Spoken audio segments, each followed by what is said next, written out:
Welcome to another one of my videos. You can help support this channel by subscribing and liking, and by grabbing the free ebook that goes along with this audiobook. You can find the link in the upper right hand corner to my website, and you can also find the link in the description. In today's video, we are going to be listening to Shades of Grey number 2 from Moscow with Love. It is the second ebook in the Shades of Grey series. So if you haven't already listened to Shades of Grey number 1, Noir, City Shrouded by Darkness, you can go ahead and go listen to that audiobook for free by following the link in the upper right hand corner. And I also will put the link to Shades of Grey number 1, Noir, City Shrouded by Darkness in the description. There are several ebooks in this series, so leave a comment if you would like to see the rest of this series in audiobook format on YouTube. That way I can gauge whether or not to continue on with these audiobooks. Now sit back, relax, and enjoy the read.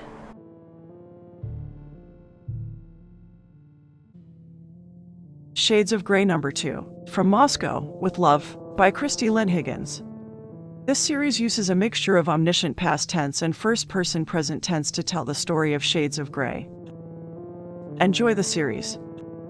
I have glimpsed into the future and seen a world of darkness and sorrow. It was a place where the clouds hid the sun and human machines walked and terrorized the land. But there was nothing darker or more horrifying than the hearts of those who lived there. Will no one save them? Translated from the Assembled Works. Janelle Urinkisky, 525 BDC, Chapter 1, The Raven and the Wolf. The year 32 IDC, October 22nd, Friday, 6:23 a.m., Hellenistic sector, residential vicinage. The blackness of night hung over the early morning as mile-thick dry clouds shrouded Noir's sky, and they hung over the city like a sleeping dragon. They were a sleeping dragon that the earth feared one day would wake and devour them, and so far, no magic of science could stop the beast. Purple lightning lit up the heavens, but the density of the bearer cumulus muffled the thunder as a common raven flew below the clouds, dove into a park, and landed on a branch of a transgenic maple. Scattered lamps lit up the dark, empty path surrounding the tree as a cold wind rustled the hybrid maple's leaves and the blades of the spongy transgenic grass that surrounded the truck's base. The breeze suddenly died. The large bird heard a twig snap and tilted its head, staring at a bush as a pale white tundra wolf emerged and looked up with its golden yellow eyes at the raven. Their gazes locked. Across the street from the park, a black Cadillac stopped at a curb, and Nikolai, wearing a white pinstriped gray business suit and a WMA, got out of the driver's side. He placed a gray fedora hat on his head, smoothed its rim, straightened a white tie, and shut the door. Natasha exited the passenger's side, also wearing a filter mask. Natasha, a life closer like her twin brother, inhaled through the triangular filter over her nose and exhaled through her mouth. She looked at the old apartments in front of them and then to the park across the street, which was mostly empty. Natasha removed her white fur-lined, long, black coat, revealing a tight-fitting red leather outfit. It consisted of pants, a vest, and high-heel knee boots. She threw the coat in the back seat, grabbed a black leather satchel from the front floor, and closed the door. She checked on her throwing knife sheaths that were velcroed to each wrist. "My sweets," Natasha spoke as she caressed the blades on her left wrist with her index finger, ready for some action. Natasha made her way to the back, joining her brother as Nikolai popped the trunk with a remote, lifted a case, and set it on the sidewalk. He removed his mask and asked, "How does it look?" His sister glanced up and down the deserted street and then answered, "It is clear." Natasha replaced the WMA to her face. He set his mask in the trunk, holstered a Glock 25, grabbed the mask, closed the trunk, and picked up the case. She motioned to the case and spoke. "I cannot believe you are going to use that thing." Her Russian accent clung to every word as she added, "It is ancient." Nikolai patted the case as he said, "Tasha, I like it for this kind of job." "You mean the kind of job where it does not matter how messy it gets? Remember, my brother, this is still a life closing, so please be professional." "I always am." Nikolai winked at her and started up a gravel path, crunching over rocks with his black cap toe shoes. He made his way to the apartment's entrance and entered the glass front door, and once inside, they both removed their WMA. He handed his to his sister, and Natasha placed both of them in her satchel. He waited by the door as she continued in, and he watched over her as she neared the security desk. A security guard in his early 30s looked up from the desk and stood, seeing the tall woman, and his gaze slowly ran up her tall, leggy figure before he asked, "Can I help you?" He adjusted his pants and his belt and holster, made his way to the front of the desk, and approached her. Natasha leaned to him and whispered something Nikolai couldn't hear. The guard grinned as he spoke back to her in muffled words Nikolai couldn't understand. And then he saw his sister giggle. The guard leaned on the desk and continued to talk as Natasha glanced back and saw that her brother was watching them intently, and then she placed her hand on the guard's arm. Nikolai noticed the lustful eye the guard gave his sister and scowled as his body ignited with rage. He put the case down, marched forward, pulled his Glock as jealousy spurred his hand, and fired once, hitting the man in the knee, and then with gleeful pleasure, he watched the guard fall and grab his leg, squirming in pain like the worm he was. "Brother, what are you doing?" Natasha asked as she folded her arms, knowing that once his temper erupted there was no stopping him. She would have to talk him down before they could proceed, and so was her duty as his sister and partner. "We were not ordered to kill security. Did you see how he looked at you?" Nikolai questioned her as he marched to the man like a crazed bear. "I will gouge out his eyes and rip off his bollocks." She ran her fingers through her long hair, continuing to talk him down, but not before she teased him into a frenzy. It was already too late for the guard, so she might as well enjoy his death. "I am a beautiful woman." She grabbed both of her breasts and massaged them with her hands as she inquired, "What do you expect?" "He only wanted to fondle me. He said so. And he also said that he wanted to take me to planes of ecstasy." "He said that?" Nikolai yelled as his sister slowly walked over to him. He fired a round into the man's heart, killing him, and then he turned, looking for others he could murder as he stated, "No one will look at you like that or say such things to you." Natasha looked at the dead man. His death had been a little too quick for her taste. Maybe the closing upstairs would satisfy her morbid lust. And she said, "The guard never said that to me." She ran her fingers up her brother's massive arm to his back and then wrapped her arms around his waist, gripping him tightly in the front as she whispered, "How many times must I tell you that you cannot kill every man that glances at me?" She moved to the front of him and placed both her hands on his face.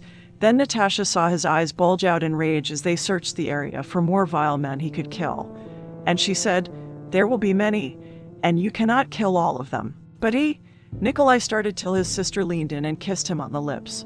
The rage seething in him lessened, and he relaxed as he adoringly looked at his sister and kissed her back.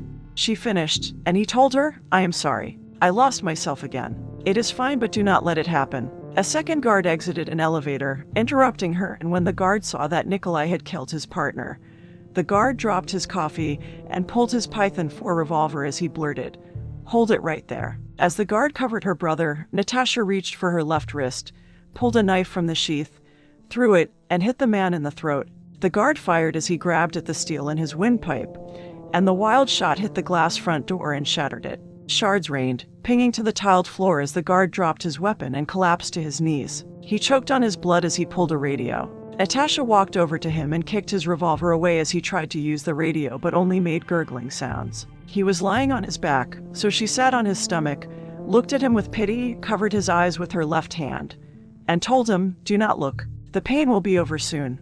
Natasha leaned to his ear and whispered, "From Moscow, with love, now I will give you the executioner's adieu." She moved to his lips as blood bubbled from them and French kissed him, tasting a mixture of coffee and metallic saliva. He fought her erotic oral assault and dropped the radio to grab her arm and push her off, but before he could, she removed the knife from his windpipe. Blood spurted her face and neck, and she arched back, stimulated by the red gore, and uttered a soft moan as her body tingled. Aroused by the blood, she watched as the guard held his throat, trying to prevent his own demise. Natasha waited till he died, wiped the knife on his shirt, cleaning off his blood, and sheathed the blade, and then she leaned to his ear and whispered to him as uncalloused as she could, "I am sorry. You were not meant to die, but you should know that I did enjoy your death." She stood, took one more moment to look at the man, walked to her brother, and berated him, "Look what has happened. We will have to file extra reports, and you know how I hate excess work. Not only that," she glanced back at the second guard and then turned to her brother, questioning him, "How are we going to explain your actions to Voice and the Assassin's Guild? You needlessly killed the first guard. He would not have stopped us from going up." He hung his head like a scolded child, and then he replied, "I do not know. We will say the guard tried to stop us and that you had to shoot him and the second guard saw us kill his partner and we had to kill him also. But you cannot keep doing this. Voice will find out. If that happens, we will become marked for closing like the Phoenix. Yes, like the Phoenix, Natasha repeated as she smiled at her sulking brother. Now cheer up. You still have your new toy to play with. You are right. He went, picked up the case, and said, "Come, Tasha." He entered an elevator, pressed button 31, and added, "Let us go blip off the bird." Puzzled by what her brother meant by his statement, she raised a black eyebrow, followed, and said, "Remember the closing file states we keep collateral damage to a minimum. A minimum, not zero. Please do not kill anyone outside of the apartment," she told him as the elevator started up. And then she removed a gold compact and a white silk handkerchief from her satchel. She looked into the mirror and wiped some of the splatter from her face and neck as she said, "If we go out later, I will have to clean up. The guard is all over my face." She placed both items back into her satchel.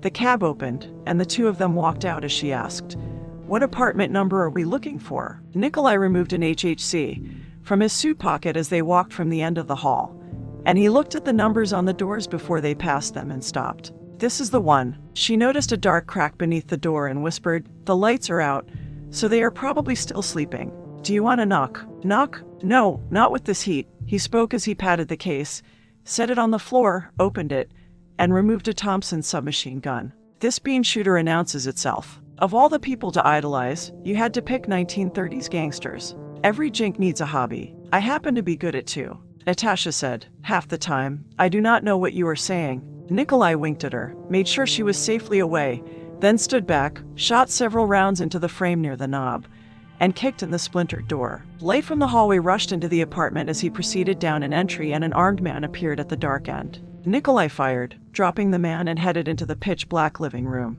He heard two men whispering, and Nikolai yelled like a maniac and wildly shot in their direction as gun blasts lit up his smirking face. The men who were hiding behind a couch fired a round apiece and missed him before the Tommy sliced through the sofa and cut them down. Nikolai flipped on a light, retrieved his case, and reloaded, then he headed down a hallway and kicked in the master bedroom door. The light was on, and a man was in bed with two women. The man had pulled an Olympic 6 revolver from a nightstand. "I'll blow your head off," the man threatened. The women squealed, covering themselves with the sheet, and one of them asked, "Vicky, is this another one of your sick games?" "No, babe, not this time," he answered as he aimed the revolver, and then he cursed, "Puck, I don't know who this guy is." He snarled and yelled, "I'm Vic the Vulture. You don't know who you're messing with. I've got a contract with the Valhalla Corporation." The man shot at him as he yelled, "I'm under their protection." The bullet grazed Nikolai's shoulder, and in anger, he grabbed the gun from Vic and pistol whipped him. One of the women screamed and covered her face with her hands as Nikolai continued to hit the man. He finished and threw Vic's gun across the room. Nikolai pointed the Tommy up, put one foot on the bed, and leaned toward Vic as he spat, "Here's the wire. Lug, your Chicago overcoat has done been fitted." Vic grabbed his bloodied cheek as he asked, "What are you blabbering about? You mother pucker? What you're saying doesn't make any sense. All I know is you're dead. Dead when the corporation finds out you messed with me. Shut your trap. Your yap's why I'm here. Your so-called friends at Valhalla found out that the trade secrets you were supposed to be brokering for them you've also been selling off to other corporations." Nikolai's demeanor changed from one of a wise guy to a serious life closer as he spoke. "Victor L. Boone's also known as Vic the Vulture. On behalf of Valhalla, I am terminating your contract." "Wait, you can't. They can't. Puck. It's a mistake. I've only sold to Valhalla. It is no use lying to me. They have audio evidence that you did it. I can explain. Let me get their vice president on the phone." "Did you not read your contract with them?" Nikolai questioned as he shook his head, irritated by the man's ignorance. And then he said, "You should have read it more closely. By signing, you agreed to the life closer clause should you violate the contract, and there are no second chances." He glanced at the two hookers and said, "It is a pity these two women are here. They would not have to die if they had not seen my face." Nikolai opened up one last volley, and the women screamed. White goose down flew up from the dozens of bullet impacts in the mattress. The feathers fell like snow, landing on the three bodies, and blood slowly tainted the down as Nikolai added, "As stipulated, your employment has been terminated." "My turn has finally come," Natasha said as she walked into the bedroom behind Nikolai. She had already secured the rest of the apartment. Natasha watched as Vic gasped, clinging to life, then she walked over to him, bent down, and whispered in his ear, "From Moscow? with love, now I will give you the executioner's adieu. Natasha French kissed him, and as she intertwined her tongue with his, Vic died, and then she straightened, wiping the blood from her lips with her index finger, and said, "The closing was most enjoyable." Natasha turned, saw her brother's wound, and scolded him. "Look at you. I hope you are happy." She examined the miner's shoulder graze as she said, "See what you get for wanting to play with your toy. You could have used a handgun with a silencer." She glanced at the man in bed whose glassy eyes stared up at the ceiling. And then she spoke. "If you had, Vic the Vulture would not have even known you were here. But you wanted to go all Al Caput." Nikolai pointed the Tommy gun up again as if posing for a picture, and then he informed her. "He was named Al Capone, and it was worth it, my sister. I do feel like a gangster." He smoothed his fingers across the rim of his fedora as he spoke. "Place our calling card so we may leave before Noir Civil Police Force is called in. Dealing with the NCPF could be time-consuming, so let our calling card talk for us." She nodded, walked over to Vic, and placed a business card of a wolf and a raven on his chest. A barcode printed on the bottom of the card included the Life Closer's information, and the NCPF would use this card to verify the killings were life closings and not murders. "We only have one more assignment to complete, and then we can leave this wretched dark half." "Yes, my sister. We only need to bop the Phoenix and we can return home to Mother Russia." "It will not be so easy," Natasha said. "We do not know what the Phoenix looks like. Is this life closer a man, woman, or child? All we have is an appointed time and place for the closing from voice to find the Phoenix." She paused and then added, "And I do wish you would stop talking that way. Honestly, I do not know what you meant when you said you want to bop the Phoenix. It kind of had a sexual connotation, which I hope you did not intend." "No," he spoke as his face reddened. She put her hand under his chin, reached up, kissed him on the cheek, and said, "Come then. I am famished. We will clean up, and I will tend to your shoulder, and after that is done, we can see what fine delights Noir has to offer." Chapter 2. A past mistake, 19 days earlier. Wednesday. The light side, Russia. The end of the day swept across Moscow's Red Square as hundreds of tourists visited St. Basil's Cathedral, gum department store, the historical museum, and many other attractions. The clear western sky exploded with hues of orange and red as the sun started its descent.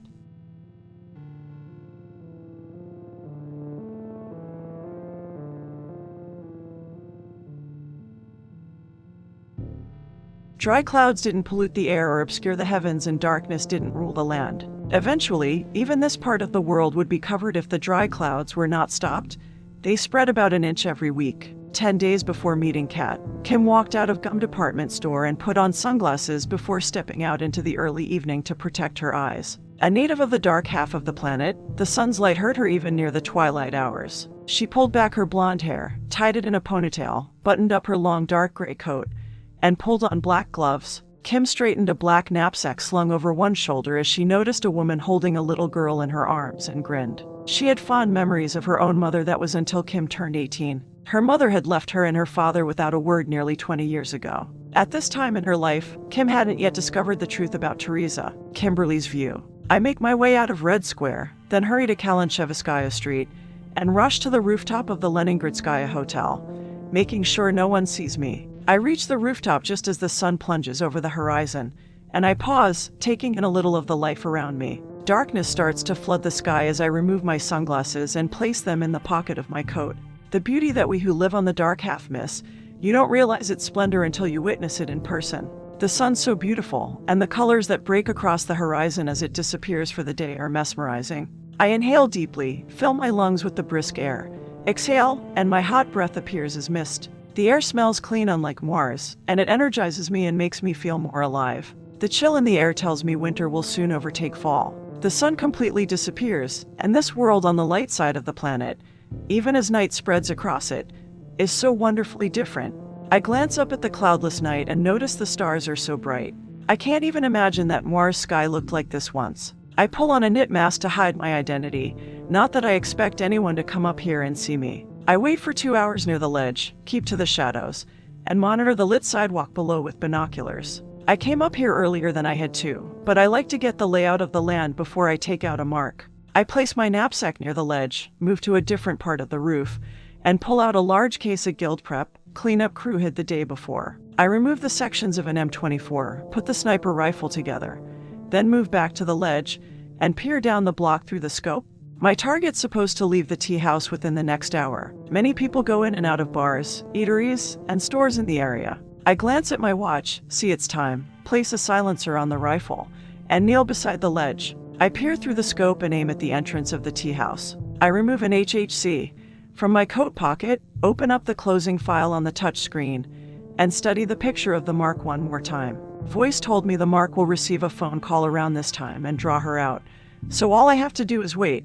A minute turns into 10, and soon the woman walks out of the tea house along with 4 armed bodyguards. I aim for the woman's heart, waiting for a clear shot as people walk by her on the sidewalk. A limo pulls up, and one of the bodyguards moves to the vehicle and opens the back door. I put my finger on the trigger ready to pull it when the target pauses and turns back. A little girl runs out of the tea house and takes the woman's hand. The child holds something in her other hand. I glance up from the scope. Voice said nothing about the woman having a child. Hades. It should have been included in the closing file. I peer back through the scope, taking aim again. And I place my finger back on the trigger. The woman and the child walk forward to enter the limo and pause as the little girl kneels to tie her shoe. The child lays an object on the sidewalk, grabs her laces, and ties them. My hands tremble, so I remove my finger from the trigger. Hades. I don't know what's wrong with me. I'm acting like this is my first kill, but that happened years ago.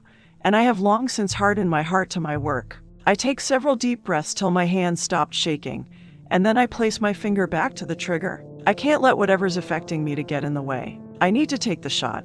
The child laughs, and after finishing with her laces, the child picks up the object. She glances up at her mother with adoration. I berate myself as I delay. It's my job. I have to kill the woman. For Ares' sake, it doesn't matter if the child's watching. My usual calm heart pounds with indecision. I can't let the thought of the child seeing her mother murdered affect me. Even in the cool air, sweat speckles my brow beneath the mask and absorbs into the material. I aim again, and this time, I won't hesitate. A street vendor approaches, selling glowing balloons as I still struggle with the shot. Hades. Pull the trigger. Who cares what happens to the little girl? I look up from the scope, thinking of my past. Look how I turned out without a mom. I shake my head to erase the feelings of abandonment, peer one last time into the scope, and with shaky resolve, pull the trigger. A balloon pops. Chapter 3. Picking up from where we left off. Present time. October 22nd. Friday. 12:56 p.m. Noir. Hellenistic sector. Commercial vicinage. Catherine's view. A dim light illuminates a back alley as I glance around a corner of an old brick building and peer at the end of a deserted road. A 10-foot chain link fence surrounds the back entrance of our destination. The wind blows a newspaper along the bottom of the barrier, changes direction, and flattens the debris against the diamond mesh. The newspaper flaps in the breeze before the wind tumbles it further down the road. I look within the fence and see an SCM, sitting in a guardhouse. He's reading a Guns and Knives magazine and drinking coffee, and every 10 minutes or so, he looks up from his reclined position. I imagine this place having better security as I glance at a scrap piece of paper.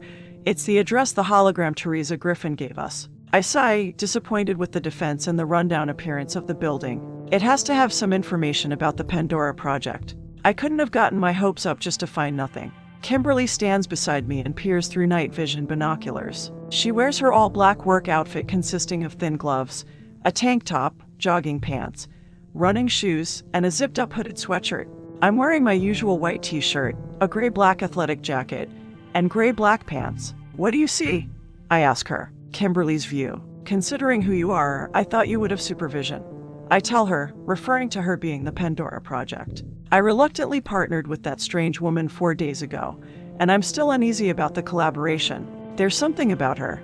There's something I can't put my finger on. Hades. I hate this. I was told she's the key, but never what she was the key of. I glance up from the binoculars, thinking about the rogue. It claimed that she was organic mecha, a robot that can completely pass as human. I think that would be worse than being some sort of messed up human experiment, and considering the organic mecha dilemma, I can't trust her or her motives for wanting to partner with me.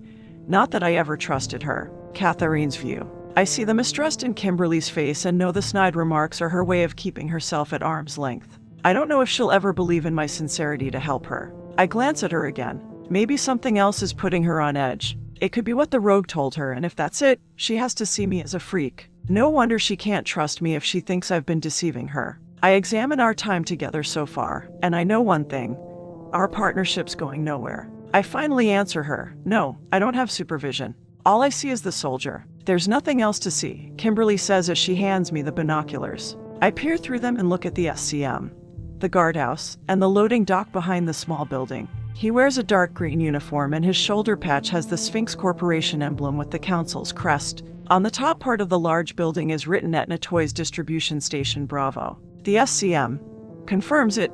This place belongs to the council. We just need to figure out what sort of place it is. I hand the binoculars back. Let's go to work, Kimberly tells me as she places the binoculars in the knapsack, removes a metal object, pulls her gun from a shoulder holster, and screws the silencer on her PPK. I ask, what are you doing? Kimberly's view. For Aries' sake, what does it look like I'm doing?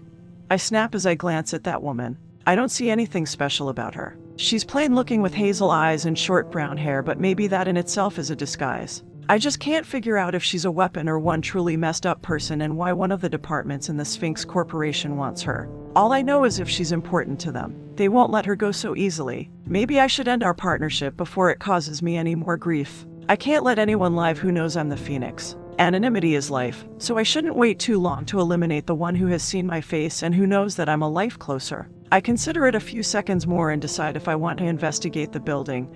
I'll need that woman, so I'll allow her to live a little longer until her negative points outweigh her usefulness. As if my actions are a normal everyday thing, I point at the guard with my gun and answer her stupid question.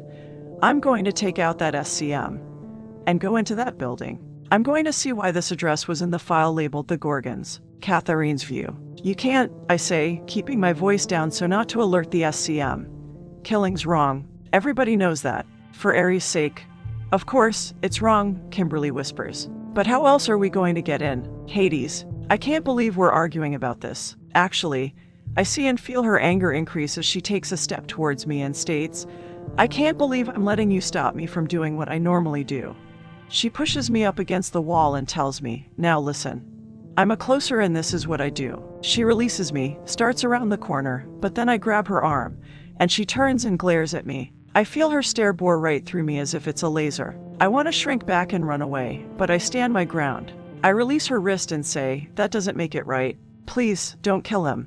In a gentler tone, I add, there are other ways. Kimberly scoffs my idea as if it's too childish, and then she points toward the corner and demands, show me then. She dares me as if it's some sort of game. Show me how you're going to get us in without him sounding an alarm. Watch me, I reply as I take on her challenge. Maybe you'll learn something. I remove my single strap backpack, open it, and pull out a gel taser.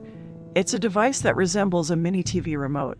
I also remove a dog collar and then drop the backpack to the ground. I tuck the oblong silver gel taser in my back pocket, walk around the corner, and start whistling. True. Here, boy. Come here. Mommy's looking for you. True. I walk right up to the gate and speak meekly.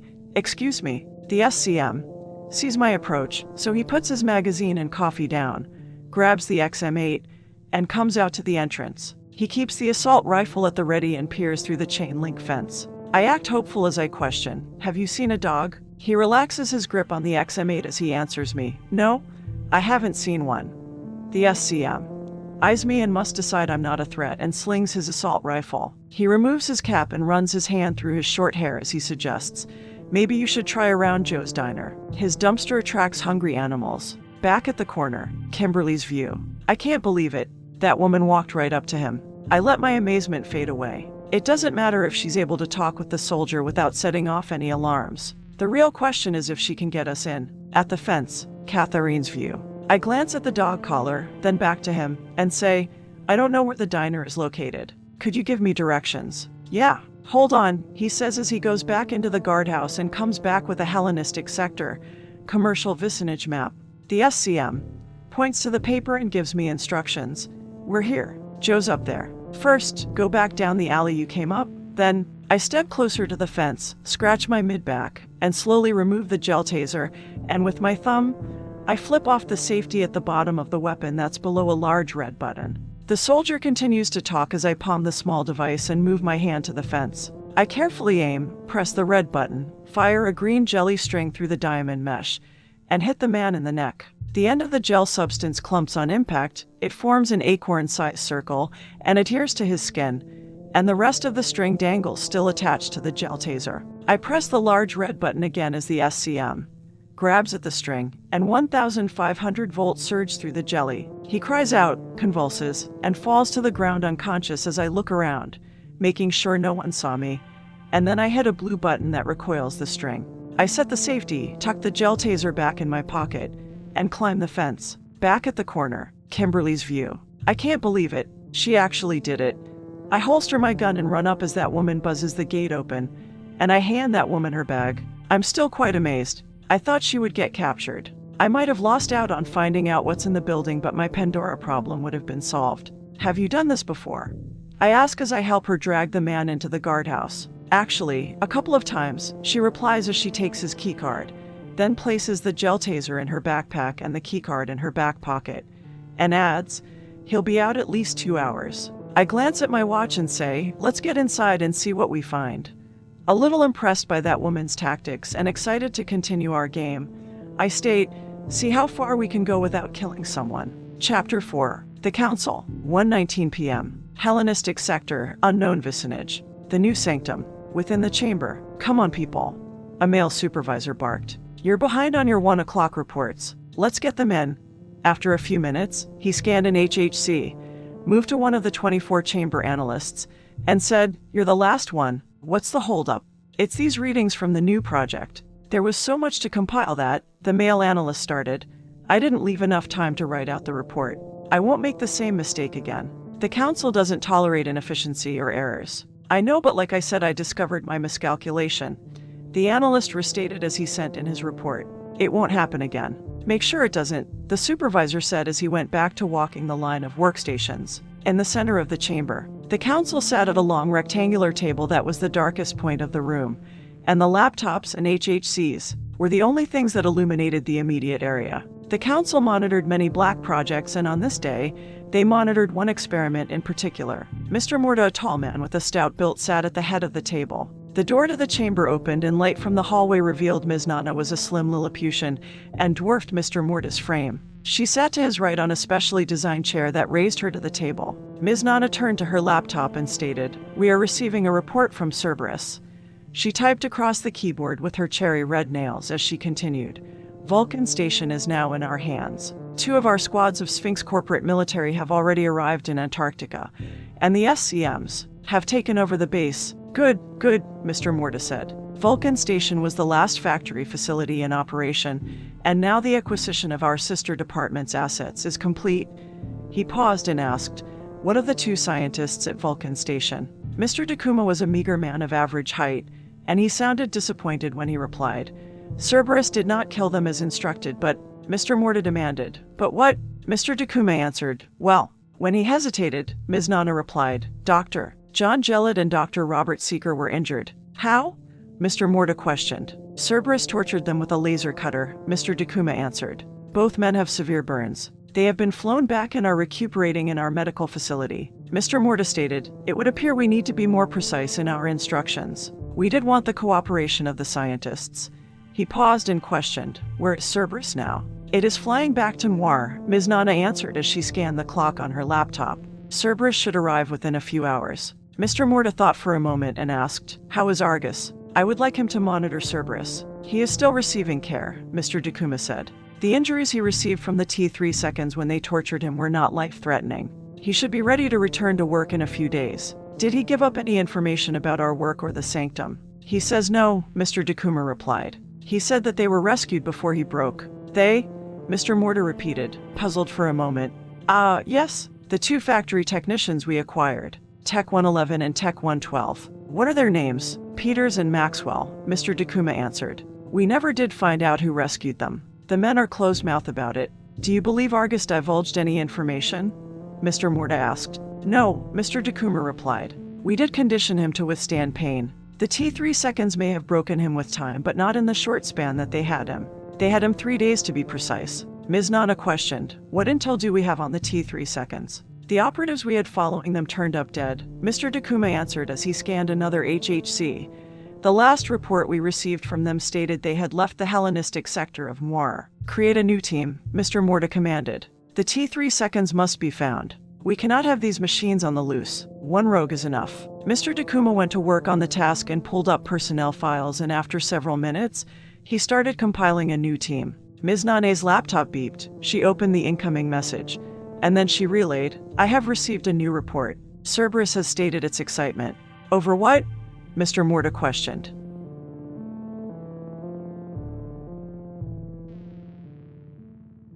"Over tracking and eliminating the Pandora project," Ms. Nana answered, and then bit her left thumbnail as she continued to study the data. Mr. Morta sounded concerned as he inquired, "Does Cerberus understand it is not to terminate Pandora?" "Yes," Ms. Nana answered as she moved her hand back to the laptop. "Cerberus anticipates the order will be given to take out Pandora, and it indicates it will study Pandora, so it will be better equipped to eliminate the old project." Mr. Takuma questioned Mr. Morta, "Why do you hesitate in giving the termination order? The Pandora project's tracking beacon was destroyed, but we still receive biodata from Pandora." Mr. Morta spoke, sensing Mr. Takuma was suspicious of his recent actions, and he tried to put his mind at ease by explaining it away with a question. "Do you remember what happened 2 days ago?" "Yes," Ms. Nana answered. "We received an influx of data indicating Pandora reached the delta phase of its metamorphosis. It indicated that it had reached the knowing. The data cannot be correct," Mr. Takuma insisted as he tapped the table with his finger and added, "There is no possible way the old project reached the delta phase without first achieving the gamma, and its biodata indicates that phase was never achieved. Do you both agree then?" Mr. Morta questioned, hoping to change their minds or postpone a negative decision. "We should suspend Pandora's termination. We must analyze the biodata, and once we have the correct information, we can decide whether or not to destroy Pandora."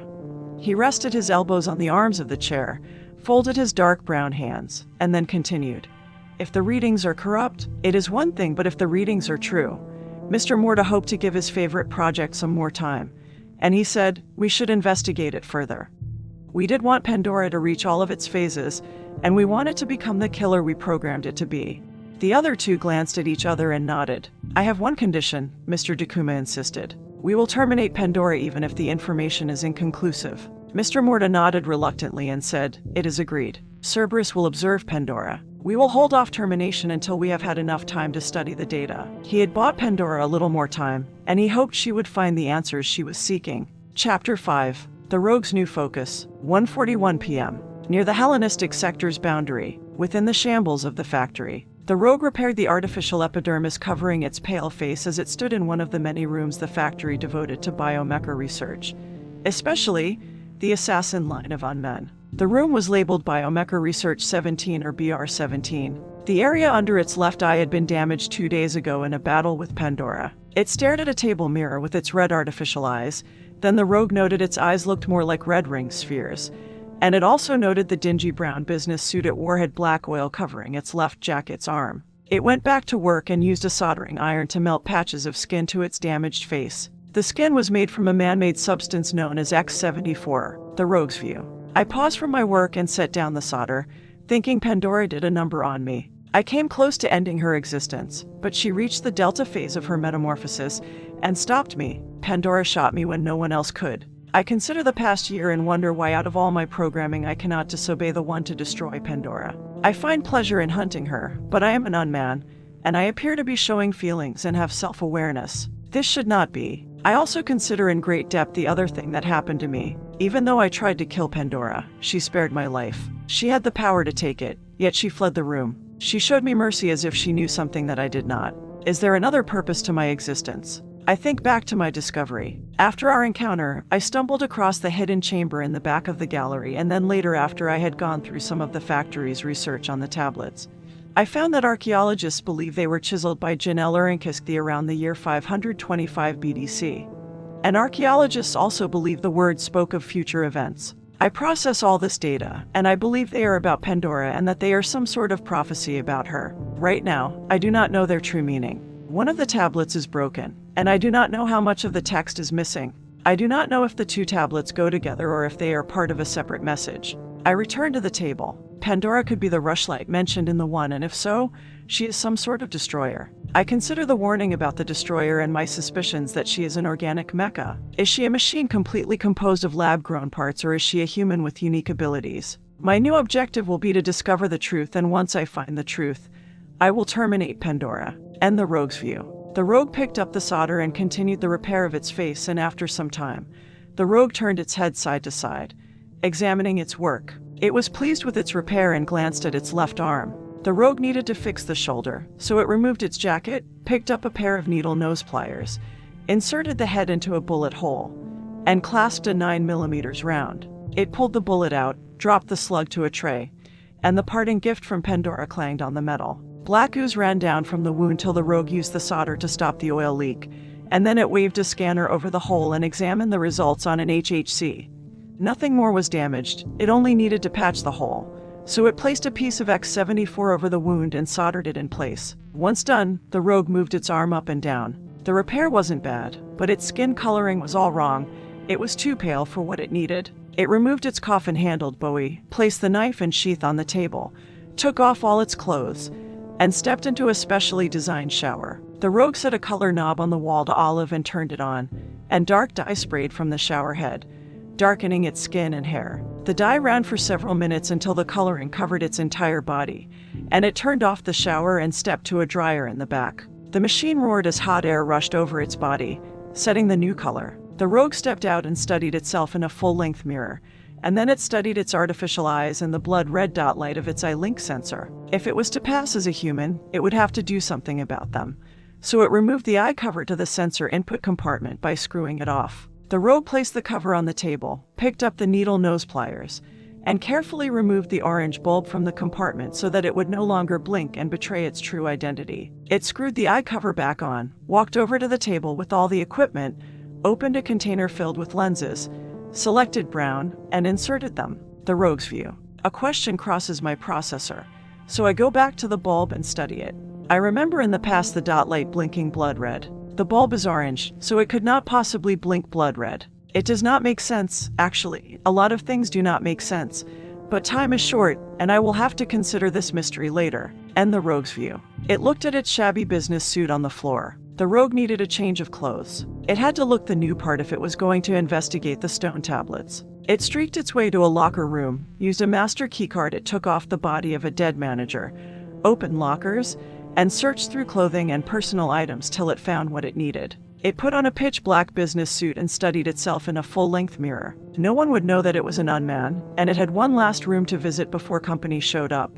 So the rogue made its way into the hall and down several passages. Hundreds of dead factory techs and SCMs filled the war zone-laden hallways. It had been over a week since the T3 seconds malfunctioned and killed almost everyone at the factory. The rogue searched several manager offices until it found one with a functioning computer, sat at the desk, and woke up the computer. At the factory's main gate, Lieutenant Creed held up his hand as a convoy of 8 trucks approached. He wore a jet black uniform, and a handful of soldiers stood behind him. His men were armed with an FNSCIRs. He and his men were part of the 3rd Branch Office's corporate military, the armored SCM.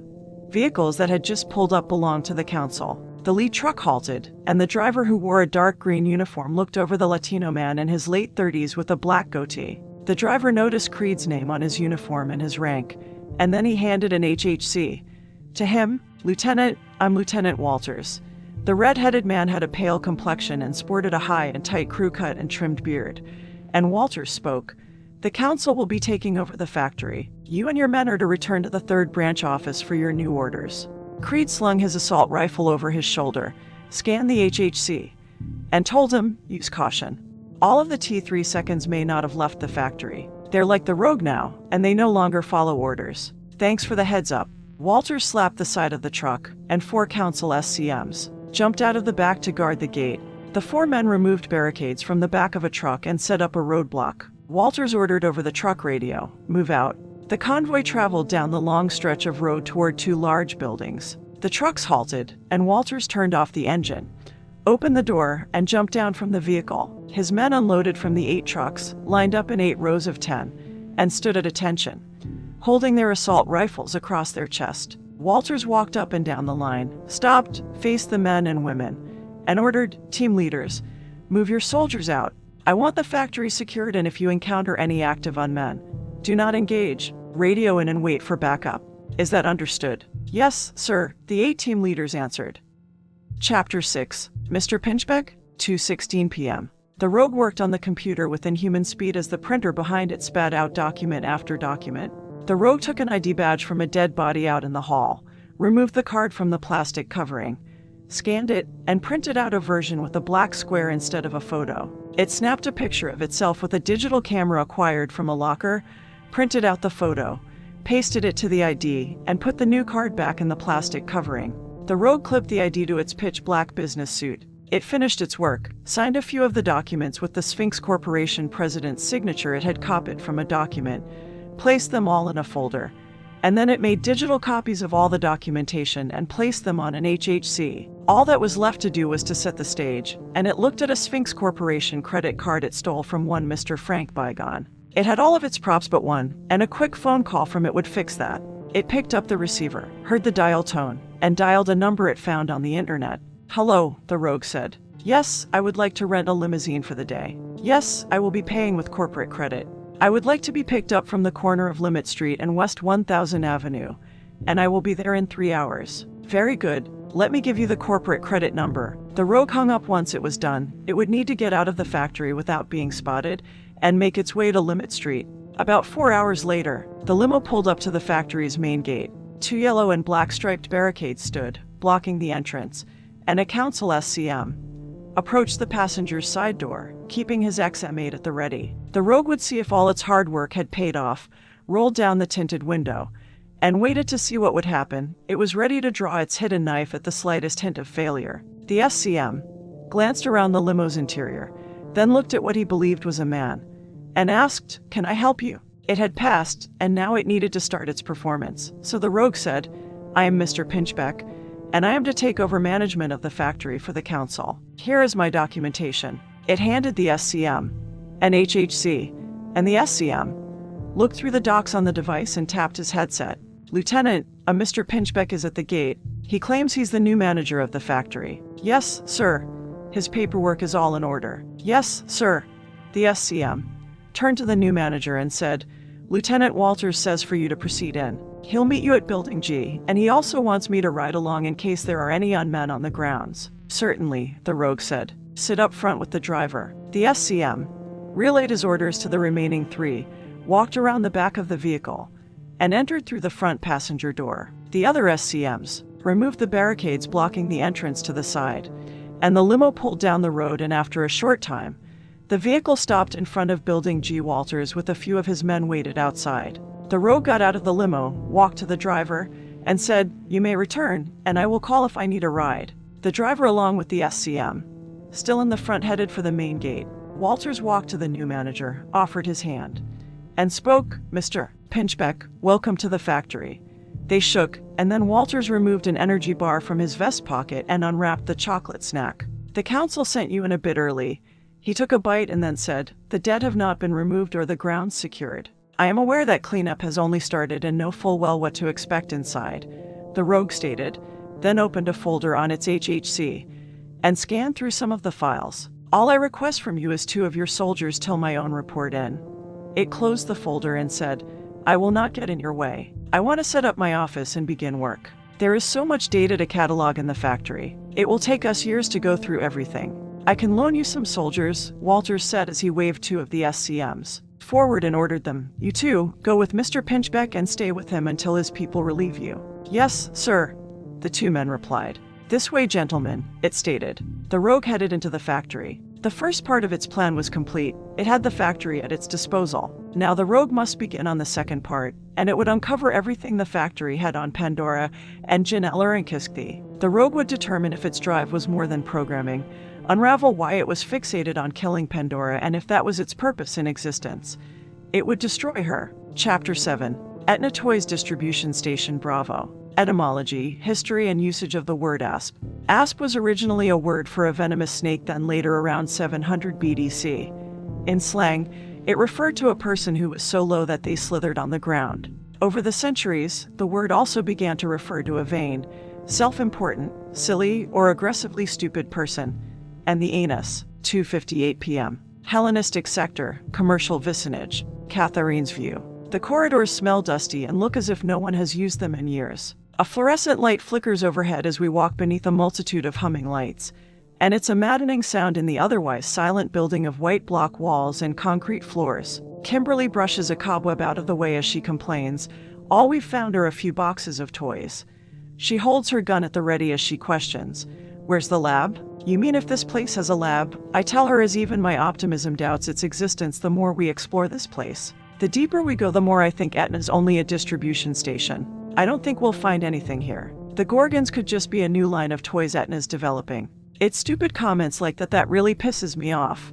Kimberly yells at me as if the Assassin's Guild magistrates themselves ordered her to take her frustrations out on me. You can't honestly think they're toys. For Aries' sake, why would their file be on the data crystal? They have to be more than action figures. I know, I state, but I can hope.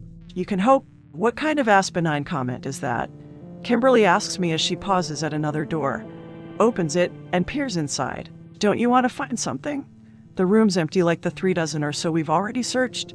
And Kimberly says, I do. It's the only reason I came. The info we downloaded from the data crystal has to have some importance. Otherwise, why would my mom have created the crystals and have hidden them?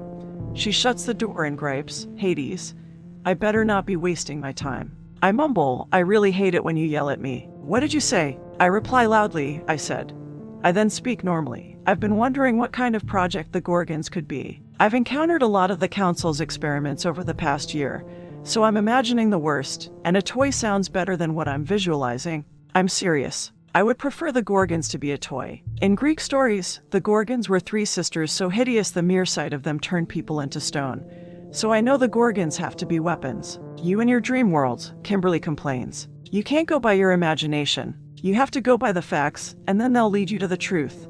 She stops, faces me, and asks, did they do something to your mind when they experimented on you? Maybe they replaced it with the brain of a 2-year-old. Kimberly's view. That's kind of mean. That woman whines as if I've hurt her feelings. Why would you say that?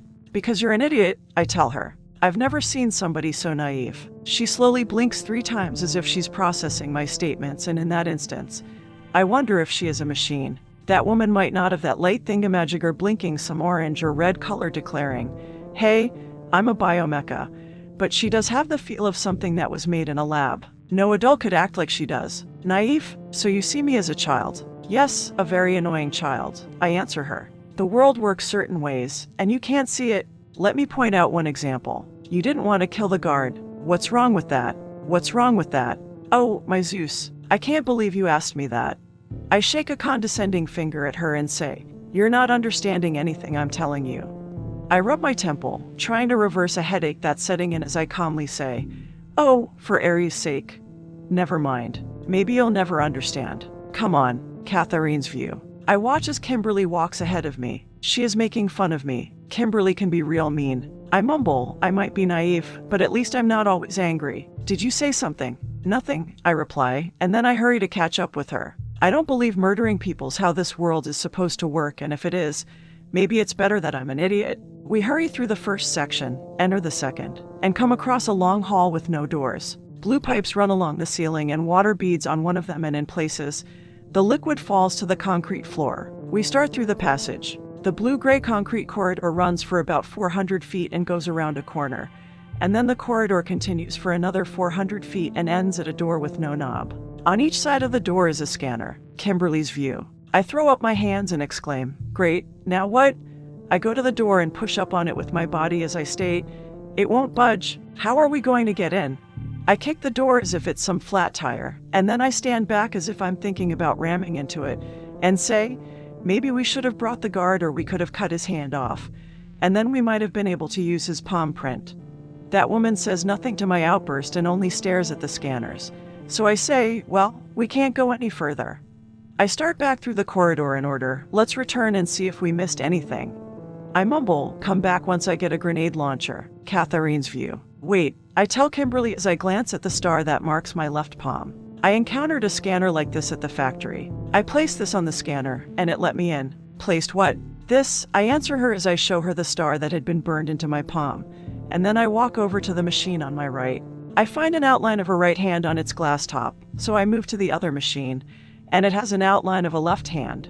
I place my palm on the scanner, and the device activates. It scans my hand with different bars of light like the one at the factory. Jin's cipher detected. Activating micro reader, the device states. Access granted. The door unlocks and slides up. End Catherine's view. The sanctum. Within the chamber, a female analyst turned from her workstation to the council and yelled to them, "The door to Station Bravo has been activated." "Bravo?" Ms. Nana inquired. "Which of our places is this?" "It was our third lab," Mr. Dakuma answered. "We long ago abandoned it once we finished the Gorgons experiment."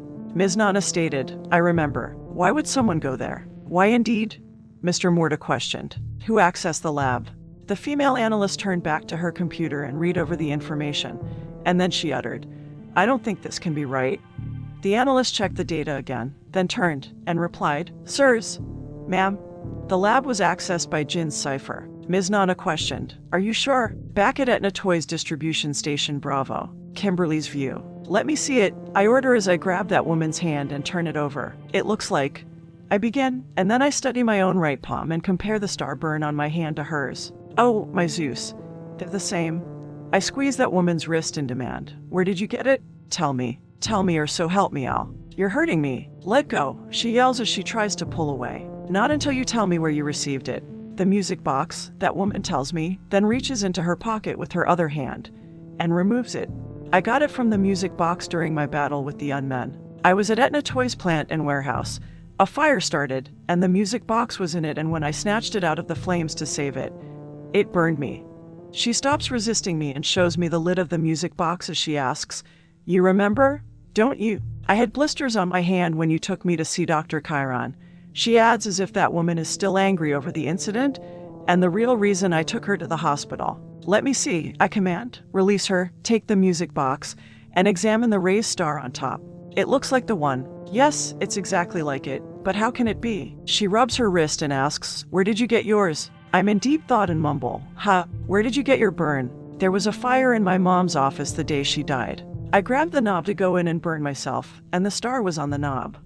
I glare at her, realizing I opened up to that woman, and I snap, "My past is none of your business." She shrinks back from me as she asks, "Do you only know how to yell?" I ignore her whining and study the star on my palm, and then I ask, "Do you know what they are?" The scanner at the factory called it a cipher, and beyond that, I don't know. I place my thumb on one end of the music box and my index finger on the other as I say, "Let's see what we can find out."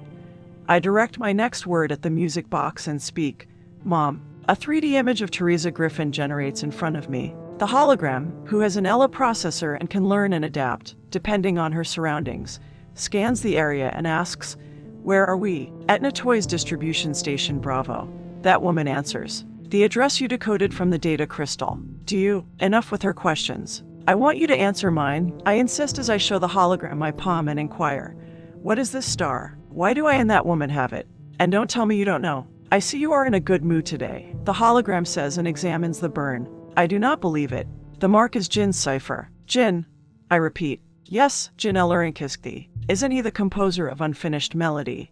That woman asks as she points to the music box. "Yes," the hologram answers. "The star looks like the cipher Jin mentioned in his works." Katharine's view. I peer over Kimberly's shoulder so I can look at the hologram. And I ask, "Do you know what the star is?" "Yes, I was able to decode more of the files I uploaded from the data crystal. Jin's cipher was one of them." "Wait, let's go back a bit," Kimberly says. "You mentioned Jin's works. What are you talking about?" "I thought he only composed the one melody and never finished it. Are there more?" Kimberly's view. "You are correct. There is only the one," the hologram answers. "Though, there is a rumor he had completed." "Never mind. It is only a rumor, but as I was saying, Jin did create other things. He was not only a composer but an inventor, painter, sculptor, philosopher, scientist, and prophet. I have not been able to decode all the information on the file, but this is what I know. Jin's cipher, or the star cipher, has some code or other researchers believe a map to." "Kimberly," that woman interrupts, putting her hand to her chest as if she has heartburn. "Can't you see I'm talking?" I yell at her. "Hades, sometimes you can be so rude." "I'm not the one who's barging in on our party," that woman tells me as she turns, facing the way she and I came in with this look of worry. "They're coming, biomechas." Her eyes erupt with that hellish blue glow that makes me cringe as she quickly removes her backpack and pulls out the gun I loaned her as she warns again. "They're coming." She drops the bag, unsets the safety, and raises the PPK, and shouts, "Get ready." Chapter 8. Guardians of Etna, 3:31 p.m. Katharine's view. There were few things I awoke with at Etna Toys plant and warehouse over a year ago, and my memory wasn't one of them. I do have this ability that can detect biomechas, and once an active biomecha enters the perimeter of my ability, I know their distance, their model, and how many there are. I like to call it my own spider sense. Great. Just great? I yell as I cringe at the word biomecha. How did they find you this time? I thought they couldn't after Brian removed your tracking beacon. I decide I can't be chit-chatting, so I tell the hologram we'll talk later. Till then. The hologram says and deactivates as the two blue squares on the music box fade to the silver metal surface. I hate robots, I state as if I have to, and then I hand the music box back to that woman and ready my weapon. Hades. I really hate them. What about my question? Are they unmen? No, they're K99 seconds and there are about a dozen of them. That woman replies as she places the music box in her pocket, grabs the backpack, and slings it over her shoulder. And they didn't track me down. They were most likely positioned here to guard Etna. I glance at the corridor we had come through, then into the passage the door opened into, and ask, which way are they coming? I recall our last encounter with biomechas and how the T3 seconds nearly killed us when we were at the factory, and would have if not for Lieutenant Creed and his men coming to our rescue. They're coming the way we came in, that woman answers as she aims down the long stretch of hall. She doesn't seem worried. That woman had mentioned in the time before meeting me, she had encountered many types of biomechas and only the rogue made her afraid. The rogue also sends fear rampaging through my heart, but that doesn't mean I'm any less afraid of the other types. That woman informs me they'll turn the corner in about 40 seconds. Go on. I can handle them. I don't think so. I yell. I one of you run off and leave me alone with the tin freaks. When it comes to killing, I'll handle my share. You see, as a closer I have my honor to think of. Honor? That woman repeats as if it should be a word foreign to me. I ignore what she implies. I do have my honor, and I can't have someone stepping in for me. I'm not the type of person to owe anyone anything. I rely on myself and no one else. I reflect on my recent past. No one has been there for me and no one will be, so I have to do it myself. I move to the other side of the hall beside that woman, aim where she does, and question, do we kill the K99 seconds like the unmen? Catharine's view. No, you need to shoot them in the right eye to disable this line of biomechas, so aim carefully. I answer. I can tell Kimberly's starting to trust me. Yeah, right. Our partnership's not turning out like I imagined, but I shouldn't expect too much. Kimberly's an assassin. I don't think they can trust anyone. I glance at her. Maybe I just don't understand Kimberly. She has to feel isolated and alone, and maybe that's why she's always so angry. Her world must be so dark. End Catharine's view. The K99 seconds turned the corner. They were of great size. The height of their shoulders was 34 inches, and they weighed 220 pounds. Their creators combined power and swiftness with keen sensors. The K99 seconds were modeled after the largest and tallest of the galloping hounds, and they had a rough steel gray coat and were greyhound-like. They carried their head and neck high, and their tail had an upward sweep with a slight curve toward the extremity. The K99 seconds panted as they charged, mimicking their canine archetypes. Catharine's view. I look at their leader and notice something I didn't expect and utter. The K99 seconds are wearing protective steel visors. We won't be able to shoot their kill switch. I lift my gun and without another thought, I dart for the door behind us as I scream. Run, run. Kimberly shouts over her shoulder as I flee past her. I never thought you were a coward. Hurry.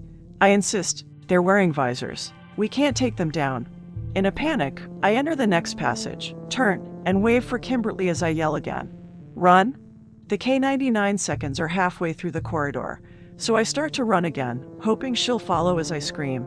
We need to find a place they can't get to. Kimberly joins me, and we bolt through the passage. The concrete floor we run across descends and ends, and it's replaced by a sandy one. We run down it with the K99 seconds gaining on us, and the passage ends in a large cave with a second-level floor curved above us. 3 other passages leave the cave. Now what?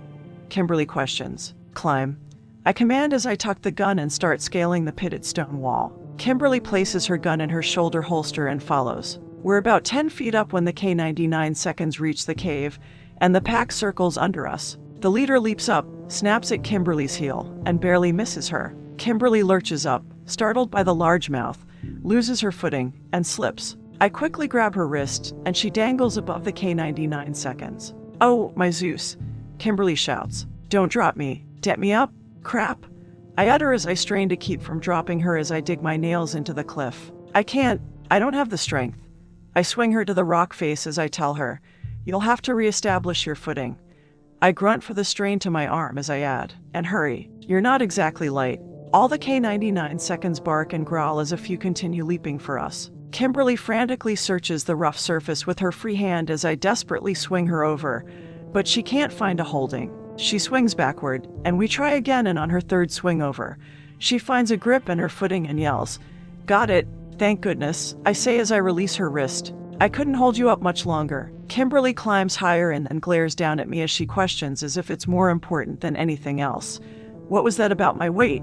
"Ah, nothing," I reply as I swallow hard, burning under the fury of the Phoenix's fiery gaze. "It was nothing." "That's what I thought," Kimberly speaks and then continues climbing. Once we're higher, the K-99 seconds give up their jumping, and then the 12 K-99 seconds stare at one another and calculate their next move. They must agree on a plan and split up into two groups. The first group continues into one of the cave's passages, while the other group goes back the way they came in. Kimberly reaches the second story, drags herself up, and wipes sand off her black clothes as she questions, "What are they doing?" I start as I struggle to reach the top. I glance down and quickly look up as I start to lose my hold. And then I ask, "Could you give me a hand? I don't know if I can pull myself up. I'm pretty tired after holding up your heavy." After holding you up?" Kimberly's view. I walk to the edge and put my hands on my hips, thinking I'd get right on it. If that woman thinks I'm going to help her, she better get it straight right now. I'm only looking out for myself. She better do the same thing.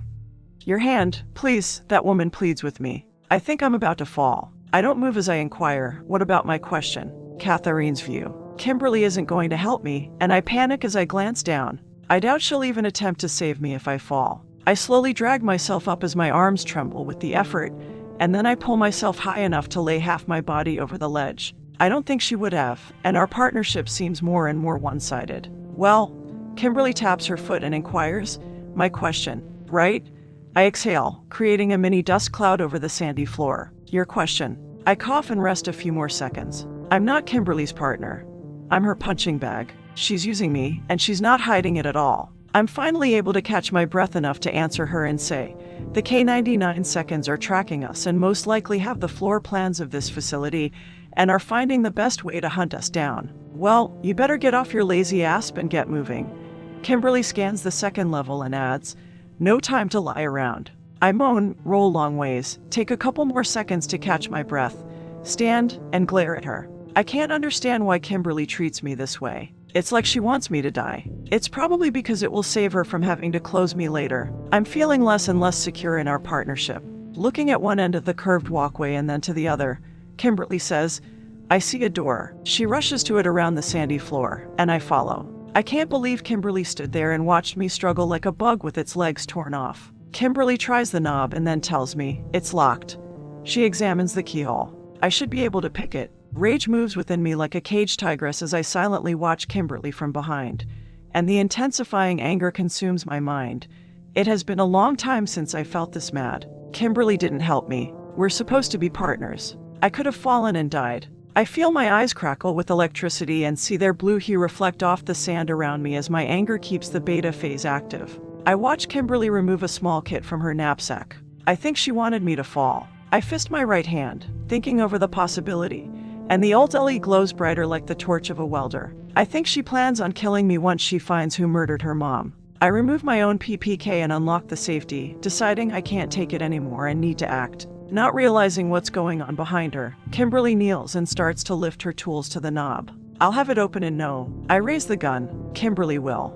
I focus on the back of her head. Kimberly will kill me. I take aim as my rage increases. She won't treat me like this again.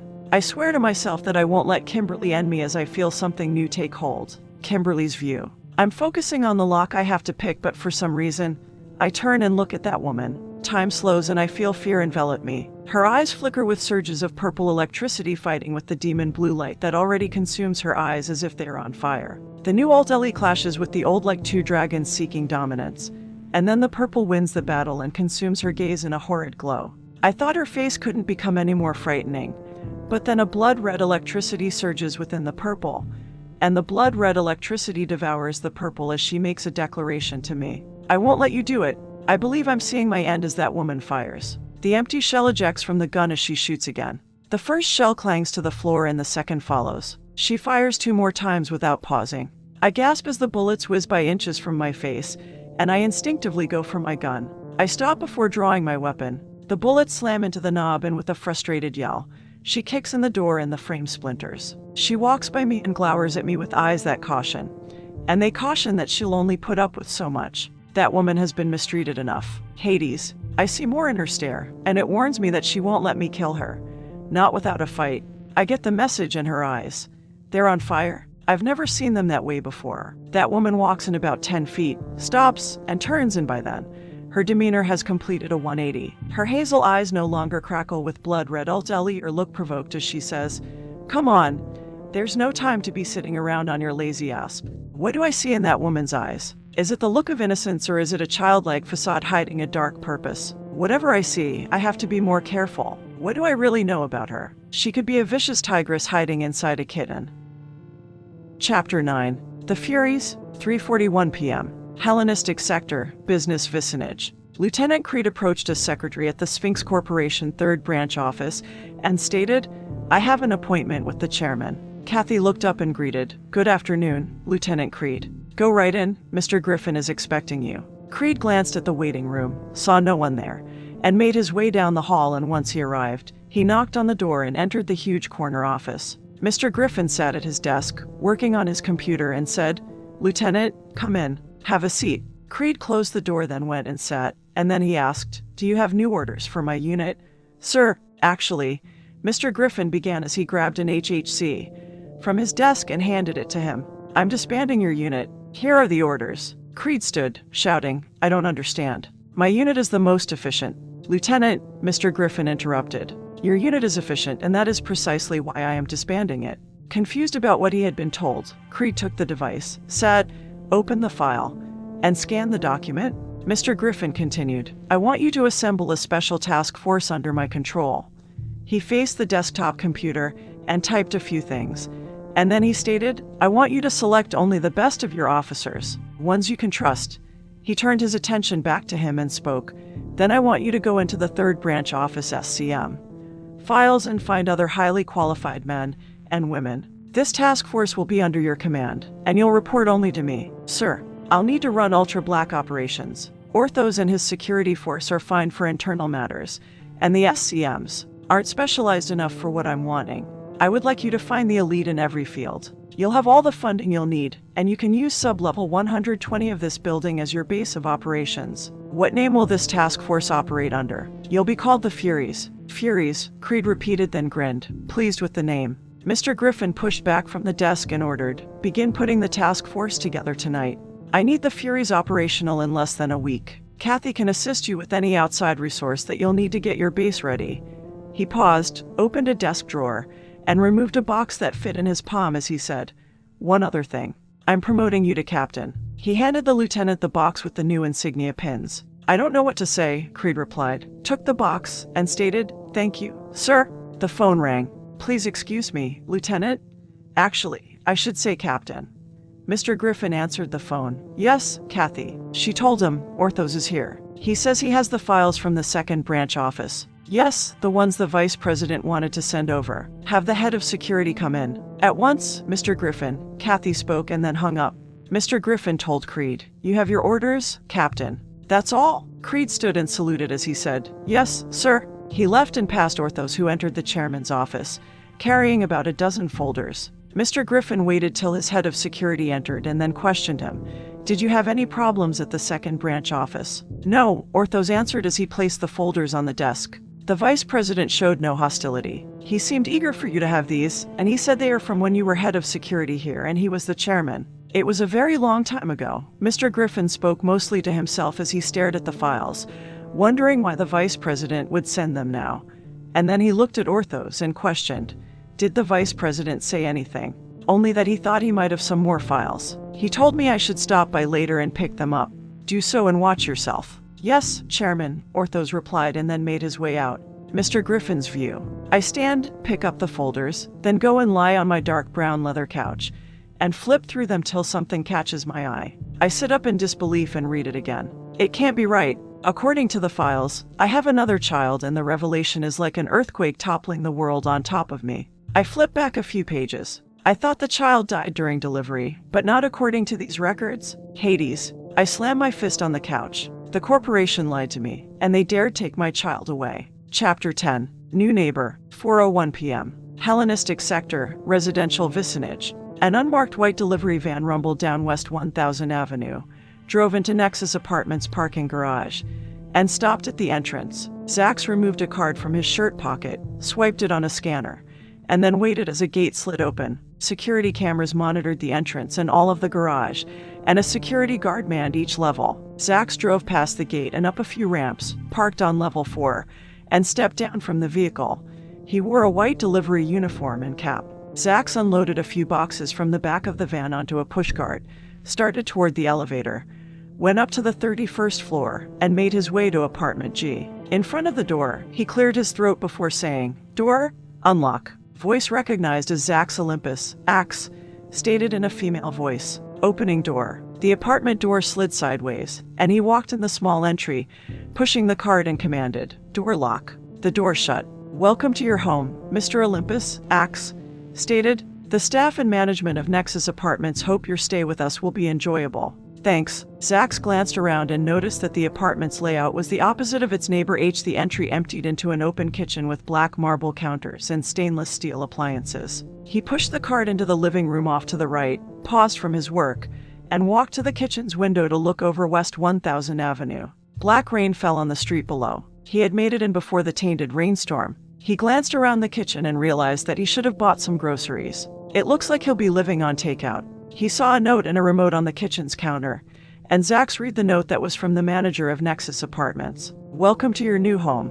If you need anything, don't hesitate to contact me. The remote will work the TV and radio, and as you instructed, the apartment is fully furnished. Enjoy your stay." He picked up the remote and muttered, "A fruit basket would have been nice. I'm starved." He clicked on the TV and went to work unloading the boxes. Anchorwoman Linda Harvey with NBS reported, today's top story. The Jackal and illicit closer was captured early this morning by Noir Civil Police Force. The NCPF, at this time, has given no details as to the identity of this killer, and the illegal assassin is thought to have murdered over 30 people in the Hellenistic sector. It is believed the Assassin's Guild will ask for the death penalty if the Jackal is found guilty. The Jackal is accused of killing without a license. We will update you as this story progresses.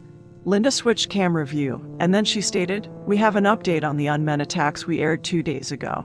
The Sphinx Corporation has taken full blame for this line of biomechas and will compensate for all losses of life and property. Sphinx assures the population that this model of unmen has been recalled and will be destroyed." For more information, we now go to Frank Treppitt, who is standing by for a press conference. The scene switched to a noisy room crowded with chairs. Reporters and representatives from other corporations filled the seats, and in the back of the room, a man with a mic looked at the camera. "Thank you, Linda. The conference is about to start. We'll be seeing Sphinx's new press secretary. She took over the position on Thursday, which was less than 12 hours ago." Frank glanced at the front of the room and he said, "Here she comes now." A woman with shoulder-length auburn hair and wearing a dark blue business suit walked to a podium, and she waited till the room quieted down and then said, "Hello, everyone. Many of you may not know me. I'm Jane Spear. I'm the new press secretary for Sphinx's third branch office." Jane looked at an HHC. She carried and then she continued, "I would like to first assure those in Noir that the rogue unmen have been eliminated. There's no need for worry." She paused and emphasized the next statement as she spoke. "I would also like to add that the technicians who looked over the T3 seconds programming believe the project was sabotaged by a rival corporation." The room erupted with chatter as reporters raised their hands and shouted questions at Ms. Spear. Zax changed the channel as he muttered, "The news is depressing and full of lies." The bounty show Show Me the Money was wrapping up with some final words from its host, Karen Miles.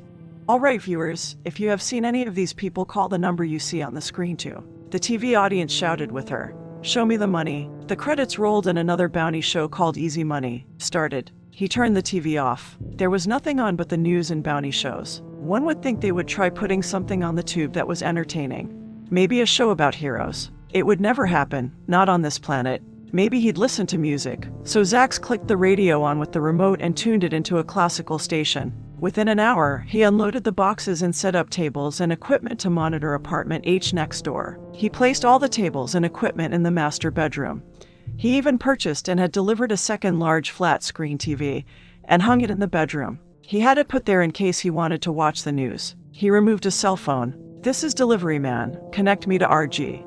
Zax began and then paused, waiting for his mysterious boss to pick up the line. I have set up surveillance. I entered apartment H yesterday while they were out and placed the devices. And I have cameras looking in on the kitchen and the living room. I have even tapped into the building's security and have a visual of the hall. He glanced at all the monitors and stated, at the moment, Kimberly and Catherine aren't at home. He listened to his boss and then replied, Yep, I'll submit daily emails on the two. Yep, I understand. If something out of the ordinary happens, I'm to contact you immediately, but for now, I'm to stay at stage 1 surveillance. Understood. Delivery Man out. Chapter 11. Where is Pandora? Neon signs and flickering streetlights cast a dim glow on Wayfaring Lane as dry clouds roared and growled overhead like a wrath-filled beast. Tainted rain fell from the menacing sky, speckling the streets and people with black drops, and soon the storm left the area, leaving behind an oily residue. A street clock chimed 5 times as evening approached. Without clocks, no one would know if it was morning, afternoon, or night. Stephanie walked through Wayfaring Lane. It was a street made famous in the Hellenistic sector, old business vicinage for its unscrupulous activities. She had shoulder-length blonde hair, wore jeans and a black printed t-shirt of a smiley face, and passed many people lining the street. They sold canned food, transgenic vegetables, and used clothes, and a few bartered flesh, sauna snaps, or stolen water ration cards. The streets were crowded. Some of the people wore winnow masks, marking them as immigrants to the dark half of the planet, but most of the people didn't wear the air filters, having lived in Noir long enough for their lungs to become accustomed to the pollutants. Stephanie paused and adjusted the bright yellow backpack on her shoulders. She didn't wear a mask. A street sanitizer activated once the tainted rainstorm passed and as the loud automatized machine rumbled down the potholed road.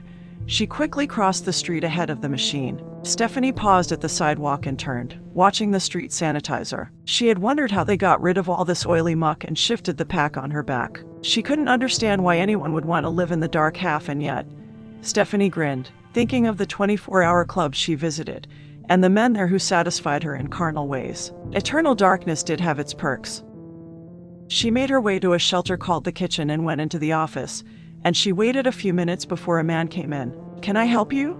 he asked, carrying a sack of Chinese takeout. "Yes, I'm looking for my sister," Stephanie answered as she reached into the backpack, pulled out an HHC, and showed the man a photo on the screen. "Have you seen her?" "Let me see." He took the device, looked at the picture, and then answered, "Yeah." He shook his finger at the photo and said her name was Katie. "No, wait, Kat, I think. She hung around Preacher a lot." He handed the small computer back as he stated, "He used to run this shelter." "Where can I find this preacher? Is he at a church or a temple somewhere?" The man shook his head and answered, "He wasn't a real preacher. It was his name around here." The man removed the food from the sack and placed it on the desk. "Anyway, Preacher's dead." He opened up the sweet and sour chicken as he stated, "He was killed over a week ago. He was gunned down right outside. They say it might have been the work of an illicit closer. Do you know of anyone else who might know this woman?" "Ah, I mean my sister, or where I might find her." "No," he replied as he removed chopsticks from the sack and broke them apart. "But they're holding Preacher's funeral tomorrow." He grabbed a piece of chicken with the chopsticks, shoved it into his large toothy orifice, and continued talking with food in his mouth. "Maybe she'll show? Here." He scribbled down an address on a napkin. "This is where it'll be, Stephanie's View." "Thanks." I take the paper, grab my bag, and walk out of the office, reading the napkin. It looks like it will be tomorrow. I put a hand to my chest as my heart races. I've never been this excited. I can't wait to meet. What did he call her? Kat.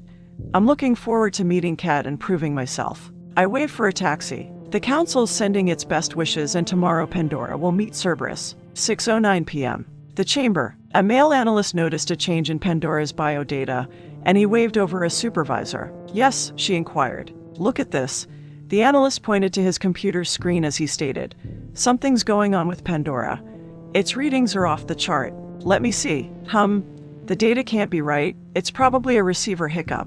I want you to make a note of it though, but remember, the council deemed Pandora a failure. Let's keep our focus on Cerberus unless something drastic changes." "I understand." "All right then. Back to work." Chapter 12. Another room. 6:11 p.m. Hellenistic sector, commercial vicinage. Etna Toys Distribution Station Bravo. Kimberly's View. The door that woman kicked in opens into a large room filled with about 100 filing cabinets. and it's apparent the room hasn't been used in years. That woman tells me, "Come on, there's no time to be sitting around on your lazy ass." I stop staring at her, focus on what needs to be done, and hurry in past her. And then that woman glances outside before shutting the door. I search the room over the barrel of my PPK and lower the gun after finding no threat. That woman walks over to a filing cabinet with an old metal surface and opens the top drawer of 5, and it squeaks as she does so. "They're a little rusty. They've been in here a long time," she states as she turns back to me. "What do you think?" "They're old, but..." I start as I can't shake what happened at the door. I thought I was facing a terrifying demon, but as I look at her now, it's almost like a sense of fondness and loss sweeps over me, and I think of a kitty cat I once had and lost. "Is everything all right?" That woman questions me, interrupting my thoughts. I force all the confusing fear and misplaced familiarity to the back of my mind to worry about later, move to a filing cabinet, and finish what I was saying earlier by questioning, "Is there anything useful in them?" I order her as if I need to take back my leadership in our roles. "Go through the ones on your side, and I'll do the same, and maybe we'll get lucky and find something." "First, I need to come down," that woman tells me as if making up some excuse to be lazy. Then she closes her eyes as if viewing security footage on the back of her eyelids, and states, "The K99 seconds are nowhere near us, so now would be the best time." She moves away from the filing cabinets, finds a place to sit on the floor near the door, removes the music box from her pocket, and opens its lid. "Maybe now isn't the best time for you to go into your, whatever you call it, the drifting time," that woman replies as she closes the lid to the music box. "The K99 seconds are beyond the range of my senses, so I should use this time to come down from the Ultra Epi. Who knows when I'll get another chance." She assures me, "I'll wake up when I sense them, and if there's some other type of trouble, just give me a good shake." I think about giving her a real good shake and then maybe beating that woman before I question her. "Come down. You make it sound like you're on drugs. Are you a junkie like those Son of Snap addicts?" "No, it's nothing like that," she answers, and then she tries to explain by saying, "If I don't listen to the music and calm down, I get anxious and sometimes I get these really bad headaches." She pauses as if thinking back to other instances, and then she says, "I've gone a long time without the music and without coming down, and I've gotten the shakes." "You went into withdrawal. It still sounds like you're an addict," I state as I walk to the first filing cabinet, put my hand on top, and stare at the dust. "Have you ever seen the junkies on Wayfaring Lane?" "Yes, and I never thought of myself that way," she replies, and then that woman looks at the music box as if it holds some sort of answers that it's keeping from her. "Who knows what the council did to me?" She turns and states, trying to convince me, "If I don't come down, I'm no use to you, and trust me, you're going to need me. It won't take long." There's that word again. Trust. It proves that woman has learned nothing from before. What will I have to do to get it through her thick skull that no one can be counted on for anything? "Go ahead," I tell her, granting my permission for her to be a freak. "I'm tired of hearing you whine. I'll start on the filing cabinets." I open a drawer and add, "But before you take your nappy poo, I have one more question for you. Do you have to do this every time you see any action?" I find nothing and close the drawer as I say, "Waiting on you could get old very quick." "Yes, every time the Ultra Epi kicks in, but only biomechas trigger it," that woman answers, and after a few seconds, she adds like some scolded child, "I'm sorry." "What are you sorry for?" I question as I focus more on what I'm searching for than what she's whining about now. That I'm a bother. She stares at the floor, and after a few seconds, she says, "I'm sorry that I'm not normal. I don't know why you're apologizing. It's not like you can help it," I tell her, and then I mutter, "You little freak, still. I'm sorry. Well, as long as it doesn't get us killed, don't worry about it," I state as I start on the third cabinet. A few moments go by, and then I say, "I've been meaning to ask you something. Is the Ultra Epi what causes your eyes to glow?" "Yes, of what I've been able to find out it is." That woman's definitely a little freak. I can't wait till I don't need her help anymore and I can close her. I just need to make sure I come up with a story that will be believable when I report her accidental death to Voice. I glance at her and see that she's staring at me, so I tell her, "Well, hurry up and get your nappy poo over." I think about what she has told me, and I add, "And you better not be giving me a line of cretin bull so that you can get out of working." I force a smile to hide what I'm really thinking. I don't like being in this stupid and weird partnership.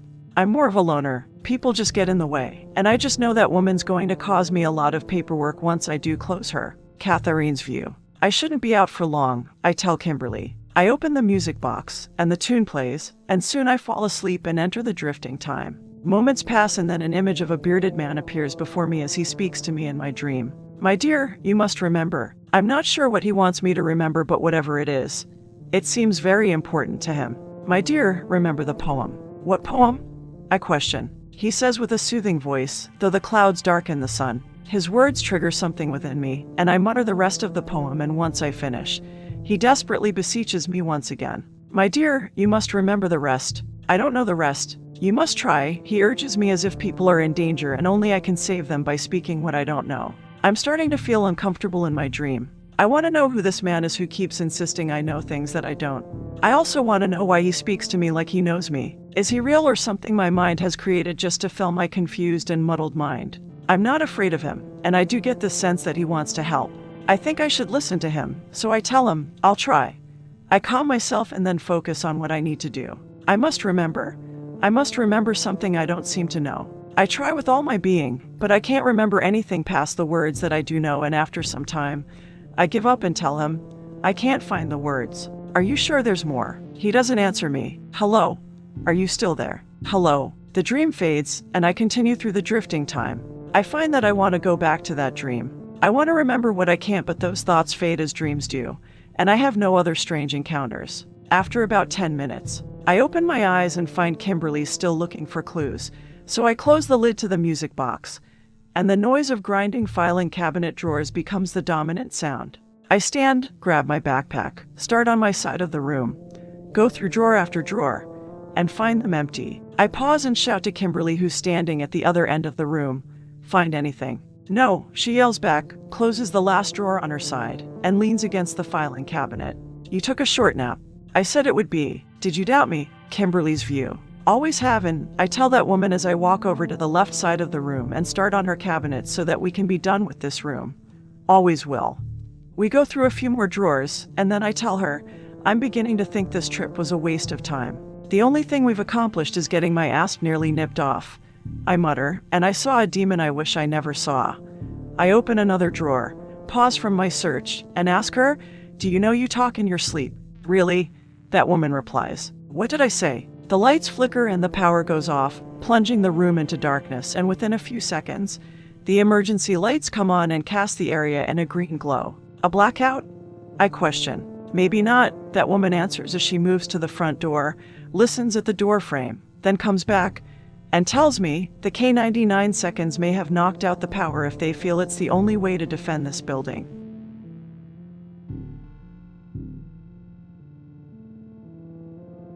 They're probably making their way here now.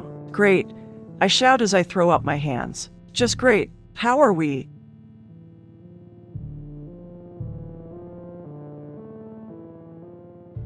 I see a light. I move to the rear of the room and that woman follows me, and I stare at the floor as a white light glows through a small crack.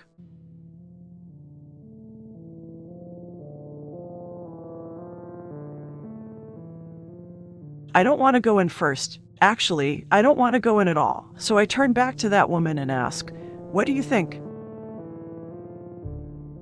The K99 seconds could be here at any moment, and we only have one way out of this room that I can see. I glance back into the next room and add, Hades. It could be another waste of my time to search this next room. I was thinking the same thing. I tell her, hating that she's right, and then I reluctantly start through first. Come on, let's try to salvage the trip. Chapter 13, Children of Nyx, 6:48 p.m. Hellenistic Sector, Commercial Vicinage. Etna Toys Distribution Station Bravo. Catharine's View. We walk through the concealed door and find a brightly lit room with beige carpeting. The second room feels different than the first. It feels even less used when the facility was in operation. A bookshelf full of volumes is against the right wall, and a single filing cabinet is against the left wall. I move to the lone cabinet and open the top drawer through the fourth, finding them empty. Then I open the last drawer, and I find that it's also empty. I start to shut it, but then I see a corner of a filing folder that has fallen underneath. I remove the bottom drawer from the cabinet, set it to the side, grab the file, and start glancing through it, and while I do that, Kimberly goes over to the bookshelf, grabs a book, and flips through the pages, searching for anything of interest. Once she's done, Kimberly drops the book to the floor and starts on another. Kimberly has made a small pile by the time she asks me, did you find anything? Yes, I answer as I walk to the center of the room. I've found a file that appears to have been lost. I'm not sure when it was lost. Kimberly snaps at me. I'm not asking when it was lost. I was going to ask you when you were going to tell me you found it. Why are you yelling at me? I shout back at her. I don't remember yelling at you. You might not have yelled at me, but you nearly shot my head off. So that's why you're mad at me, I tell her as I lower my voice back down. How do you think I feel when you didn't help me to the top when we were climbing?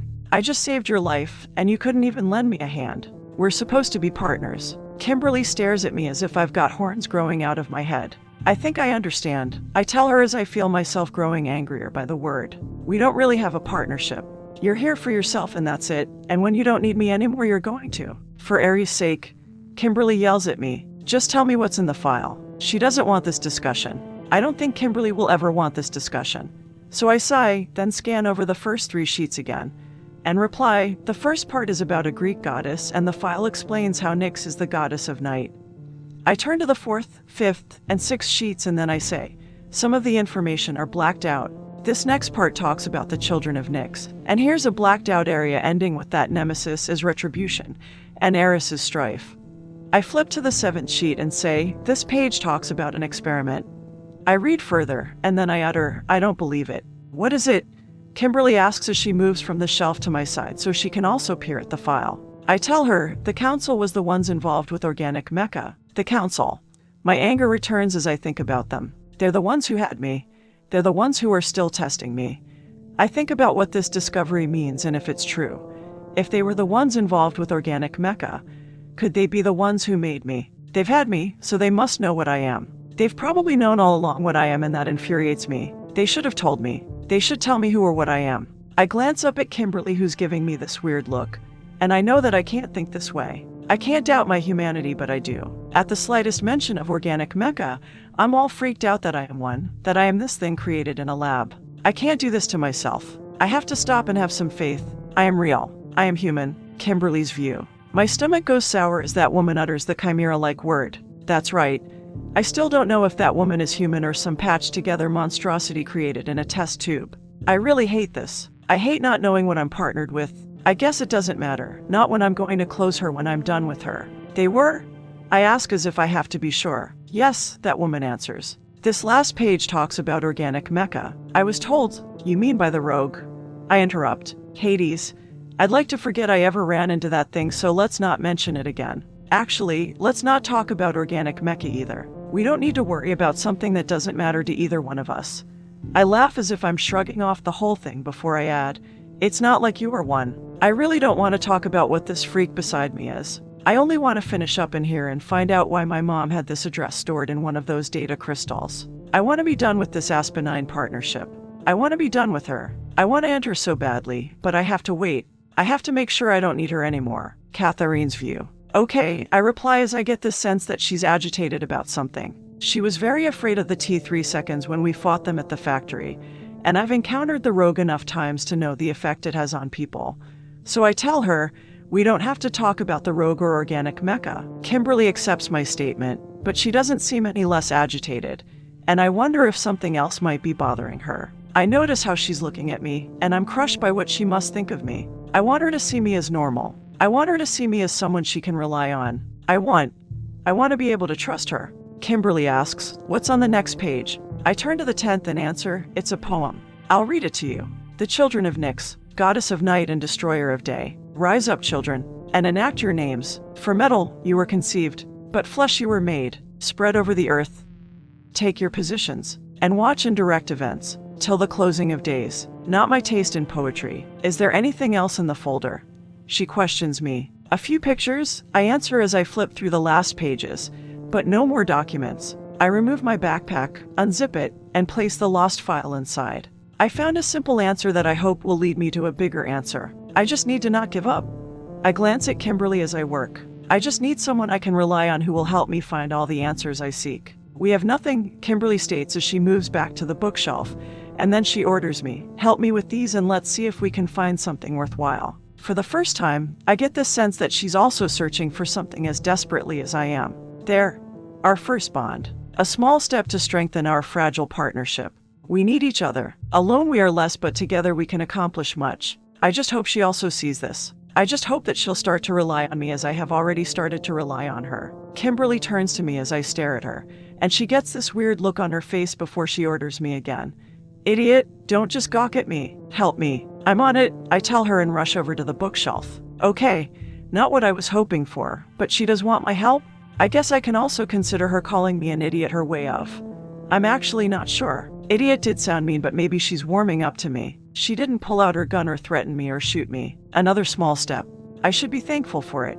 I scan the books, grab one on transgenics, and finger through the pages. A photo falls to the floor, and I pick it up, examine the picture, and say, Kimberly. She removes a book and flips through it as she questions. What? I turn the photo so she can see. That's my mom, Kimberly utters as she takes the picture and peers at her spitting image sitting next to an older gentleman. Hades. But who's the guy she's with? Let me see. I speak, turn the transgenics text over, and look at the author's photo on the back. Adam Greenhouse. It says here he's the father of transgenics. Let me have a look. Kimberly demands more than asks, then takes the book, and mumbles. We found a clue, but where will it lead me? She then questions. It can't be a coincidence, can it? I don't think so. We should talk with this Mr. Greenhouse. Sure, but how do we find him? May I? I question as I hold out my hand for the book. Kimberly gives it back to me, and I glance at the photo of the author and flip to the acknowledgments. It says here that the picture was taken at Genesis Arboretum. I hand back the book as I add, Mr. Greenhouse worked there at the time of the photo. It would be about, Kimberly starts as she examines the date on the photo, and then she says, 3 decades ago. Do you think he's still working at the Arboretum? She stares at his picture as she comments, I doubt he's still alive. He looks pretty old in this photo. Only one way to find out, I say with a smile. Kimberly's view. I peer at her as she gives me this goofy grin. I really hate being in a partnership, especially with that woman. There's just something about her that irritates me. I don't know if I can spend another hour with her and her weirdness, so what will I do if I have to spend another day? I sigh as I tell her, I guess we'll be going on a field trip. Yay, I'm going to have to spend more time with that freakish woman when all I want to do is put a bullet through her brain. I take a deep breath and let it out. I can do this. I can endure this. I've been through worse. I say, before we go to Genesis Arboretum, there are other things we have to consider first. What about the K-99 seconds? That woman pats her backpack and answers, I do have a few IPRs. The armor-piercing rounds should penetrate their visors. You have IPRs. Why didn't you use them? Well, that woman starts as she opens her backpack, takes out the lost file, the gel taser, and a few other items, and then grabs a handful of shells from the bottom and shows them to me. They were kind of thrown in, for Aries' sake. I shout, you had them loose in your pack. You should have had them in a magazine ready for action. I can't believe it. That woman is an idiot. A real honest-to-God's idiot. She bows her head as I scold her, and then that woman says, I know I should have. I just never got around to it. She peers in the backpack, counts them, and says, I have 8, and 12 robot mutts. We need more. Any ideas? She glances around the room, points to a fire extinguisher, and answers, maybe. Was there one of those in the other room? I think so. Don't tell me you have a stupid plan. I won't, that woman states like a child intending mischief. And then she adds, I'm hoping for a brilliant one. Chapter 14. Escape from Distribution Station Bravo. 8:21 p.m. The gentle wind blowing through the city changed direction and swept the newspaper back down the chain-length fence, and a few sheets of paper grabbed the metal diamond mesh as if holding on with all its might. The breeze kicked up and forced the debris further down the fence, and the wind lodged the newspaper at the gate and inside the protective wall of mesh. A K-99 stared at the debris, and then scanned the surrounding area. It had been sent on a mission by its team leader. The perimeter was secure, so it moved to the guardhouse and found the SCM lying on the floor moaning. The K-99 activated its sensors, checked on him, and his vitals were within parameters, so it nudged him with its nose but couldn't wake him. The K-99 transmitted the information to the others of its pack, and the dot light in each of its yellow eyes simultaneously blinked 3 times. It glanced once more at the SCM, ran back to the loading ramp, re-entered Etna Toys, and raced down several cobwebbed halls as its metal clawed paws clinked across the concrete corridors. It detected the intruder's shoe prints in the dust, and a few fluorescent lights flickered overhead as it followed the trail through several halls. After a few minutes, it came to the long passage with no doors. Water dripped from the ceiling pipes and landed on its fur, and then the K-99 passed the 2 hand scanners, went through the open door, and continued running. The concrete floor stopped and was replaced by the sandy one, and the long passage ended in the large cave with the curved second level. It paused and looked up, knowing the intruders were above, and then the K-99 raced on to join its half of the pack. On the second floor, back in the first room with all the old filing cabinets. Kimberly's view. I cautiously open the front door and look over the curved walkway. The eerie green glow of emergency lights envelops the area inside and the walkway outside. There's no enemy out there, so I close the door and turn back to that woman who's standing behind me and who's also somehow to blame for all of this. She checks her magazine with the 8 IPRs, places it in her left thigh pocket, and mumbles, "I hope they're enough." I'm so infuriated with her. I can't say exactly, but somehow it is her fault we're in this mess. I think about shooting her and somehow using her body to draw the K-99 seconds away so that I can escape, but I'm not sure how a plan like that would work. I'll hold off on closing her, hold off till she's more useful dead than alive. You said the robot mutts would track us down. I begin as I pace back and forth from the door to the middle of the first room. How are those tin mongrels going to get up here? We had to climb the cave's wall to reach the second level, and I don't see any other doors outside. Just because we don't see one doesn't mean there isn't one, that woman replies as she removes the PPK I let her borrow. And then she motions with her head to the back wall before she adds, "Remember the hidden door? We didn't know it was there." Hades.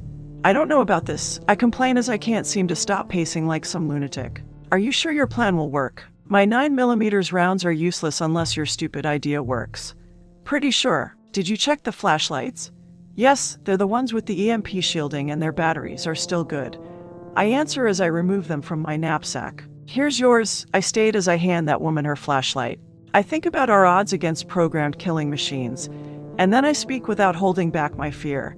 I don't know about this idiotic plan of yours. What if it doesn't work? Do you have a backup?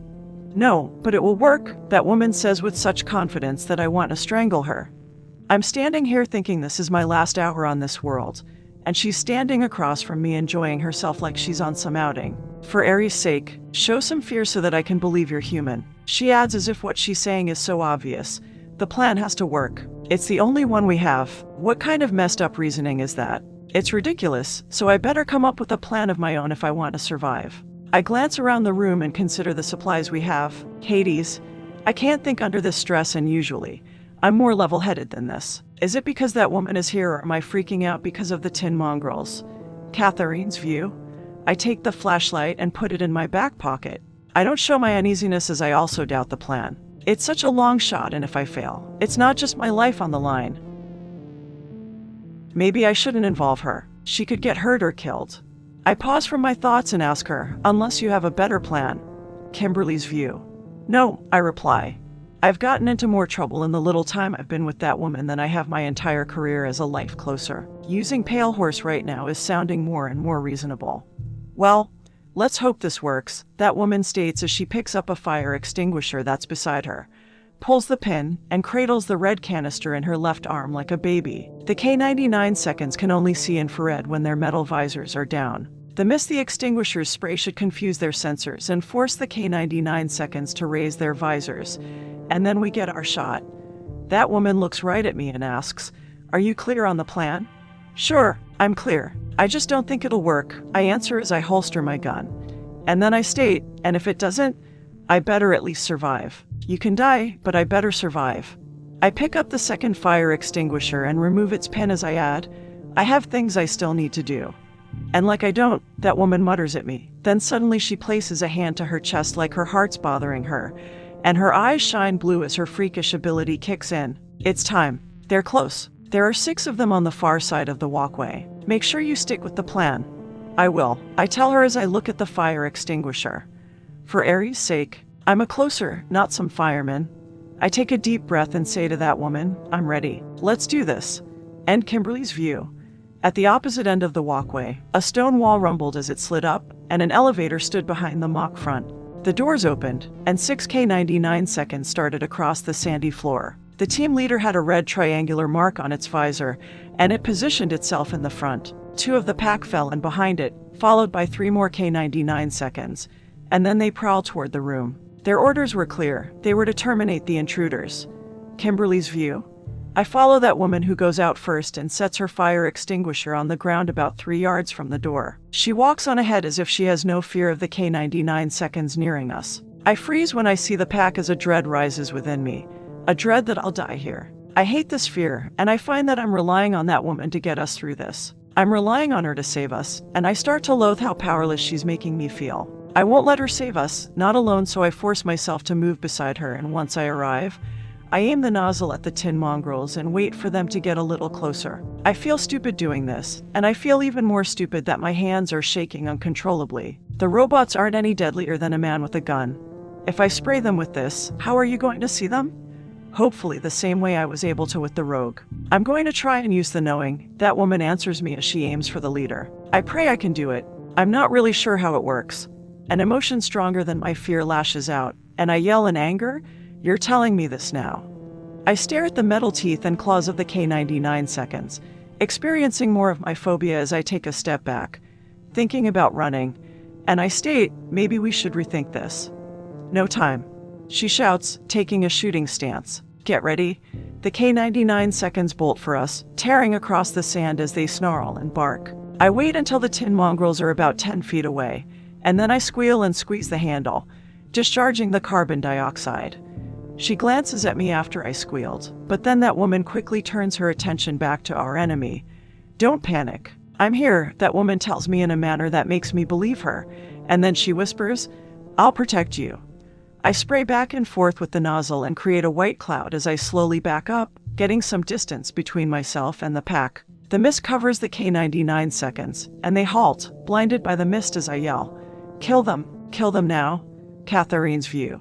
Before Kimberly discharges the fire extinguisher, I focus on the team leader as the pack nears us and my heart thumps continuously, fueling my ability. Kimberly sprays, the mist covers the K-99 seconds, and I feel my eyes blaze brighter, and I can see them reflect off the wall of white like a blue inferno, and in that moment, I pray, please work, please work. I have to protect Kimberly. I lose sight of the team leader, but then the knowing kicks in. I see the yellow-green electrical apparitions emanating from the K-99 seconds. The E-field my body generates somehow modifies itself and collects its output in the center of my heart. It's like I'm seeing it happen.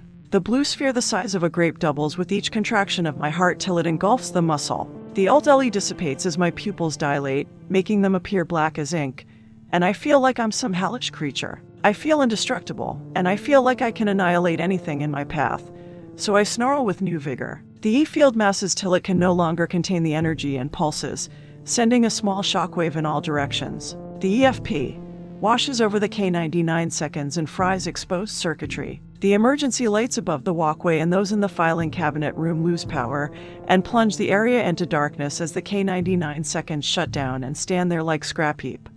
I click on my flashlight and the beam lights up the walkway as I order, Stop spraying. Kimberly releases the trigger of the fire extinguisher, and we both stare at the motionless K-99 seconds as the white cloud slowly dissipates. Shoot them now while they're disabled, Kimberly shouts. No, we have to wait if the plan's to work, I insist. Hades, Kimberly yells, and then she complains, You've got to be kidding. Wait, I repeat, understanding her fear, but we can't waste this one chance. I want to shoot. I want to end these mechanical demons, but I must not give in to dread. Wait, I repeat, then count to 10 as I sense them reactivating. And then I yell, now. Chapter 15, The Best of Plans. 9:07 p.m. Catherine's view. I wait as Kimberly sprays the fire extinguisher again. I sense the K-99 seconds backup battery kick in and they power up as the white cloud engulfs them for the second time. The yellow-green electrical apparitions of the K-99 seconds fades as the knowing enters its third stage, and I see a bright ghost image of each of the K-99 seconds that shines through the mist. I notice the team leader and the two K-99 seconds behind it raise their visors, so I carefully aim and fire 3 times, hitting the front K-99 seconds in their kill spot. That one's empty, Kimberly tells me as she drops the fire extinguisher and races back to the second one. I can still hear the fear in her voice as I retreat with her. I'll make sure none of the dog biomechas hurt her. Kimberly picks up the second fire extinguisher and sprays the remaining 3 K-99 seconds, and I watch the middle one open its visor, and I shoot it, dropping it. The last 2 K-99 seconds stand frozen in place as they receive data from their iLink, and it must inform them that the other 4 have been terminated. Kimberly removes her gun after she drops the second empty fire extinguisher, and then she yells, That's it on the spray. The 2K99 seconds back up several steps till they are clear of the mist, and once the cloud dissipates, they must be able to see our heat signatures and have no need to raise their visors. They've adapted too soon. I shout as I remove the IPR magazine from my pocket, eject the regular one, clear the chamber, and toss the magazine to Kimberly. I insert the new one as the knowing's bright ghost images fade along with the misty cloud. Kimberly's view? So far that woman's plan has worked. I move so that we're standing side by side, and I glance at her as her pupils retract and return to their normal greenish-brown coloring. Hades. She looked like some creepy monster when her eyes went all black like a shark's. The blue Alt Ellie returns and her eyes take back their hellish gleam. I stand there powerless to do anything as she fires once at the K99 to her left, and the armor-piercing round penetrates the visor and enters its weak spot. Hurry! That woman yells at me as she fires the last IPR. Climb down. The K99 turns its head slightly, and the bullet ricochets off its metal visor. I move as my dread spurs me to action, and I holster my gun. I consider as I rush for the ledge that this was the second time my weapon had been useless, and maybe I need to upgrade it. I reach the ledge, place the magazine that woman had thrown to me in my knapsack, and start down. Catherine's view. Kimberly takes off as I face the last dog biomecha, and it charges and leaps for me. I take a step toward the edge, fire again, and this time, the round penetrates its visor. I duck, and the K99 jumps over me and the cliff, landing in a heap on the floor below. I hear something, so I look at the other end of the walkway and see a hidden wall rumble up, an elevator open, and the other half of the pack rush out. I fire and take out their team leader as the other 5 run towards me. I tuck my gun and climb down. Hurry! I shout to Kimberly, who's near the bottom. The other half is coming, and I'm down to 4 rounds. Kimberly reaches the first level and runs for the exit. I jump down when I'm about 5 feet from the bottom and follow about a minute behind her. I glance back and see that the K99 seconds are studying the height of the cliff. Then one of them jumps, and it lands hard but undamaged. The other 4 follow, and soon they pursue us. We run through the sandy hall, through the concrete corridor, and to the door with the scanners. We enter the hallway with the blue pipes as I turn and fire, hitting one in its vulnerable spot. It collapses to the floor about 100 yards away, and the 4 remaining K99 seconds leap over its body, continuing their pursuit. I back up a few steps, fire twice, and hit one K99, but the other one evades the bullet. I turn and run as I shout, "They've adapted." Kimberly's way ahead of me and pauses at the corner as she says, "What do you mean?" The 1K99 has evolved like the Rogue, so it's able to dodge bullets. Kimberly's view. Hades. I'm trembling again as I see the 3 robot mutts closing in on that woman.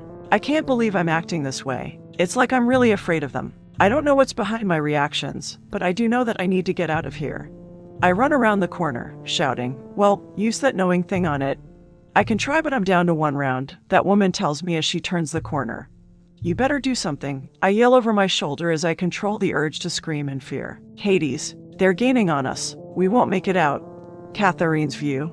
Kimberly's right, so I tell her, keep going. I will save her. I just need to gain her some time to escape, so I stop about 100 feet from the corner, turn, and wait for the K99 seconds to come around. I hurry in, unsealing my backpack, remove a screwdriver and my flashlight, kneel, and lay the tools beside me. Kimberly questions me in the distance. "What are you doing?" "I'm buying you some time, so use it and run." I answer her, then I consider what I'm about to attempt, and I shout back, "Hey, you'll need your flashlight." The 3K99 seconds turn the corner, and I face the pack as I mutter, "Come on. Come on. Kick in." I believe my ability won't heed my call, so I'm about to stand and run for it. The knowing does activate a moment before I retreat, and it sends an E-field pulse in all directions. The lights in the area lose power, and the K99 seconds shut down in their tracks. I switch on my flashlight just as the K99 seconds fall over stiff as a day-old corpse. I wait, and then it happens. I watch as their backup battery kicks in. They power up, the 3 rise to their paws, and then they glance around the dark area. Once they get their bearings, they charge after me. The ghost images of the K99 seconds appear, acting a second before the real ones do, and I fire at the one in the lead and hit its weak spot. The K99 stumbles, falls, and wipes out the 2 behind it, and the 3 of them land in a heap. Kimberly's view. I run, and in my terror-induced flight, I realize it's stupid the way I'm acting. So I stop and turn. I'm running like some frightened rabbit. It's like that woman tricked me. I go back to the corner so that I can see her in the distance. She did somehow. That woman wants me to owe her my life, and I can't have that. My fear vanishes as resentment replaces it. I'm not going to owe her anything. I start toward her and shout, I'm not going to let you save me. I can protect myself. What are you doing? That woman asks as she glances at me, and then she turns her attention back to the pack. Why are you coming this way? She lays the empty gun down and picks up the screwdriver, holding it like a knife as she screams with concern in her voice. I said, run. Get out of here. It's useless. There's nothing you can do. Shut up. I shriek at her as I'm finally able to let all that pinned-up fear out. I aim at the K-99 seconds as I shout even louder. Don't ever say something like that to me. I'm not useless. The last 2 K-99 seconds lift from the heap and slowly stalk that woman as she grips the screwdriver and shouts at me. I said it's useless. Not that you're useless. Oh, I utter as my anger lessens, but only a bit. Well, I notice the pipes running along the ceiling and ask, can these things swim? No, this early model's not waterproof. Great, I can finally do something. I yell in wicked glee and fire, emptying my magazine along the pipes in front of the K-99 seconds. See, I whisper, I'm not useless. The pipes rupture and spray water on them, and the K-99 seconds jolt in place for a few moments as electricity surges through their bodies, and then they collapse to the floor. That was amazing. That woman exclaims as she stands, grabs her things, hurries down the hall, and joins me where I stand. She looks at me with this admiration I believe I've seen before. She's like a little girl looking up at her big sister who has just saved her from an angry stray dog. And that woman reiterates, really? I mean it. That was amazing. I know, I say, trying to sound boastful, but instead, I slightly blush as I receive the compliment. I find that I'm smiling. That woman seems sincere as she looks at me with her wonder-filled eyes, and for a few moments, I think I'm looking at a kid. I turn away so she doesn't see me blush. I don't brush off the compliment since it has come from the Pandora project, who has great skill in her own right, but I also can't let that woman know I appreciate the praise. I act irritated as I glance at her screwdriver and inquire, what were you going to do? Were you going to dismantle the tin mongrels before they chewed off your arm? Ha, she utters as she glances at her screwdriver. Oh, that's funny, she says, then chuckles, and adds, but no. I eject my empty magazine and insert the one she had tossed to me earlier. And then I speak, surprised by the project's reaction. I believe that's the first time I've seen you laugh. It has been a long time, that woman admits as she glances over her shoulder, making sure nothing pursues us. She turns back to me and states, I can't believe you saved me. I thought you only looked out for yourself. Well, don't get used to it. It must have been a lapse in judgment. Anyway, I didn't want to owe your dead corpse anything.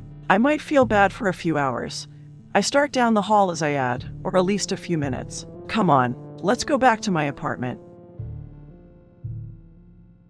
Chapter 16. The Request, 9:47 p.m. Thanatos the Dark Half's regulator clicked on an incoming call, and an image of a man appeared on his 100-foot screen. The man's eyes were shadowed, but Thanatos recognized the mouth and chin. Mr. Morta, Thanatos yelled over the death metal resonating through his domain. Music other than jingles had been outlawed by the corporate senate, but black market music was available in a variety of genres. It has been a while. You should call more often. I miss our chats. I do, and I dislike them, Mr. Morta spoke. And here I thought we were friends. I guess I was wrong. What can I do for the council? Mr. Morta scowled as he looked over the nipple-pierced punk. He could barely hear Thanatos over the noise of what Thanatos referred to as music. He just needed to finish this conversation. So Mr. Morta answered, I wanted to personally confirm that the request for the Pandora project's open closing has been canceled. We have no further need to have a bounty on its head. Thanatos pulled up the file, opened it on the lower part of the large screen, and replied, the closing and the bounty were canceled 1 minute 10 seconds after your request. He scratched his eyebrow as he inquired, is there a problem? No, Mr. Morta answered. I take it you have a real interest in this Pandora. Thanatos yelled as he glanced over the file. Woman, do not worry. Since the forging of the Assassin's Guild, mistakes are rare. He typed in a command on the keyboard and turned down his music. And then Thanatos stopped yelling and stated, once a closing is canceled, it is canceled. All closers use HHCs, and they know the moment a cancellation comes through. Pandora has nothing to fear from any closer. She is free to do whatever projects do. Mr. Morta tapped his finger on the table, not amused with Thanatos, and then he spoke, perhaps you can help me with another matter. A closer cross paths with one of our projects. I would like to know their identity. I believe she performed the topo closing. Thanatos typed across the keyboard and pulled up some more files as he questioned, "Do you know the history of the Assassin's Guild?" "Yes," Mr. Mortar replied. "I do not need a lesson. Please give me the answer to my request." Thanatos gestured a bow with his hand and head as he began, "Great Council member." A smile slithered across his face as he said, "If you know the history, you should also know I cannot tell you their identity. Part of my job is to protect their anonymity." Mr. Morta grumbled his irritation, and then he said, "I have no further need to speak with you then." He ended the transmission and the screen went black. Thanatos drummed his fingers on the swivel keyboard for a few moments, and then he pushed it to the side till it aligned with the chair's arm and leaned forward. "Phoenix." He placed his palms together as if praying and questioned out loud, "What have you gotten yourself into?" The twin closers, Nikolai and Natasha, busied themselves as they waited to fulfill the closing on the Phoenix. 3 days remained before the appointed time, and there was much they could do in a megacity that had no bounds when it came to the delicacies of the mind, soul, and body. They returned to their hotel and cleaned up after they had closed on Vic the Vulture that morning for the Valhalla Corporation. They found a nice place for lunch and enjoyed a meal, and as natives of the light side of the planet, everyday life in Noir was alien to them. 9:53 p.m. Hellenistic sector, business vicinage. "I'll never get used to this," Natasha mumbled to herself as she made her way out of the main one hospital after visiting its pharmacy. Her internal clock was off without the sun to greet her in the morning, and she felt like she was on an endless all-nighter and wished to be back where the sun caressed her face. Few people walked the area she was in, as many had gone home to settle in for the night. Natasha paused, tried to adjust to the odd way of breathing through the WMA, and continued outside. She carried a green cloth sack and halted at the edge of a sidewalk as the Cadillac pulled up to the curb. She placed the sack on the floor of the back seat along with her mask, and she got in the front. Her brother Nikolai had the wheel, and his fedora lay beside him on the seat along with an open briefcase. An old book titled Draven and Salandra lay inside the briefcase. Nikolai held another book titled Blood Harvest that he was nearly done with. He finished the last page of the chapter, placed the novel in the briefcase, and put the briefcase in the back, and then he spoke. "Tasha, were you able to get the kids?" She removed her mask once she was in the car, tossed the mask in the back, and replied, "Yes, we have enough filters and the liquid oxygen sprays to last several weeks if needed. I for one do not wish to stay a minute longer in this dreadful place. Our assignment will be over soon and then we can return home," Nikolai told her as he drove out of the hospital's parking lot and onto the main road. "We can see the sun once more." After a few minutes, "I almost forgot," Natasha spoke as she reached into the back seat, removed 2 boxes from the bag, and handed one to her brother. "I got us upgrades." He took it and questioned, "What are these upgrades?" "I grew tired of the window mask that was given to us, so I purchased the next level up," Natasha replied as she removed the WMB from its box. "These have straps so that our hands are free." "Well done, my sister. We may need these if we are to take down the Phoenix." He spoke as he peered at his own WMB, and then he said, "These masks have given me an idea." He pulled over and put on the WMB. "What are you doing?" Natasha questioned. "This vehicle is a convertible. I would like to put the top down. Is that all right with you?" "Only because it is you who is asking.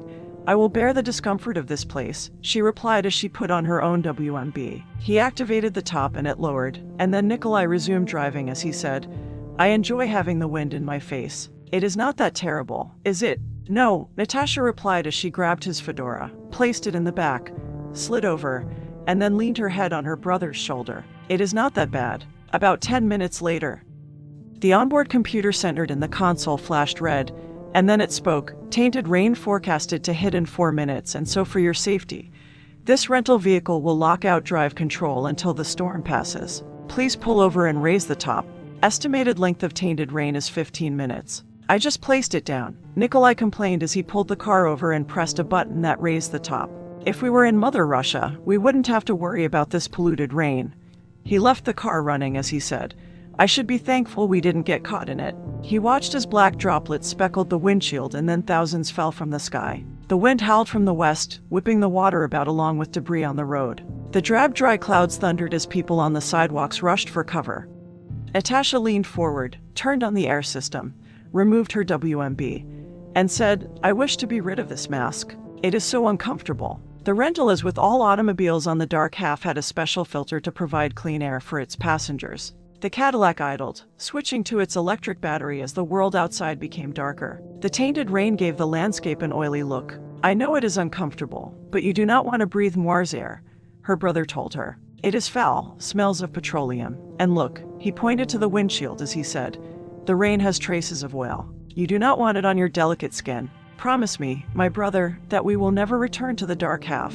Promise me, we will remain on the light side once we have returned home. I cannot promise you this. If Voice has a closing for us, we must take it. We must never disobey the laws of the Assassin's Guild. He looked worried as he added, we should never incur the Guild's wrath. You mean like the Phoenix? Yes, he answered her as he looked at the black water flowing down the windshield, nearly cocooning them in a murky grave. We should never incur their wrath like the Phoenix, or we will meet his or her fate. In an alley some distance from them, the pale white wolf gazed at the siblings as they sat in their car, and the tainted rain soiled its fur and turned its coat a pale gray. The raven perched above the wolf on a fire escape and crowed softly. The large bird was never far from the wolf. Back in the car, Natasha questioned, is there a place we can hide from this gloom? Is there a place we can escape for an hour or two? Here, Nikolai spoke as he reached into the back, grabbed his briefcase, removed something from it, and handed her a brochure. Maybe this place will cheer you up? What is this? Natasha asked as she took it and glanced at the picture. A museum. No, he replied with a smile. Look closer and you will see. She read the front cover aloud. Come see our large spacious sunroom mimicking a pine forest on the light side of the planet. She excitedly looked over the pamphlet as she told her brother. There are tall ordinary trees, green luscious plants that don't glow, and sunlight. Precious sunlight. Do they really have such a place in Noir? Natasha turned to her brother and said excitedly, We must go? We must go now. Take me. Patience. My sister. The place is already closed and there are things we must do tomorrow, so we will go on Sunday. Chapter 17. Flagged. October 23rd. Setting. 12:43 a.m. The sanctum. Analysts worked in 3 8-hour shifts, and a file came across one of those chamber analysts' computer. He scanned the document and found something off about it, so he flagged the record. He turned and glanced around the area, but his supervisors were way on the other side of the line of 24 workstations. The analyst decided he should have looked at right away, so he pressed a button on the side of his earpiece and stated, I have a problem. One of the supervisors, Supervisor Britomaris, approached his workstation, and she questioned, What's the problem? The analyst glanced up at her, turned back to his computer, and pointed as he said, I've received a file that a Mr. Pinchbeck has taken over management duties for the factory. All right, what seems to be the problem? The supervisor questioned as she looked over the document and adjacent files. All the paperwork is in order. I remember sending out this document yesterday. The new manager wasn't Mr. Pinchbeck but Mr. Monroe. I believe the documentation has been altered. We should bring it to the attention of the council. Supervisor Britomaris tapped the touch screen of her HHC, pulled up the files in question, and then she said, No, you must be mistaken. I have the original file right here. Mr. Pinchbeck is the new manager. The analyst shook his head as he spoke. I could have sworn there was a different name there yesterday. She insisted, This is nothing we should concern the council with. If there was a mix-up, we would have heard about it by now. There can't be two managers at the factory. The analyst motioned to his screen and said, I found something else. Mr. Frank Bygone used his corporate card yesterday to rent a limo. He pointed to an HHC lying on his workstation and stated, I have the bill from the limo company right here. What's your point? Supervisor Britomaris questioned, a little irritated. Mr. Bygone worked at the factory. The analyst began as he turned to her again and stated, He's listed among the dead. So how could he have used his corporate card? Where did the limo take him? Let me see. The driver picked him up from the corner of Limit Street and West 1000 Avenue and took him to the factory. Has the card been used since? The analyst looked over the file, and then he answered, No worries then, she said. The limo company put down the wrong date, that's all. They aren't as efficient as us. Supervisor Britomaris ordered, Backdate our records to the day before the T3 seconds attacked the factory. She watched as the analyst complied, and then she said, Excellent.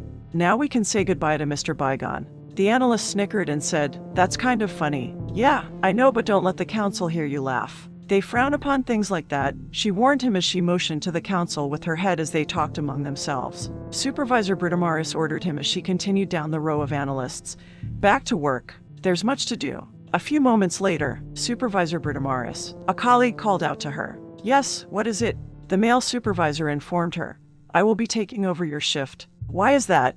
She questioned. I'm also to inform you, if you haven't already received the paperwork, that you will be transferring to another facility. Are you sure? He questioned. Is there another Martha Bertamaris working here? She lifted her HHC, tapped a few buttons, and then she said, no, I haven't received any. Wait, I'm getting something now. Here it is. I am being transferred to the factory. I'm being assigned to alcove supervisor. In the center of the chamber, Mr. Morta's view. I review the data we received from Etna Toys distribution station Bravo and find it most interesting. 2 of Jin's ciphers have appeared and now we need to discover who has it and why they were at one of our old labs. I have a feeling this incident has something to do with Pandora. I smirk, amused by the notion. It would be like Pandora to become involved in Jin's prophecy despite our efforts. I place my computer in sleep mode, push my chair away from the table, and stand. Ms. Nana glances at me, smiles in her endearing manner, and returns to work. Mr. Dakuma pays me no mind, which I prefer. Sometimes he does irritate me with his observation of late. I walk through the areas of the chamber that are shadowed from prying eyes, pondering my earlier thoughts. If it is true and Pandora is somehow involved, what part will she play? Will her role be destroyer or savior of our world? Mr. Dakuma's view. I stretch my hand forward, yawn, and then scan the darkness, noting Mr. Morta is smiling. It is a rarity, and even though I wish to know what has amused him, I keep my curiosity to myself. Do we have a team ready to go to Etna Toys distribution station Bravo? I ask instead. No, Ms. Nana answers. All of our SCMs are busy on other assignments except those stationed here. Should we pull a group from the field or send in our personal guard? Neither, Mr. Morta replies as he returns to his chair with no smile within the visible realm. There is nothing important anyone can find at Etna, so we should not pull any SCMs. Off of an assignment to investigate some vandal or junkie. Do you really believe it was some vandal or junkie? I inquire, surprised by his decision. This vandal has Jin's cipher. I grow ever suspicious of our eldest member's actions, so I question, why do you delay in sending the SCMs? Delay. Mr. Morta utters as if offended, and then he states, if you believe this cipher is more important than any of the assignments the SCM units are on, by all means, go ahead, pull one out and send them in, or better yet, you could send in our personal guards and hope the T3 seconds do not discover our new base of operations. I hold my tongue that wants to lash out at him. Why does he belittle my opinion, or is there another reason for the delay? Is Mr. Morta hoping someone will escape before our men arrive at Etna? Mr. Morta is correct in his thinking, Ms. Nana states, forcing my opinion to mean nothing in the count. It is now 2-1 as she inquires. As great of a find Jin's cipher would be, what good is it to us? Jin's prophecy is not our department.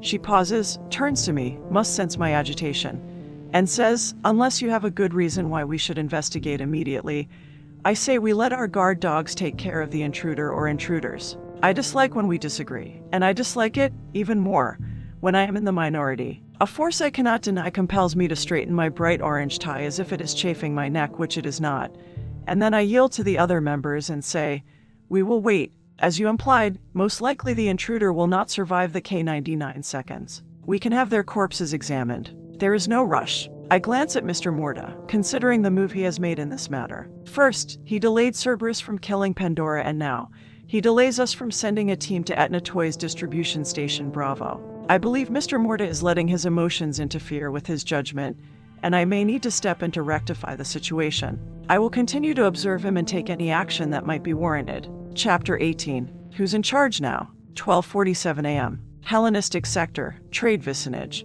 Outside the new manager's office at the factory, the stench of dead bodies clung to the air, and it would have been a repulsive odor to any normal person. The rogue detected the smell and processed it as any other data it acquired. The odor and the sight of the decaying bodies had no effect on it because for the rogue, it was something that just existed. It dragged a body of a man down a corridor and into a food court, and then the rogue dropped the body in the center of the room among hundreds of other corpses. It was fortunate that the council's SCMs had not cleared the area. It could dispose of the body there. Mr. Monroe's name was no longer on the paperwork. Mr. Pinchbeck's was, and there couldn't be 2 managers. It finished hiding the body among the others and started out.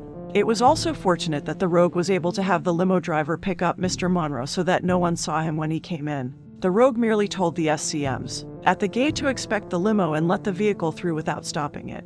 The rogue removed a plastic card from its business suit. It was another good thing it thought to create a corporate card in Mr. Pinchbeck's name to use for the rental of the limo. The rogue didn't need a trail leading to it from Mr. Bygone. The SCMs, protecting the new manager, entered and looked around the area. There you are, Mr. Pinchbeck, a female soldier said. We wondered where you went.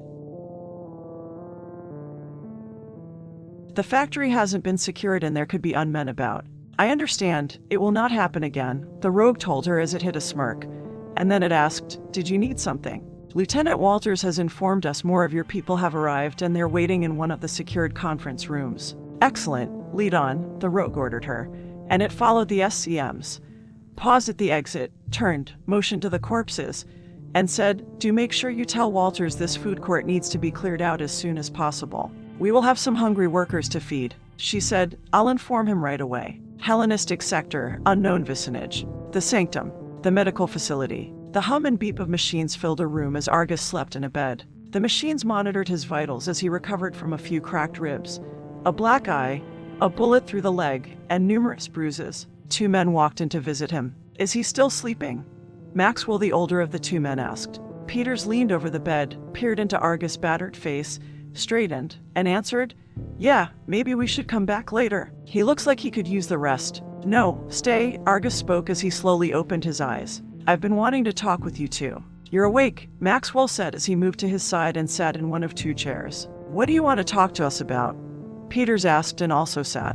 Argus tried to sit up, made a face for the pain, put a hand to his side, lay back down, and waved the 2 men closer. They glanced at one another and then leaned in. Argus glanced at the door before he spoke to them. Pandora, Argus whispered. What have you told the council? Did you tell them she helped us escape from the T3 seconds? Maxwell turned to Peters and nodded, and then both men sat back. Peters removed his HHC, pulled up a program, ran the software, turned the volume up on the device, and nodded to Maxwell. Argus didn't hear any noise coming from the HHC. If anyone is monitoring this room, Maxwell started, they'll hear nothing but interference for the next few minutes, so we can talk freely. As to your question, Peters replied, we never mentioned Pandora. We told them Maxwell managed to loosen his restraints enough to free himself. He set me free, and we helped you out of the factory. We did tell them about the unman and the magnet, Maxwell added. Mostly we were vague about the whole ordeal. Argus moved his hand back to his cracked ribs and said, there's something I'd like you to do for me. What is that? Both techs asked. Go to the armory, Argus began through gritted teeth as the painkillers started to wear off. There's a gun I need you to requisition, and after you receive it, there's something I want you two to do. You'll need to. Hades? Peters exclaimed, and then he started to protest. We don't do that kind of... No, it's nothing like that, Argus interrupted. What I want you to do is very simple. He looked over their clothes consisting of a white lab coat, blue jeans, and tennis shoes, and then he told them, you'll both need to wear a black suit and tie. Puzzled by his incomplete request, they glanced at one another, turned back to Argus, and asked, what do we have to do? Chapter 19, Chad, 5:45 a.m., Hellenistic sector, residential vicinage, Kimberly's View. A few cars pass our taxi as I and that woman make our way back to my home at the Nexus Apartments. The driver drops us out front, and we stand before the gate. I ring the gate bell, and within a minute, a security guard meets us, opens the gate, and escorts us to the front. Another security guard buzzes us through, and we walk in. It's so good to be back. I'm so tired. All I want is a hot bath and some sleep. Welcome back, Ms. Griffin and guest, the security guard at the desk says as he marks our arrival on an HHC. Thanks, I reply as I stop at the desk. That woman offers her hand to the second security guard. They shake. Then she offers her hand to the one who escorted us in as she introduces herself to each of them. Hi, I'm Kat. I'm Mark and this is Henry, the second and younger of the 2 guards states. Hello, Henry speaks as he tips his cap to that woman after shaking her hand. I watch her as she gets chummy with the apartment's guards. No need for her to make friends here. She won't be staying long. Mark, was there any mail from yesterday? I inquire. No, but someone did leave a letter. I hold out my hand for it as I ask. From whom? He didn't say, but the letter is for Ms. Cat. Me. Really? That woman utters as if she just received a present, and then she takes the envelope. Thank you. I look over her shoulder and see that there's nothing written on the outside of the envelope. Who in Tartarus knows you're here? I question that woman as I suspect that she's keeping something from me. There's only one way to find out, that woman tells me, giddy with excitement, and then she opens the envelope and reads it as she heads for the elevator. Are you going to answer me? I inquire as I chase after her. Hey, I'm talking to you. She ignores me and all I want to do is strangle her. I don't like that she's keeping secrets. I'm the only one who's allowed to keep secrets. The elevator doors close, and I press the button for the 31st floor. The cab starts up as I glare at that woman who's still ignoring me. I could rip the letter from her hands and see for myself, but I'm no barbarian. Who could have sent her a letter? Maybe it's not a letter but instructions. Maybe she's some illicit closer who lives on the fringes of society. Maybe she's not a victim as she puts on, but maybe she's... I can go on all day like this in my thoughts, but I don't have the time. I need to find out who sent the letter. Catherine's view. I pretend not to see her glare at me. I get this feeling that Kimberly's on the verge of twisting my arm behind my back and pressuring me into answering her. I have more important things to worry about than her need to know. I continue reading the letter after we enter the cab. I'm still reading it when we arrive on the 31st floor, and I read it again by the time we arrive at apartment H. Kimberly's view. I snap as we stand in front of my apartment. Door, unlock. Voice recognized as mute. I snap again, interrupting it as I take my frustration out on everything around me. Axe. Must detect the stress in my voice, for it questions me. Is everything all right? You sound, I'm fine, and I said mute. I command. For Aries' sake, now my apartment's ignoring me. Catherine's view. Her outburst doesn't faze me as I grip the letter. I find out that there's no need to tell my friend Chad that Preacher died. The boy already knows. I wish I had been there for him. Kimberly's view. We enter the small entry of my apartment, and then I head for the kitchen as that woman heads for the living room. She has made herself at home on my couch and treats it in the living room as her own personal bedroom. It won't be for long. I only have to endure her freakish presence for a little longer, but I still can't stand that she hasn't answered my question yet. Well, I demand, are you going to tell me who the letter is from? That woman mumbles something to herself as she turns and faces me. Haven't you been listening? I inquire as if it's the 1000th time. I've been asking you over and over. Who sent the letter? Chad, that woman answers as she seems to change her mind about sitting on the couch and goes and stands by the table in the kitchen. Is he a boyfriend of yours? I question as I wonder if Chad is an illicit version of voice. She doesn't seem to be paying attention to me again as that woman merely shakes her head as if it's enough of an answer for me. She returns to reading the note, and when she finishes, she folds the letter, removes her backpack from around her shoulder, and pulls out the Bible. I wonder if she's going to start reading that huge text instead of giving me a clear answer as I control the urge to scream at her like some angry banshee. I decide that woman won't give me a straight answer unless I choke it out of her. I give her one last chance before I enact my mental threat and demand of her. Who's Chad? She sets the book on the table and rubs her hand over its white leather cover. She didn't take it out to read it.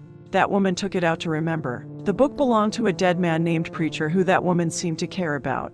My anger lessens as I realize the reason behind her silence. Chad's a boy I know. She finally answers me as she traces the worn gold lettering with her finger. He hung out with me and Preacher. I was right, and I didn't need to get so upset. She talked about him a little bit. Preacher was that guy friend of hers who was murdered, and also the reason why she went to Topa's estate.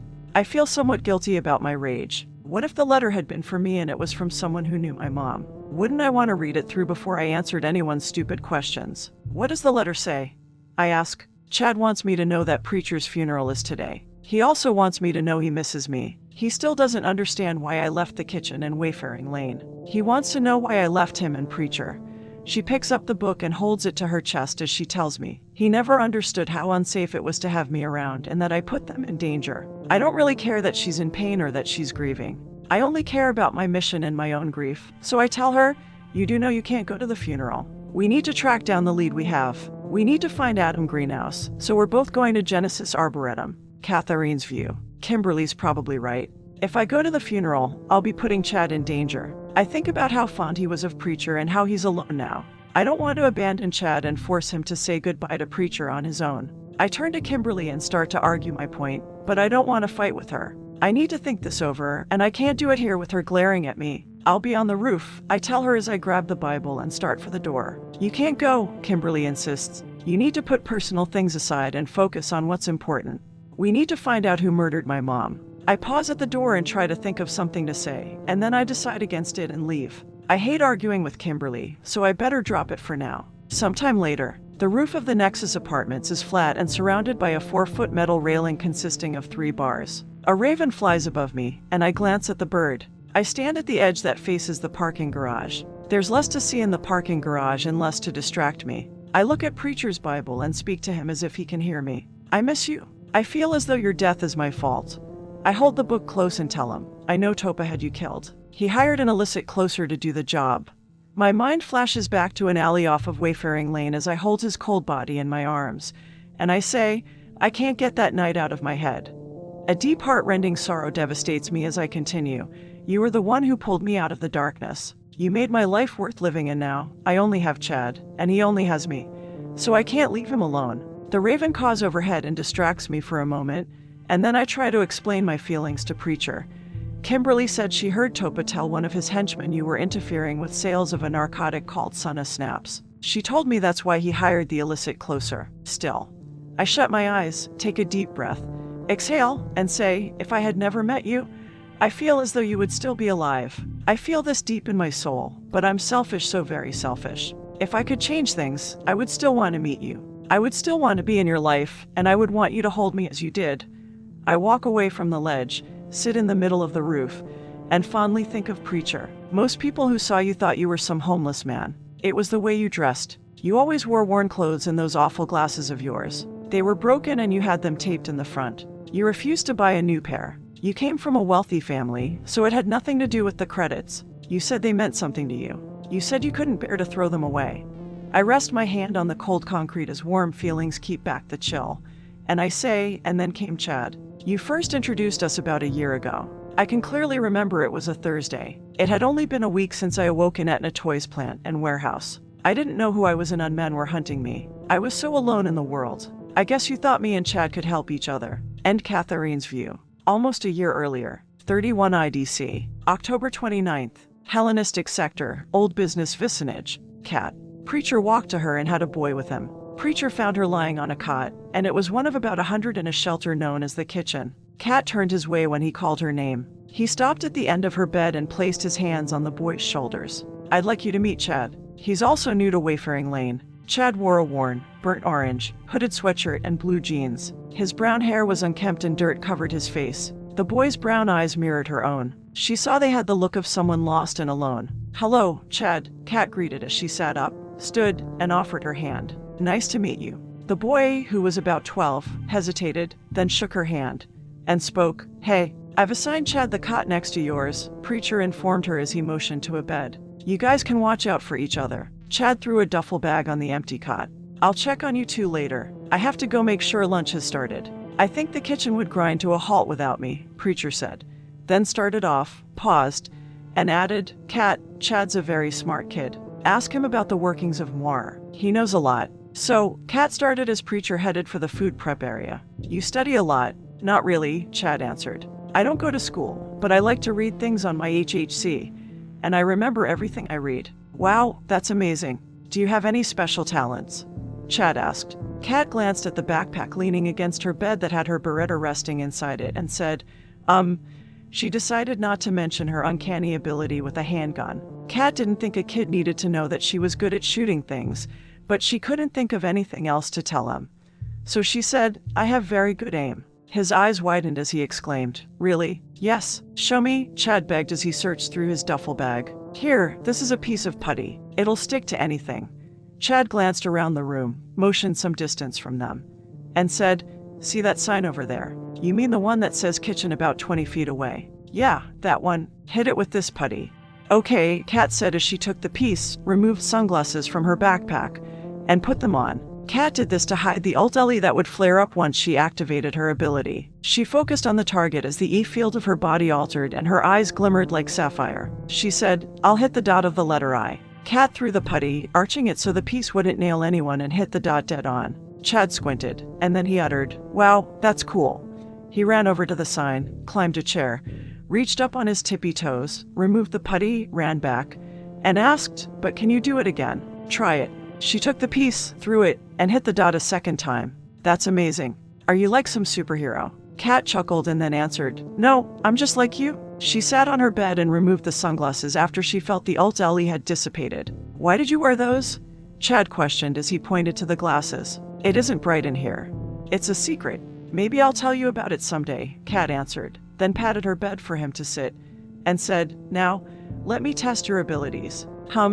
She put her finger to her chin as she thought about what she would ask, and then she spoke. I know. Preacher tells me water is rationed on the dark half of the planet. Chad rubbed his hands together and stated, Noir distributes water ration cards among most of the populace, and the cards allow each person 2 liters of water per day. Whatever amount isn't used accumulates on a card and can be used as credits. He reached into his duffel bag, pulled out a candy bar, and said, "I was very careful how much water I drank the last few days and had enough credits to buy 2 chocolate bars. You want a piece? Chocolate? I love chocolate." Chad removed the paper wrapper, opened the foil, and broke off 2 squares. He handed one to her as he asked, "You want to hear more?" "Sure," Kat answered and then bit into the piece. "Those with a work ID number carry a P ration card. P for productive part of society, and those like us unfortunate enough not to find work or find legitimate work are issued D ration cards. D for drain on the economy." Kat licked chocolate from her fingers, removed her card from her back pocket, and spoke. "It does say D ration. P ration cards are given an extra allowance of water for bathing and household cleaning. D ration cards are given these large disposable whip-eye towels," Chad explained as he reached into his duffel bag and pulled out a sealed white plastic bag. "A bath in a bag. Yes, I have a few of those. They're not as nice as a shower." Chad nodded, thought for a moment, and questioned, "Preacher said we're supposed to look out for each other. Are you really going to look out for me? Are you going to be there when I need you?" The present. Nexus Apartments rooftop. Catherine's view. His question echoes through my thoughts, and the past promises help me make up my mind. "Yes, Chad," I say as if he's beside me. I stand, walk to a different part of the railing, glance over the edge, look at Zeus Park across the street, and declare, "I'm going to Preacher's funeral. I'll be there for you." I stand there a little longer, gathering as much courage as I can. I go in and head for apartment H as I dread the task ahead. I have to convince Kimberly to let me go. Chapter 20. Farewell, Preacher. 6:35 a.m. Apartment H. Kimberly's view. Absolutely not. I slam my palm against the front door, blocking that woman so she can't leave. No one besides my father makes me as mad as her. She keeps insisting on doing her own thing when she should be listening to me. I shout, "You're not going to the funeral." I control my anger and order firmly, "You're going to Genesis Arboretum with me, and we're going to search for Adam Greenhouse." Catherine's view. I patiently wait for her to finish her ranting, and when I have an opportunity to speak, I try to reason with her by saying, "We can still go today." I walk over to the kitchen and lay the book on the counter. Nothing's going to keep me from saying goodbye. I promised Chad, and I keep my promises. I tell her we'll go after the funeral. "No," Kimberly shouts at me, then moves over to the stove, turns the burner on high, and soon it glows red as her angry face. "We'll eat some breakfast and then go to the Genesis Arboretum." I don't want to wait. My patience wears thin, and I throw my arms up in frustration as I ask, "What does it matter if we wait a few more hours?" I'm getting nowhere in this argument, but I won't back down, not about this. I fold my arms and question, "If you want to go so badly, why don't you go by yourself?" Kimberly's view. I start as I stumble on the question. I think about the unmen showing up at the Genesis Arboretum or some other biomecha, and I shudder in fright. Look at me. I've never been afraid like this. I need to get over my phobia. We should stay together. Remember, we're partners. I tell her, then turn the burner off and face her. We need to watch each other's back. Catherine's view. Partners when it's convenient for you. I mumble. Kimberly blurts, "What did you say? Hades. Now, what are you whining about?" This is so frustrating, and it's getting me nowhere with Kimberly. I need another tactic. So I start, "Are you saying we can never do our own thing? Are you saying we have to stay by each other's side 24/7? Yes. You barely tolerate me. Why would you want to be around me so much? Are you sure that's how you want it?" Kimberly's view. "Didn't you hear me?" "Yes." I shout and then think about it some more. I have that closing in 2 days. I can't have that woman with me, so I quickly answer, "No, which is it? Do you or don't you?" That woman questions me. And then she states, "You know what? Never mind. I'm not going to let you decide this one. You only do things when it suits you." Well, this is about me, and I'm telling you, I'm going. I don't want her tagging along when I go on my next closing, and with my luck, she'll try to stop me. But something within me doesn't want her to win the argument. Oh, for Aries' sake, maybe I need to grow up a bit. I try to sound like she convinced me when I tell her, "You're right, sometimes we'll need to do our own thing, so." I don't like it, but go on ahead to his funeral. Come right back when it's over. Catherine's view. "I will," I reply. I sigh as I finally convince her, but it was almost too easy. 8:40 a.m. Hellenistic sector, Memorial Park vicinage. A thick fog hung above the grounds of the Hades cemetery as a few dozen people had gathered for Preacher's funeral, and more were coming. Bleak dry clouds grumbled over the dark day like a cyclops with a bellyache. Very few street lights lit the area, so the funeral home handed out lanterns, and by the time the gathering was complete, about 100 people stood around the casket. Each of them held the electric luminary. Solemn faces mourned the passing of a great and beloved man, and a few women cried along with the boy. Many people sniffled as an elderly woman blew her nose. Catherine's view. I stand off by myself near a tree and watch the people slowly assemble. I experience a sadness so deep and so painful I don't know how to handle it. I feel awkward and out of place, and I don't want to be by the others. I wouldn't know how to act around them. My eyes burn as no tears relieve the scorch of my grief. I whisper to the book I hold, "Oh, preacher. I'm sorry, but I need to keep my distance until there are fewer people. I'm already taking a chance coming here." I sniff and wipe my runny nose on the arm of my jacket. I might not have my tracking beacon, but that doesn't mean biomechas are unable to hunt me. I stand there alone for some time. I get this sense that someone else is there, so I turn and see this blonde woman carrying transgenic daisies as she approaches me. She's wearing a black printed t-shirt of a smiley face, and the smiley face has its red tongue sticking out. She stops beside me and must notice my anguish, for she questions me. "Did you know, preacher?" I nod. She doesn't say any more to me, so I turn and look in the distance as a pastor who's standing at the head of the casket opens a black Bible, and once everyone gathered has quieted, he starts on a passage. Ecclesiastes 3:1-8, "To everything there is a season, a time for every purpose under heaven, a time to be born and a time to die." The blonde woman switches the flowers to her left hand and offers me her right as she introduces herself. "I'm Stephanie." "Cat," I reply as I shake her hand. The pastor says, "A time to plant and a time to pluck what is planted. A time to kill and a time to heal." Stephanie questions me as she motions with her head. "Why are you standing here instead of with the others?" I begin, but I don't know what to say. The pastor speaks, "A time to break down and a time to build up. A time to weep and a time to laugh." "Don't worry about it," Stephanie states. "You don't have to tell me." I get uncomfortable around dead people too. She buttons up her dark brown corduroy coat as the air cools around us, as if there's less warmth in the world now that preacher's gone. I do feel colder inside. I do miss his warmth. I wish with all my heart that he was here, so he could wrap his arms around me and... Stephanie continues, intruding on the memory I want to invoke.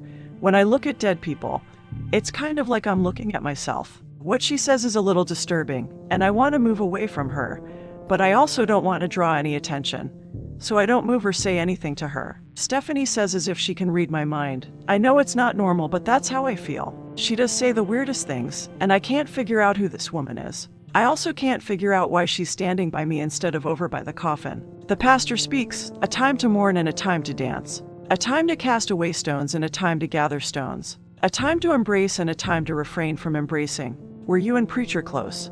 Stephanie questions me. Yes, Stephanie's view. I glance at the flowers, wishing I could throw the smelly things away. But I need to stay in character. Mr. Takuma said I needed to work on my patience. And he also said I needed to take more time and get to know a person before I kill them. I see it only as a waste of my time, but this is no ordinary person I'm hunting. I'm standing before the great Pandora project that I've heard the council go on about.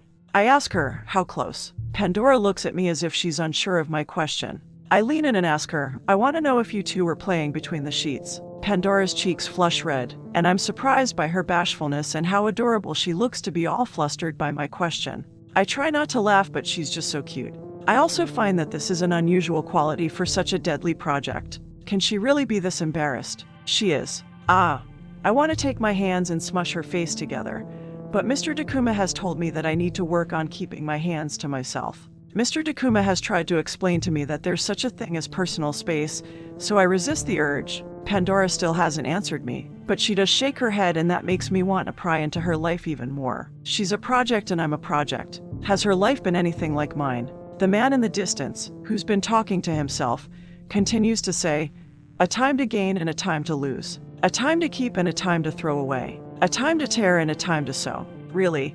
I utter, responding to her shaking her head at me, and then I question, "Are you a lesbian?" Pandora doesn't say anything at first, as if she's taken aback by my question. But then she shakes her head, and I'm about to ask her another personal question to see if I can't make her face turn even redder when she says to me in a hushed tone, "I think we should be quiet while the pastor is talking." Pandora takes a few steps forward and away from me, and I wonder if she's going to try and leave me behind, but she goes no farther. The man who's been talking to himself this entire time still isn't done, and he says, "A time to keep silent and a time to speak. A time to love and a time to hate. A time of war and a time of peace." He finally stops talking, and I'm so relieved. He was becoming annoying. He closes the book he's been reading from and picks up a handful of dirt. Ashes to ashes, dust to dust, he says, and then sprinkles the dirt on the coffin and nods. And a man activates a machine that lowers the pine box. Those gathered one by one throw a handful of dirt on the coffin. I don't want my conversation with Pandora to be over, so I walk up to her and say, "I'm sorry. I didn't mean to offend you or anything. I just can't imagine spending so much time with a guy and not." Pandora looks at me with this angry glare and puts a finger to her lips, hushing me. "Right?" I speak as I cover my mouth, and then I add in a quieter tone, "We should be quiet." Chapter 21. Chad and Kat meet again. 9:01 a.m. Catherine's view. One by one, those gathered at Preacher's funeral withdraw, leaving only a handful standing by the grave. I notice Chad stays, and I walk to him. He's wearing a black suit.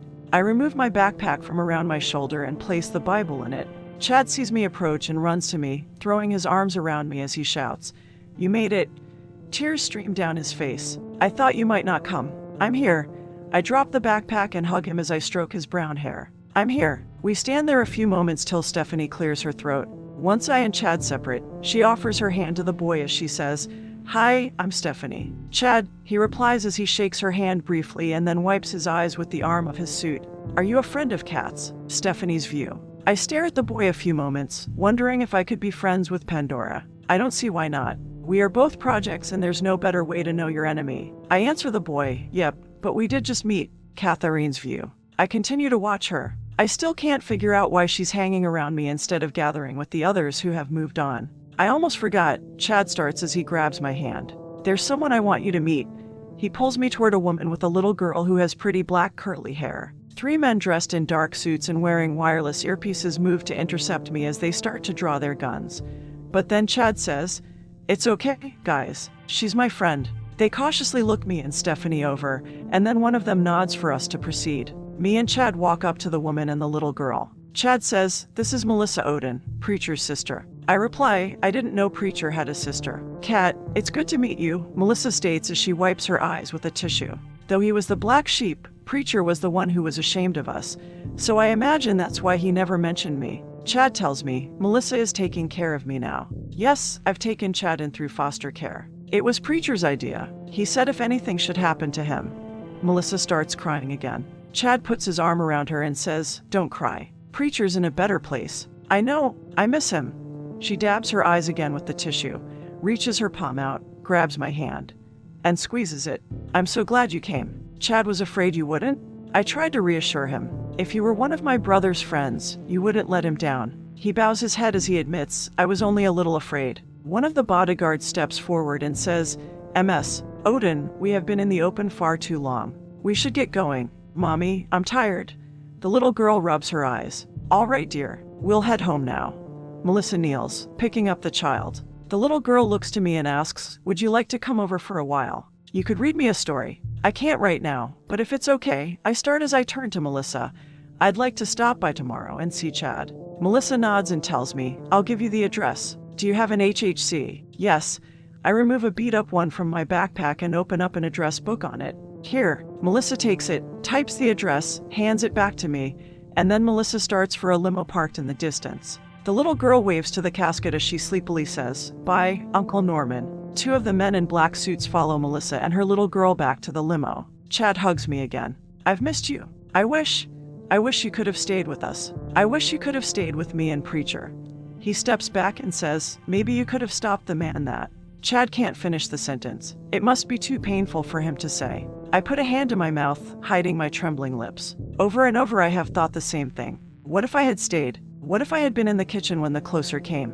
I kneel, look into his brown eyes, place my hand on his shoulder, and tell him, "Me too. How I wish I was, but you know it's not safe. People are hunting me." Stephanie's view. I look at Pandora curiously. Does she suspect me? Does she know why I'm here? Has she been playing the shy, easily embarrassed project only to lower my guard so that she can strike me first? Catherine's view. I glance at the man in the black suit and question the boy. "Why do you have bodyguards?" He starts to answer, but then Melissa shouts, "Chad, come on. I'll tell you tomorrow." He runs toward the limo, and his bodyguard follows as Chad yells, "Make sure you come." The bodyguard presses the button on his earpiece as he leaves and states, "I and the boy are moving toward the limo." The area is still clear. I watch as Chad gets into the vehicle and the limo pulls away, And then I wait till I can't see the vehicle and turn to Stephanie. I don't think she's one of Preacher's friends, so I ask, "You said you knew Preacher. From where?" "I don't remember seeing you around Wayfaring Lane." "Just around," Stephanie replies as she smirks, grabs my hand, and turns it so she can see the HHC. "And the address? I hate to rush off to, but I've got somewhere to be. Maybe I'll see you tomorrow." Stephanie heads back the way she came in past the gravestones, and she still carries the transgenic daisies. She's a very odd woman. I turn to the hole Preacher lies in as the fog thickens around me. I mutter, "I don't know what to say to you.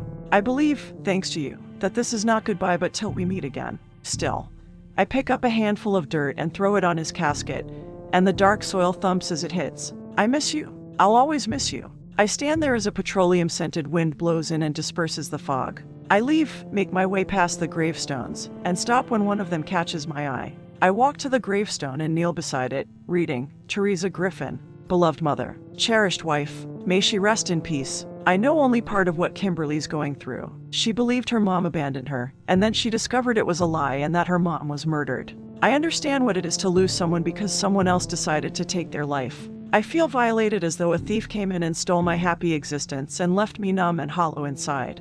I smooth my hand across Teresa's name. No wonder Kimberly's so driven to find whoever did this to her. I don't think killing them will ease her pain. I carefully and lovingly clear the weeds from the front of the gravestone as if the woman was my own mom. I swear I'll help Kimberly find this person, but I don't know if I could stand there and let her kill them. If it's wrong for me to kill, shouldn't it be the same for Kimberly? I pause in my thoughts as a presence disturbs my internal deliberation, and I look at the left without turning my head. Whoever's there, they're not biomechas. If they were, I would have detected their presence long before they got this close. I stand, preparing for action as I shout, "I know you're there. Come out." I face two men as they move from hiding behind a tree, and they skittishly look around as they emerge. "You?" I utter, relieved it's them and not a bounty hunter or a closer. "Why are you two here?" "Argus sent us," the older of the two men replies, as if he's a little nervous to be here. "I don't know if we ever introduced ourselves, but I'm Maxwell." He points to his partner. "And this is Peters. So you made it out. Is Argus all right?" I ask. "Yes," Peters answers. "Argus has a few cracked ribs and a lot of bruising, but for the most part, he'll be fine." I walk over to them as they haven't gotten any closer to me. And then I say, "You said he sent you." Maxwell's still very nervous as he glances around to make sure no one's about. And then he pulls an object from his coat pocket. "He wanted us to give this back to you." He offers me a Beretta, and I take the gun. Peters says, "It's not the one you loaned us, but Argus thought you would like the same model back. He said you might have gotten used to a certain piece of hardware. Tell him thanks when you see him." I eject the magazine, find it full, and add, "You even returned it with a few extra rounds." Peters nudges Maxwell and motions to me with his head as he urges him. "Go on." "We actually wanted to thank you," Maxwell starts. "We would have died in the factory if you had not have released us. The T3 seconds killed everyone else. It was only a matter of time before they decided we should follow our co-workers. No thanks needed. You would have saved me if I were in your position." They glance at each other as if they're guilty of something. Maxwell's nervousness is replaced by something that seems more like remorse than thankfulness as he replies, "Right? We would have saved you. We actually need to be going," Peter states as he scans the graveyard. "Our new masters don't let us out for very long." "Your new masters," Peters tells me, "we now work for the council. After the collapse of the factory, they acquired all their assets, including us." The word "them" screams in my mind as I tighten my jaw, holding back my anger. Why can't they leave me alone? What right do they have to mess with my life? Both men must notice the change in my demeanor because they start to act a little afraid of me. "Well, see you around," Maxwell says as he quickly waves goodbye and motions with his head for Peters to follow him. And they walk off. I look at the Beretta and say softly, "Thanks, Argus." I head out of the graveyard and start for Nexus Apartments. Pleased I did it. I was here for Chad. He didn't have to. "Oh, no," I shout as I stop and glance back. How could I forget? I open my backpack, put the gun in it, and remove the book. I should have given Preacher's Bible to Melissa. I'd been so caught up in the moment, I'd forgotten. No harm done. I can do it tomorrow. I continue out of the graveyard. Melissa should have it. She's Preacher's sister. Chapter 22. Genesis Arboretum, 11:07 a.m. Hellenistic sector, residential vicinage. A lone moth fluttered in the dark heavens. The yellow, orange, and brown bug flew down, entered Zeus Park, and landed on a leaf of a transgenic maple. The death's head hawkmoth crawled over the lighter green side of the leaf, flaunting the skull-like pattern on its thorax. And there it watched all. Across the street at the Nexus Apartments, a red VX Corvette pulled out of the parking garage and turned onto West 1000 Avenue, and the Death's Head Hawkmoth took back to the air, flew high in the sky, and followed the car. A half hour later, Kimberly's view. I drive through Artsway and past several galleries and museums as many people stroll the dark sidewalks under the yellow glow of the cultural vicinage streetlights. I know very little about the mysterious woman sitting beside me, and yet I let her into my apartment. I grip the steering wheel as this drive gives me time to consider everything that's happened to me since that woman came into my life. Irritation is the first word I think of when I look at her, but I can think of a few more words. Annoyance, trouble, headache, idiot, Hades. My life has changed so much since she appeared. Sometimes I glance at her again. Sometimes I wish I never met her and that all I have to worry about is my next closing. Catherine's view. Loom wraps its arms around me as I stare out the side window, watching the people as they go about their lives. They have a normal life, but do they wish for a different existence? Do they long for something else? My thoughts change and drift back to earlier when I was at Preacher's funeral. I can't figure out why Stephanie was there. I know it wasn't for Preacher. She didn't even leave the flowers she brought.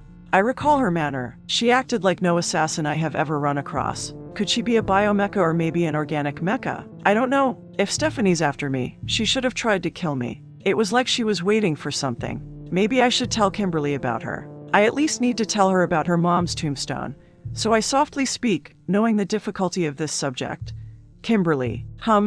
She states as she glances at me and then turns her attention back to the road. While I was at Hades Cemetery, I came across your mom's grave. Oh, she replies. Sure, I'd forgotten my father said she was buried there.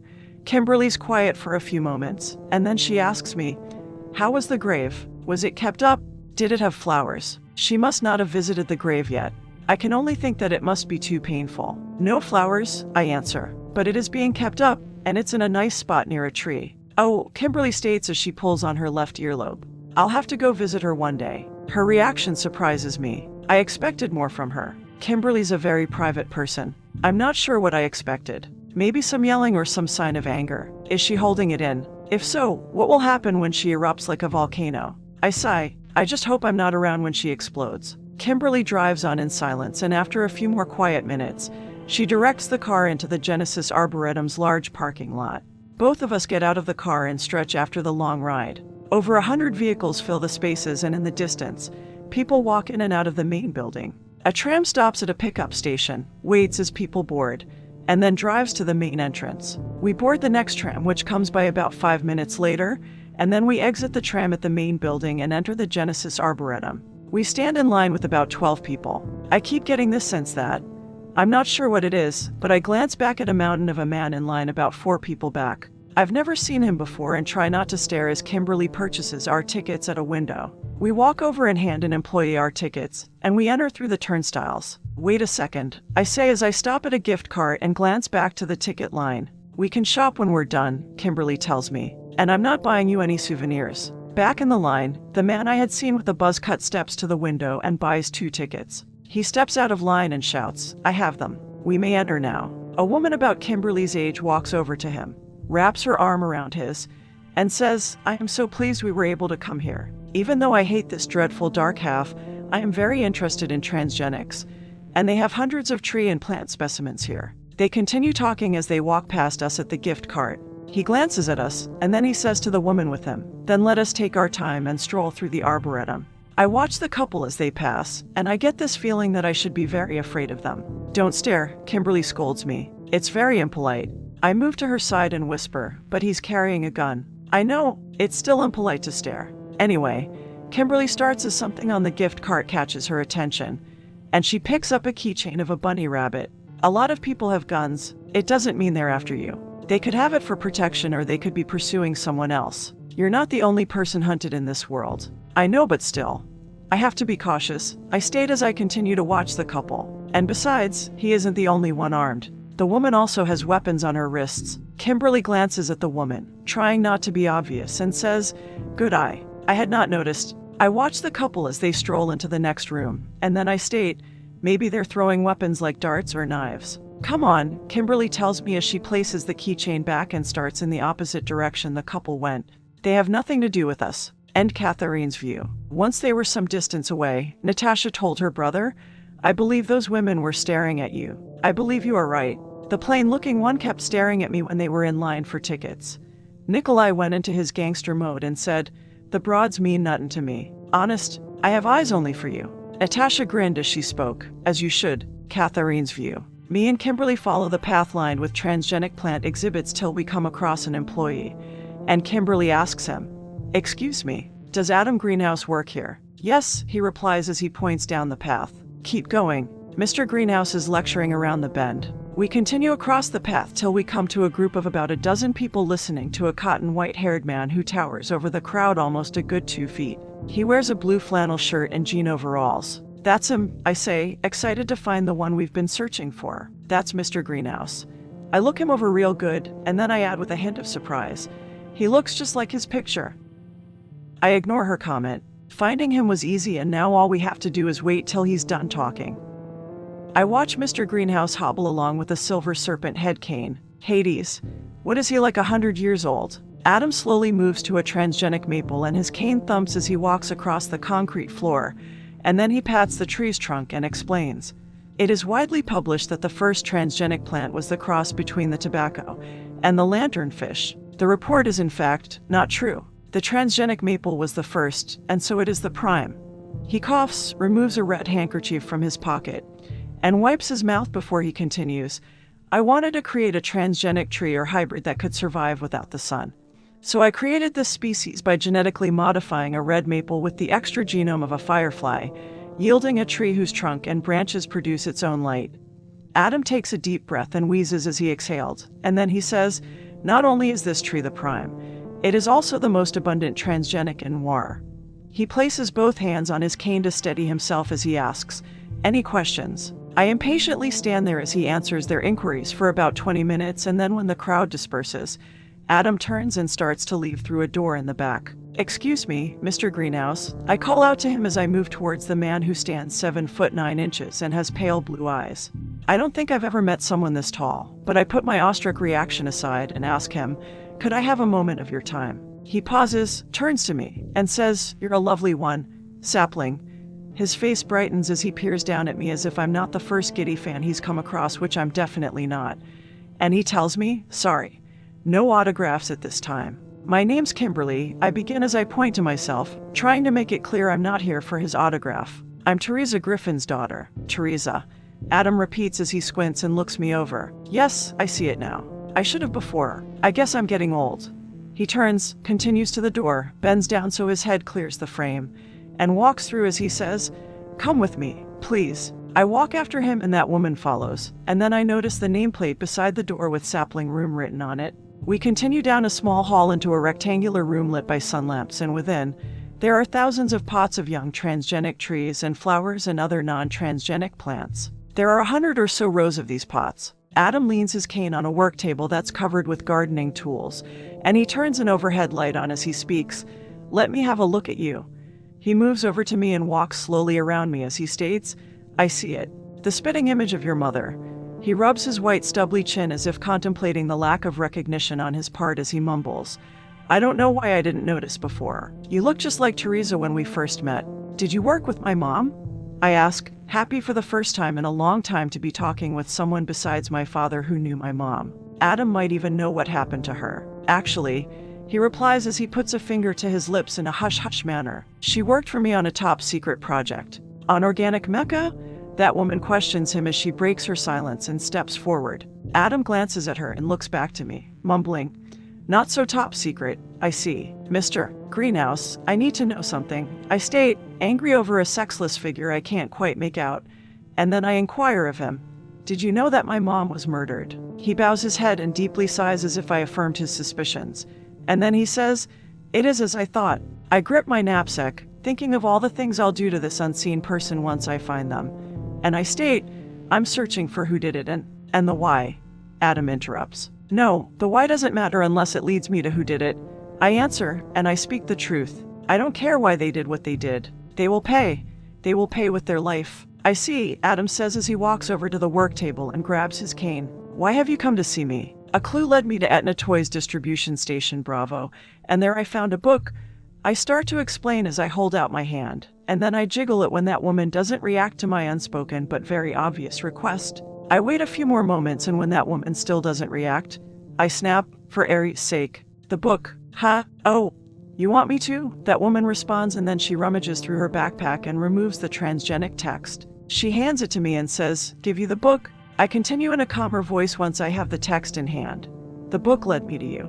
I hand the text to him, and Adam takes it, then turns it over, and studies the photo of himself as if it's the first time he's seeing it. "It was so long ago," he says. "The Sphinx Corporation assigned Teresa to me back then, and it was her first job with the corporation." "What did you work on?" "At first, Teresa helped me engineer transgenic plants, and then later, we were both placed on the Organic Mecha project."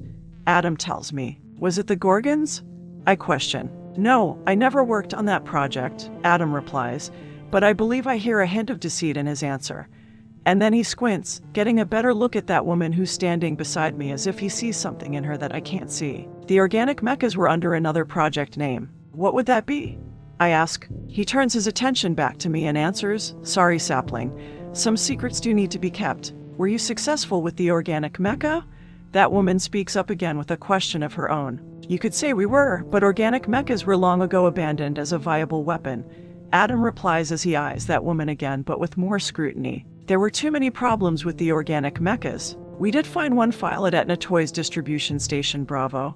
I state as I hold out my hand again to that woman, and this time, she quickly removes the lost file and gives it to me. I tell Adam as I hand him the file. Most of it doesn't make sense. Adam takes the file folder, flips through it, and chuckles as if he's amused by our lack of understanding when it comes to what's written inside.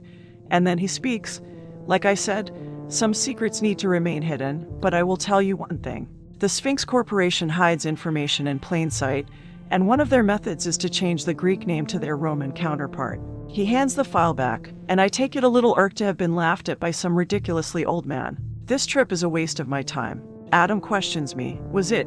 That woman taps me on the shoulder, then motions to him with her head, and says, "Ask him about your hand. Maybe he knows more." "My hand?" I repeat as I glance at my right palm, and then I show the star to him and say, "Oh, right? Do you know what this mark is?" He takes my hand in his large shaky ones, examines the mark, and then answers, "I believe that is Jin's cipher, or what is known as a star cipher." He raises a bushy white eyebrow and questions me, "How did you get this mark?" "From a doorknob," I reply. "It was hot from an office fire, and it burned me and left me with this scar." I watch him as sweat beads his liver-spotted forehead, and he states heat would make a very good catalyst. I hear the excitement in his voice as he questions me, "Do you know where the knob is now?" "No." "A pity," Adam states as he releases my hand. "I would like to study one of the objects that has the star mark." He pulls out his red handkerchief and throws it in a trash can, and then he walks over to the work table, removes a new handkerchief from a package, and wipes his face. I follow him and start to mention the music box when that woman touches my back, and I turn as she shakes her head, frantically pleading with her expression for me to say nothing. I'm not sure if Adam notices this, but I do remain quiet about the music box that woman has. "You said catalyst," I say to change the subject somewhat, and then I ask, "What did you mean?" "In your case, the cipher was not imprinted by a burn but by a virus that reconfigured the epidermis on a micro level." "I'm not sure I understand what you mean." "It is simple, sapling. You came in contact with a virus that genetically alters a localized area. The virus was designed to create the raised star in the center of the palm." He points to the star as he says, "It doesn't matter where you were infected. The virus was designed to place the microcipher there in the center." That woman questions him, "Did the Sphinx Corporation create it?" Adam laughs at her remark, and then he answers, "In fact, no. Jin did." He throws the second handkerchief away, grabs the third one from the package, and places it in his pocket. "How is it delivered?" "I suspect Jin put the viruses on different objects, and they lay dormant until some catalyst activates them." He deeply breathes in again and wheezes before saying, "It's a pity you don't know where the knob is. I would have liked to." "Did you say the composer created it?" That woman interrupts him. "Yes, scientists believe Jin Elurinkisky created the virus 500 years ago." Adam replies as he leans on his cane with both hands. "They believe he's really the father of genetics among other things." "Composer, painter," that woman mutters. Jin's credentials are growing. I ask, "What are the ciphers for?" "Ciphers?" He repeats in a cackled. "Sapling, you're lucky to see the one. There has never been two or more in a generation." In fact, there have only been 3 others in the past 500 years. He stares at my hand as if he can see the cipher on my palm. And then he says, if we were to have more than one at a time, that would mean something. He turns his attention to my face as he states as to what they are for. I believe they hold some sort of code or map. I'm not sure. The cipher wasn't my department. Whatever it holds can't be seen even at a subatomic level. You could say the enigma is encoded. That woman speaks. You said to have more than one at a time would mean something. She places her left hand in her pocket. I assume to hide it from him as she questions. What does it mean? Adam shrugs and answers, I guess that Jin's prophecy is coming true. Wouldn't that be something? What prophecy? That woman inquires. Adam had mostly ignored that woman since we came in, but now he turns to her and studies her face as he answers. You'll have to find another to tell you that. You see, this old man is going to bed. Adam studies her face a little longer, and then he starts for a door in the back and says, the Sphinx Corporation who owns this place has been good enough to let me live here. You should come visit me sometime in my treehouse. It's in the next area called the Sphere Room. He opens the door and starts through it as he adds, but not today. Adam leaves, and I'm left with more unanswered questions than when I first came here. That woman waits until he exits, and then she asks me, now what? Now we go home, I reply as I peer at the folder I hold. Do some research on the internet.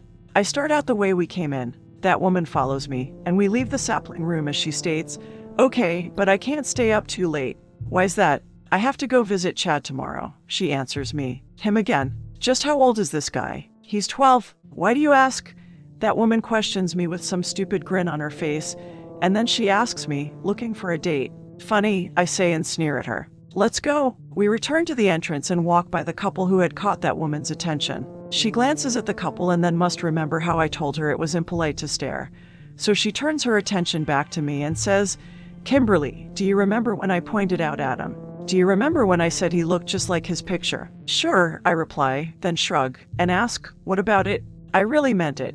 Adam hasn't changed. He hasn't aged and looks exactly like his picture, and we know it was taken more than 30 years ago. Why hasn't he gotten older? How am I supposed to know? Maybe he has an excellent plastic surgeon. I'm serious. He hasn't aged. Oh, for Aries' sake. Don't you think we have enough on our plate without searching for his fountain of youth? We did get Florida when Ponce de Leon looked for the original. That woman tells me. Maybe we can get something of equal value if we look for Adam's fountain. Why is that woman always talking in riddles? I was never very good in history, but Ponce de Leon and Christopher Columbus discovered Noir, or the Neoteric world as it was called back then. I've never even heard of this Florida that she mentioned. Chapter 23, Brownstone Street, October 24th, Sunday, 8:41 a.m., Nile Sector, Comorant's vicinage. In a large cage beside the Bess Hotel, birds in a rainbow of colors chirp to an artificial morning. The hotel built a glass and steel aviary next to their main building so guests could walk out of the lobby into the center of a mock rainforest. And several lamps generated the sun of the light side. One of the upbeat regions of Noir, the upper-class part of the Nile sector called the Comorant's vicinage, produced a wealth of hotels, fine restaurants, high-class shops, and large residential properties. Business people and retail employees filled the sidewalks as they made their way to work, and children played along the well-lit streets. A few dogs barked as their owners took them on walks, and a white commercial-class Zeppelin glided over the brightly lit city. The helium-filled airship's twin engines roared, cutting through the thick atmosphere. Oxygen cells fed clean air directly into the intake valve, keeping the engines running in the polluted sky. A message in green neon letters ran across the Zeppelin's side, and it read, "Buy Valhalla water, the liquid from heaven. It comes from the purest source, underground springs in Iceland. So buy Valhalla water, H2O of the gods." Catherine's view. Cars and trucks drive up and down the busy brownstone street in front of the Bess Hotel. I get out of a taxi and walk up to the stoop belonging to Melissa's address. The house is across the street from the hotel. Earlier, I took a hover train to reach this part of Noir and then grabbed the taxi, thanks to Kimberly's credits that she uncharacteristically allowed me to use with no fuss. I notice a black van with dark tinted windows parked near Bess, and I panic. I want to dart back into the taxi that's still sitting at the curb. I can't do this. I can't let my paranoia get a hold of me. The council and the factory can no longer track me, so it's just a van. No one's after me, and once I think I've convinced myself, I move to the front door, keeping a watchful eye on the van. I remove the white Bible from my backpack and ring the doorbell. I wait, but before anyone answers, Stephanie walks up behind me out of nowhere and says, "Hello again." She wears a similar outfit as she had before, but this time the smiley face on her t-shirt has a bullet hole in the center of its forehead and blood trickles down from the cartoon wound. "Hello," I reply, more wary of her than the van. Stephanie must notice my suspicious gaze and tries to divert my mistrust by asking, "Are you also here to see Preacher's sister?" The black van across the street draws my attention again as two men in white uniforms and caps exit, head for the rear of the vehicle, and open the two back doors. I turn my attention back to Stephanie as we stand on the stoop. I'm feeling a bit unsettled around her. Our meeting before at the cemetery and our meeting again now seems too much of a coincidence. "I've come to see Melissa," I tell her. "Me too," Stephanie replies as she glances at what I was looking at, probably spots the van, and turns back to me. "Can't wait to see Chuck again." She doesn't even know his name, so I correct her by stating, "Chad." "Ha, his name's Chad," I repeat as I glance over Stephanie and see no evidence of any weapons on her person, but she's carrying a bright yellow backpack large enough for several. "Right, Chad." The two men at the van distract me once again, and I look at them as they unload a large rectangular crate. Another black van pulls up behind the first, and two more men in white uniforms exit the second vehicle. I hear a noise, turn, and look up from my spot on the stoop to see the security camera mounted on the wall above us turn to get a better view of us. I face the camera right before a man speaks over the intercom. "Can I help you? I'm Kat. I'm here to see Melissa and Chad." A bodyguard with a blonde ponytail and wearing a black suit opens the door. I stand there and gape at him for a few moments. He looks so much like Argus that I think it's him at first. The bodyguard's resemblance to Argus unsettles me, and I become a mute. A second bodyguard with brown, wavy, shoulder-length hair stands behind him and has his gun drawn. I recognize the second bodyguard to be one of the ones from the funeral. The first bodyguard, the one who looks like Argus, presses the button on his earpiece and speaks, "Johnson, Andrew's here." There are two female guests at the door. One's named Kat. Andrews nods as he listens, then turns to the other bodyguard and says, "Daniels, Ms. Odin says to let them in." Daniels holsters his gun, retrieves a metal detector wand, turns to me, and orders, "Lift your arms, please."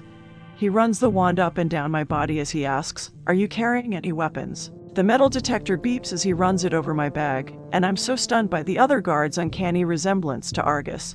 I don't answer his question at first. The metal detector continues to go off, drawing me from my gawk, and I finally answer, "I have a gun. It's in my backpack. I'll need you to hand it over before I can let you in," Daniels tells me. I remove the Beretta and hand the gun to him. Daniels takes the Beretta and puts the weapon in a drawer of an entry table. He locks the drawer with a key and places the key in his pants pocket, and then Daniels returns, runs the wand over me again, and then moves to Stephanie. "Lift your arms," Daniels orders, and when she does, he runs the wand up and down her body, and the wand detects no metal. "Do you have any weapons?" "No, nothing," she answers. "I need your bags," he tells both of us. We hand him our packs with no objections. Andrews points to my hand and questions me. "What's that?" "A Bible. It belonged to Preacher, so I brought it for Melissa." "I didn't know she was religious," Daniels comments as he holds out his hand. "I'll need to see it." He takes the book, flips through it, hands it back to me, and says, "I'll need to pat both of you down." Of course, I stayed as I slightly lift my arms. He frisks me and then Stephanie, and then he speaks. They're clear. Andrews presses the button on his earpiece and relays, "Johnson, we're bringing the women into the house. Follow me," Daniels orders as he leads us through the entry to a white and black checkered tile living room. Ahead of us and to the right is a staircase leading up to the middle of an open second floor. On the left, a large sectional white leather couch in the shape of a C is positioned in front of a huge TV. Chad's there and my heart and mind relax when I see him. He looks up from a video game and runs over to me, and in his excitement, he kicks a baseball glove to a metal bat he'd laid by the TV. "You came?" Chad exclaims as I see he's wearing a gray hooded sweatshirt and jeans. I wrap my arms around the excited boy, and then I ask, "Is Melissa here?" "I'm here," Melissa replies as she walks in from the kitchen, drying her hands on an apron, and she's wearing a light gray dress with a flower pattern. I'm so happy to see him again. I never really got a chance at the funeral to feel joy and happiness, so I take that moment to soak them both in. I finish basking in my selfish delight, then walk over to Melissa and tell her, "I brought you this." I hold up the book and tell her, "It was Preacher's. I think he would want you to have it." Melissa looks to the worn leather cover and stares at it for a few moments. I can see sadness in her expression, but there's something more, and she takes a step back. Not from me, but the Bible, as she utters, "No." Her reaction bewilders me, and I wonder if I see hatred in her expression, and if so, what is her hatred aimed at? Preacher's killer or preacher himself. Melissa takes another step back and in a calmer tone, she tells me, I think you should keep it. He would want you to keep it. She nods as if it's the solution to a problem she has. And she repeats, yes, you keep it.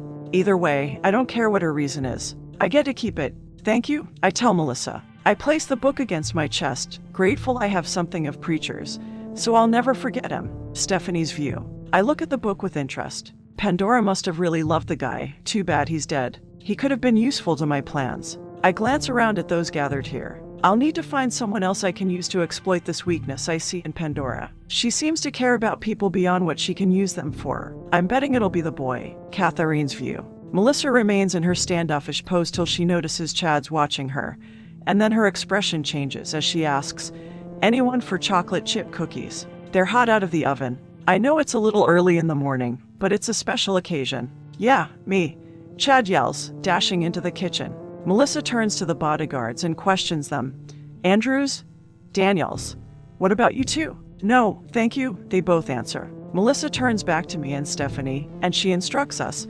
Come on, ladies. Before the boy eats them all, the three of us walk into the kitchen. The heavenly aroma of baking dough and chocolate hits me, and my mouth waters, envisioning the scrumptious dessert hitting my taste buds. Melissa's little girl and Chad sit on bar stools around a rosewood granite island. The island's in the middle of the large kitchen with matching tile floors. The third bodyguard's bald and stands off in the corner, and I recognize him as one of the bodyguards who was at the funeral. I sit next to Chad, and he and the little girl dunk their cookies in glasses of milk. Stephanie watches them as if they're performing a bizarre ritual and then sits beside me. Would you like coffee? Melissa asks us. There's a fresh pot.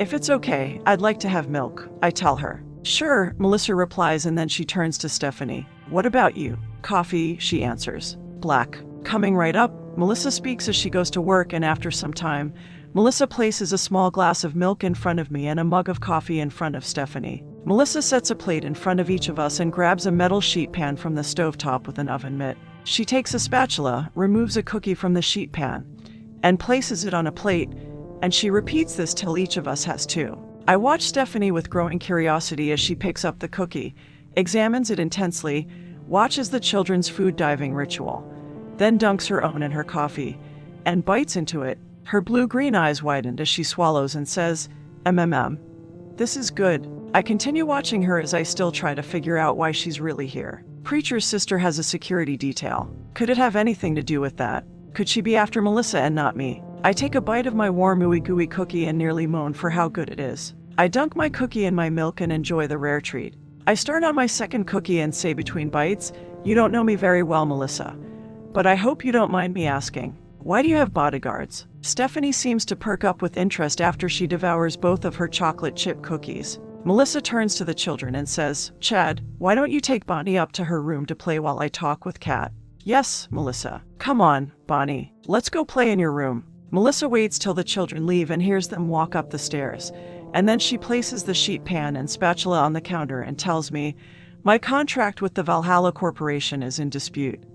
Melissa sits on the bar stool across from me and continues, You see, I'm a chemist, and after my 10-year term ended with the corporation, I left. 1 year after that, I started a new job and developed a formula, and Valhalla claims they are entitled to anything I may have started while in their employment, but I never began work on this formula until I started my new job. The corporation I work for now, ISIS, sent these bodyguards to protect me and my family until the delegation in court is over. Valhalla has no legal claims, but ISIS fears they might convince the Assassin's Guild to send a life closer after me, so I have these men here until the matter is settled. She looks up at the ceiling as if envisioning the upstairs and the children as she says, This place isn't my house but a safe house. I peer at Stephanie, who has downed another cookie she snuck from the sheet pan, and then I turn back to Melissa and say, You said today was a special occasion. What is it? Oh, no. Did you forget? I have no clue. So I say, Did I forget what? It's Chad's birthday, Melissa proclaims. Chapter 24. Breakdown of security. 9:14 a.m. Minutes earlier. On Brownstone Street.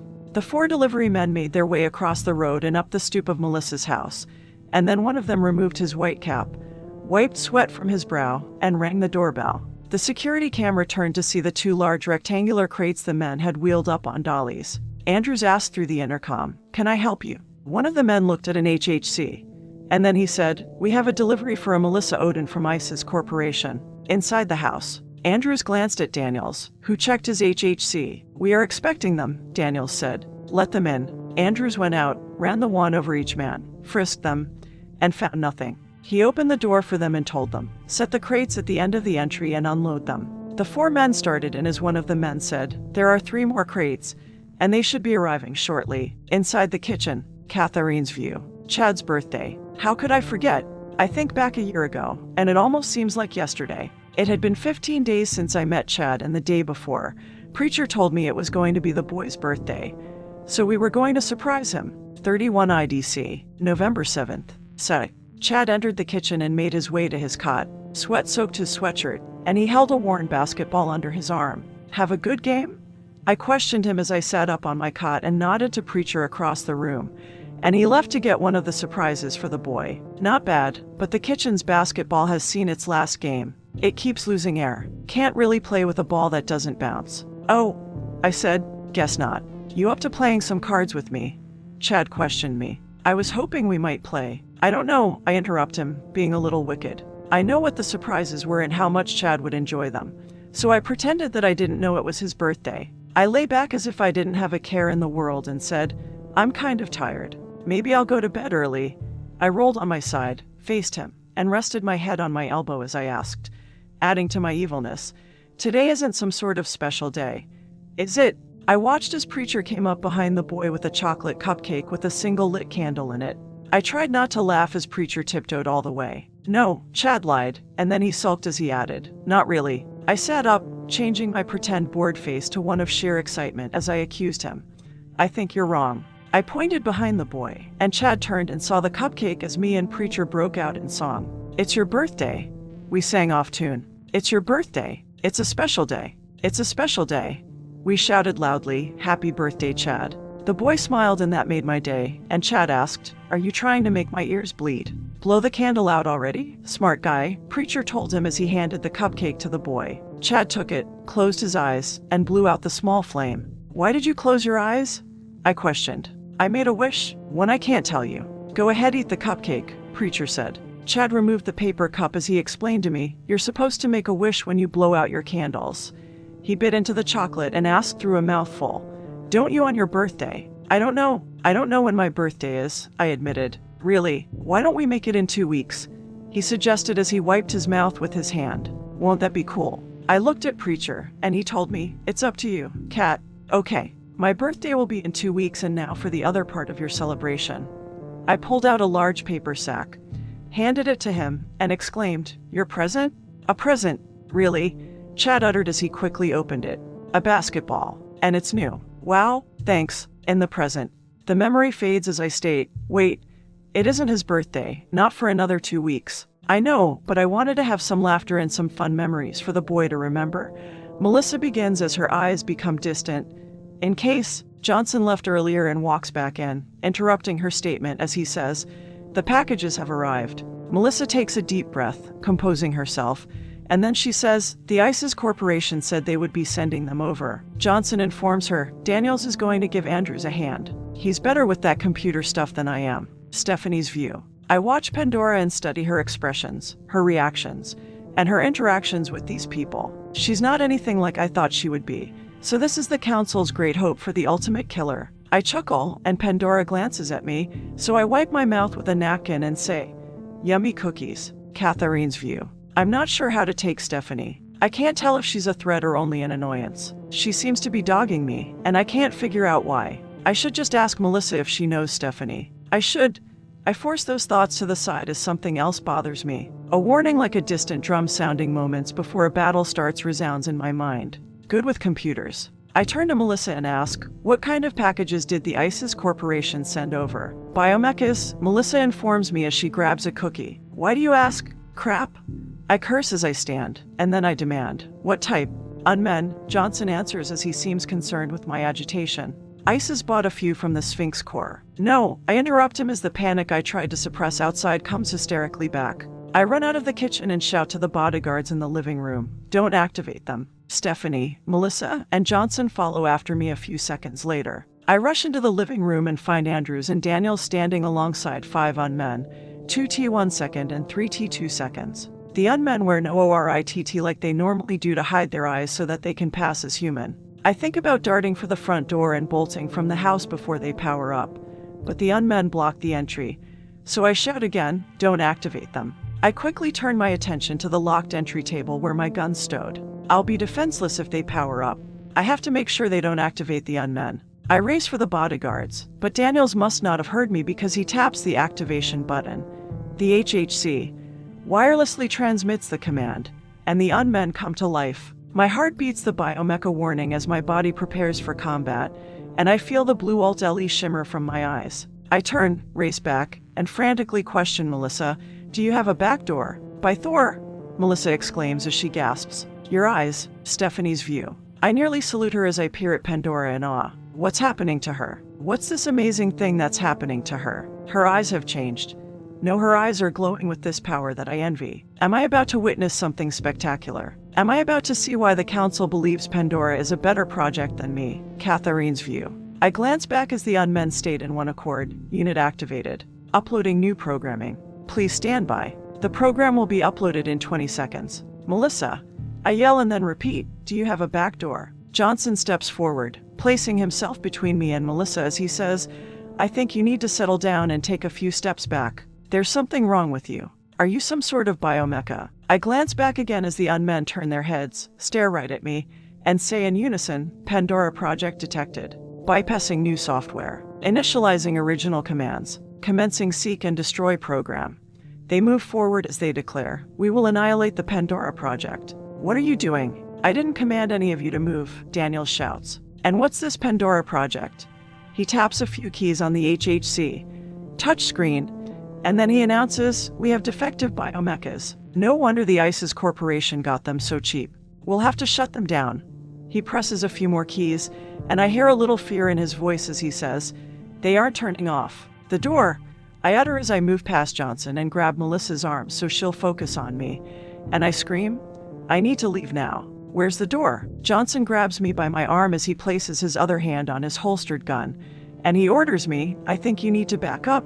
Andrews, who's also by the unmen, leans over, glances at Daniel's HHC screen, and points as he suggests, "Try the override command." "I did," Daniels tells him. "They aren't responding." "I'll pull up the emergency termination. It'll burn out their processor, but it can't be helped now." The unmen draw their guns out of their shoulder holsters. "Hurry," Andrews shouts. "There, got it?" Daniels yells as he presses the final button.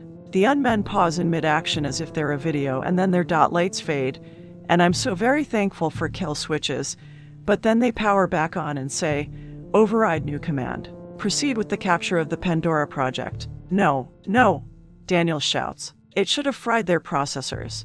He hits the last command key several times and yells, "Come on, fucking work. It's too late. They've locked on and nothing will stop them from coming after me. I can't let anyone else get hurt in the crossfire." So I run away from Melissa, Stephanie, and Johnson to the cover of the white sectional couch as the unmen open fire on me. I dive to the floor as bullets riddle the couch and destroy the TV. A small fire starts within the big screen, and I move as far away from it as I can without exposing myself to the unmen. Johnson draws his gun, grabs Melissa, and drags her into the kitchen. Stephanie's view. I remain where I stand as the unmen try to take out Pandora. I have to watch. I can't miss this amazing enigma at work. I'm drawn closer to the action like a moth, and I guess that would make Pandora the flame. I can't take my eyes off of her. The great Pandora project is about to take on 5 unmen. This I gotta see. Catharine's view. Andrews and Daniels start to pull their guns, but 2 of the unmen shove them, hurling the men across the room and into a wall. The 2 bodyguards hit hard and slide into a heap. There's some distance behind my position and close to the window facing the street. The unmen start towards me, and I believe everyone's safe for the moment, but then on the opposite side of the room and up the stairs, Chad rushes out of a bedroom. He runs down the stairs and halts at the bottom. "What's going on? What's all the noise?" The 2T 1 second, the model which I've dubbed Pretty Boys, turn and see the boy. And Chad freezes. They must analyze his face, for one of them says, "Take the boy. He will be useful in Pandora's capture." "Chad, run!" I scream as the 3T 2 seconds pin me down with gunfire. I glance around the corner of the couch and see that Chad's scared out of his mind as the Pretty Boys march towards him. "No!" I yell. Leave him alone. Don't you hurt him. I shout as blue alt LE intensifies and flares from my eyes like angry electrical waves. I grow desperate as I lean against the couch, waiting for a chance to react. No matter what, I have to save the boy even if it cost me my life. I think of Preacher and my heart calls for my beloved as determination growls within me like a hungry tigress stalking a herd of antelope. I'll soon sink my teeth into the unmen and annihilate them all. They won't hurt anybody here. I swear it. Chapter 25. In a bad spot. 9:32 a.m. Melissa Odin's safe house. Catherine's view. Don't hurt Chad. Don't hurt him. He's all I have left. I cover my head, lying face down on the floor as the other unmen fire at me. God, don't let him get hurt. I can't lose him, not after Preacher. I manage to peer around the couch again and see the two pretty boys marching towards Chad as they lift their guns and state, "Wound the boy so we may capture him." No! I yell again. Run, Chad. The monsters? He mumbles, unable to move for fear. They're the orange-eyed monsters. This isn't the first time he has met these nightmares. I had hoped when I left him in Preacher, he would never have to see them again. I should have never come here. I should have listened to Kimberly and never gone to the funeral. The 3T2 seconds move on my position and speak with a South African accent. There is no place for you to go. Pandora, surrender and we will take you alive. I see a metal bat by the TV, so I crawl to it, grab the bat, and jerk the two game controllers from their connection to the game console. I won't let anyone else die. I'll save Chad. I feel the Ultra Epi surge through my body as I stand, and I see the glow of the blue Alt LE as it flashes off the floor and reflects my determination. I quickly throw the first controller at the T2 seconds and the second controller at the T1 second, and then I duck behind the couch, peer over it, and watch as they both strike their mark. The first controller hits a T2 in the brow, and the second controller strikes a pretty boy in the back of the head. I stand again and take a few steps back from the couch as the two pretty boys turn from Chad, glance at the controller, and move towards me. No, one orders the other. Complete our other task first. We must take the boy. On the other side of the room, the 3T2 seconds look at the controller at their feet and ask me, "What do you plan on gaining by attacking us with such a weapon? You cannot damage us with..." I run, step to the cushions, and leap over the couch as a tigress would leap over a fallen log once the chase for dinner began. I rush the T2 seconds with the bat held high as if it's my claws, and then I swing. They look up just as I swing, and I hit two of them. The one closest to the front door takes the brunt of my attack, and I dent its metal skull near its left temple, impacting part of its automaton brain. Black liquid trickles down its face. It drops a 9mm magazine it held while reloading, and collapses to its knees. Its body flails as power surges through its systems. My attack also damages the second T2's left robotic eye, and sparks shoot from the marred area as the mechanical sphere hangs out of its socket and dangles by a few wires. The eyeball continues to move and look at me. I glance at Chad as the two pretty boys turn toward him, and I yell, "Run!" I helplessly watch as his lips quiver in terror and he remains petrified in place. My heart sinks, fearing for the boy. No matter what, I'll protect him as if he's my own cub. One pretty boy states to the other, "Shoot him in the leg." The two functioning T2 seconds insert a new magazine in their guns and say, "If you will not surrender, Pandora, then we must destroy you." "Chad," I shriek as I start for him, but then I hear the T2 seconds reload their guns and turn, swinging backward with my bat at the third T2's head as if I'll claw off its face. It catches the bat with its hand and states, "Your tactic will not work a second time." The first T2 with the damaged automaton brain powers down and reboots, and I sense that it has bypassed the impaired areas of its processor, and then it powers back up. It stands but has lost use of its left side. The T2 holsters its gun, unable to reload the weapon with only one arm as the third T2 snatches the bat away from me and swings it.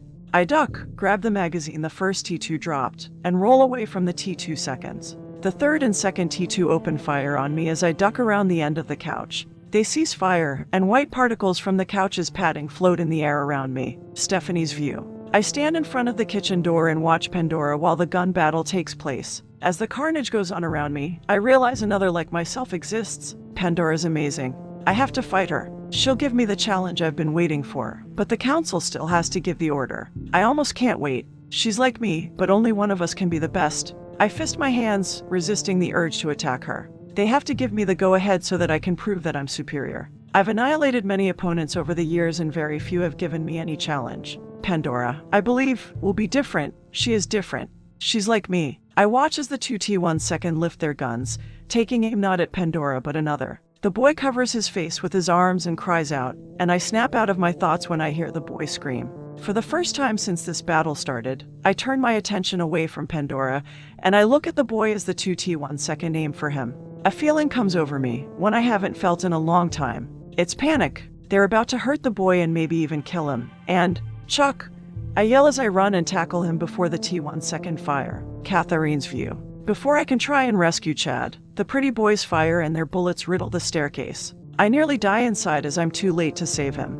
But then I see that Chad's fine. He's more than fine. He's safe. The pretty boys cease their attack till they can identify the unknown woman who has run out in front of them. Their programming, thanks to Kimberly, now prevents them from hurting civilians unless the factory deems the individual expendable. Stephanie shields the boy with her body as she turns and glares at the pretty boys. The T1 second use their facial recognition software, and an alarm goes off inside their programming, identifying the woman as.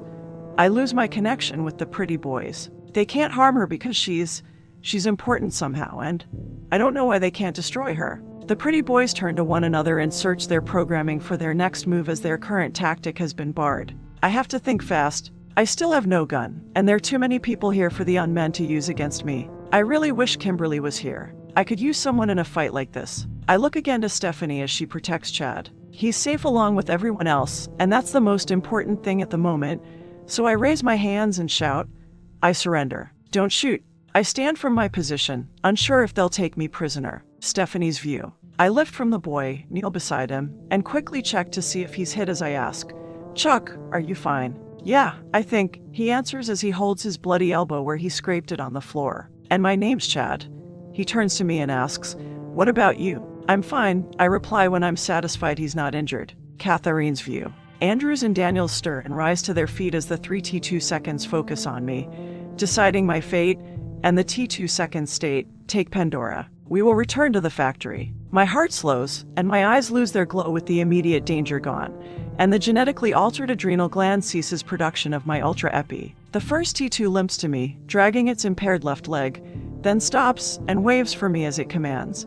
Come with me. I walk toward it, trip on a cushion on the floor, fall forward, and catch myself on the injured T2. It helps me up with its good arm as it states, do not resist us. I nod and put a hand behind my back. The pretty boys join the other T2 seconds as the injured one escorts me to the couch. The third T2, the team leader of the 5, turns to the pretty boys and informs them, I cannot raise the factory. Try your I-Link. The pretty boys' blazing orange dot light blinks 3 times as they connect, and after a few seconds, they reply in one accord, we are also unable to raise the factory. What does protocol dictate? Stephanie's view. I observe Pandora as the pretty boys move away from me and Chuck to join the others who have captured her. I have a feeling the battle is way far from over, and as much as I'd like to watch it play out, I better get the kid out of here. Come on, I tell him as I grab him by his uninjured arm and drag him towards the kitchen. Let's get out of here. What about Kat? Chuck questions me as he pulls in the opposite direction, stopping our escape. We have to help her. Pandora can take care of herself, I tell him.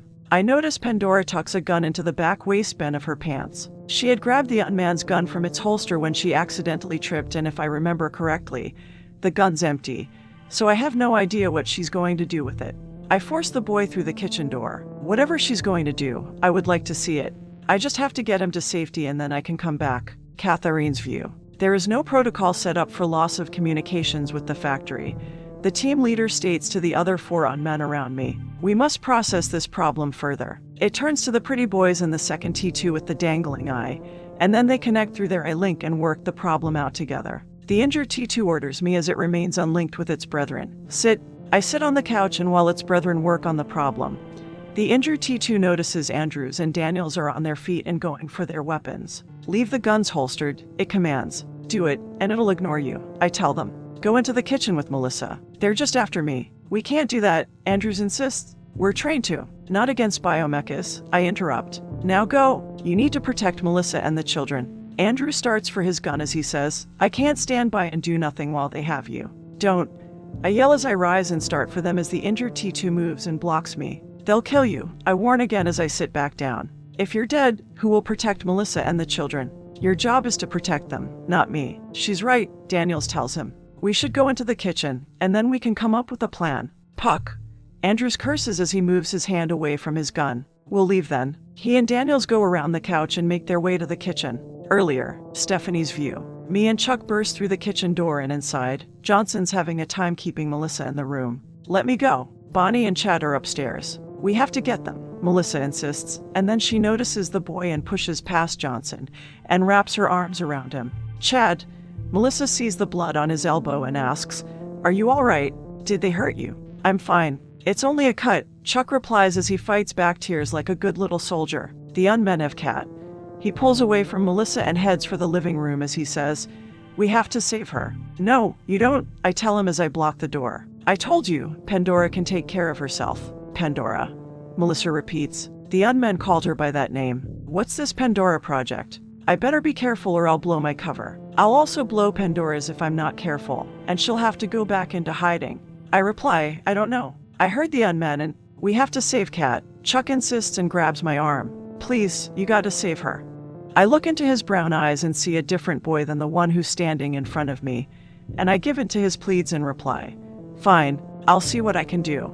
I turn to Melissa and inquire, "Is there another way to the second floor?" "Yes," Melissa answers as she points to a side door. "There are stairs through there." I start for the door, and Melissa follows me, so I pause and inquire, "What are you doing?" "You can't come with me. Bonnie's up in her room," Melissa informs me. "I don't care what you say, I'm getting my daughter." Andrews and Daniels enter the kitchen. Johnson commands, "Andrews, grab Ms. Odin. We're getting out of here." "No," Melissa yells, and then she informs them, "I'm not going anywhere until we get Bonnie." In the living room, Catherine's view. I reach into my back pocket, trying not to draw the attention of the injured T2 who's looking at the kitchen. I pull out the 9mm magazine and then remove the gun from my waistband. I'm careful to keep both of them behind my back and out of sight of the T2 guarding me as I slowly insert the magazine. It makes a sound, and the injured T2 turns to me and asks, "What do you have behind your back?" "Behind my back?" I question like I have no idea what it's talking about. I'll have to act fast and make no mistakes, so I take a deep breath, getting my plan in order. It's time to make the unmen pay for shooting up Chad's house. Chapter 26, Unleashed, 10:05 a.m. Catherine's view. A drop of sweat runs down the side of my face as I hear a clock that's above the shot-up TV tick away wasted seconds. Oil from the injured T2's automaton brain trickles down the side of its face as if it's as tense as me. The oil drips to the floor in front of me, making a small puddle and a potential place to slip up. I make sure to remember exactly where this puddle is as I memorize the rest of my surroundings. Across the living room and near the front door, sparks pop from the socket of the second T2's damaged robotic eye as the second T2 stands in a somewhat circle with the other three unmen, who are processing their failure to contact the factory. They're near an answer as to what they should do next, so there's little time and I've wasted enough preparing myself for this last battle of ours. "What do you have behind your back?"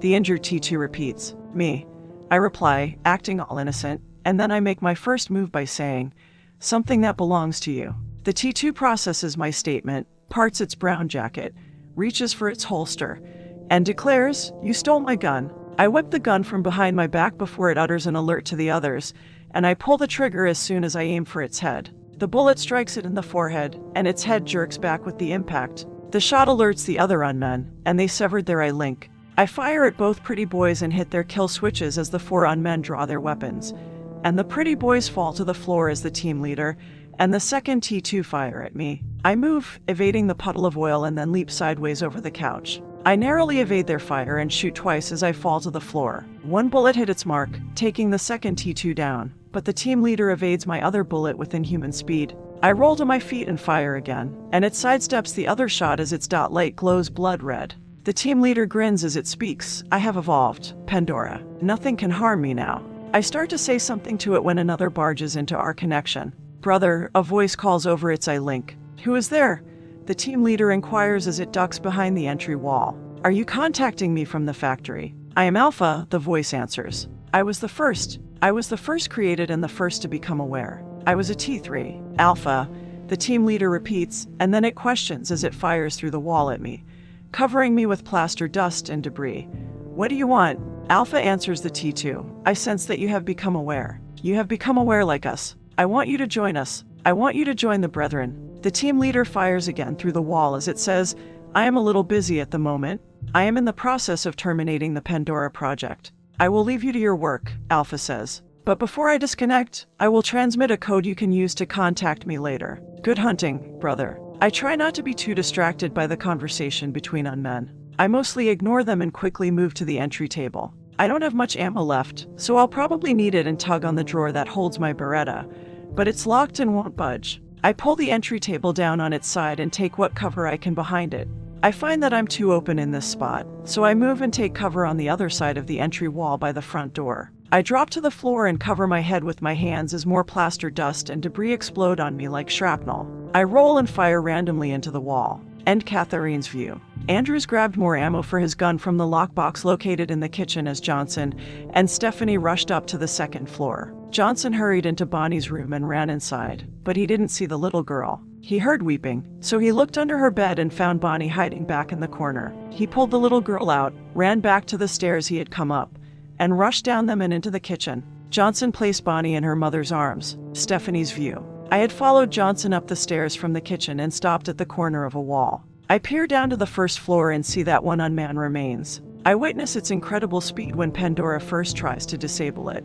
Biomechas of any make or model aren't that hard to defeat, but this particular unmanned would be a worthy adversary for me. Johnson rushes past me with the little girl, and I turn as Johnson comes back up the stairs. Time to go, he tells me. Get everyone else out, I say. I'm going to see if I can help Pan. I'm going to go help Kat. Johnson shouts orders down to Daniels, who's standing at the bottom of the stairs in the kitchen. Get Ms. Odin, Bonnie, and Chad out of the house. Take Andrews with you. Johnson turns back to me and says, I don't see how you can help her. Maybe you should come with. I'll be fine. Just get Chuck and everyone else out. I tell him, expecting Johnson to leave. I peer around the corner of the wall again and watch Pandora. I never intended to help her. I only wanted to see her do her thing. I've heard rumors of what the Pandora project is capable of, especially if she's up against biomechas. Johnson doesn't leave as I had hoped but stays upstairs and watches from behind me. I might have to make up an excuse later as to why I never helped Pandora. Catherine's view. I face another biomecha that has evolved as I try to will myself to kick in the knowing. I haven't quite mastered this ability, but then when I doubt that it'll ever activate, my heart sounds its battle cry. I see an image through the wall, and it's the team leader's electrical apparition. My ult LE dissipates and my pupils dilate, and they appear black as a starless night.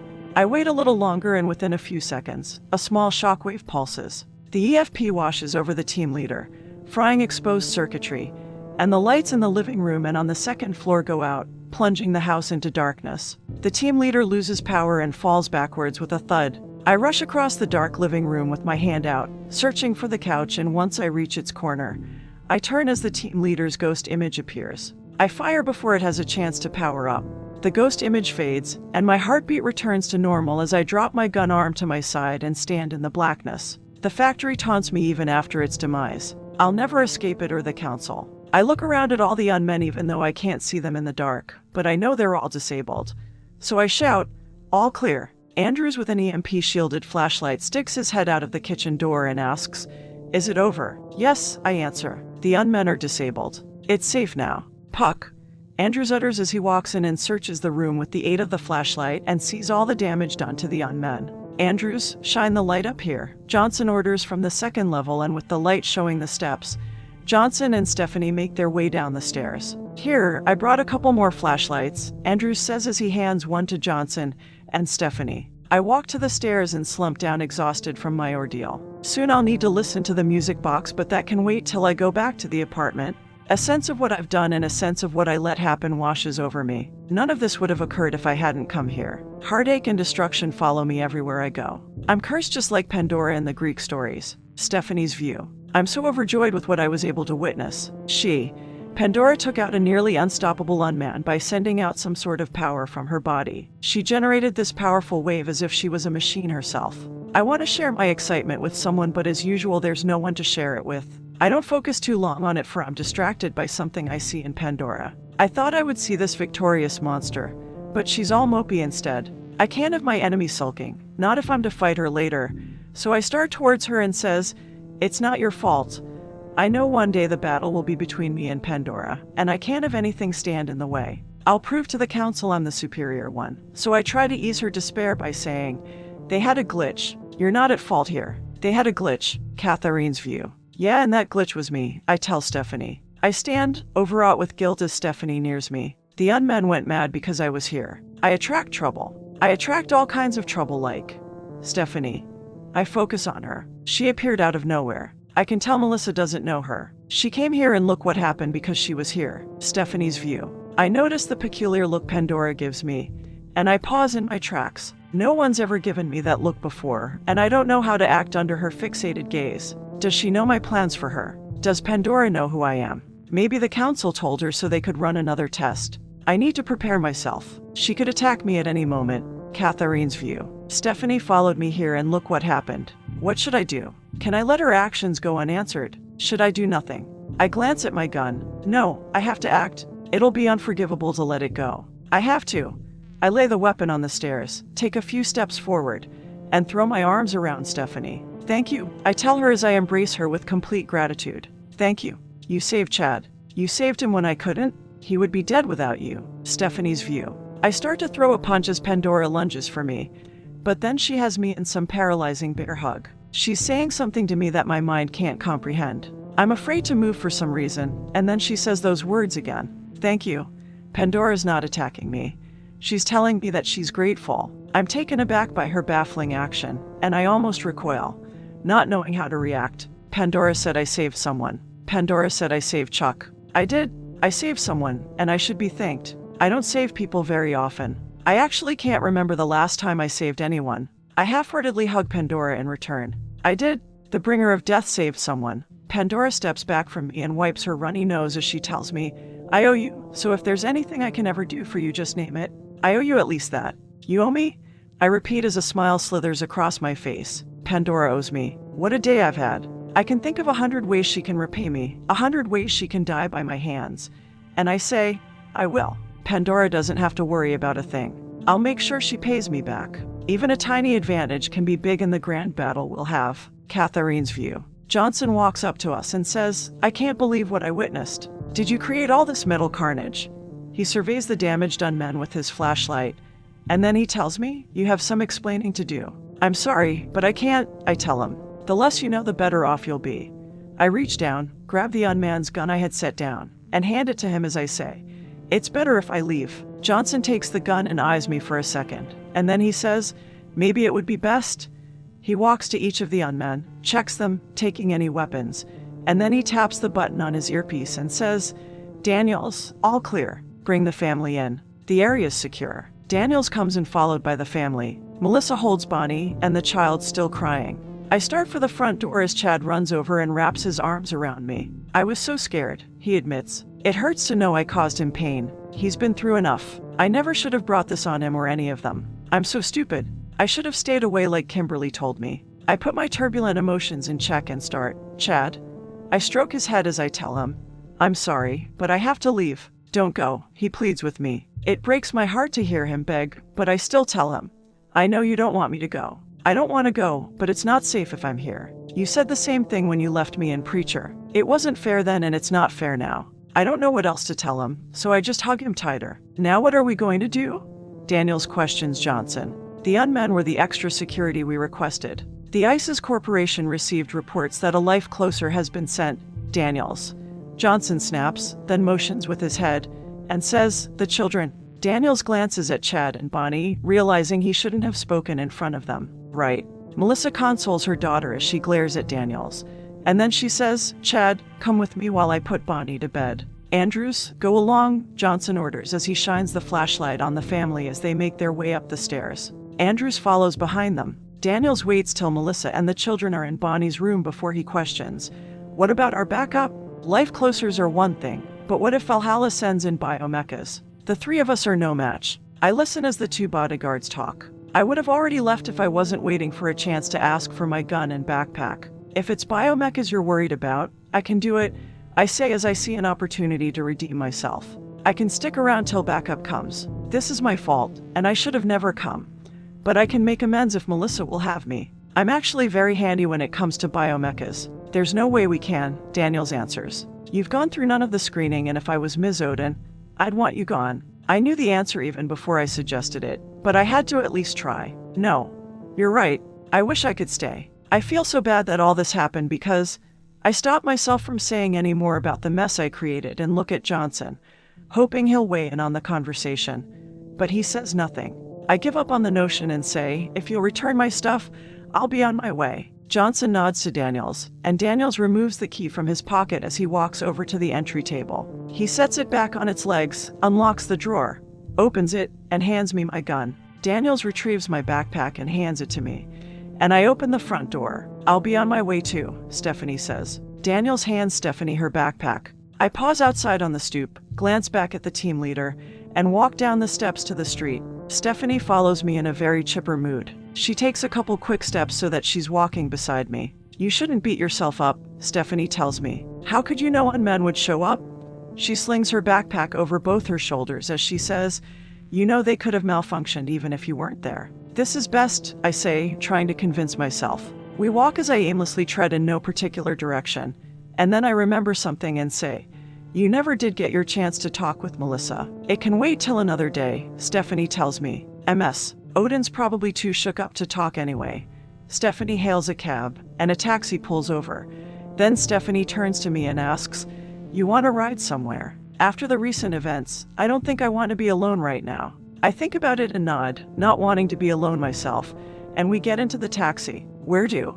The driver asks. Stephanie urges me, go ahead, closest hover train station please. The driver soon pulls out, back to the Hellenistic sector. Stephanie questions me. I nod. I'm heading there myself, Stephanie informs me, and then her stomach rumbles. I guess I'm hungry. Maybe once we get there, we can stop somewhere and get a bite to eat, I suggest. My treat, a small extra thank you for saving Chad. Sure, why not? Stephanie replies. I'm not that hungry, but I would like some soup, I say, needing something to warm my wretched soul. Sometime later, Hellenistic sector. We emerge from a coffee shop and enter another cab as I smile. I really enjoyed Stephanie's company. I was able to take my mind off of the incident at Chad's house. What was the name of the dish I had? Stephanie questions me. A cheeseburger, I answer as I carry out 2 Togo chai teas. One's for me and one's for Kimberly. It was very good in those French fries. They were to die for. Stephanie notices the time on the radio in the taxi, and she says, tell the driver your address so we can get going. I should be heading back. I lean forward and say, please take me to the Nexus Apartments. It's at the corner of West 1000 Avenue and Knott Street. Yes, ma'am. The driver starts out. Stephanie's view. I've experienced so many wonders today. I ate 6 scrumptious chocolate chip cookies, I devoured a savory cheeseburger and salty fries, and I was able to witness Pandora demolish a demigod of an unman. My assignment to observe Pandora was boring at first as I tracked her down. I can't say that now. I can't say I'm bored one bit. I was concerned about finding out where Pandora lived. I thought it would be more difficult than this, but I guess this friend thing has its uses. Chapter 27. The Pink Bunny Rabbit. 19 days ago. Russia. October 3rd, Wednesday, 8:34 p.m. Kimberly's view. A red balloon pops, a woman screams, and people run for cover. The Marks bodyguards usher her and her child into a limo, and the vehicle peels down the road.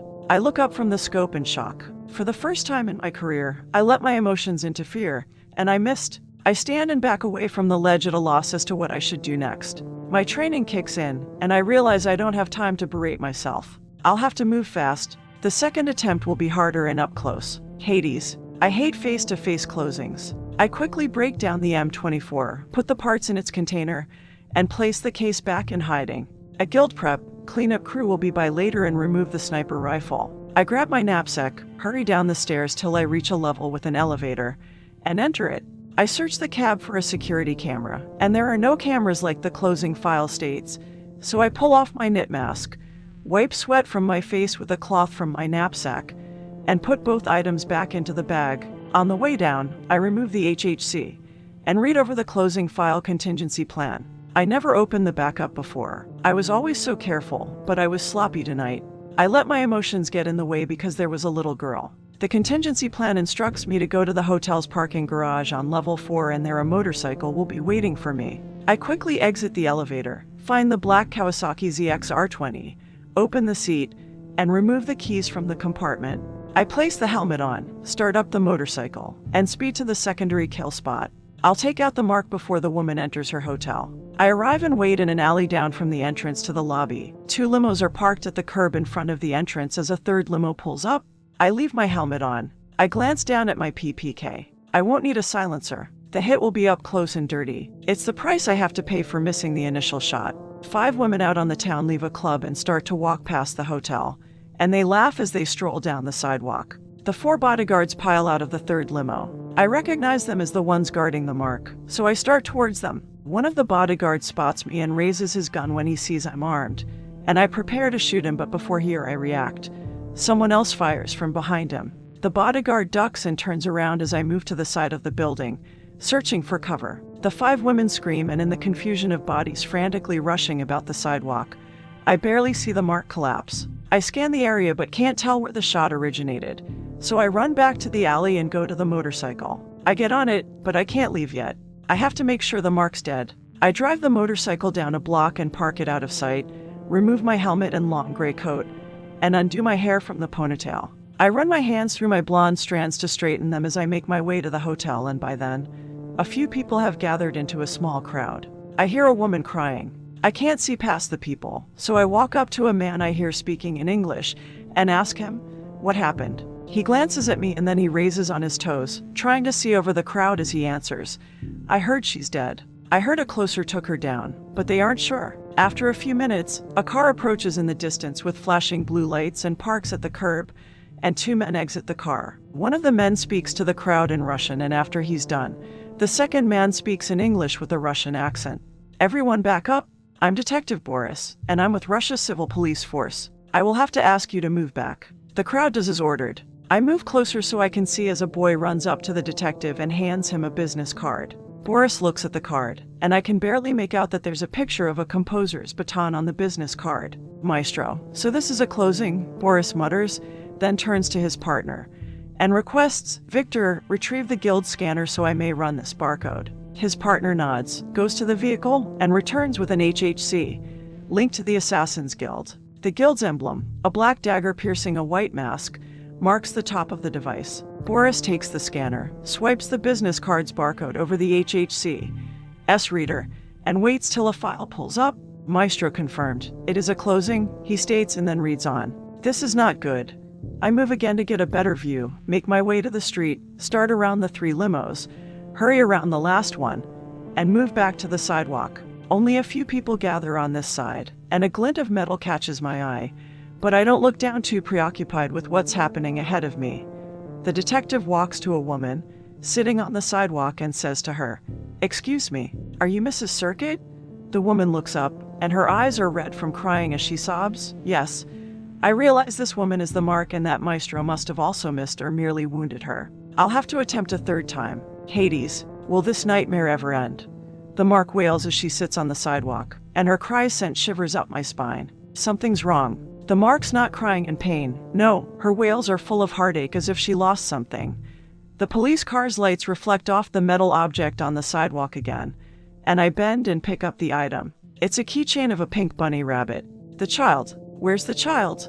I frantically move forward, push my way past a few people, and stop about 6 feet from the mark, and I see her cradling a small limp body. My whole being combusts from a collision of dread and guilt as I gasp. "No, no." The detective puts a hand to Mrs. Circuit's shoulder and tells her, "I'm sorry for your loss." Boris looks at the dead little girl in her arms, and then he informs her, and I know this is of little consequence, but by the Assassin's Guild Code 257 Section 9, I declare the closing placed on you null and void. He types in the declaration on the HHC. As he adds, there will be no more attempts on your life. The detective's correct. If in the course of a closing the mark's child is killed, the closing's considered complete. My eyes water as I lose the impartiality my training placed in my heart. I don't understand how this happened. I stare at the dead child. It shouldn't have happened. I put a shaky hand to my mouth as I try to hold back my tears. What am I saying? I know what happened. I messed up the closing. Hades. I messed up the closing and look what happened. A tear streaks down my cheek. It wouldn't have happened if I had taken the shot, so the child's blood is on my hands. I continue to watch Mrs. Circuit cradle the child in her arms as crimson saturates the little girl's blouse. Feeling sick, I divert my eyes to the keychain in my hand as I flee the scene and make my way back to the motorcycle. I can never hesitate again. I have to be more professional. I squeeze the rabbit, cutting my palm on the metal. The keychain will be a reminder to me of what happens with hesitation, and I promise myself that I'll never again falter on a closing. Chapter 28. Child of mine. The present. October 24th. Sunday, 10:27 a.m. Hellenistic Sector, Business Vicinage. Sphinx Corporation 3rd Branch Office. Have you found any records pertaining to a project my wife may have been involved with about 30 years ago? Mr. Griffin questioned as he sat in his office. He didn't dare divulge to his head of security that he was looking for information on his youngest child, a child he was led to believe died at birth. No project that long ago, Orthos replied as he sat in a chair in front of the chairman. At least, none I have found on the mainframe. There may have been something in the old files from when you were head of security for this branch office, but since you ordered me 3 days ago to expunge all the files with your alias Janice, the computer records are gone. Mr. Griffin questioned, what about the archive? The documents I'm looking for are far enough back they would have kept a hard copy. Did you destroy those? No, I had not thought to do so, Orthos replied as he removed his HHC. Do you want those destroyed as well? The chairman considered his answer. It wasn't like Orthos to be so sloppy as to not think of the archive when expunging files. He also had to consider that Orthos simply had a hidden agenda. He was very ambitious. Orthos could be eyeing his seat in the corporation. Not at this time, Mr. Griffin answered him. What are the other files the vice president said he would send over? I have them right here, Orthos answered as he laid the pile of folders on the desk. Very good. That's all for right now. If there's anything further, I'll tell you at our security overview meeting later this evening. Yes, Chairman. Orthos stood, left, walked down the hall to the elevator, took the cab up, exited, and made his way to his office. And once inside, Orthos locked the door, moved to a ground safe, unlocked it, and removed a white crystal. He examined the 2-inch obelisk. He had learned that it was called a data crystal and that Teresa Griffin had created many of them and stored top-secret information on them. He held it up to the light. Right now, it was no good to him, not until he found the device that could retrieve the information from it. So for now, he would keep the data crystal locked up.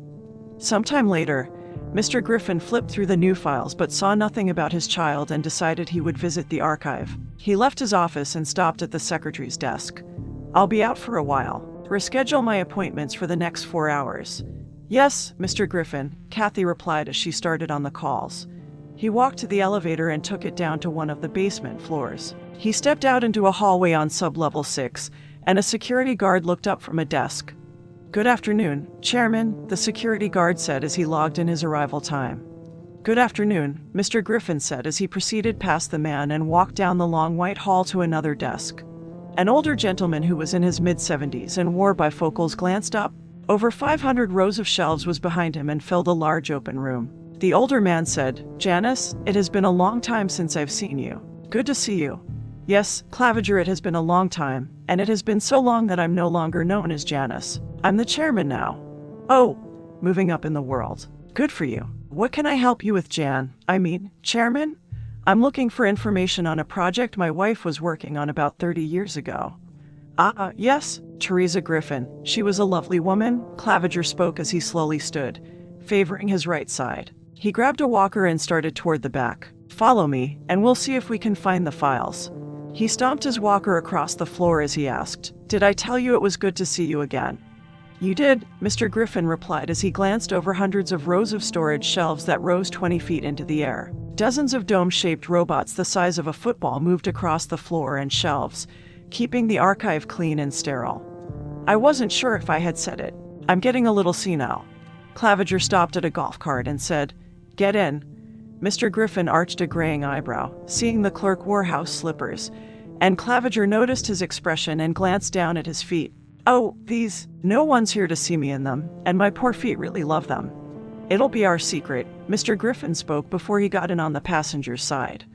Claviger laid the walker in the back, turned the key to the cart, and started down an aisle. As I was saying, besides the security guard, people don't come down here anymore. With the advancement of computers, all the information's a keystroke away. It gets kind of lonely down here.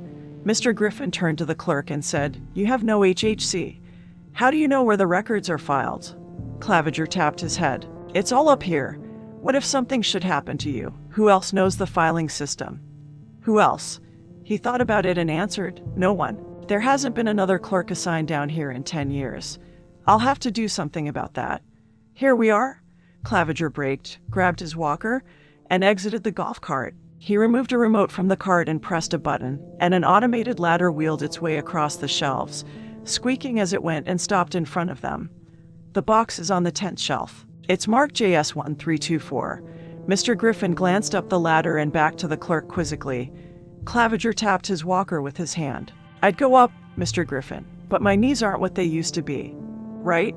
Mr. Griffin removed his dark gray suit jacket and climbed the ladder, and soon he found the JS1324 box, brought it down, and opened it. Need any help going through it? Claviger asked. No, I can do it myself. Thank you.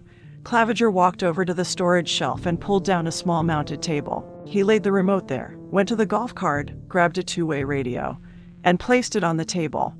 If you don't find what you're looking for, you might try box JB6741. It's up there. He pointed to the opposite storage shelf, or JU7895.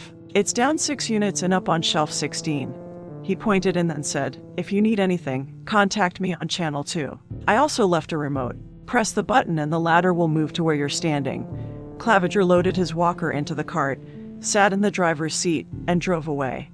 Mr. Griffin placed the box on the table, removed the lid, and started going through the files. He spent about a half hour going through them when he came across a folder, and it was labeled Top Secret. He was surprised to see that the folder had been thrown in with all the others. He read over the report and discovered that Teresa Griffin was present during the first Crossgate event, and she was 6 months pregnant at the time.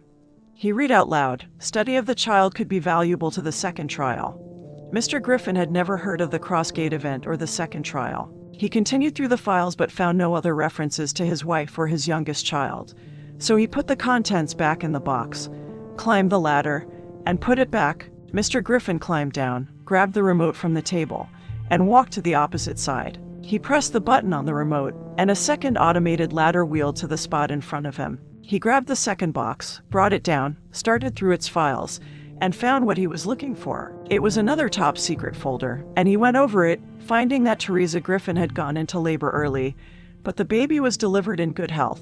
It was decided by the vice president to take the child away from its parents and study the effects of the Crossgate event on its development.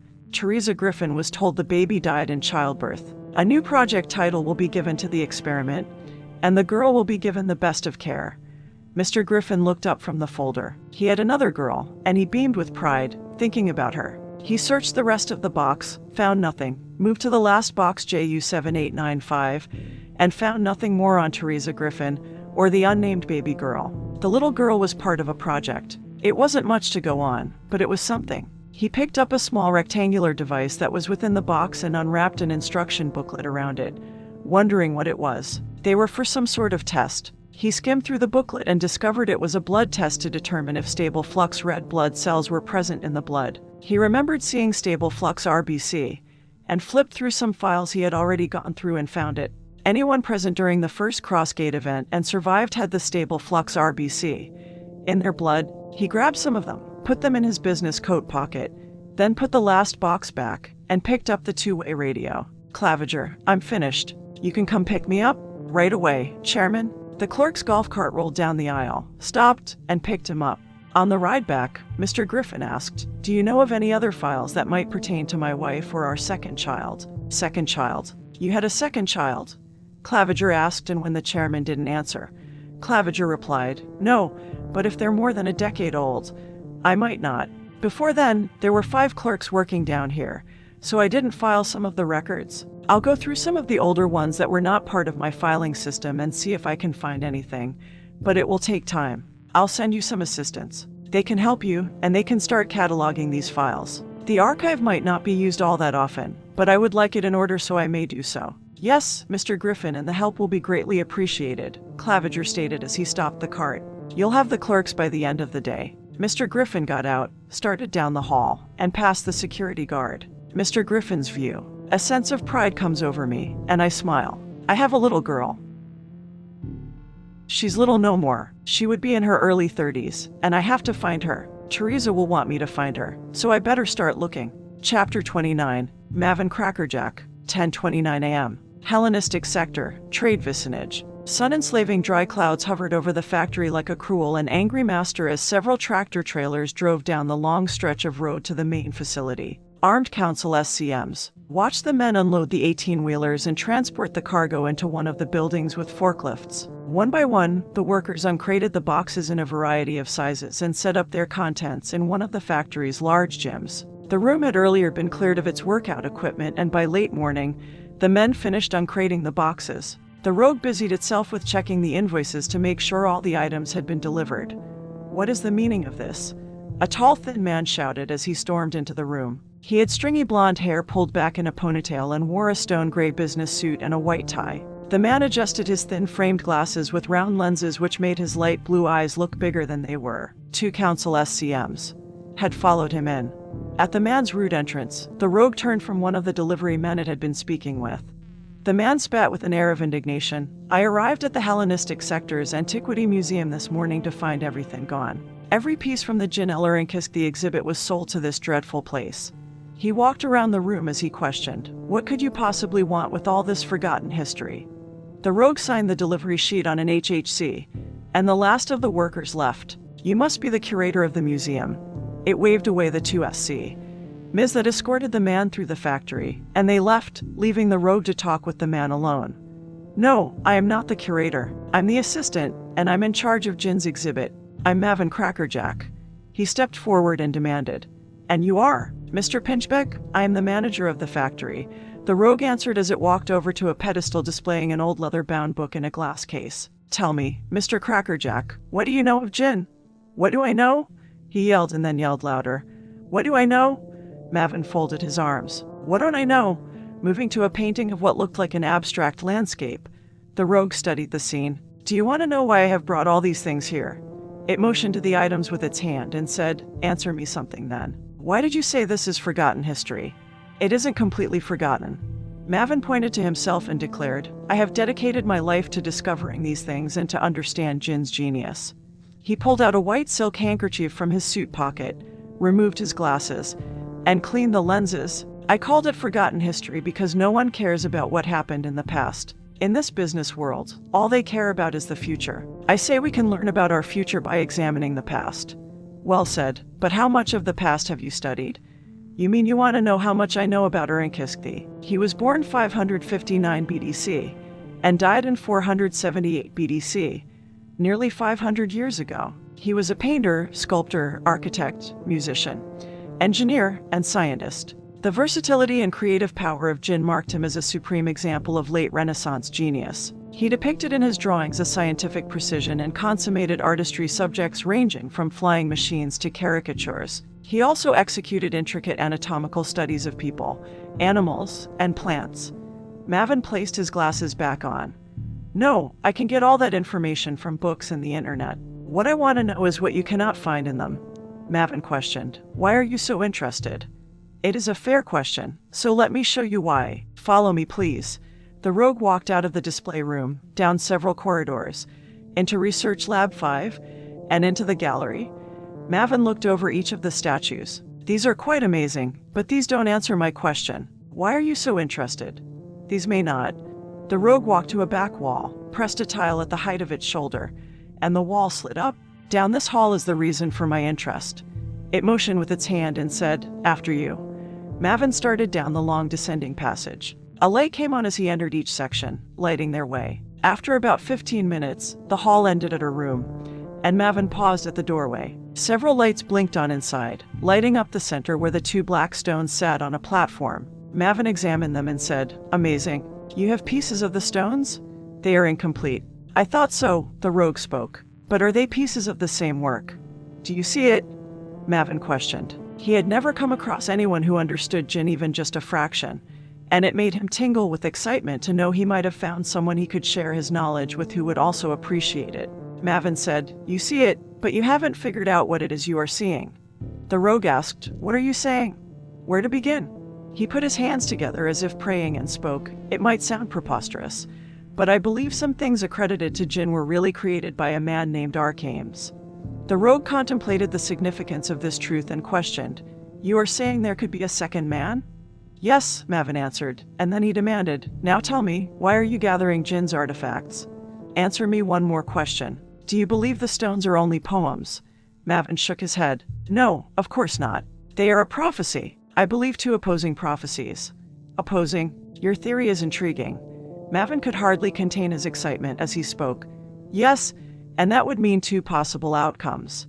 It is intriguing, the rogue repeated. And to answer your question as to why I am gathering the artifacts, I believe I have found the rushlight. In all the years I have pored over Jin's works, I have never come close to figuring out who the rushlight refers to, Mavin stated. And then he asked, what great figure in history do you believe the rushlight was? Mr. Crackerjack, I believe the rushlight is here in the present. I believe the rushlight is here living in Noir. Mavin considered the possibility and then spoke, I have something that might interest you. Come, let us return to the room housing the artifacts. Mavin took the lead, and they went back to the large gym and once inside. Mavin walked to the glass case displaying the old leather-bound book. He removed the protective cover, placed white gloves on from his coat pocket, and flipped through the tome. Mavin removed an old parchment folded in half that had been tucked between two pages. This is an old copy of a translation of a poem written by Archames. It's one of the things I base my hypothesis on. He held out the parchment and said, you might find one word interesting that's used repeatedly. The rogue started to take it, paused, went and put on gloves from a table, took the parchment, and read the poem entitled You Will Weep, Where Light Brightened the Day. Now darkness prays, where love stayed the pain. Now love is bane. Rushlight, say goodbye. Say you will embrace the night. No, don't say I didn't try. Don't say I gave up the fight. Rushlight, the tears you wish to cry will one day fall like rain. For all the lies they told you, for the hurt and the pain. Rushlight, you will weep to be so alone. Do you not know? You are marked and you may never return home. No, don't say I can't go home. Don't say I can't change my destiny. Rushlight, in the end, you will be what I told you. You will be. No loyal friend will you ever see. Now say goodbye. Say you will fight the urge to cry. Say you will embrace the closing of days. No, I will shed tears. I will defy my fate. I will find a way. Love is the test. Then rushlight. These tears you cry fall too late. They won't take back your lies, your folly, your pain. You have committed the final sin. Now there is no turning back. Love has left you. You will find no rest. No matter what you say, you cannot run away from today. No, you lie. I will beat the test. No, rushlight. You will fail. And you will weep when you face the end alone. You are marked. You may never return home. You are marked. You may never return home. You are marked. You may never return home. The rogue looked up from the parchment and said, since this is the reference you wanted me to see, you must be implying. I'm implying, Mr. Pinchbeck, Mavin interrupted. Jin did not write both of those tablets. It's my theory that Archames wrote the second one, the one in which the rushlight is mentioned, and it would mean we don't have a man who couldn't see the future clearly. We have two different men looking into the aftertime. So there are two possible outcomes to the future they mentioned, depending on which path the rushlight takes. The rogue said, this is most interesting. Mavin placed the parchment back in the book and set the glass case over the tome. Mr. Pinchbeck, will you allow me to chase this hypothesis? Now you want to work for me. Are you saying you are no longer opposed to Jin's collection coming to the factory? Yes, I wish to work for you, and no, I'm no longer opposed to the collection coming here. I see that it won't be collecting dust. Well then, Mr. Crackerjack, chase your hypothesis with the full funding of the factory. Chapter 30. It's all in a street. 11:59 a.m. Hellenistic sector, residential vicinage. Nexus Apartments. Catherine's View. The elevator doors open to the 31st floor, and I drudge out, making my way to apartment H. I'm carrying the hot teas, and mine's half gone. A man walks out of apartment G, passes me, and says, hello? Hey, I automatically reply without looking at him and stop in front of apartment H. I press the doorbell, just wanting to collapse on the couch. The chime rings inside, and within a few minutes, Kimberly answers. It's about time you came back. Kimberly yells at me as she steps to the side so I can enter. What took you so long? I mumble over my shoulder as I move to the kitchen as if I'm some wind-up toy that can't stop.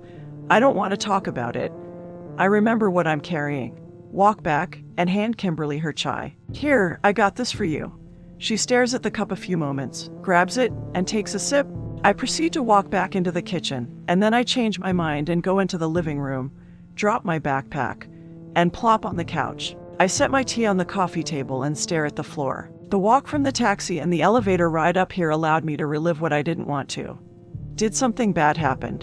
Kimberly asks me as she stands behind the couch, watching me with this accusing glare I don't have to see to know she's doing it. I can feel her insinuating eyeballs bouncing off of me as she says, I told you not to go. You need to start listening to me when I tell you. You're right, I interrupt. I should have never gone. I ball my hands that rest on my lap, wanting to punch myself as I declare. I need to stay away from people. I'm cursed. I only endanger them. I only cause suffering. Kimberly's view. Wow, that woman has a complex unless something more than talking was going on at the boys' house. I take another sip. This tea's very good. I'll have to ask her where she got it, but more importantly, I need to find out what happened. If I'm going to have that woman living here, I should probably know for my own safety. I walk around, sit next to her, and urge, come on, you can tell me, what happened? I set my tea next to hers as a sign that we're in this together. We're in this together as long as I need her. Katharine's view. I don't understand Kimberly's actions. She acts like she cares about me, but I know better. Her anger and rage are what's true here, and if she's only going to yell at me or make fun of me, she can just leave me alone. I don't need somebody to criticize me. I need someone who will. Who will? Kimberly's view? I watch as that woman refuses to acknowledge my question. I want to make her stop ignoring me, but I decide against violence. I need to find another way to get her to open up to me. I need a tactic I haven't used yet. I should. Kindness. If I pretend to care, she might talk to me. I clear my throat, reluctantly place a hand on her shoulder, and in the sincerest voice I can manage, I say, I'll understand. You can tell me.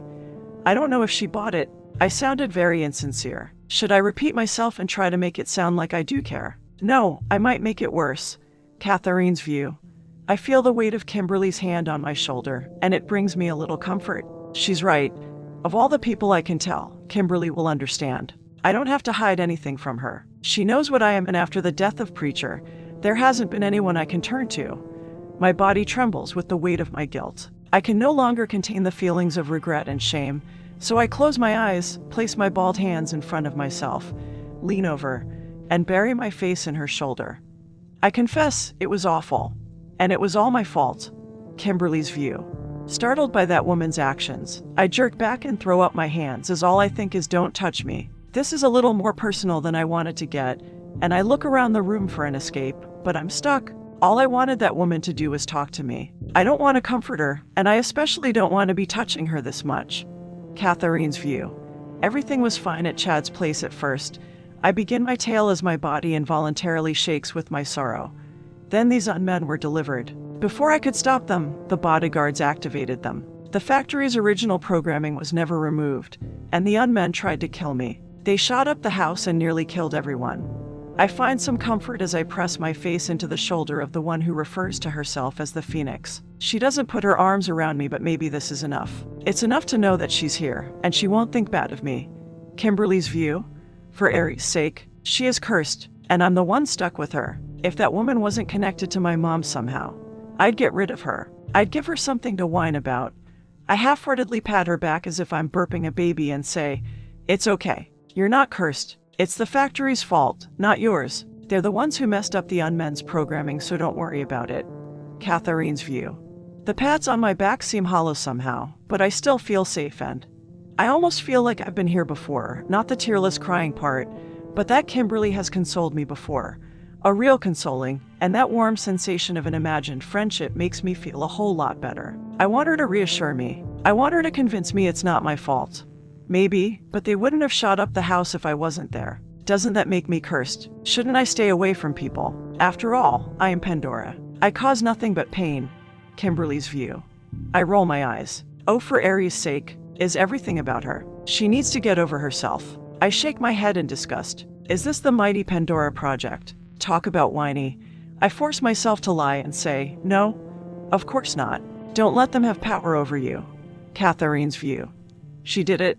Kimberly has come to my rescue, and I don't feel as bad about what happened at Chad's house. I can stop crying. You're right. I sit up, wiping away my imaginary tears. I shouldn't give them power over me. I wipe my nose and tell her, thanks for talking. I feel a little better. Kimberly's view. I lift my hands as if I'm covered in snot, edged my way off the seat, and escape around the couch as I tell her, anytime. I quickly make my way into the kitchen and grab my knapsack from a bar stool. I better get going before that woman decides we need to braid each other's hair or some other girlfriend bonding ritual. I've got a job, and for this closing, I'm going to take a taxi. Going somewhere. That woman questions me. Yes, I shouldn't be gone more than a couple of hours. Catherine's view.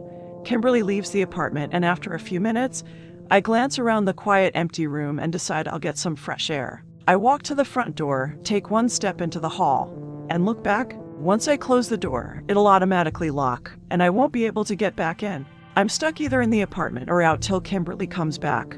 Out for a stroll. The man from earlier questions me as he returns to his apartment.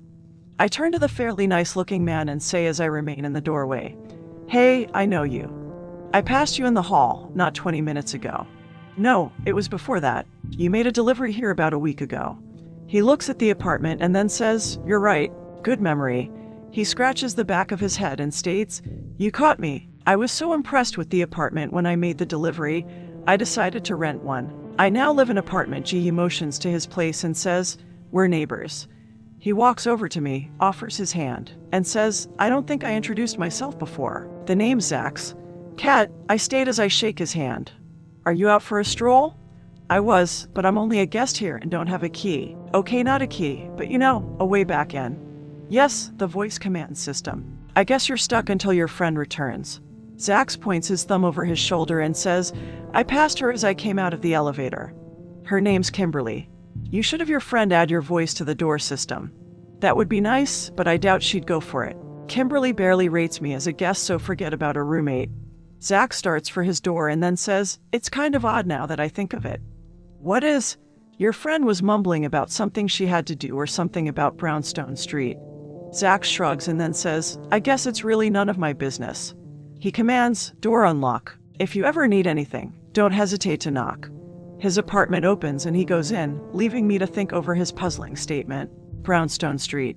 But that's where Melissa's safe house is. I enter apartment H, press the button, and the door slides closed. I go to the coffee table and grab my tea, wondering why Kimberly would be going to Brownstone Street. She was wearing her work clothes. I think about it some more. Melissa told me when I was at her safe house that Valhalla hired a life closer. Kimberly wouldn't? She said she's taking a break from being the Phoenix. Kimberly wouldn't? She has no time. She's searching for her mom's murderer. I down the last of my chai. Would Kimberly lie to me? She can't be going to a closing.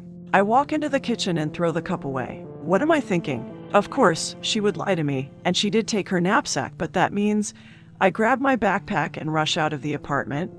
That means the Phoenix was hired to kill Melissa. I race for the elevator. I can't let her do it.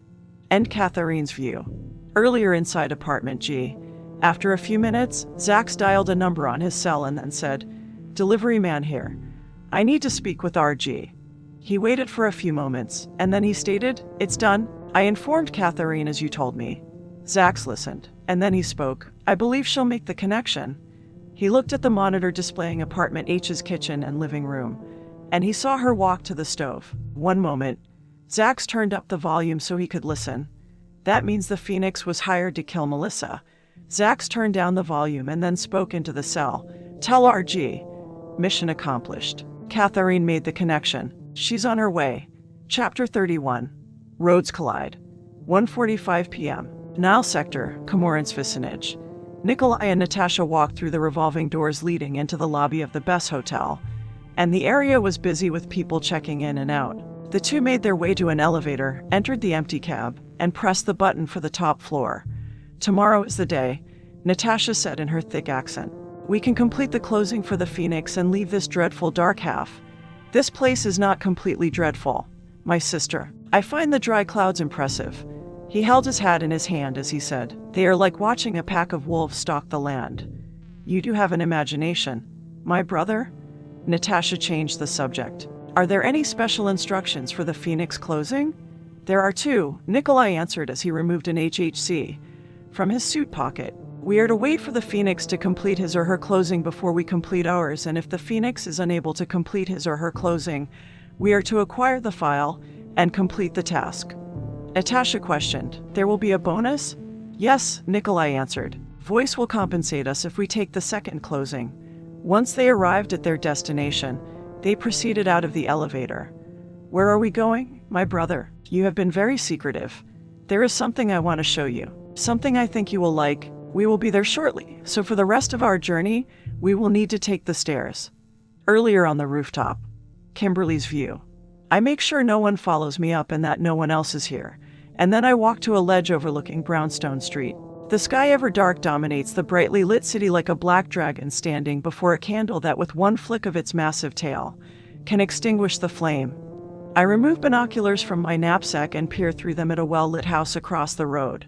I see a bike messenger run up the stoop and ring the buzzer, and then I see a man answer the door. The mark has bodyguards. I remove an HHC from my knapsack and open the closing file, and it's on Melissa Odin. The mark's closing's not until tomorrow. I don't know if I can take the mark out with a rifle if the mark doesn't leave the house, so I'll have to go in. If I go in, I'll have to take out the bodyguards. I scan the file and discover that the mark has a little girl. I hope for her sake the mark sent her to live with a relative. I don't need another Moscow. I put the device away and then glance up, hearing a rumbling overhead as a Zeppelin soars beneath the dry clouds. The airship's twin engines roar, cutting through the thick atmosphere. A raven flies next to the Zeppelin, dives, and lands on the ledge down from me, and I look at the bird. The raven tilts its head, staring at me with dark eyes and caws, and then some dog or something howls in the distance. I turn my attention back to the airship as a message in green neon letters runs across the Zeppelin's side. Crit, the taste of lemon and lime. Refresh your taste buds. Buy 2 12-packs and receive 1 free. So buy some Crit today. Stupid ad. Now I'm thirsty. The corporation probably placed subliminal messages in it. I remove a bottle of water from my knapsack. It's not Crit, but it will have to do. I take a couple of drinks, put the bottle back, and peer through the binoculars again. The stoop's empty as several cars drive along Brownstone Street and people stroll the sidewalk. A yellow taxi pulls up to the curb in front of the house, and after about a minute, the taxi continues down the road. I try to see who got out. Whoever they are, they look a little lost. I watch the figure who's standing alone on the sidewalk, and the person glances in my direction. Is that Catherine? I focus on her face. It is. What's she doing here? That strange woman stares up at the rooftop and appears to be looking at me. I bet she followed me here. No, I've been here too long, and she just arrived. Catherine turns, walks up the steps to the stoop, and rings the buzzer. A bodyguard opens the door. They speak, and he shakes his head. The bodyguard closes the door, and that woman remains outside. She seems to be very anxious. What did that woman say to him, and what could she possibly be here for? She can't be telling them I'm up here. She doesn't know. I bite my lip. She can't possibly know. I wish I had taken that course on lip reading. The bodyguard returns with another man, and they both walk out to the stoop after closing the door behind them. This second man's bald and speaks with Catherine for a while. Occasionally, the first bodyguard says something, and the discussion seems heated at times, and after a few minutes, the second man gives in over the objection of the first, and they let her in. For Aries' sake, I stand, placing the binoculars in my knapsack. I have a mind to march down there and drag that woman out of that house. I pace for a few minutes. She has to know that I'm up here, but I can't see how. I start for the rooftop door. I'll worry about the how later. The idiot. I wish she had a phone, and then I'd give her a piece of my mind. No one interferes with my job. I arrive at the door and move my hand to turn the knob when the knob turns on its own, and I quickly duck around the side as 2 people wearing WMBS wander out. See, a man starts as he strolls toward the edge with the woman's arm locked around his. He places his hat on as he says, "The dry clouds are impressive up here." I glance around the corner and get a look at the 2. They seem familiar, but I can't place them. The woman wears a white fur-lined black coat that flows to her ankles, and the man wears a white pinstriped gray business suit and fedora. I reach for my PPK, and then I change my mind about drawing the gun. It doesn't matter who they are, as soon as I can. I'm getting out of here. The woman presses a button on the side of her mask and speaks, "I see what you mean about them." I can almost see the wolves. The pack is anxious.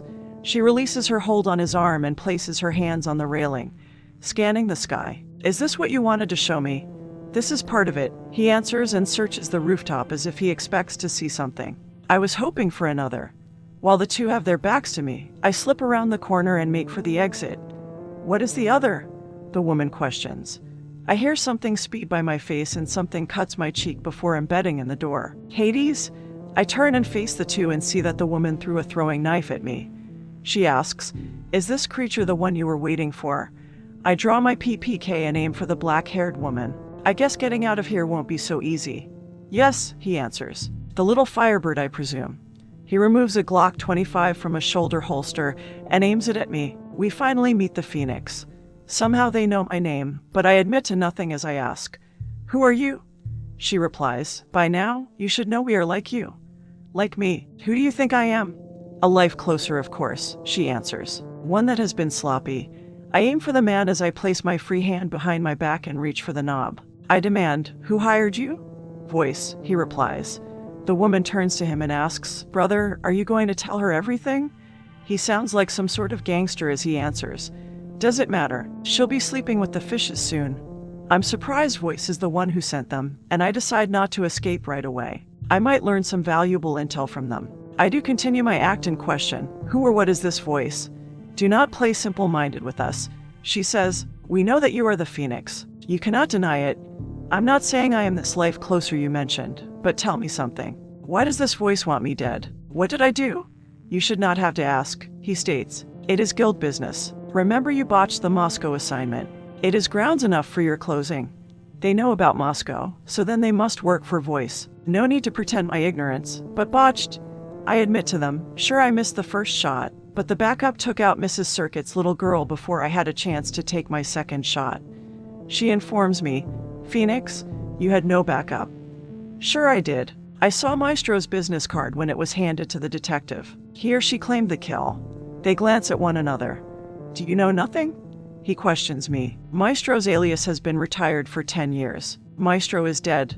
It does not matter, the woman states. It is your alias that was recorded as the life closer. The Assassin's League has your ID logged as the one who killed the child. You are the lowest of low. You are a life closer who cannot hit her mark. This is a mistake. I need to clear this up with Voice. I heard the detective say Maestro. I mumble to myself as I reach for the knob again. I know I did. That is not our problem, she states as she reaches into her sleeve. You of all people should know the rules. Only Voice or Thanatos can cancel a closing. Oh, I know. If this comes to a fight, I'll take the man out first. The woman does seem very skillful with the knives, but I still believe that at this distance, he'll be the bigger threat. I wasn't saying we should hold this off, but you can at least do me the courtesy of telling me your names. You already know mine. That was rude of us, he says, and then he bows his head in greeting and states, I am the Raven, and my sister is the Wolf. Is the Moscow assignment the only reason Voice sent these two after me? Does Voice know I lied about Catherine and I didn't kill her? I bite my lip. Will I have to eliminate her before we finish our deal? I might have to if I want to get back into good standing with the Assassin's Guild. I would prefer to wait till after that woman helps me and I have no further need of her. But I can't have everything I want. I study the man and woman, and I believe I've gotten all the information I'm going to get from them. So I prepare to flee as I tell them. Well, let's get this over why. The knob I'm holding turns on its own, and the door opens as I whirl around and aim for the newest member of the rooftop club. The person walks out as I yell, You've got to be kidding. What are you doing here? Me. Catherine yells as she glares at me with hazel eyes that accuse. What are you doing here? Panic sweeps across me as I step back, and that woman raises her gun in response to me aiming at her. I don't know if I should fire or not. There's something in the way that woman's looking at me. It's as if I betrayed her. You didn't answer me, Catherine yells as she steps further out onto the roof, breathing as if she ran all the way up the stairs. She notices the man and woman standing near the ledge. Kimberly, what are you doing here? The Raven aims his Glock at Catherine and questions, Who is this? Perhaps another closer. The Wolf answers, Maybe Voice is not convinced we can complete our closing, or maybe Voice has sent another to make sure we kill the Phoenix's mark if she does not do so. Catherine's view. I peer at the man and woman, trying to figure out why they're here. I thought the Russian woman said they'll kill Melissa if Kimberly fails. I turn my attention to my partner. I'm right, Kimberly's here to kill Melissa, but how can she take on another closing when she told me she wouldn't? The tension increases as those of us with guns divide our time between pointing our weapon at the other two as something else crosses my mind. They could be closers, and they could be here to kill Kimberly. I can't think about that right now. I have to focus on one thing at a time. First, I have to deal with Kimberly. My tone makes it clear I'm not too happy with my partner as I state while I keep my Beretta leveled on her. Ignoring the others, we need to talk. Fine with me, Kimberly says, but could we do it someplace more private? It's getting a little crowded up here.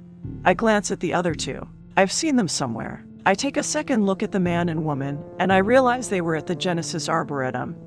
I ask my partner, making new friends? Funny, Kimberly snaps. Are you wanting that talk or not? Then you know why I'm here. Because I know why you're here. If you know why I'm here, then I can guess why you're here, Kimberly replies. Then you know I won't let you do it. I'll stop you. I won't let you kill anyone. This has to end. The Russian woman leans to her brother and inquires, "What are they bickering about?" I am not sure. I am very confused. And I am not even sure they know what they are arguing about. The conversation seems to be going in circles. "Kill anyone." Kimberly interrupts me. "How could you possibly know I'm here to?" "Never mind. What's more important is..." The Russian woman clears her throat and then speaks to us. "Excuse me. Do not forget about us. We are feeling very left out, and we were the first guests." "I haven't forgotten about you," Kimberly tells her. "But do you mind? I'm trying to have a conversation here. Talk about rude." She turns back to me and asks, "Where was I? Maybe this conversation would be better in private." I tell her, "Truce till we're done with these two?" "Truce," Kimberly answers. "What's the plan?" "We should find better cover." "After you," I say as I motion to the open door with my head. "And hurry. I think the life closer's polite talk is coming to an end." Kimberly backs up, then turns, and races down the stairs. "It was very rude of you to interfere," the Russian woman tells me as she unsheathes a throwing knife. "Do you not know there are sweets that are treats and sweets that can kill?" "Sweets that you eat. And sweets that can kill? You mean like choking on a cookie?" I question. "I almost did earlier this morning. I thought I was going to die, but before I actually choked." "Cookie," the woman repeats, and then her face goes all feral as she yells, "No, I am talking about this." She lifts the throwing knife so I can see it. "Oh, sorry. Sometimes I'm a little slow on the uptake." I gave Kimberly enough of a head start, so I trigger my beta phase as I say, "Why don't you drop the knife?" She notices the light coming from my eyes, but it doesn't seem to faze her as she draws her hand back and questions, "Why would I want to drop my knife?" I fire before she throws it, and the bullet strikes the blade, knocking the weapon from her hand. I turn the gun on the man before he reacts and warn him, "Don't do it. Just take it easy." I made sure not to hurt her. "She did hurt me," the woman screeches as she rubs her hand. "Kill her." He snarls and then yells before firing, "No one hurts my sister." Oh crap. I run through the door and down the stairs as several bullets whiz past me. One nicks me on the side of my chin as I flee, and soon they're pursuing me. I burst through the door to the highest level the elevator comes up to, and I run to the elevator, finding Kimberly waiting for me. "About time you got here." Kimberly presses the lobby button, and the elevator doors close. "Actually," I say out of breath, "I didn't think you'd wait." "Well, I wouldn't have, but we still need to have our talk." Chapter 32. Protect the ones you love. 25 minutes earlier. Before going up to the roof, Catherine's view. The taxi I was in pulls away, leaving me standing on the sidewalk across from Beth's hotel. I stare at Melissa Odin's safe house, praying I'm not too late, and then I turn and look up at the tops of the buildings across the street. Kimberly could be up on any one of those buildings taking aim, so I stare a little longer but don't see her. So I walk up the stairs to the stoop and ring the buzzer. After a few seconds, Daniels answers and questions me. "What are you doing here?" He shakes his head as he tells me, "I'm not letting you in." "You have to." I yell, knowing time's not on my side, and then I insist, "I need to talk to Johnson. Melissa's life depends on it." He tells me, "I think you need to leave."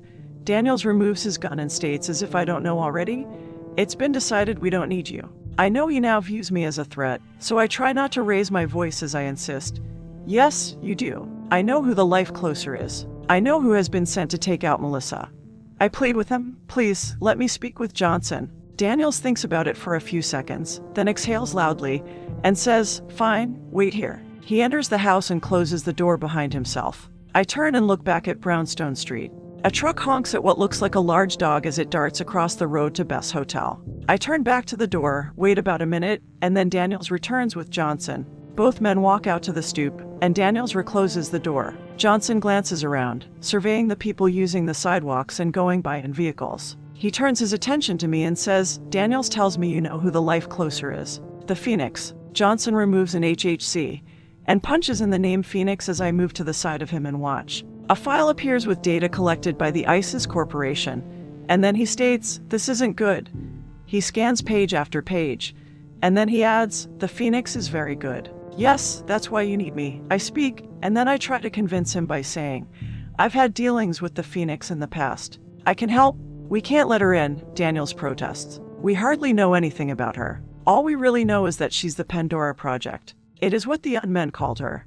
He still grips his gun tightly as he questions, What does that mean, really? For all we know, it's a life closer name. Johnson types Pandora project on his HHC, and I watch with interest, seeing if the ISIS Corporation has anything on me. Unfortunately, no file appears. No, there's no life closer by any version of that name, Johnson states. It doesn't mean we should let her in. I know there isn't any reason why you should trust me, I begin. But you've seen what I can do. I'll put my life out there for Chad, Melissa, and Bonnie. I won't let anything happen to them. Johnson, don't let her words sway you. You have to think of this family. Daniels insists we have to protect them. I think of something and ask, were you able to call in reinforcements? No, Johnson replies. We're it. I guess the ISIS Corporation believes Valhalla won't kill Ms. Odin. She's too valuable alive. Then you need me. You're right, Johnson tells Daniels. We have to protect this family no matter the cost. Johnson turns to me and stares at me as if he's searching for something, and then after a few moments, he tells me, Kat, welcome to the team, but no. His voice and eyes change as they go eerily dark, and he threatens me, if you cause any harm to this family, I'll personally end you. His expression returns to normal, and he steps to the side to let me in as he says, let's go talk to MS. Odin, inside the kitchen. You think it's a good idea to have her here? Melissa questions Johnson as if I'm not standing right in front of her. She looks exhausted, and I feel sorry for her over the predicament she's in. Yes, Johnson answers. Melissa glances at the other bodyguard and says, Daniels doesn't seem so sure. She did take out 5 on men. Andrews speaks up. Melissa doesn't seem to be listening to the conversation she's a part of and asks Andrews, how are the children? Fine. Chad dragged his mattress into Bonnie's room and is resting on the floor, and with him there, the little girl has fallen asleep and is taking a nap. Andrews walks over to a coffee pot, pours himself a cup, and says, I'm only in here to get some Java. Johnson turns to me and asks me, what's your plan? My plan? I didn't have one when I rode over here in the taxi, and I still don't. I just need time to figure out what's really going on. I remove my backpack and place it on the stool as I say, I know someone who might help with the Phoenix if I can convince her. I'm going to go talk with her now. You're leaving? Daniels questions me. Can't you call this person? I think for a moment, and then I reply, I don't know her number. I'll have to talk with her face to face. What if the Phoenix strikes while you're gone? Daniels asks. I don't have an answer for that. We do need her if we're going to stop the Phoenix, so I'll hurry, I say as I remove my Beretta from the backpack and tuck it in the front of my pants. I zip up my athletic jacket, pull it over the gun to hide the weapon, and then I say, whatever you do, don't go outside. The Phoenix likes to attack from a distance. I hurry and go out the front door and cross the street to the Bess Hotel, and in an alley down from me, I catch sight of the dog that darted in front of the truck. I see that the animal's not a dog but a wolf. The wolf observes me, raises its head, and howls a warning. And then I could swear I hear a raven return its call as I rush inside the hotel, and then to the roof, the present. The numbers above the elevator doors light up as the elevator passes each level. Kimberly dabs the cut on her cheek with a white handkerchief from her knapsack. The knife cut looks superficial, and the bleeding soon stops. Do you think they'll be waiting for us in the lobby? I ask as I glance at Kimberly. She answers me, even if they beat us to the bottom, they won't engage us with people around. They're too professional. They'll wait for some secluded place. I brought the gun with me to protect Chad, but now's not the time to use it. I need to talk with Kimberly first, so I set the safety on the Beretta and tuck it back in the front of my pants. The doors open to the lobby, and both of us walk out, scanning the crowd. We don't see the wolf or the raven, so we start for the front when I notice a ladies' room. Let's go to the bathroom, I say as I push Kimberly in ahead of myself. Now, Kimberly protests as I force her in. Can't you wait? I lock the main door and check to see if anyone else is in the bathroom. And the stalls are all empty. Okay, all clear, I say, then turn to my supposed partner and state, now we can talk. Kimberly's view. Right? I mutter and would rather be any place else but here. That woman somehow knows what I'm up to, or I think she does. Kimmy, how could you? That woman yells at me like we're friends and I borrowed her favorite shirt without permission. She slams her palm on the sink and shouts, you've taken a closing. You're here to kill Melissa Odin. I am right. That woman does know why I'm here. I don't know how, but it makes me very upset that she's trying to interfere. All of that is bad enough, but the name she called me. That woman. I snap at her. I told you never to call me that. Only my mom called me that. I jab my finger into that woman's shoulder and tell her. And yes, I took a life closing. For Aries' sake, I'm an assassin. It's my job. That woman folds her arms and sulks like some child. But you said you were going to take a break. You said you were going to focus on finding Teresa's murderer and help me discover my past. I can't believe this is what she dragged me into the bathroom to talk about. I just happened to change my mind. I'll try to explain this to her because right now I do need her help. I need her to face those 2 life closers. Fine. I did say that, but Voice wanted me to take one last job before my break. I couldn't say no. It's my job, and I have a responsibility to it. I don't believe she has accepted my explanation for that woman paces the bathroom like some lunatic. And then she questions me. Are the man and woman life closers? Who are they after? They're known as the Raven and the Wolf. They're here to kill me. Why? It's Assassin's Guild business. I answer, not wanting to share. Someone knocks on the main door. We both ignore it as that woman yells at me. How many times do I have to say it? We're partners and you can't keep things like this from me. I need to know why they're after you. I don't like the way she's talking to me, and I tell her, just so we're clear on this, we're only partners till we find my mom's killer. Are you going to keep things from me? That woman asks and then turns and looks at herself in the mirror, noticing a cut on her chin's bleeding. She grabs a paper towel and dabs it as she persists in her questioning. Why are the Raven and the Wolf here to kill you? Fine. I yell as I throw my arms up and give in to her interrogation. They're here because of my life closing in Moscow. It was my first failed attempt, and after I missed the primary shot, I went to the second kill spot. But a second life closer was already there, one known as Maestro. The closer accidentally killed the Mark's little girl. Somehow I got blamed for it. Even so, it was my first mistake and collateral damage happens a lot. I mostly say to myself, I don't understand why Voice wants to eliminate me. What can you do? That woman questions me as she stops the bleeding and throws the paper towel away. Someone knocks again on the locked door, and we both ignore it. You mean, besides killing the closers? I can try to contact Thanatos, leader of the Assassins Union. I can plead my case with him and maybe find out why the closing was ordered. Okay, we'll hide out at Melissa's place till you can contact Thanatos. Idiot, are you that stupid? I yell at her as I can't believe how brainless she is, and I decide I have to make her understand just exactly the way things are. So I tell her, just because these closers are after me, doesn't mean I'm not going to complete my assignment. For Aries' sake, your best plan is to walk me into my Mark's safe house. I'm dying to know why she's so persistent with this inane tactic of hers. So I ask, why were you at Ms. Odin's anyway? If I have to, I'll kill everyone in that house to get my Mark. I immediately see my error in letting my vindictiveness speak first as that woman glares at me like she has never done before. Her eyes ignite in anger and the blue Alt-LE. She had tried to explain what it was to me, but I mostly ignored her.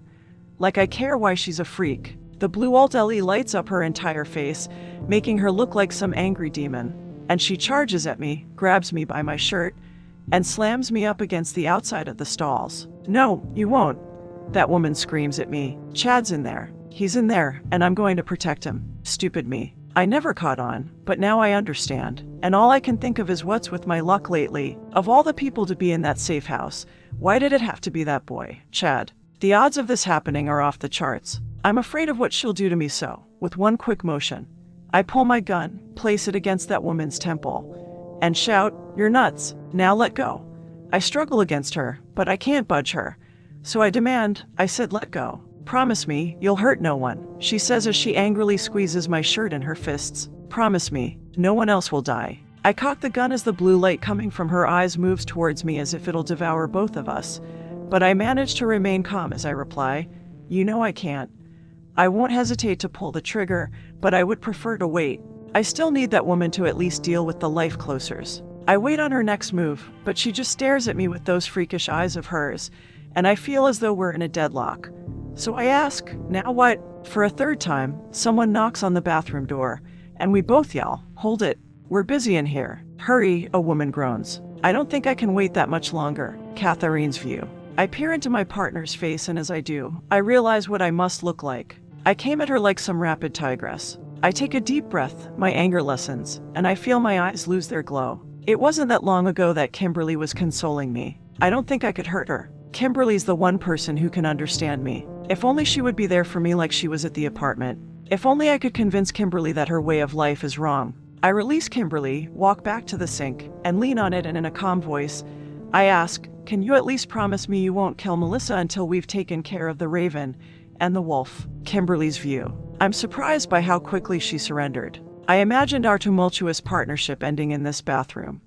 But she gave in. I believe she thinks she can sway me. She can sway the gun of a life closer. Good thing for me. I can use her naivete. I uncock my gun and inquire, taking care of the raven and the wolf. Why are you worried about them? They're after you, that woman replies as she stares into the mirror, and I hear the sweet wholeheartedness of a tyke in her voice. She vehemently asserts, I have to save you. That woman again surprises me. I don't believe it's an act. I honestly believe she's concerned about me. That woman turns to me and adds, I also heard them say they would kill Melissa if you don't. She's an idiot. A real honest-to-God's idiot. There has to be something wrong with her. She can't save everyone, and surely she knows that. That woman should also know she can't trust anyone. I thought I had at least taught her that, but she keeps putting her faith in me. I don't understand why she puts her faith in me, especially after what I've done to her. For Aries' sake, no one can be this stupid. I holster my weapon as I consider my other headache. This entire mess concerning my own life closing started in Moscow. I have such bad karma. I mean, just look at the last 3 closings I've had in a row. They were all disasters. I consider once again the faith that woman has in me. And I tell her, fine, I promise. That woman will have to learn the hard way that people lie. And if it takes someone dying to get it across to her, well, I guess that's what it'll take. She walks over to me and reaches out her hand. Shake on it. Whatever you want, I tell her and shake her hand. Can we get out of here now? Yes, just one thing before we leave. She walks over to the mirror and grabs a handful of peppermints from a bowl on the sink. Got a sweet tooth. They're for the kids, she answers. Aunt Kat and Aunt Kim are coming for a visit.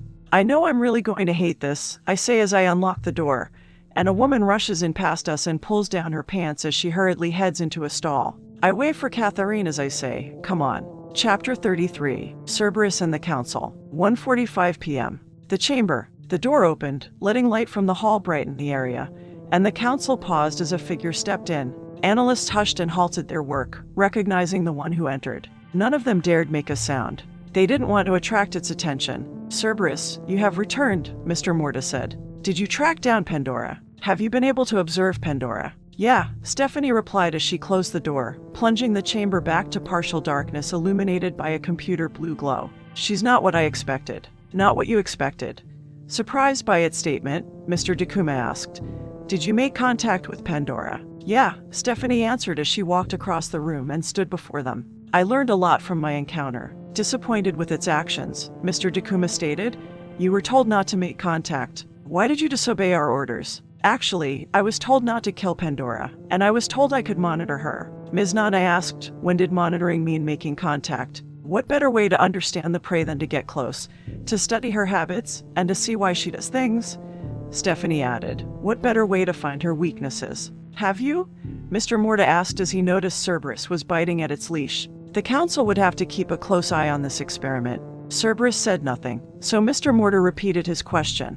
Have you discovered Pandora's weaknesses? A couple, Stephanie answered as she thought of the boy. I can use them to exploit her. She placed her hands on the table, looked into each of the council's faces, and asked, when will you let me kill her? Stephanie glared at them as if willing them to give her the answer she desired. How much longer do I have to wait?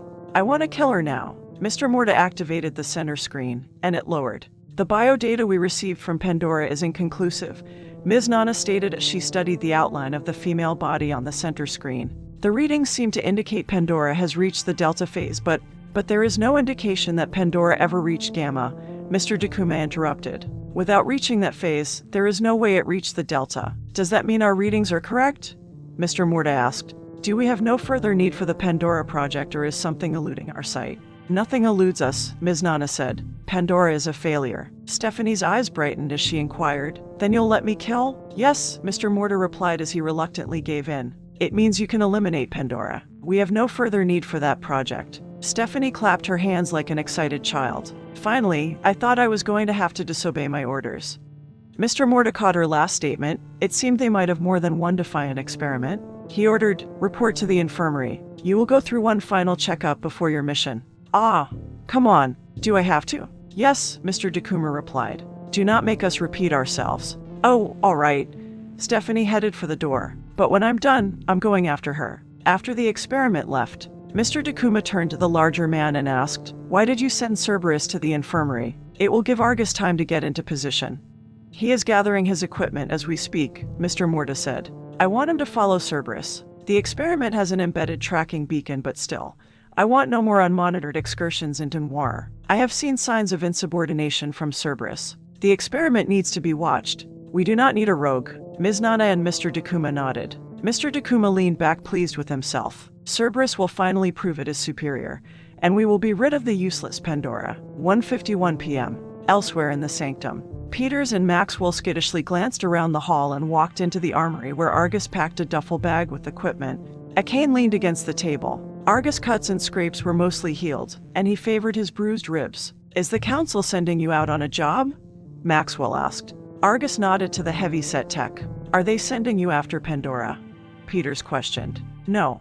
Argus paused from packing. I'm to follow Cerberus. Oh, Peters replied. Argus turned to the techs and questioned them. Why did you want to know? Maxwell answered, we feel kind of bad. I mean, Pandora rescued us from the factory, and all we did in the past was hurt her. Argus moved to the men and questioned them. What do you mean? About 8 months ago, the factory captured Pandora. Peters quieted his voice. We were part of the group who experimented on her and some of the stuff we did. He paused, unable to finish the sentence. Some of the stuff we did was harsh, Maxwell admitted. Torture, to be exact. You were the ones.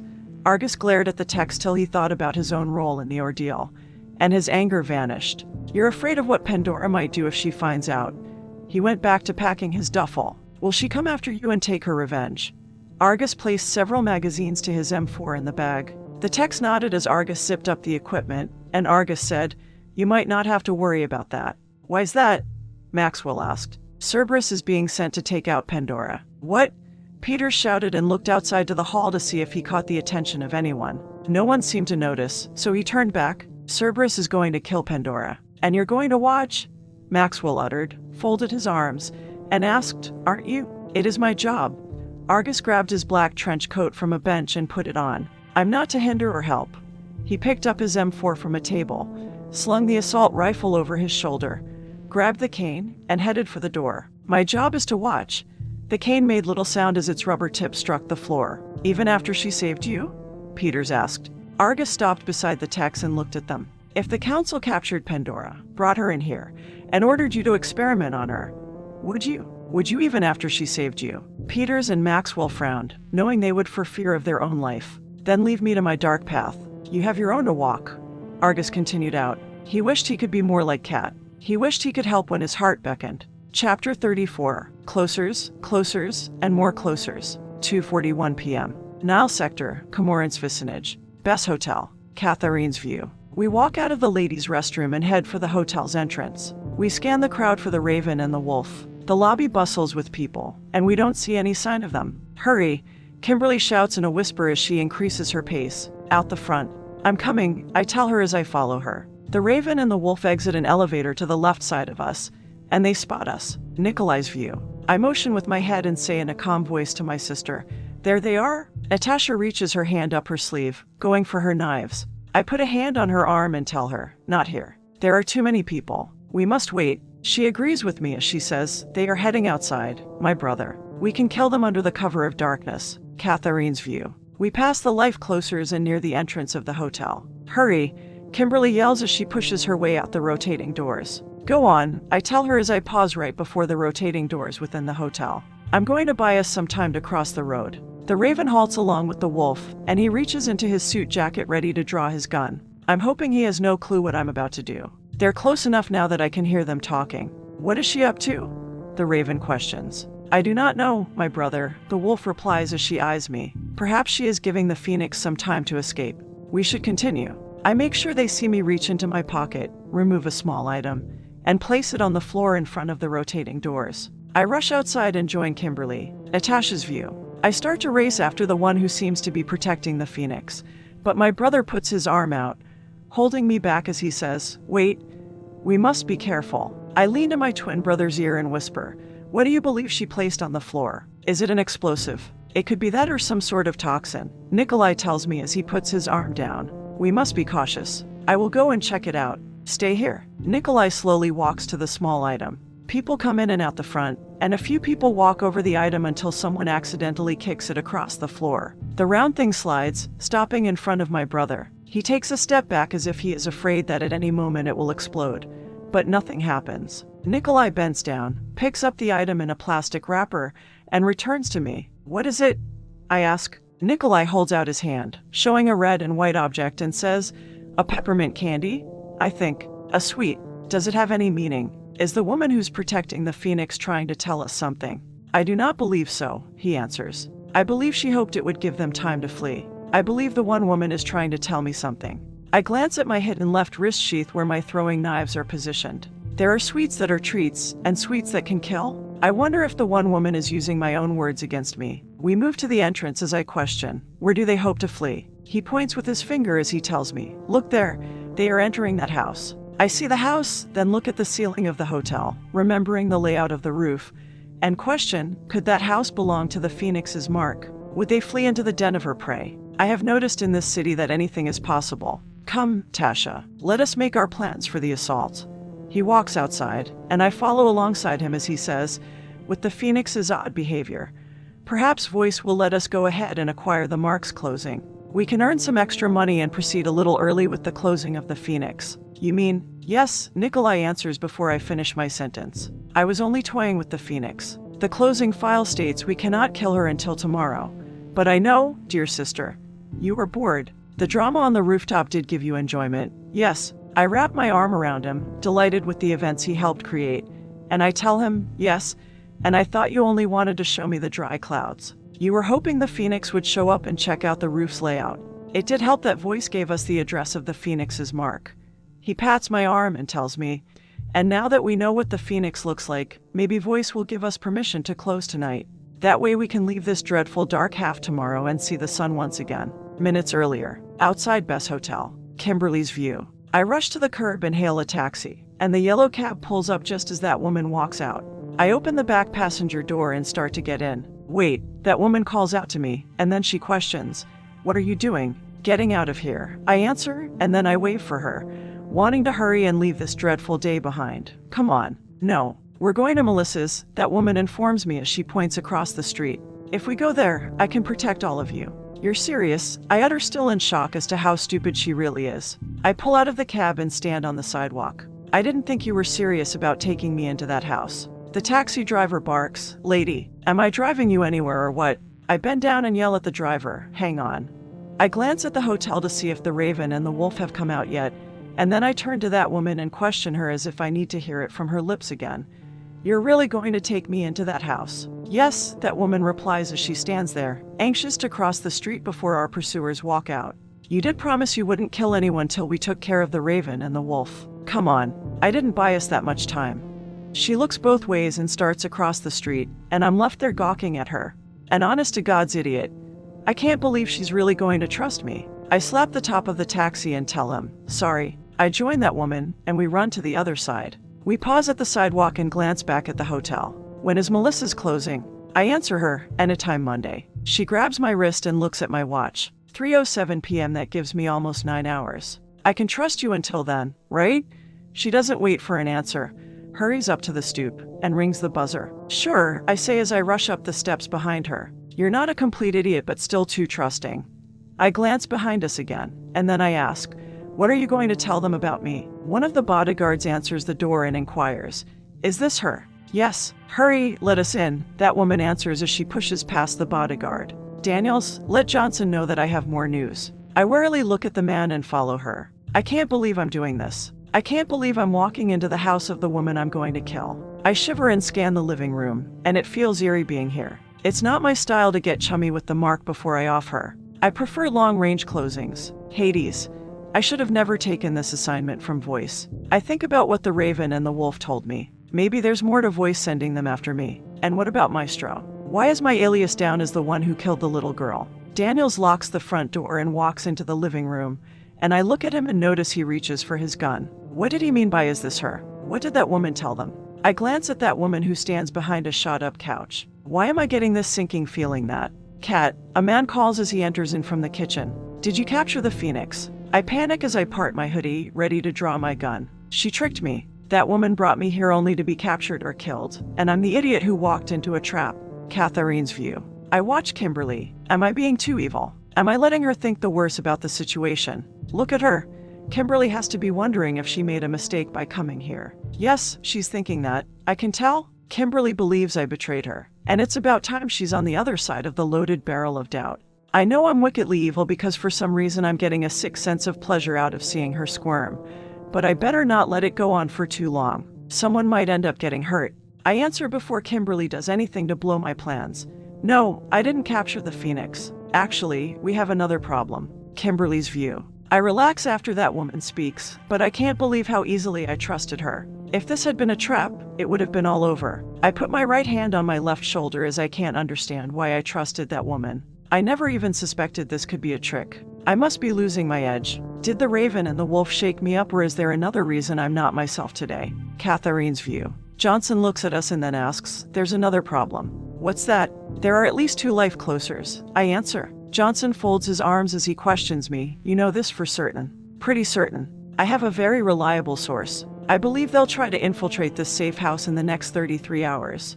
I glance at Kimberly, turn back to Johnson, and say, "I'm not sure about the rules for life closers, but I discovered the closing date for Melissa. It's tomorrow, Monday. If we can hold off till Tuesday, we'll be in the clear, right?" "It's correct," Johnson answers me. "If you're right about the date, what do we do?" Andrews questions. "What do we do for the next 33 hours? "Prepare," I tell them. "Prepare for the battle." I glance at Kimberly again and add, "Be more prepared than the closers." The 4 of us enter the kitchen and there Melissa sits at the kitchen bar, sipping on coffee. Her hand shakes slightly. Melissa glances up as we enter. "Melissa, this is Kim," I tell her. "This is the woman who's going to help us with our Phoenix problem." Melissa states as she stands and offers her hand. "Thank you for coming." Kimberly stares at the hand like it's covered in germs or something, so I nudge her in the back and she shakes it. "Don't thank me," Kimberly states as she glances back at me. "Thank Kat. This is all her doing." "I'm thankful for both of you," Melissa says. "With your help, I'll survive to see my children grow up." Bonnie walks through the door that leads to the 2nd floor as she rubs her eyes and speaks. "Mommy, come here." Melissa holds out her arms and places the child on her lap. "You didn't sleep long." Bonnie doesn't say anything and hides her head in her mother's bosom. Kimberly's view. I stare at the little girl with black curly hair. I believe Voice sent me on this closing to test me since the failed closing in Moscow. Voice must be wondering if I've lost my nerve. Whatever I do, I can't botch up this closing. Catherine's view. Chad comes out the door followed by Andrews. "Cat," Chad shouts as his face brightens. "Come here," I say as I grab the boy in a headlock and rub the top of his head with my fist. "Cut that out." He laughs and then straightens his hair after I release him. "How are you doing?" I ask. I see fear in his face as he answers. "Fine." I know he's lying to me, but there's nothing I can think of to say to reassure him. I just want to take everyone here and load them up in a taxi and drive away. But life closers can't be outrun. They have to be dealt with, so I turn to Andrews and say, "I'd like to see the layout of the house. Could you show me?" He looks at Johnson, who nods, and Andrews motions for me to follow him as he says, "We'll start out back." Andrews makes his way to the back of the kitchen to a door leading into the laundry room. He unlocks it, opens it, and enters the next area. I follow, and Daniel secures the kitchen door behind us. We walk past a washer, a dryer, and a large hamper. Andrews unlocks the back door and goes outside to a small backyard surrounded by a wooden fence. I step to a gate and open it to a large empty lot. Beyond the vacant property is the next street, and across that road on a sidewalk are stairs that head underground. The stairs have a locked fence that encloses the entrance. "What's that?" "The subway," Andrews answers. "The city closed it after the dry clouds appeared. They were having some sort of problems with it, so they abandoned it and built the hover train system." "Oh, didn't know that." I stayed as I scanned the area, keeping in mind the layout. "All right, let's see the rest of the house." We go back inside, and Andrews takes me to the living room and motions up. "You've seen this part of the house. The 2nd floor has 3 bedrooms and 2 bathrooms, and there are 2 sets of stairs leading up. This one and the one in the kitchen. All the windows in this house have shielded screens. It's like having tank armor. No one will be getting in through them." He walks past the shot-up couch and TV to a hallway. "Down here is Ms. Odin's. I've been meaning to ask you." I interrupt. "MS. Odin, is she married?" "Yes, she kept her maiden name. Her husband is on the light side of the planet right now on business. Ms. Odin thought it best not to tell him about the problem with Valhalla, so he doesn't know the danger she's in." He continues, "As I was saying, down here is Ms. Odin's office, and the next room down is her lab. The room across from there is another bathroom." He opens the door to each of them. "Why did you become a bodyguard?" I ask. "And how did you get this assignment?" "Someone else was working the day I went to the funeral. I started out as a lawyer but wasn't making enough for my family." He answers me. Plus, I wanted to do something that would fulfill my sense of duty. And you're right, another bodyguard started out with Johnson and Daniels. I got this assignment the other day when he fell ill. You have a family. Yes, 3 kids. You want to see them? Andrews removes a wallet and shows me several pictures of a boy and 2 girls. They are Matthew, Karen, and Beth. I can't get past the idea that he has children. So I ask him, why would you do a job like this if you have kids? What if you get killed? ICE's corporation has an excellent death benefit. My children and wife will be taken care of. That's not what I meant. They won't have you anymore. Nothing can replace you. You're right about that, but there's nothing I wouldn't do for my children so that they have the best possible life. Johnson walks down the hall and orders, Andrews, take over for Daniels. He's watching the children. He says, I'm on it. I watch as he leaves. Andrews said there's nothing he wouldn't do for his children, but did that include dying? Chapter 35, RG, and the Delivery Man, 3:27 p.m. Hellenistic Sector, Residential Vicinage, Nexus Apartments, Apartment G. A delivery boy rang the doorbell. The lanky teen held a bag of Chinese takeout. Zax answered the door. Good, you're here. He took the bag and handed the teen a white plastic card with no markings. Put 5 credits on there for yourself. The teen nodded, removed an HHC with the restaurant logo on it, and swiped the card. All done. Here's your receipt. Thanks. Zax took it and the card and started for the kitchen. Door lock. The door shut, and then he placed the bag on the black marble counter, removed a box of tomato beef, a box of rice, and a fork. Zax went to the wall between his apartment and H, sat at a table he'd placed there, and watched the second station's monitors. The first station was set up in the master bedroom. He put a mouthful of rice and beef in his mouth and chewed. 10 minutes went by, and Zax was bored out of his mind because no one was home. 3 of the monitors showed a view of the apartment, and they were of the living room, kitchen, and the small round table. The other 2 monitors showed the outside hallway from 2 different angles. Someone walked down the hall, stopped at apartment H, and rang the doorbell. Zax had seen this person before, so he grabbed a red binder from the table and flipped through it till he came across the page he was looking for. Here she was, and her name was Cerberus. Zax set his food down, grabbed his cell, and dialed a number. Delivery man here. Let me speak with RG. There was a long pause. Yes, RG, replied in a distorted voice. What do you have to report? One of the people in the red binder has shown up at Kimberly's apartment. So soon. Which one? RG asked Cerberus. This is not good. Cerberus has arrived much too early. I can't believe the council activated Cerberus. RG sighed. Can't change the past, so I want you to get as much footage on Cerberus as you can. Right? I will. He activated the recording machine. What else do you want me to do? Nothing. For now, record what you see. Let's hope Kimberly and Catherine can deal with her. She will be another test they must overcome. Test? Zax questioned. Yes, they'll have many. It's their destiny. RG paused and added, be careful, delivery man, and don't let the 2 know you are watching them. They're very important to the future of the world. Zax wished RG would tell him more about the future world that the 2 were supposed to help forge. RG continued to keep him in the dark, so he asked, are you ever going to tell me what you know of their destiny? In time, delivery man. In time, I will. First, we must make sure they are the ones. It could be that only one of them is meant for this destiny, so we must make sure. RG paused. Thank you for the update. I want you to continue your surveillance of Kimberly and Catherine. Goodbye. Zax set down his cell, turned his attention back to the monitors, and saw Cerberus ring the bell a second time. She waited a bit and then left. Maybe Cerberus was another council experiment. Zax picked up the fork and food as his thoughts went back to the conversation he had with RG. He would really like to know what Catherine and Kimberly were supposed to do. 3:30 p.m. Hellenistic Sector, Business Vicinage. Mr. Griffin threw a file on his desk. Nothing. No more information on my youngest daughter. He turned in his chair and studied his reflection in one of the huge windows and then commanded the lights. Dim. Claviger and his new clerks were going through the archive records, but so far they hadn't found anything. He leaned forward, placed his elbows on the desk, and rested his chin on his folded hands, and the glow from his computer showed on his face. He wondered if the vice president had an alternative motive for sending the files over. He dialed a number on the phone and then said, MS, direct, please meet me out front. I'll be going out. The vice president had been the chairman when he was known as Janus and head of security for this office, and they never did see eye to eye. One could say they had a rivalry. Have might be a better word. He stood and made his way to the door, wondering if the vice president knew anything about his second daughter. The one file in the archive stated that Teresa was present during the first Crossgate event and that she was 18 days pregnant. It also stated the study of the child could be valuable to the second trial. Mr. Griffin turned the knob and walked into the hall. He had found no other information on the first Crossgate event or the second trial. He closed the door and headed down the hall. The second file stated that Teresa went into labor early and that the baby was delivered in good health. The vice president at that time decided to take the child away from them and study the effects of the first Crossgate event on their girl's development.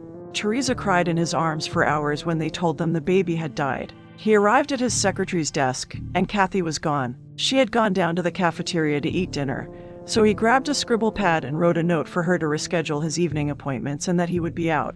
Mr. Griffin walked to the elevator and pressed the button for the lobby. The file stated the vice president decided to take the child away, and over 30 years ago, the vice president would have been Maudie Masterdom, but he no longer works for the corporation. Mr. Griffin exited the elevator, made his way out the lobby, went down the stairs to the sidewalk, and there his limo waited. His female driver exited the vehicle and opened the back door for him. Chairman, MS, direct, the second branch office. Yes, Chairman. She shut the door and rushed around to the driver's seat. MS, direct. Yes, Chairman. Step on it. I'm in a bit of a hurry. 4:01 p.m. Hellenistic Sector, Enterprise Vicinage, Sphinx Corporation second branch office. Mr. Griffin walked into the vice president's office that smelled of tobacco. It wasn't Nick fake but real tobacco. The layout of the office was similar to his own. Thank you for seeing me on such short notice, Vice President. It was no problem. I'm always happy to see you, Janice. Mr. Horace's black hair was slicked back, and he wore a light blue business suit and his thin face was rat-like. Mr. Griffin could never get past staring at the man's pointed nose and rodent-like teeth. I haven't gone by that name in years. True, but I am very fond of it. Mr. Horace held up a wooden box. Cigar, Janice. Mr. Griffin gestured no with his hand. I don't smoke. He then asked, if we are using fond names, should I then call you the chairman? Mr. Horace scowled as he cut off the end of the roll with a cigar snip. What brings you to the second branch office? The files you sent over with orthos. I was wondering if you had any more. No. Mr. Horace lit up his cigar with a match. I sent over all that I had. He puffed on the roll. Why? He arched a thin black eyebrow. Was there anything, in particular, you were looking for? Mr. Griffin paused, wondering if he should mention it. Knowledge was power, and he could be giving him quite a bit of it. Hesitant, he asked, do you know anything about the first Crossgate event or the second trial? Mr. Horace's mouth curled into a rat smirk. First Crossgate event and the second trial. Why are you wondering about them? Mr. Griffin glowered and then replied, in the files you sent over, Teresa is mentioned present at the first Crossgate event. And, Mr. Horace urged, smiling all the more. Mr. Griffin glowered again. And the file states my second daughter survived and that she was taken in hopes the study of her development would shed some light before the second trial. Mr. Horace crossed his legs. You got all that from the files I sent over. No, I do have other sources. Now, what about my questions? All I have heard are rumors. The first Crossgate event is an ultra-black project, and the second trial is part of it. Mr. Horace puffed on the cigar and blew smoke up. I know nothing else. Mr. Griffin didn't believe him, and he said, I have wasted your time and mine. Maybe not. Mr. Horace laid the cigar on an ashtray. I'll contact the president and see if Mrs. Victoria Masterdom has any files she can send over from the main branch office. Thank you. Mr. Griffin stood and headed for the door. Mr. Horace picked up the cigar and flicked the ash. Janice? Mr. Griffin gritted his teeth at the name, calmed himself, and turned, satisfied he could still get a reaction from his once head of security. Mr. Horace said, I think you should be more concerned with the first trial than the second. Push your investigation in that direction. You might find out more. Mr. Griffin nodded and left. The vice president was up to something. He had the files for years, so why bring the information to his attention now? Chapter 36. Draven and Salandra. 4:15 p.m. Nile Sector, Comoran's Vicinage. Ms. Odin's kitchen. Catharine's view. Tink, tink, tink, tink, tink. Melissa anxiously taps her spoon on the counter as she stares at her barely touched coffee, and I watch the impact tremors ripple across her light brown liquid. Bonnie leans her head on her mother's shoulder as Melissa cradles the little girl in her arm. Johnson moves from leaning on the back counter to Melissa's side and places his hand on her shoulder. MS. Odin, maybe you should send the children up to the little girl's room. Johnson suggests, then he yells, Andrews? Daniels. Come in here. Melissa peers at him as if she didn't hear him, and then she glances at the kitchen clock. You're right. It's getting late. She looks to the droopy-eyed Bonnie. All right, time for bed. You too, Chad. We have a big day tomorrow. She stands and hands Bonnie to Daniels as he and Andrews enter the kitchen. Chad complains. It's so early and we were just in bed. Can't I stay up another hour? Melissa tries not to get too upset but fails miserably as she says, No, please don't argue. Her face shows stress and fatigue. I need both of you to stay in Bonnie's room. I need to know you're safe, so please, don't argue. Chad bows his head as if he's ashamed of his griping and says, I'm sorry. I didn't mean, it's okay.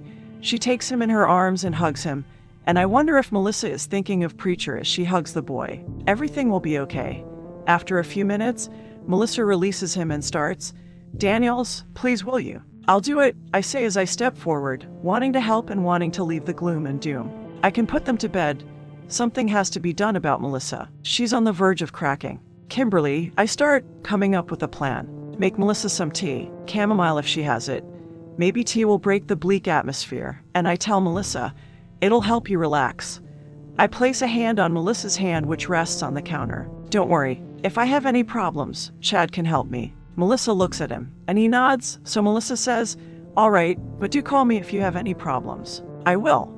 I take Bonnie from Daniel's arms and head for the door leading to the second floor. I start to pass Kimberly. Do I look like a maid?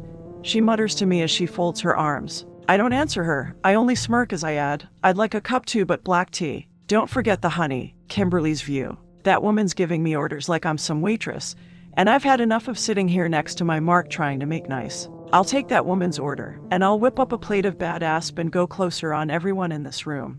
So that woman better not test me. You look very flustered, that woman tells me as she pauses beside me. Maybe you should have some tea too. It might calm you a little. Melissa, you do have honey, right? Tea. She wants tea too. I think about all the different ways I can kill that woman with a kettle. I'll make her some tea. Katharine's view. I have what? Melissa questions as she returns to staring at her coffee. Honey? Yes, it's up in the cupboard.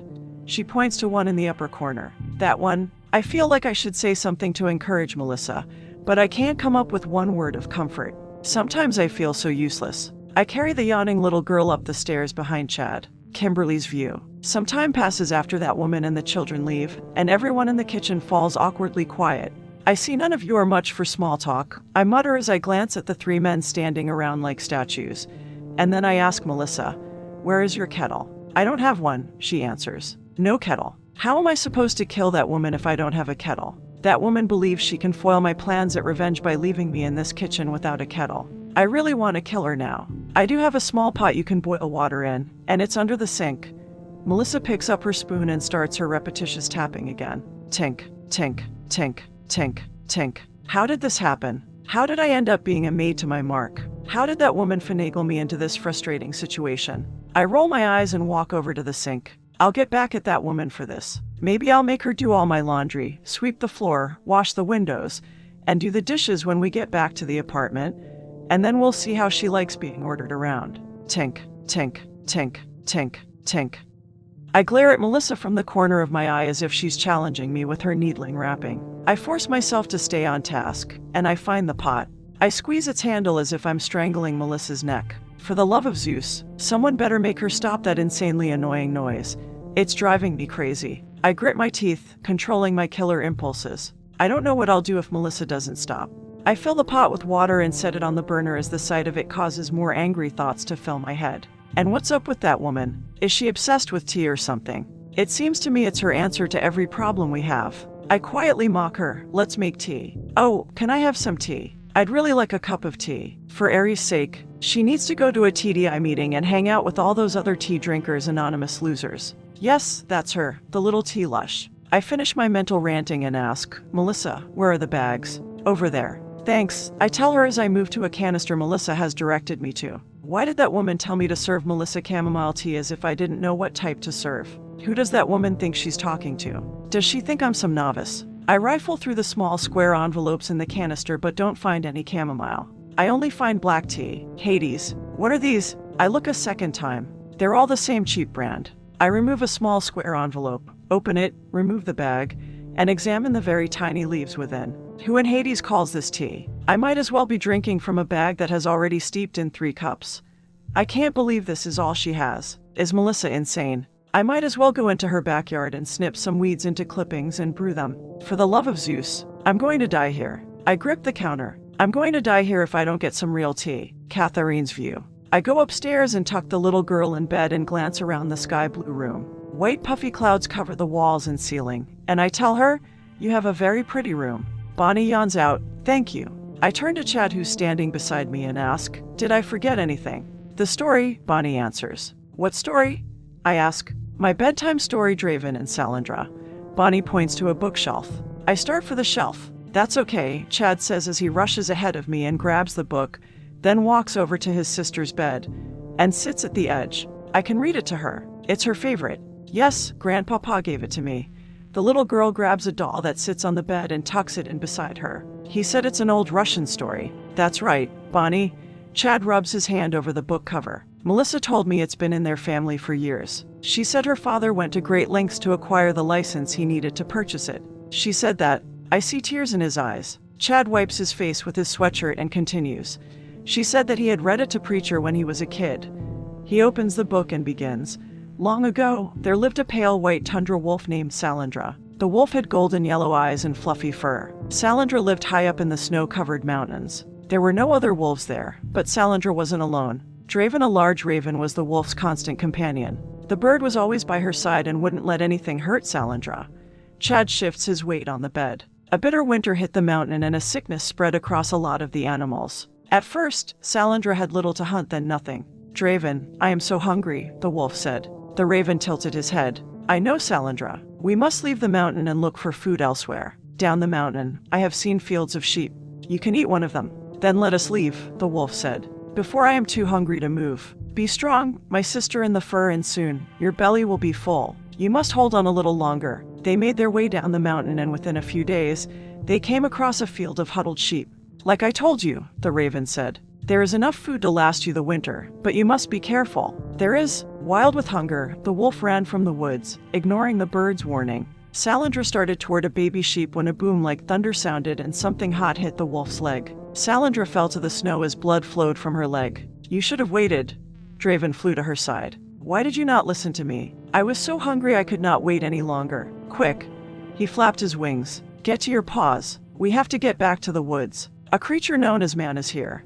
Draven looked up as the hunter started toward them. "Get to your paws. I will distract him." The raven flew at man as the hunter raised his gun. Draven clawed and pecked at man, and the hunter raised his hands to protect his face. Salandra slowly rose to her paws and limped back to the forest, whimpering all the way. Man smacked the raven, knocking the bird back. The hunter raised his gun, but the wolf was nowhere to be seen. Draven, a little stunned, flew back into the woods and searched for Salandra. The raven found her lying against a tree. The bird landed next to her. "I should have listened to you, my brother in the feathers," the wolf said. "But I was so hungry," she whined. "Draven, it hurts." The raven looked at her leg. "I see something." With his beak, he reached into her flesh and removed a shiny object. Salandra howled for the pain. He dropped it to the ground. "There, I have removed it. Thank you." She whimpered some more. "Quiet," the raven snapped, "or man will find us." He flapped his wings, lifting himself to a branch. "Rest. I will watch over you." "Yes, rest." The wolf closed her eyes. "I will fight back death in my dreams, and from my branch I will keep death away." Draven eyed the wolf. "No one will hurt you, Salandra." Later, after Salandra slept, they made their way further down the mountain. The wolf walked slowly because of her bleeding leg. She paused, sniffing the wind. "I smell food." Salandra hurried her pace till she came across a dead rabbit. "Look, Draven. Food." The raven eyed the carcass. "Wait. Do not eat it. Something is not right." "Don't you smell man?" The raven cawed. "And where there is man, there is death." "But Draven, I am so hungry, and the rabbit is right there. I must eat it." "No, wait," the raven warned. Salandra did not listen. She went to the rabbit and grabbed it with her mouth. Chad closes the book. Bonnie yawns again and says, "Draven saved her. Didn't he?" "Yes." The raven swooped down and pushed Salandra out of the way. He then grabbed a stick and dropped it on the rabbit, springing the trap. The wolf ate the rabbit, and they lived happily ever after. "Good." Bonnie hugs her dolly. "I like happy endings." I notice the boy closes the book before reading the last few pages, so I ask as I hold out my hand, "Can I have a look at the story? I'd like to look at the pictures." "Sure," Chad tells me as he hands me the book and watches me as I flip through the pages. I look at each page, studying the pictures of the wolf and the raven. I've seen these animals before, and I've seen them in Noir. I reach the last few pages Chad skipped, and I read the rest of the story to myself. I start on the page Chad last read and back up a few lines. No, wait, the raven warned. Salandra did not listen. She went to the rabbit and grabbed it with her mouth, springing the trap of death. The wolf howled for the pain as metal teeth bore into her head. She struggled to free herself but was powerless to do so. Draven flapped and cawed, not knowing what to do. After some time, Salandra lay down and stared at the dead rabbit she had so desperately wanted to eat. What would have saved her meant her end. Draven landed beside her and pecked at the metal trap. I cannot free you, my sister in the fur. I know. She looked at him. I am afraid. Do not leave me. I do not want to die alone. I will not leave you, Draven told her. I will never leave you. The snow crunched as something approached them. The hunter stepped from the woods. Man looked at the wolf, lifted his rifle, and took aim. Draven, save me, Salandra pleaded. The bird flew into the air at the hunter, but it was too late. Man fired, killing the wolf, and left. The raven flew to a branch in a tree overlooking the trap. Draven wept for his dead friend. I am sorry. I could not save you. All I can do now is wait for death with you. The raven stayed there till he died. I closed the book. No wonder Chad didn't read the rest of the story to Bonnie. It's not a bedtime story, it's a tragedy. Who would buy such a thing for a child? Chapter 37. The Treehouse, 4:34 p.m. Hellenistic sector, cultural vicinage. Genesis Arboretum. Past the sapling room and into an even larger room stood Adam Greenhouse's abode. Crews working for the Arboretum had constructed a replica of the world's largest banyan tree over the process of 5 years. The real banyan still existed on the light side of the planet. In the center of the sphere room, they erected the giant tree which resembled a centipede with its many roots reaching down from its long branches like legs, and in this tree facsimile, they built Adam's home out of cedar imported from the light side. There were no windows or walls in the sphere room, only seamless projection screens, and those at the top simulated a blue cloudless sky, and the screens encircling the sides simulated an island lapped by the ocean. The 5 stories tall banyan spread its artificial limbs across an indoor field of lemongrass, and bird songs rose as the screens on the westmost wall projected a setting sun. In the spacious treehouse, the smell of coffee and cedar lingered, and on a large wooden table made from a cut section of a cedar, Adam spread out papers and texts. He wore a red flannel shirt and jean overalls. He picked up a sketch of Teresa Griffin. He had drawn it over 30 years ago, and his mind drifted to those times gone by as he thought of Teresa. The sapling looked almost like her. Her daughter told him that she had been murdered. He feared as much. He sipped from a metal mug. Adam's view. I told Teresa the things she was meddling in were dangerous, but she never listened to me. Thinking back, Teresa was so full of life and ideas when we first met, but the Sphinx Corporation slowly changed that. I stare at my massive hands. It has slowly changed both of us. I set the drawing aside. Teresa's daughter came looking for answers about organic mecha, and she brought a friend with her. What's the word I'm looking for? I can't think of it, but it will come to me. I stand and set down my mug. Someone had been sloppy if those two found the file on organic mecha. I grab my cane and make my way around the table. What other information is floating out there for anyone to find? And what about my book? I never had a copy of my text at Etna, so who could have left it and why? I walk away from the table, grab a watering can, sprinkle a few hanging plants, and then put the watering can back. And what about the friend of the sapling? The one whose name I can't remember. I run my hand through my hair and scratch my temple. My memory isn't what it used to be. I set my cane to the side and sit at the table. The more I think of her friend, the more I think I know her. Why else would I think I know her name? I look over the papers scattered about. The sapling's friend is very interested in organic mecha. I don't think the organic mecha project has anything to do with Teresa's death. My precious children, why does the sapling's friend want to know about you? I can't come up with a reason. I told them organic mecha was long ago abandoned as a viable weapon. There were too many problems. It was at that very moment I thought I recognized the sapling's friend. Oh, for not my cursed mind, it has forgotten so many things, and there are some things I wish I had forgotten. Is the sapling's friend one of my precious? No, she can't be, but it was so long ago. Would I recognize one of my own creations? I walk to my desk, open a drawer, and remove a small tablet. I'll write all of this down, and I'll remind myself of all the questions. I return to the table, grab a pencil, and write, Sapling, you have conjured up so many questions within me. Jin's cipher that is on your palm. Why did your friend act oddly when I asked you if you had in your possession any of the objects with the star? I remember your friend placing her hand in her pocket as if to hide it from me. Your friend was also interested in what it meant if two ciphers existed at the same time. I rub my white stubbly face. Does she also have a cipher? It would be amazing, and I must know. I'll invite her here. I'll tell her I have more information on the organic mechas. It will get her coming. Yes, it will get her coming indeed. 4:34 p.m. Hellenistic Sector, Trade Vicinage. The Factory. Biomecha Research 17. The rogue stood in room BR17 where its life as Mr. Pinchbeck began, and it watched as a group of Council SCMs uncrate the remains of 5 unmen. The ranking soldier approached and said, Mr. Pinchbeck, this is a group of unmen that were sold to the ISIS Corporation. There were some filing errors, and they never received the recall. ISIS put the unmen in the field, and during their boot up, they malfunctioned. Intriguing, the rogue said. Was anyone hurt?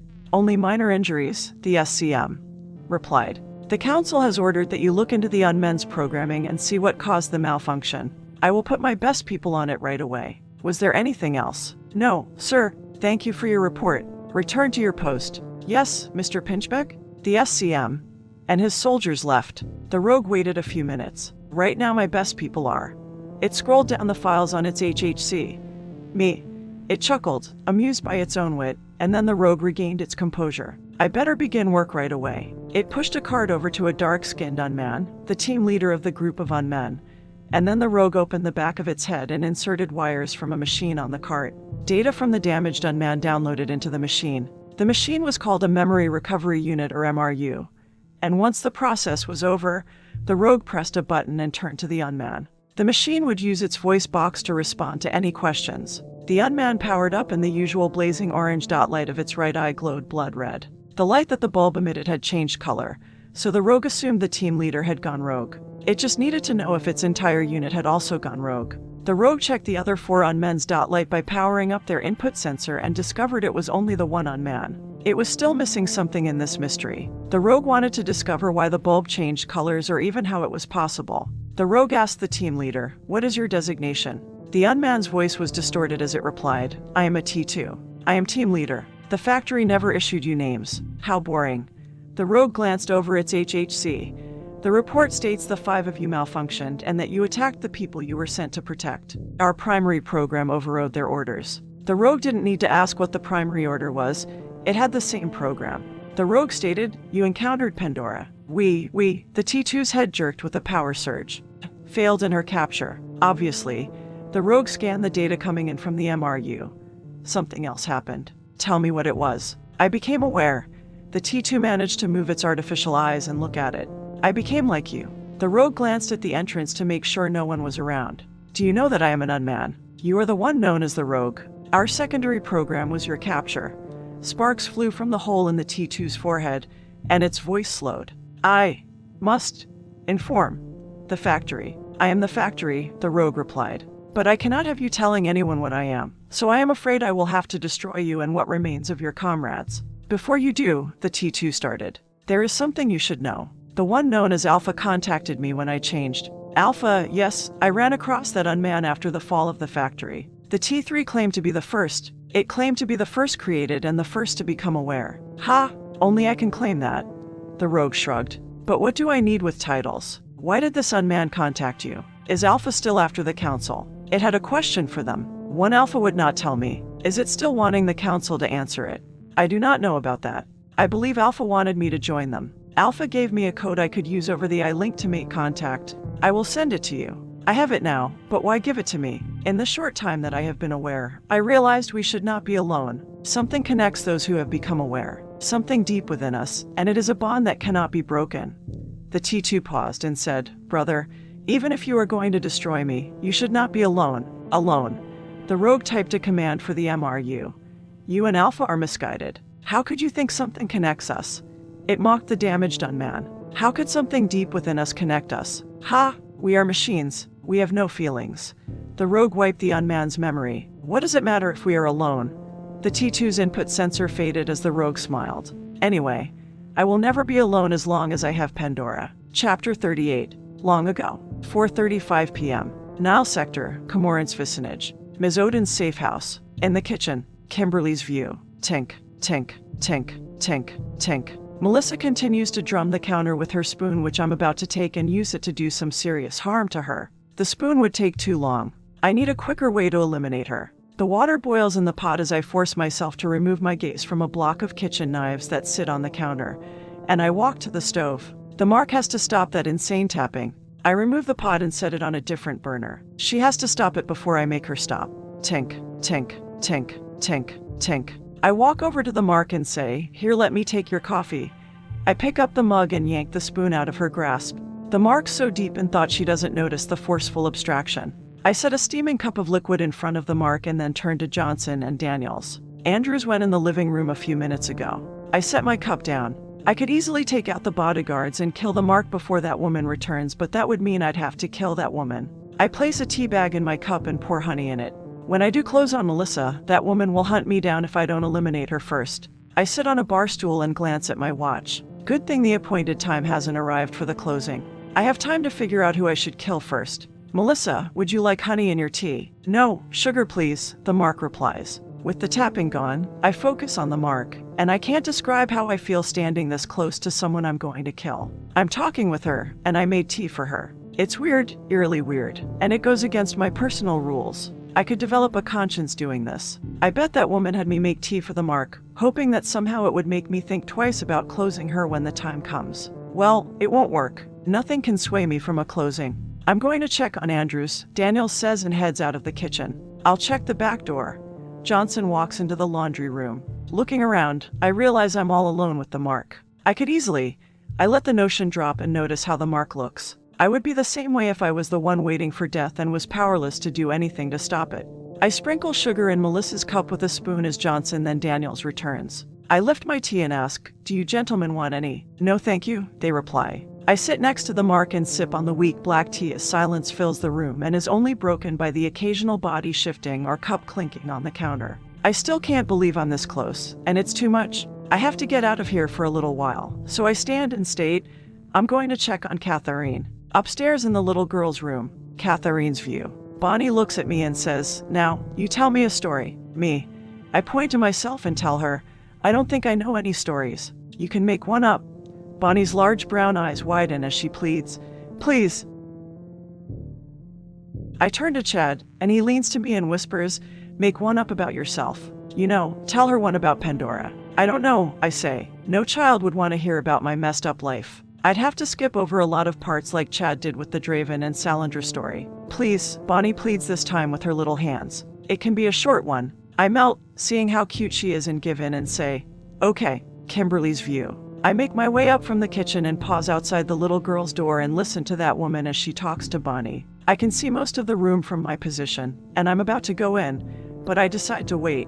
You're supposed to start the story with "once upon a time" or "long ago." The little girl interrupts. "Okay," that woman says as she sits back in the chair and stares at the white fluffy clouds on the little girl's walls. "Long ago, there lived this woman named Pandora. One day she awoke and didn't know who she was or where she came from, and beside her was a small silver chest. And if she didn't know who she was," the little girl interrupts again. "How did she know her name was Pandora? How did she know?" She repeats the little girl's question. And then that woman puts a finger to her chin. That woman acts like she's holding a piece of paper as she continues.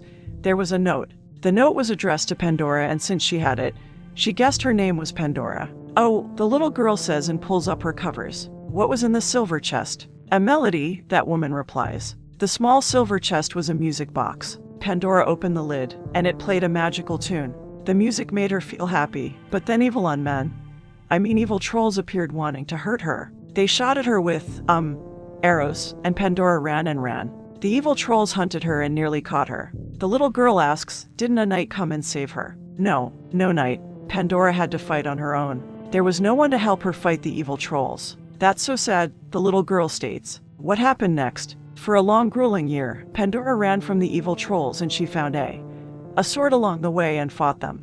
But no matter how many trolls she defeated, more came. One day, Pandora came across this magical firebird, and together they fought the evil trolls." The little girl asks, "Pandora found a friend." Catherine's view. "A friend?" I consider Bonnie's question. "Is Kimberly my friend?" "No, she barely tolerates me. So what does that make us?" For the sake of the story, I answer the little girl. "Yes, Pandora found a friend who would fight by her side and a friend who would always have her back. Outside in the hall, Kimberly's view. That woman thinks I'm her friend, and I snicker to myself. She has to be kidding.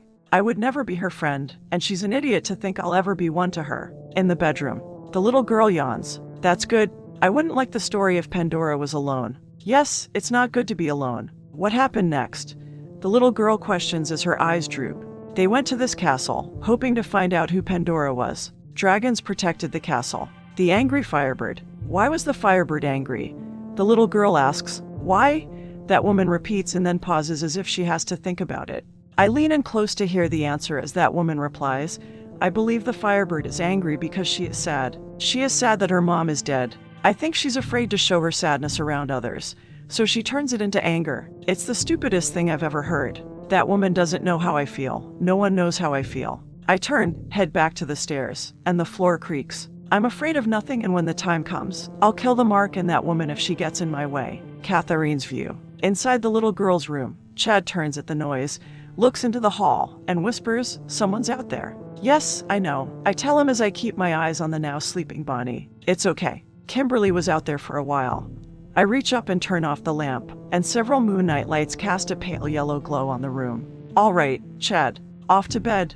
I stand and tell him, I'll be downstairs if you need me. I pass Daniels, who has come up to guard the children's room, and he positions himself right outside their door. I take the stairs down into the kitchen, and Melissa and Kimberly are sitting at the counter drinking tea. Johnson stands at the counter near the refrigerator with his arms folded. We must prepare, I state as I sit next to Kimberly. The life closers should be arriving soon. We must be prepared for anything. We've done what we can to prepare for them, Johnson tells me. Andrews has the living room, Daniel's the upstairs, and I'll take the kitchen and back area. So that leaves you two to float between the areas. What's in the area off from the living room? Kimberly questions. I tell her, Melissa's office is off to the left as you come in the front door, and down the hall from that room is where Melissa has set up her lab. There are no outside doors on that end of the house, so all we have to worry about is the front and back doors. Johnson nods. I'm going to check out those two rooms, Kimberly informs us as she straightens and walks out of the kitchen. Melissa sips her tea, and then she turns to me and says, your friend talks less than you do, and she does mutter a lot. And I don't know if it's my nerves or not, but she acts strangely around me, almost like she's trying not to make eye contact. Kimberly's very shy. I try to explain it away as I slide off the bar stool. I did throw her in this situation out of the blue, and I don't think she interacts with people much. I start out the door into the living room. I'll go talk with her and see if I can get her to relax a bit. End Catherine's view. A few moments after Kat left, Johnson moved from the counter and stood beside Melissa. Where is Kat from? Melissa thought about it. I'm not sure. Why do you ask? Johnson rubbed his neck. The way she talks, some of the phrases, I've never heard of them. He pushed the kitchen door open, looked into the living room. Andrews nodded to him, and Johnson let the door close. Maybe she's from the light side of the planet. Why do you think Kat's from there? Some of the things she says, Johnson replied. For example, what did she mean by out of the blue? Melissa shrugged. I can safely say that's the least of our worries. I trust Kat. I trust her to protect the children. The children. What about yourself? She stood, grabbed her cup, and placed it in the sink. I can't ask for everything in any way. I've had this feeling all day. What kind of feeling? I have this feeling I won't see Tuesday. I feel as though I'm living in my final hours. Don't say that. He snapped. Don't give up. You can survive this. You're right. I shouldn't say such things out loud. I should keep my fears to myself. Melissa grabbed a kitchen rag. What if the children heard? She ran water on it, wrung the cloth out, moved to the eating area, and wiped the counter down. I only have to trust you men, Kat and her friend. She mumbled. I only have to put all my faith in complete strangers. Johnson watched her clean. She might trust Kat, but he didn't trust Kat's friend. There was something off about her. Chapter 39. With a spark. 4:48 p.m. Kimberly's view. I enter the medium-sized office that has a light oak desk with matching bookshelves and a high-back brown leather chair. I sit at the desk, remove my HHC from my knapsack, and begin to type an email. I need to find out why the Raven and the Wolf were actually sent to eliminate me, and I don't believe I can question Voice about this since he or she issued my closing. I send the email. Thanatos, this is the Phoenix. I have a situation with Voice I thought you might help me with. End Kimberly's view. Somewhere in Noir, Thanatos worked on the closings for the day and noticed something interesting pop up as he rubbed the tuft of blonde hair under his lower lip. What do we have here? He relaxed in a white recliner chair and glanced at the new file on his screen, and it was an email from the Phoenix. Thanatos read the message and then typed, "What situation might that be?" "Voice has ordered my closing," Kim replied. He excitedly wrapped the chair's arms with his index fingers as if they were drums. The Phoenix had discovered it and lived to type about it. Thanatos howled, elated over this juicy outcome.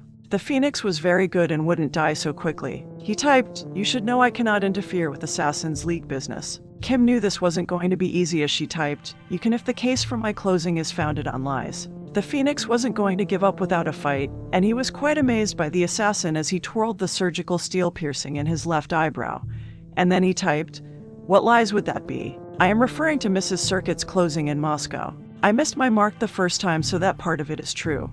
But when I went for my second attempt, someone shot the mark's little girl and another closer took claim. At the time, I had assumed Voice sent in backup." "What do you mean by assumed?" Thanatos typed, and after he sent the reply, he hacked into Voice's system and pulled up the old case file from Moscow and placed it in the left bottom corner of his large screen. "The two closers that were sent to take me out claimed the reason for my closing was that I was the one who killed the child.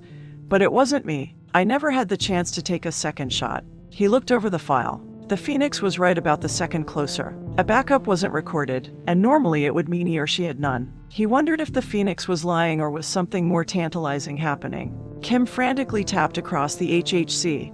"I saw the second closer's business card when it was handed to the detective. The detective swiped the card on the guild's reader, so I don't understand how I was blamed for the mistake. Even so, no matter how unprofessional a mistake like that was, I can't see it as grounds for my closing."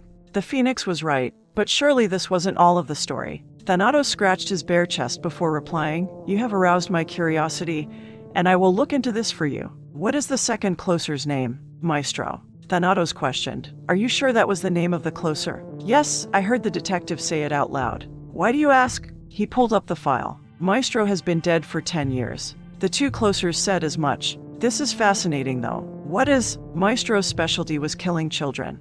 Thanatos moved Maestro's file to the side of his screen above the Moscow closing. "It is becoming more and more fascinating. I will look into this. Thank you, Thanatos." Signing off.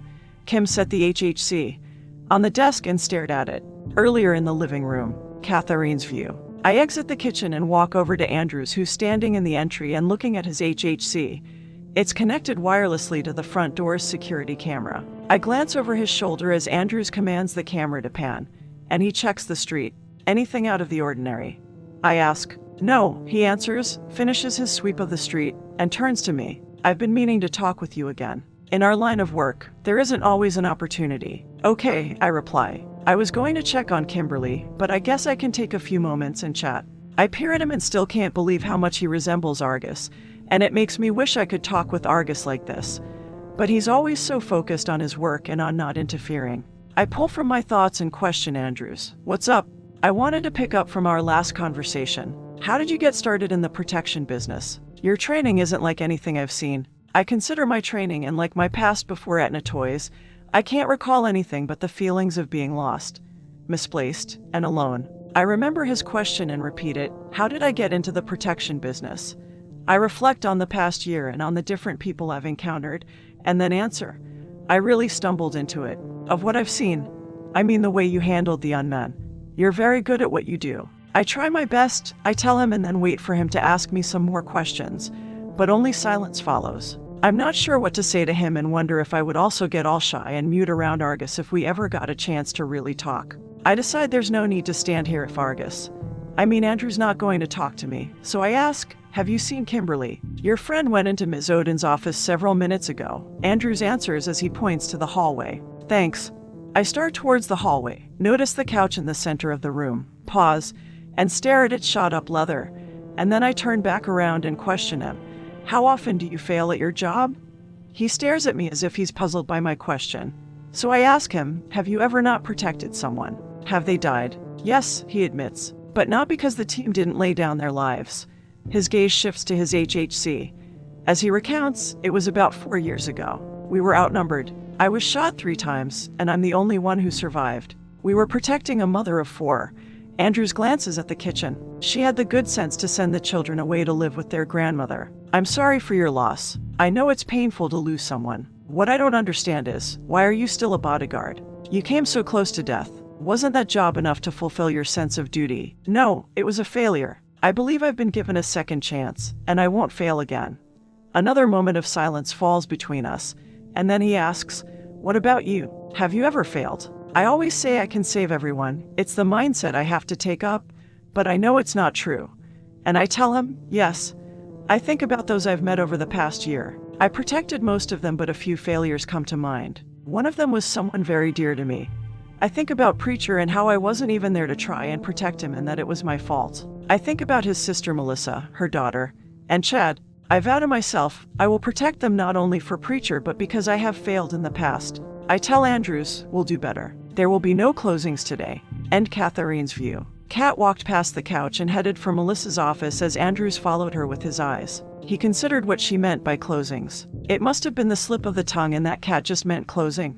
Andrews turned his attention back to the video feed. He also vowed that no one he was protecting would come to any harm. Katharine's view. I continue through the hallway, then open the door and walk into the office. Kimberly's there staring down at her HHC, looking all scared and depressed like she's watching someone dig her own grave. I wonder if I should leave her to her thoughts, but I don't think it would do her any good to linger on her possible death.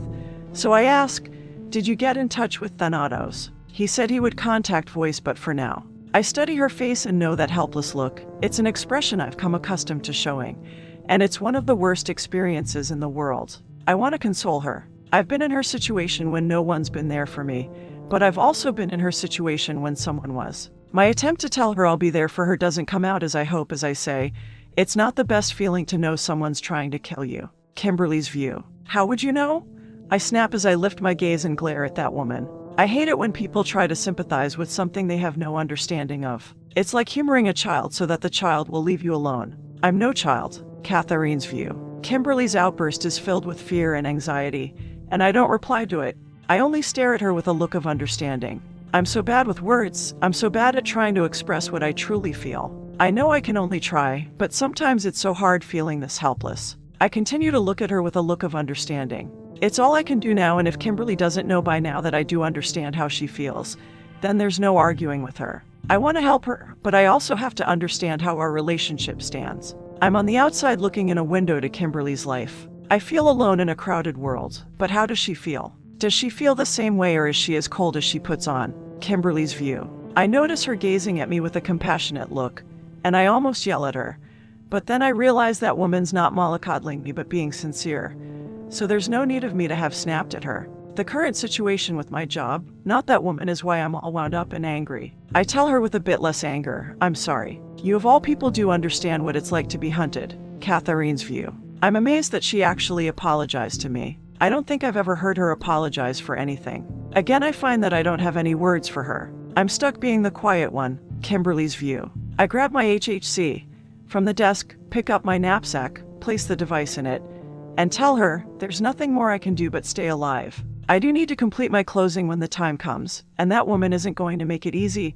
Not easy one bit. Hades. My life's becoming complicated. End Kimberly's view. Earlier in the living room by the entry, Andrews tapped the button on his earpiece as he stared at the video feed. Johnson, there's a large man moving across the street towards the house. He is wearing a WMD and carrying what appears to be a gasoline can and a large gun case. In the kitchen, Johnson moved to the door that connected to the living room. What's the man doing now? In the entry, Andrews looked at the HHC. The man is making his way up the stoop. Andrews pulled his gun. The man is dousing the house with the gasoline. Do I engage? In the kitchen. Negative. I repeat, negative.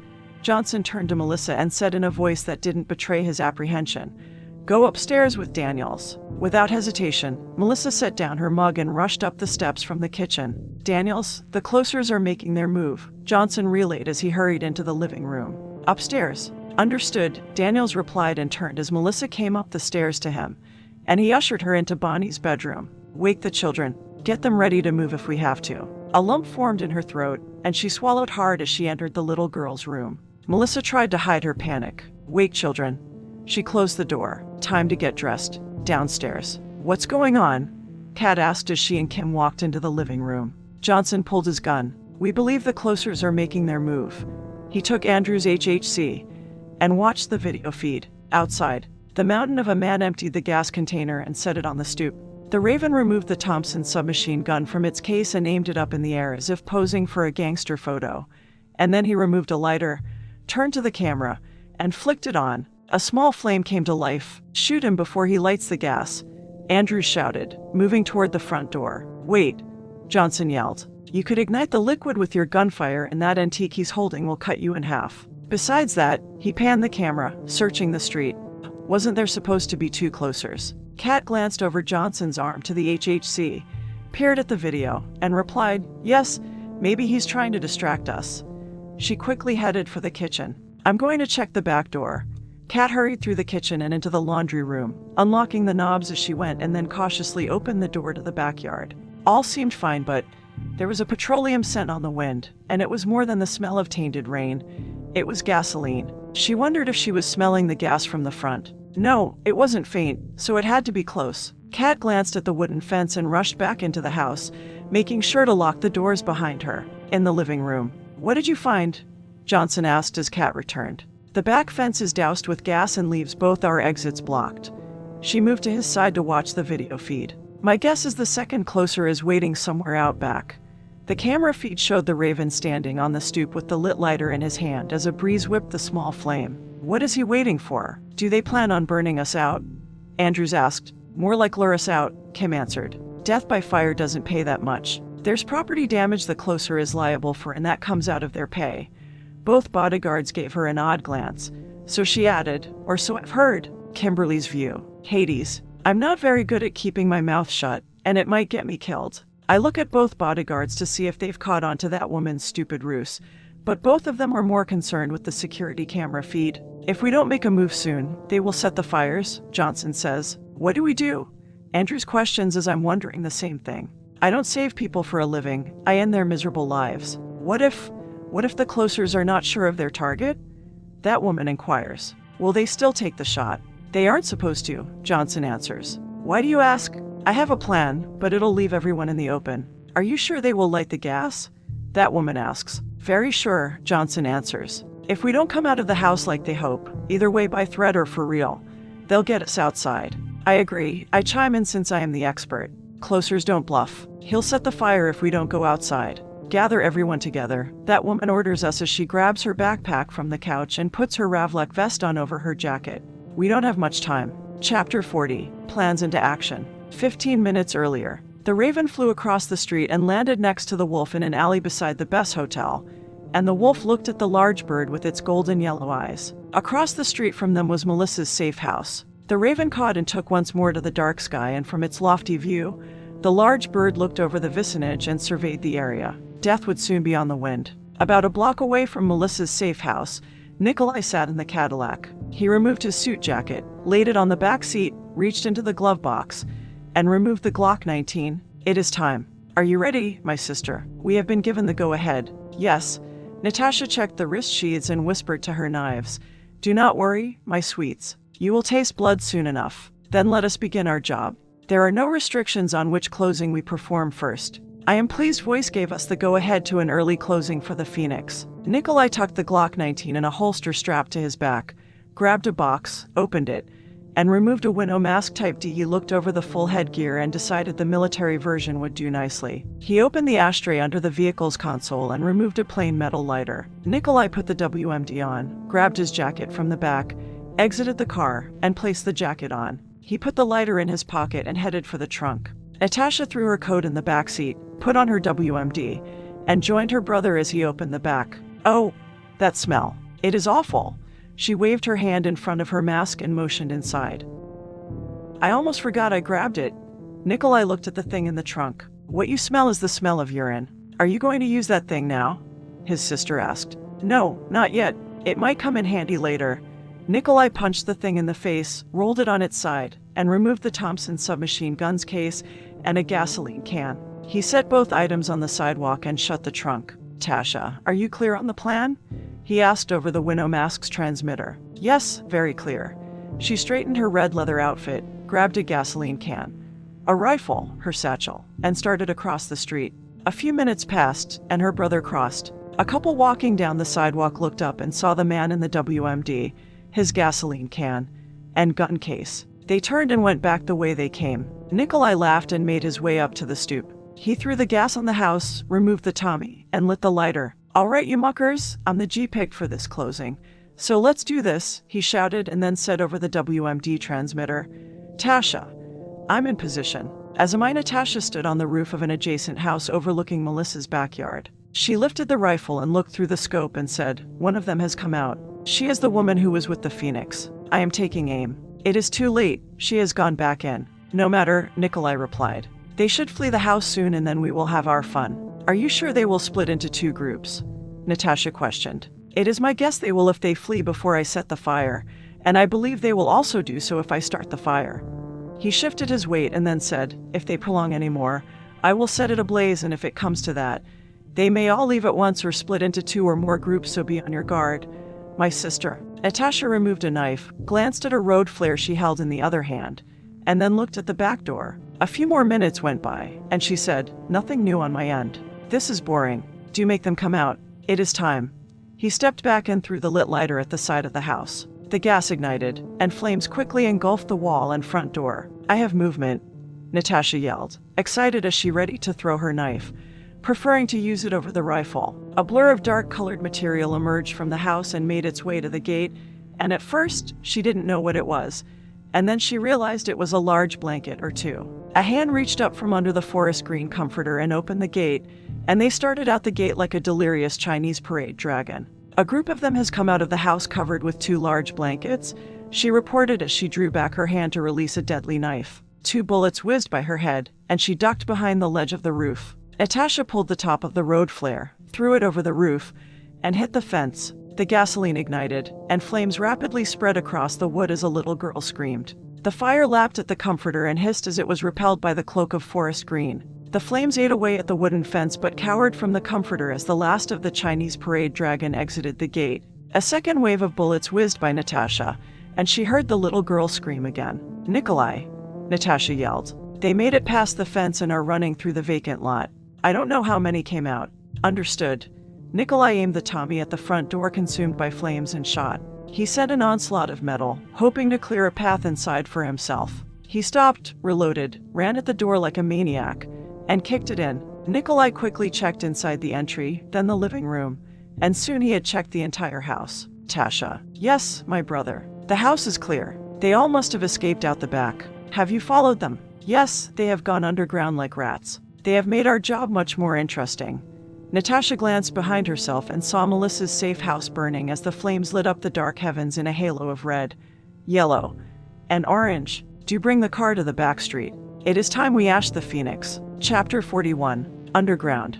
Earlier. The safe house. "This is the plan," Kat began as she stood at the laundry room sink, drowning 2 large comforters. "We'll cover ourselves with these blankets and hopefully they'll confuse the closers long enough for us to escape out the back fence. The wet blankets should protect us if the closers ignite the gas. We'll position the 3 bodyguards up front, Melissa, Chad, and Bonnie in the middle, and me and Kimberly in the back?" Johnson asked. "Once we clear the fence, then what?" "Then we head for the abandoned subway and make our stand down there."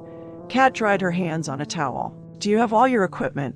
The 3 bodyguards looked at their duffel bags, and Kim glanced at her knapsack, and then everyone nodded. "Good." Kat slung her backpack over her Ravlek vest. "Let's head out." She picked up the dripping forest green blankets and handed one to Johnson, and the other to Daniels. "Mommy, I'm scared." Bonnie squeezed her mother's hand as she shook her head and her black curly hair bounced. "I don't want to play this game." "I know, honey, but we're only going to play it for a little while." Melissa knelt beside her daughter. "All right." Bonnie rubbed her eye. "I'm tired." "I know, honey." Melissa wiped a tear from her own cheek. "I know you're tired, so for Mommy, please. Please play the game." The little girl nodded. "All right." The group of 8 formed a line at the back door and covered themselves with the 2 wet blankets. But the lineup had changed slightly. It became Daniel's job to hold the blankets together. Johnson led, followed by Andrews, then Chad. Melissa and Bonnie were behind Daniels, and then Kim and Kat. Melissa kept Bonnie by her side. It was dark under the comforters, and all each person could see was the tile floor and the person in front of them. The blankets dripped, forming small puddles, and soaked the tops of the group. "Everyone ready?" Johnson asked. Andrews looked at his HHC. "To keep an eye on Nikolai." Johnson, the closer through the lighter. "The front's on fire. Move."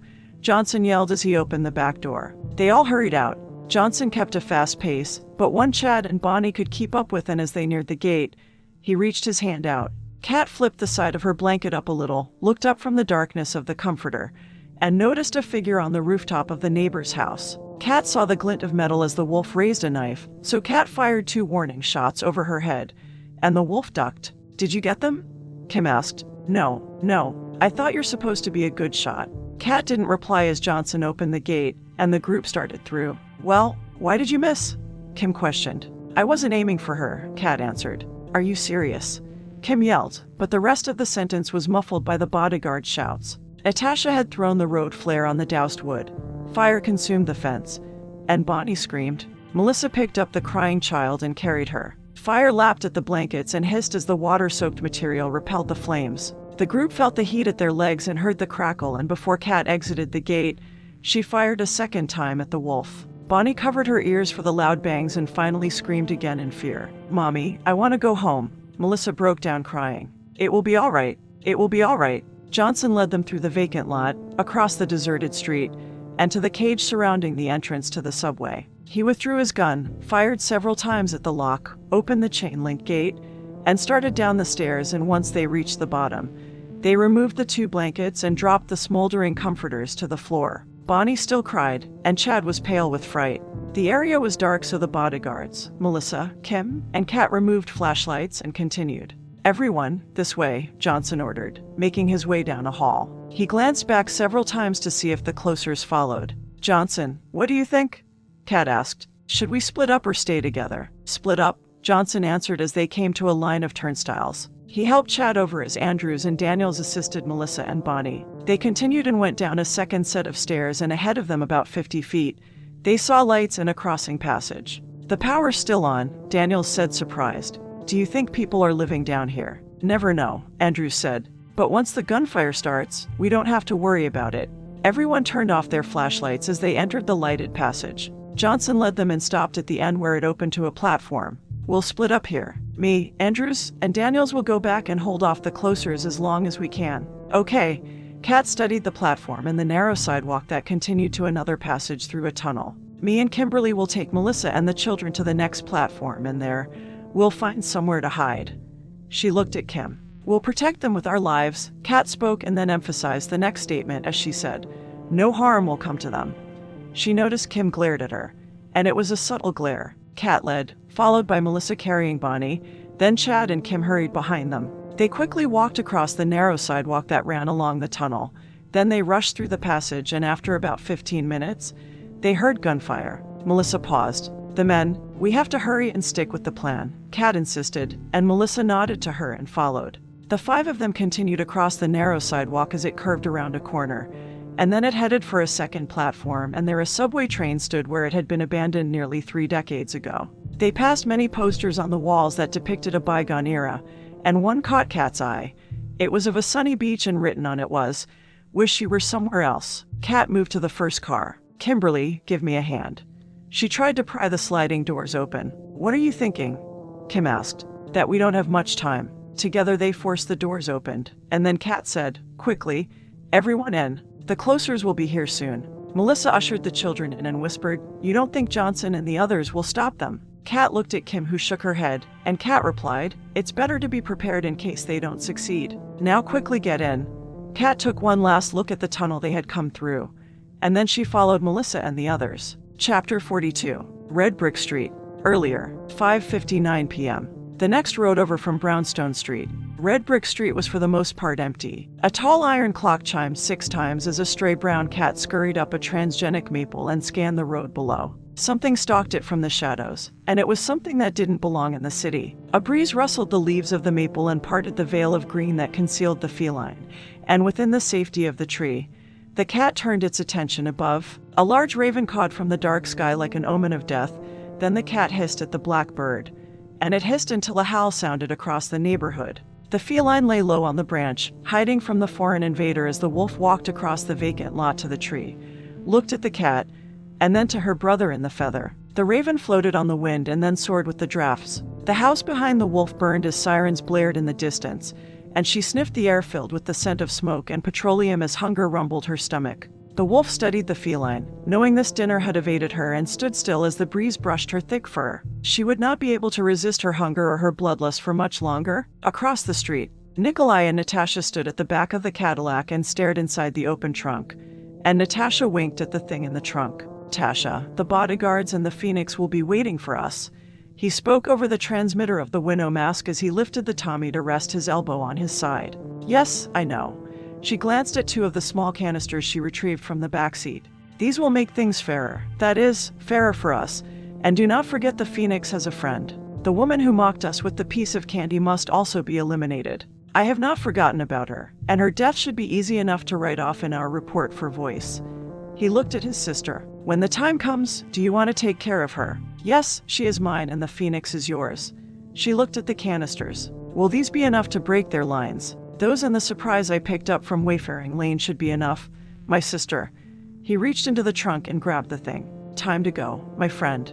Nikolai curled his lip and in his best impression of a gangster, said, "Time to bring this show to an end." Down in the subway, Johnson waited at one of the corners across the hall about 50 feet from the bottom of the second set of stairs. The lighted passage stood behind them along with the first platform and the subway track, and he glanced at Daniels, who knelt beside him, and took aim for the steps. Andrews waited at the other corner, watching the hall, and Andrews glanced at the grenades and spare magazines in his duffel bag. "I hear someone coming," Johnson said. "Get ready." They tensed as seconds then minutes went by, and for a moment, they thought it was a false alarm till a sound grabbed their attention. A small object clanged down the second set of stairs like a tin can, and it landed at the bottom of the steps, rolled in their direction, and hissed open, spraying white smoke. The fog-like substance thickened till it created a cloudy wall, and then a wave of bullets fired from the stairs. They ducked around the corners, taking cover, and after the metal barrage ended, they blindly shot into the smoke. They heard a muffled cry and someone fall to the concrete floor,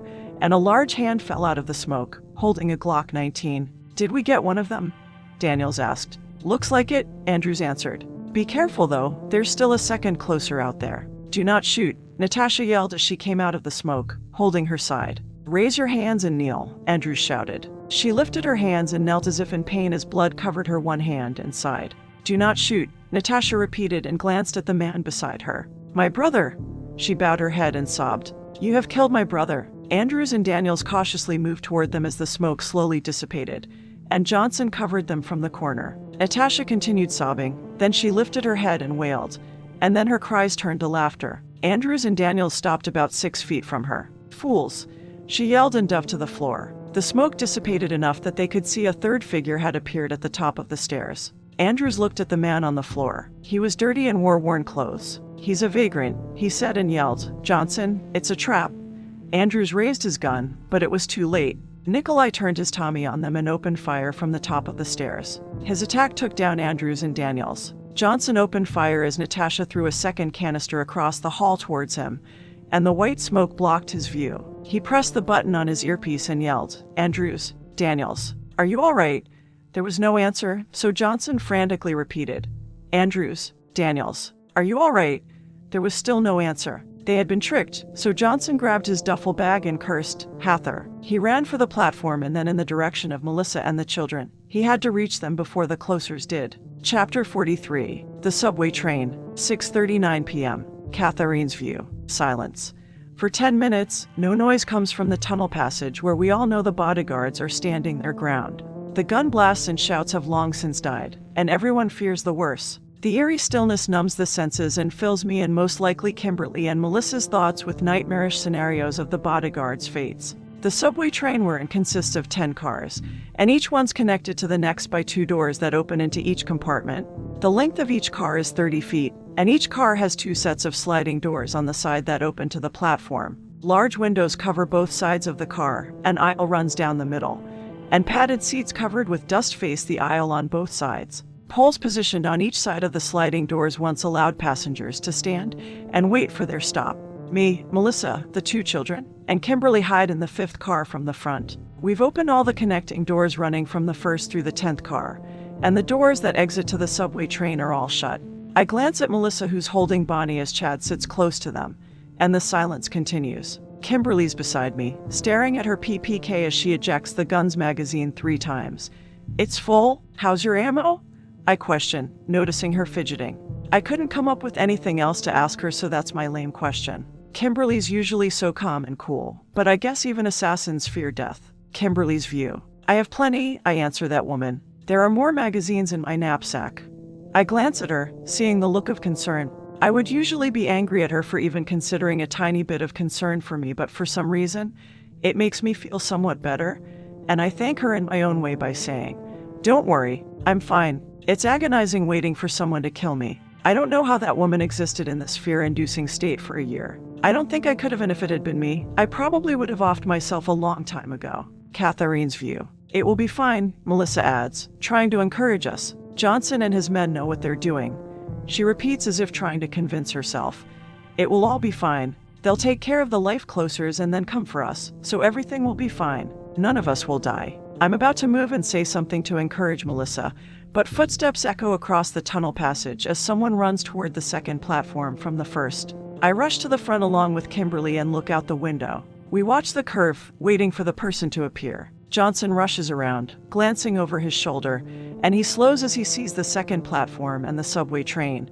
And then he searches for us. Kimberly and myself pry open the first car's set of sliding doors to the platform. We glance around the area and check for the life closers, and we see no one else. "In here," I yell as I wave him over. Johnson glances once more over his shoulder and enters the first car as he pants from running. He mutters, "I'm getting too old for this." Johnson swallows hard and informs us, "The closers got Andrews and Daniels." He pauses, catching his breath. The closers aren't far behind, so we only have minutes. Sadness, hurt, and confusion have their way with me as I can't believe the news. Andrews and Daniels are dead. But I force all of those distractions to the side. I don't have time to deal with them. I'll grieve when everyone's safe. I motion behind myself and tell Johnson, "Melissa and the children are in the fifth car. Go back and stay with them and give yourself a little time to rest." He starts to go back and pauses. "Watch out for the closers. They like to play dirty." He heads back. I wait till he leaves, turn to Kimberly, and ask another lame question. "Are you ready? We have to stop them here." "I'm ready. But are you, Miss High and Mighty?" "What do you mean?" "I'm not the one who won't kill," Kimberly says, and then she informs me, "The only way we're going to stop the Raven and the Wolf is if we stop them cold.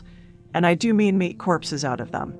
She points a finger at me and states, "You'll have to take someone's life. You won't stop them by merely wounding them. I know their kind, and I have dealt with their kind. The Raven and the Wolf are too dedicated to their work. Or more like, they enjoy it too much to be stopped by a mere flesh wound." I don't respond to her statement, so Kimberly questions me, "Are you listening? You can't hesitate. You have to kill them, if not for my sake then at least for Melissa and the children's." "I'll do what has to be done," I finally respond. "I'll protect everyone." Isn't that statement a little late? Her voice raises out of anger as Kimberly tells me, "Daniels and Andrews are dead. You didn't protect them." She turns to draw my attention back to the tunnel passage, and she states, "They might still be alive if you had taken the shot outside of the safe house and killed the life closer on the roof. Don't you think I know that?" I snap, no longer holding back my guilt. I'm aware of what my actions have done, and I whisper, I keep replaying the event in my mind. I know I could have easily aimed for her head. Kimberly's view. For Aries' sake, I shout as I throw up my hands. "Then stop your whining about killing and take out the Raven and the Wolf. How else are you going to protect me?" I'm taken aback by my own words. I'm relying on that woman to save me. The Raven and the Wolf have rattled me, but even if that's the case, I still wouldn't normally believe anyone would save me. I have to get my head on straight. Catherine's view. "I'll find a way to protect everyone," I answer. "I'll find a way for everyone's sake, and I'll do it without taking a life. There's a reason I shouldn't take a life, and I know it deep inside. I can't complete the gamma phase. If I do, it'll change everything." I stare at my gun. "I won't take a life even if it cost me my own." "You'll find a way," Kimberly utters. "For our sake, I hope you do. Otherwise, we'll end up like Andrews and Daniels." Chapter 44. Here they come. 7:07 p.m. In between platform 1 and 2. The twin life closers stopped before the curve and looked at one another. Gore still covered Natasha's hand where she smeared blood from the vagrant's bullet wound, and Nikolai no longer held the Tommy. He left the empty submachine gun back at the hall where they killed the 2 bodyguards. "We let one escape," she said. "It was sloppy of us. He is most likely with the mark. Do not worry, my sister." Nikolai removed a Glock 25 from his shoulder holster. He had taken the Glock 19 from the vagrant and placed it in the other holster on his back. It does not matter if they know we are coming. We will complete the closing, and we will return to our homeland. She stroked the side of his mask with the back of her hand, smearing a little blood on his WMD. Let us bring doom then. Natasha removed the second canister from her satchel. What do you think, my brother? Are they in the subway train or have they escaped through another tunnel? I would be on the train if I were them. It gives them some protection. He turned to his sister, pointed to the canister she held, and asked, Tasha, how many more of those do you have? 5. Why do you ask? It is time for another wall of smoke. We cannot make it too easy for them to kill us. On the subway train, Kimberly's view. Hades.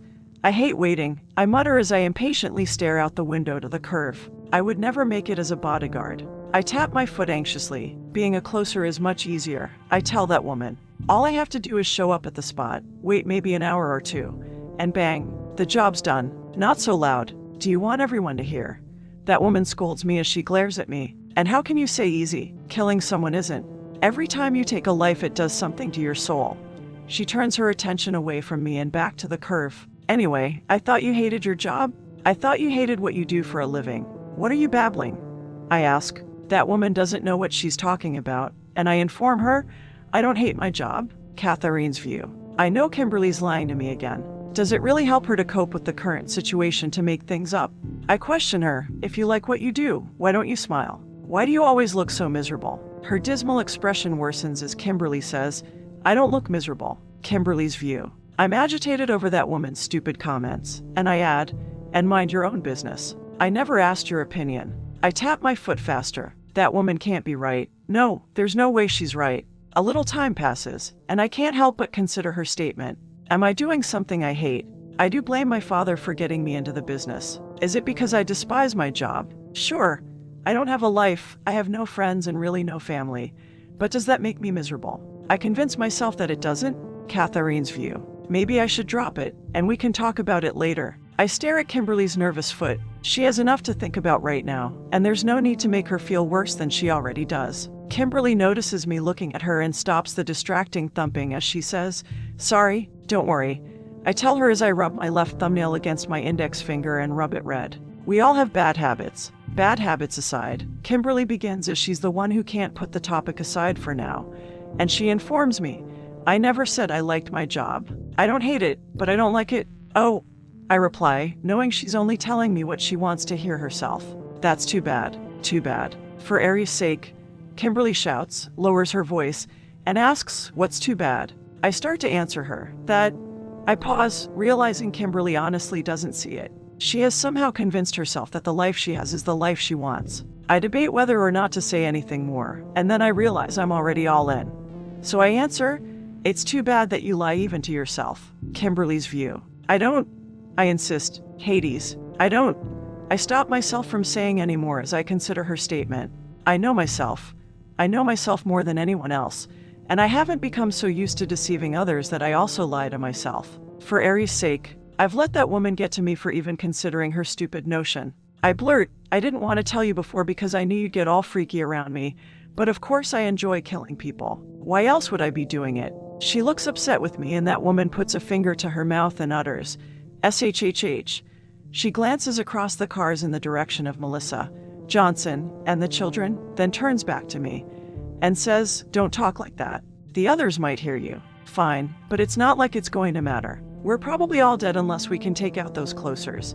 And I do mean kill them. Quiet, that woman orders me like somehow since our conversation she has become the boss of me. Why are you yelling at me again? I ask. I didn't say anything about me being a closers. That woman interrupts me. They're making their move. Oh, I say as I turn to where the Raven and the Wolf stand, and they're out of range of the handguns, or at least out of my range. I yell at that woman, shoot them already. Before that woman has time to react to my order that sounds more like a plea, the Raven and the Wolf throw some sort of canisters at the subway train, and soon smoke engulfs the cars. I don't like this, that woman states. I give her a frustrated look as I inform her as if I have to. You're not supposed to like this. I shake my head as this whole thing with that woman has become ridiculous, and I yell at her, what kind of statement is that? If you don't have anything useful to say, I would suggest you keep your opinions. Go back and help Johnson. That woman interrupts me again as if she has no fear of what I am or what I can do to her and everyone she cares about. She starts to pry the side doors open. I'm about to argue with her or at least clear up our roles as predator and stupid idiot, but then I glance at Melissa and remember her closing. I could use this opportunity to take out my mark, but I have my own closing to worry about. I tell that woman without sounding like I'm confessing something, I would prefer to stay with you. She grunts as she pries the doors open and says, please, go back and help Johnson. She turns her attention back to the raven and the wolf. I have a feeling he'll need you. Fine, but what are you going to? Without another word or any more directions for me, that woman races from the car and into the smoke. Wait, don't go out there by yourself. I yell at her, and then I gripe, idiot. She's gone, and I'm left with a decision to listen to her or. I resent her abandoning me to my fears, but I go ahead, do as ordered, and make my way to the back. I stay low so that I don't stand out as a target as the smoke rises up to the windows. What's that woman thinking? We're partners through all of this, and we should stick together. Chapter 45. Protect Melissa and the children. 7:25 p.m. Kimberly's view. White smoke rises and engulfs the subway cars and the surrounding area. Good thing we made sure all the windows were closed or the smoke would be in here with us. I pause before I make my way to the back and remember that the front car's platform-facing doors are open. Smoke floats in, filling the front half of the empty car. I'd go shut the door, but that woman might need a place to retreat to in a hurry, so I continue on to the back to join the others. Johnson had moved Melissa and the children to the last car. Silence hovers over me like fog in a graveyard, and it's eerily foreboding and conceals many possible horrors. I push open the connecting door, and it slides open with a squeal. I quickly enter, remembering to stay low, and then I shut the door. Johnson aims his weapon at me, making sure I'm not one of the life closers who might have made their way in the car, and then he quickly looks back out the window. Melissa huddles with the children in the last car, and Johnson squats beside them and peers out a platform-facing window. I can't see past the wall of white, and that's making me on edge. This is the same tactic the life closers used at the stairs. Johnson informs me as he's apparently angry over the loss of his men. They made us believe they had been shot, and we fell for it. I squat beside a different window and tell him, we'll be prepared for any trickery. Where's Kat? Melissa asks. She stepped out for a bit, I inform her. Oh. Melissa sounds worried and says nothing more to frighten the children. No, really, I say, and I'm not sure if it's to convince Melissa or myself. Catherine went to deal with the life closers, so she's fine. I add a smile to my lie to sell it as I state, so no worries. Melissa believes me, or she at least pretends to for the sake of the children. Melissa softly speaks to them. Did you hear that? Everything's going to be fine. I look at Melissa and the children and consider what Voice is up to. The regulator sent me on this life closing and then sent the raven and the wolf after me like it was some sort of test. I consider that Voice is watching to see what I'll do. I pull on my left earlobe. If I complete my closing and kill Melissa, will Voice cancel my closing? Is that all I have to do to get myself out of this mess? Johnson shifts his legs as if he's cramping a bit in his squatted position, and then he glances out the window again and says, we can't fall for their trickery. We have to hold our. Large hands smash through the window, sending shards flying, and the huge hands drag Johnson through the window, cutting him on jagged pieces of glass left in the frame. I hear Melissa and the children scream as I shield my face with my gun hand and lean away from the clear projectiles. Johnson yells before disappearing, and I quickly run to the window. I can't see him in the smoke. I'd shoot, but I'm afraid I'd hit Johnson, and for now, I need him to watch my back. Hades, where's that woman? She left me alone with these people, and I realize I'm the only one with Melissa and the children and that there's no bodyguard to protect the mark. Glancing at Melissa, I debate whether or not to complete the life closing I was assigned. If I do, I'll have to deal with that woman, and she might kill me for completing it no matter what she says about not taking a life. I don't want to get in a battle with her. I still need her. Hades. The things I do for that woman, and lately, I've been going against my nature. I wave for the three and say, Melissa, it's time. I move to the opposite side of the car and slide open the door to an empty sidewalk as I continue. Take your children and run, and don't stop. I step to the sidewalk and search the area over the barrel of my gun. The smoke thins, and I see a clearing as Melissa and the children creep out to the sidewalk. And I order, go as deep into the subway tunnel as you can. We'll hold the closers here. Melissa lifts Bonnie into her arms and grabs Chad by the hand. And they flee. I run with them for about a minute, covering them as they run through the thinning smoke. Don't stop, I remind them before I run back, re-enter the side door, cautiously move to the broken window, and glance out. The smoke looms, blanketing everything that's on the platform, and I can't see anything, but I hear a scuffle. I open the side door facing the platform, exit, pause, and listen, and I hear the men grunting as they fight each other. so I hurry in that direction. I run to where the Raven and Johnson wrestle. The Raven has him in a headlock, and Johnson's gun is laying on the ground about 3 feet away from him as he struggles against the Raven. I quickly take aim while I have the chance. Shoot! Johnson yells through labored breath once he sees me. Kill him. I don't have a clear shot. I shout back. Shoot! Johnson insists. Shoot! I yell, for Aries' sake. Fine. I fire. The bullet strikes the outside of Johnson's thigh, and he cries out in pain. Puck, you hit me. Johnson yells as if that wasn't what he intended when he ordered me to shoot. He curses me, Setna's plight be upon you and your household. Chapter 46. Happily Ever After. Earlier.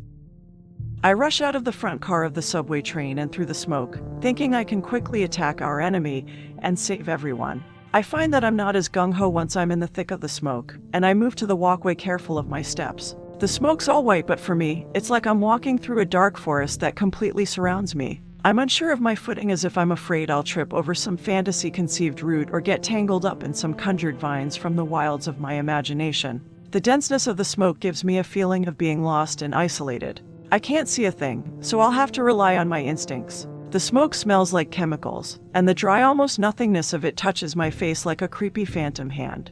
It takes a hold of me, but I can do nothing to it, as if it has some sort of magical power over me. I slowly continue on as I try not to let my untamed thoughts get the better of me, and I'm barely able to see my feet, let alone where the Raven and the wolf are. They're creatures of the dark forest, and I feel like Little Red Riding Hood who has lost her way to Grandma's house. I shuffle across the platform towards the back of the train, or I believe I'm moving in that direction.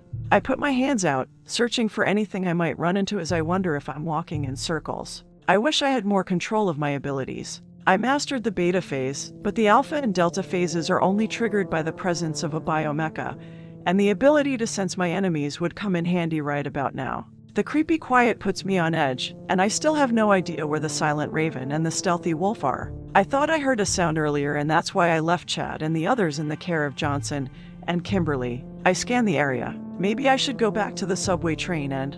A metal object flies out of the smoke, cutting me across the shoulder. I hear the object hit a car behind me with a ping as I quickly move to the side and back towards the front of the train. I raise my gun but hesitate, knowing I can't fire. I have to be sure of what I'm hitting. Another knife flies out of the white towards my neck, and I dive sideways, scarcely evade the attack, and land on my stomach. The attack would have killed me if I hadn't have leapt out of its way. I scan the ghostly mist. How did the closer know where to throw the weapon? Is the closer hearing me, or does she have equipment that allows her to see me? I crawl to the train, find 2 throwing knives lying in front of a car, and pick them up. I think I figured it out. The first throw was a blind throw. I touch my shoulder, a very lucky blind throw. The closer heard me move after the first attack and threw again in my direction. Maybe I can use the same method. I place my gun in my other hand, and then I fling a knife, handle first so not to hurt anyone. The knife hits a wall, so I throw a second time in a different spot and hear it hit the wall again. You have discovered my method. The wolf yells to me, and she's not even near where I threw the knives. If I'm to have any chance in this fight, I need to get clear of this smoke, and maybe I can draw the closer back to where we came in and away from the others. I sprint across the platform and clear the cloudy whiteness. Knives fly out of the smoke after me, and they miss. Where are you going? The wolf asks. Are you fleeing, or do you hope to drag me out of hiding? Maybe I will leave you for now and look for Ms. Odin or the Phoenix. Her threat sends me into panic mode, and I charge back into the smoke and lift my arms to shield my face. I run to a wall and put my back to it, expecting knives to fly at me. The smoke slowly dissipates as I look beside me and see one of the framed posters from earlier with the writing, "Wish you were somewhere else." I do wish I was somewhere else, and anywhere would be good right now. I slide along the wall and bump the frame, and the poster rocks. It's loose, so I remove it, rush through the mist, and spot the wolf. I can tell she towers over me like a lantern pine towers over a blade of transgenic grass. Natasha's view. I see a blur charging out of the smoke and throw a knife, and then a second. The blades strike with a thud. Thud. It sounds like my sweets hit something other than flesh. The plain one who protects the Phoenix must have acquired something to shield herself from my attacks. No matter. I am the wolf. I have more than just my teeth. Catharine's view. That was close. I quickly run away from the wolf as I stare at 2 blades embedded in the wood just inches from my face. My back's to her, so I quickly turn around and charge again, holding the 3x5-foot poster mounted on a wooden back as a shield. The knive's embedded deep through the thin backing, so I don't know how many more attacks this thing can take before it breaks apart. The smoke continues to thin as I increase speed, and then I see the wolf reach for her wrist sheath again. She pulls another knife, but by then, I ram into her and slam her into the wall. The blow knocks her head against the concrete blocks and breaks the poster in half. The wolf drops the knife she removed, grabs her head, and collapses to her knees. Mongrel. The wolf curses at me from the floor, and then she stands a little dazed and removes a new knife. You think you can win against me? Crap. My shield's gone. We stare at one another for a split second as I notice she's holding the knife differently than before. It's as if she's ready for hand-to-hand combat. I drop the broken poster, take a few steps back, and remove my Beretta I had tucked in the back of my pants waistband. I aim and shout, "Don't move." Natasha's view. I moisten my lips with my tongue, looking over the not-so-delicious little mongrel. My prey has no idea what is coming, and I smirk as I peer past her. The plain woman makes a face as if she is wondering what I am looking at, and before she has a chance to turn, quick heavy footsteps answer the who as a large hand flies out of what is left of the smoke. My brother seizes her gun and pushes the plain woman some distance to the wall. He walks over to me with his new trophy and says, "Tasha, she is all yours." "Thank you, my brother." I remove a second knife and tell him, "Not that I needed your help. I did not think you did." He walks past me and states, "She was in my way, that is all. I will take out the last bodyguard, and then we can both kill the Phoenix. Promise." "Yes, that is a promise," he replies as the smoke in our area nearly vanishes. "See you later at the Phoenix roast." I say, "Turn," and as the plain woman starts to move off of the wall she was smashed up against, I lunge for her. Catherine's view. I don't know what happened. One moment I was facing the wolf, and then another I was flying through the air into the wall. I did hit hard, and it takes me a while to move off of it and regain my bearings as I turn and see. Oh, crap! An Amazon of a woman's running at me with her two blades ready to slice into me. I quickly push myself off the wall and search for the broken poster. I find one of the pieces that's now only 2 foot long and grab it right before the wolf strikes. She brings her knives down to gouge out my eyes, but I somehow manage to block her first attack with my left arm. I swing the wood for her head, and the wolf pulls back her attack and blocks my makeshift club with her fists that are locked around her knife handles. The wood smacks her knuckles and the wolf grimaces, but then she sidekicks me in the stomach. I stumble back, holding onto the wooden poster piece. My Ravlek vest took the brunt of her kick. "You are not very good at hand-to-hand," the wolf comments. "Is it that apparent?" I gasp a little out of breath as I grab the broken poster with both hands. I was hoping to hide that fact. You would think one in your line of business would be better trained. I mostly shoot and run away. There's not much training needed there. The wolf comments, "You do not seem like any of the bodyguards I have encountered. If that is what you are, you did rescue the Phoenix. Why would a bodyguard save a closer intent on killing the one they are protecting?" She pauses and then states, "Or are you the Phoenix's partner? Is this a trick to get close to Ms. Odin?" "No," I insist. "I'm a protector, not a murderer." The wolf whips around with a spin kick, and I duck, drop the poster, and whirl with a backward sweep kick. I make contact, and the wolf falls to her side but quickly rolls to her feet. Maybe I spoke too soon. "You have some training." The wolf charges with her knives as she adds, "You are merely not that good." I pick up the poster, bring the wood over my head, and chop with it like a sword. The wolf blocks it with her blades. "Tell me, what is your name?" The wolf questions me through her mask's intercom. "Cat." Such a simple name, Cat. Kitty Cat. Actually, it's short for Catherine. The wolf questions me, "Did you tell me your real name?" I nod as we continue our fight, and then I ask, "And you? What's your name?" "I am the wolf." "I figured out that much. What's your real name?" I do not tell mongrels what my real name is. "You should also do the same," the wolf tells me, and then she says, "Enough with the idle talk. I did come here to kill you." She lunges for me, swiping both of her knives from my throat.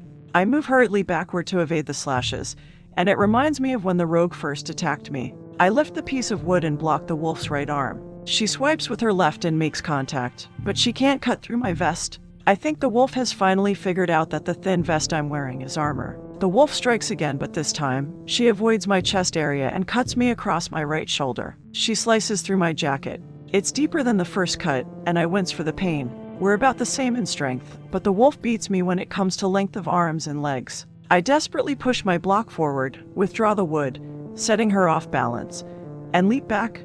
I put my hand on my wound. It hurts, but I can still use the arm. I check to see how much blood covers my palm. The cut's not as bad as it hurts, but I do need to find something that will win this battle. I don't have my gun. With it I would have the advantage now that the smoke's gone. You do not seem that experienced in fighting, the wolf tells me as she charges again and brings her knives over her head as before. Is it an act to throw me off my guard, or are you only a fool? I lift the poster to block, and the wolf stabs the wood, but to my surprise, she releases the knife that's in her left hand and grabs my right wrist. The wolf releases the other knife, drops her free hand under the broken poster, and punches with an uppercut. You are a fool, the wolf declares, and soon you will be a dead fool. I don't see the fist till it's a blur of pain in my face. I stumble back and drop the poster as the wolf comes at me with a roundhouse to the head. I fall to the floor with a bloody nose as everything around me whirls into one fuzzy tornado. Natasha's view. I kick the poster to the side and stroll over to the mongrel. I grin at my prey and watch as a trickle of red runs down to her lips, then over them and down to her chin. The mongrel starts to move, so I kick her in the ribs. She grabs her side in delectable pain. I move over to her and force her to lie back, and then I sit on her stomach, place my left hand to her cut shoulder, and stare into her hazel eyes that look like they are having problems focusing on me. The mongrel winces again as I press hard on her shoulder wound with my fingers. By now you must know there are sweets that are treats, I start to tell her as I remove a new knife from my left sheath. I glance at the blade as it glints in the subway lights as if it is winking at me, and then I say, and sweets that can kill? I have her right arm pinned down, and yet the mongrel still resists me as she grabs at my mask. I bat her arm away and then slap her in the face, pacifying her again. It was not very nice what you did with the little sweet at Beth's hotel, I tell the mongrel, making us think the candy was an explosive or poison.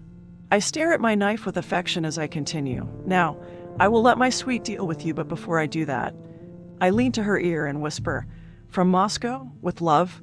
I remove my WMD, bend to kiss her on the lips, but she quickly turns her head and receives the executioner's adieu on her cheek instead. I straighten and laugh, amused by her innocent-like shyness, and speak, "I did not notice before, but you are cute like a little girl." I stroke her face as if the mongrel is my own unwanted cub. "Are you afraid of a little lip lock with your enemy? A pity! You could have enjoyed one last sweet before death." I replace my mask, put my knee on her right arm, and grab the top of her hair to hold the mongrel so I can slit her throat. She grabs my arm as I seize her brown hair. I would love to play with her a slight whiff longer, but I must join my brother and kill the phoenix. I start to cut her throat when a sound in the distance distracts me. I look at the curved walkway that connects the stations as something moves our way. Step, drag, step, drag. Who is there? I call out, step, drag, step, drag. One of the bodyguards that should be a carcass comes around the corner, dragging his leg and holding his side as blood covers him. "Did you forget about me?"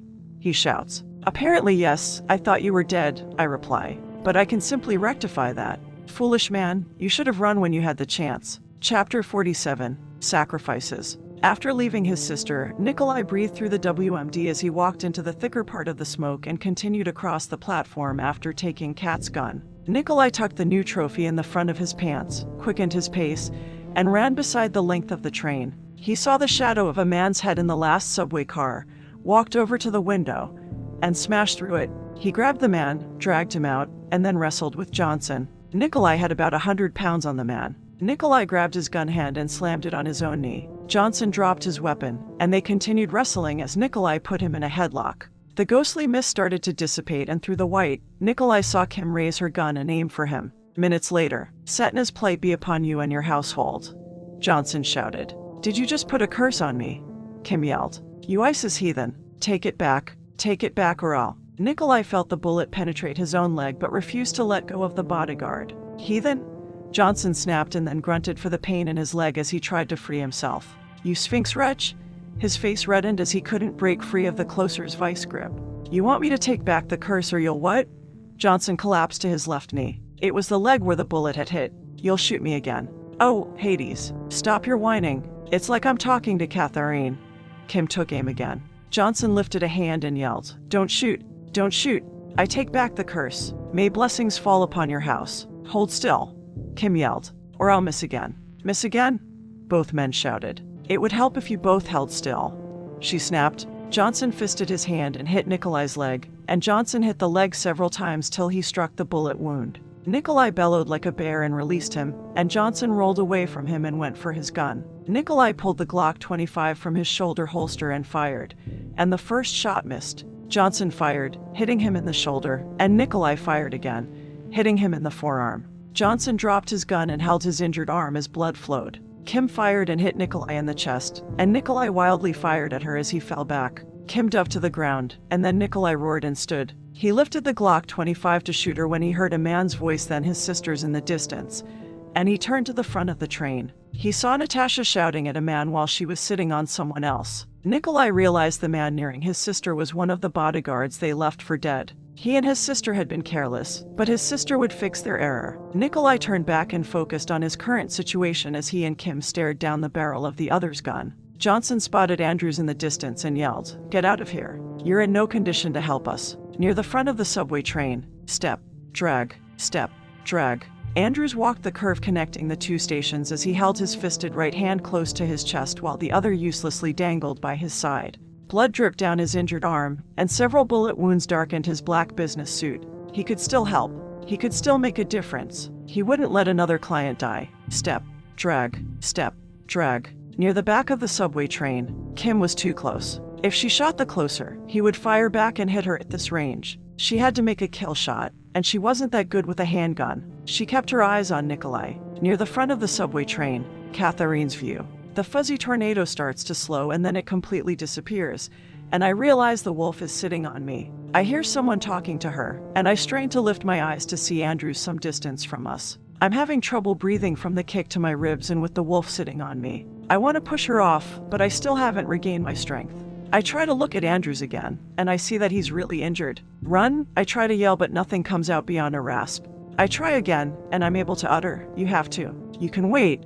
The wolf yells at me, and then she punches my face. "Be quiet." Natasha's view. The mongrel loses consciousness, and I stand and speak to the bodyguard who is still in the distance.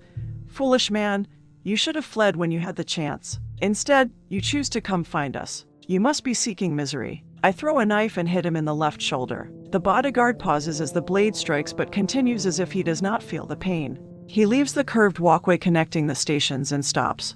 "You are seeking punishment." I yell as I run at him and run some distance before I reach him, and then I spin kick and knock him to the ground. "Foolish man. It would have been less painful if you waited for your death at the first subway station." The bodyguard lands hard, but he manages to keep his fisted right hand to his chest. He rolls over to his side and tries to get up. I notice there is a wad of blood-soaked bandages balled in his palm with only a few strips holding it in place. The poor little rabbit must have nearly lost his hand when my brother shredded him with his toy. I walk over to his side and kick him so that he lies flat on his back. I sit on his crotch, move his hand out of the way, part his suit jacket, and move my hands up and down his bloody shirt, feeling his muscular form beneath the wet material. "Your foolishness will also give me some time to play with you." I unsheath a knife and forcibly run the blade along the front placket, cutting off buttons, and then I rip open his shirt. Several bullet wounds seep blood as I place my hands back to his chest and smear the red liquid around as if I am playing in warm mud. I lean down, deeply breathe of the iron-like scent, and the familiar aroma arouses me, and our foreplay starts as I let out an elated gasp.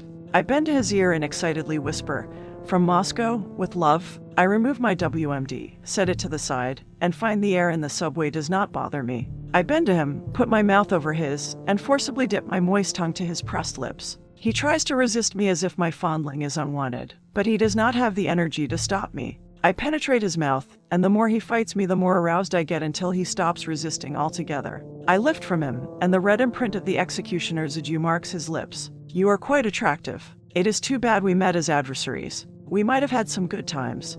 I feel his muscles and move my hand to his groin. "Some very good times, my delicious little rabbit." Stop," he says. "You want me to stop?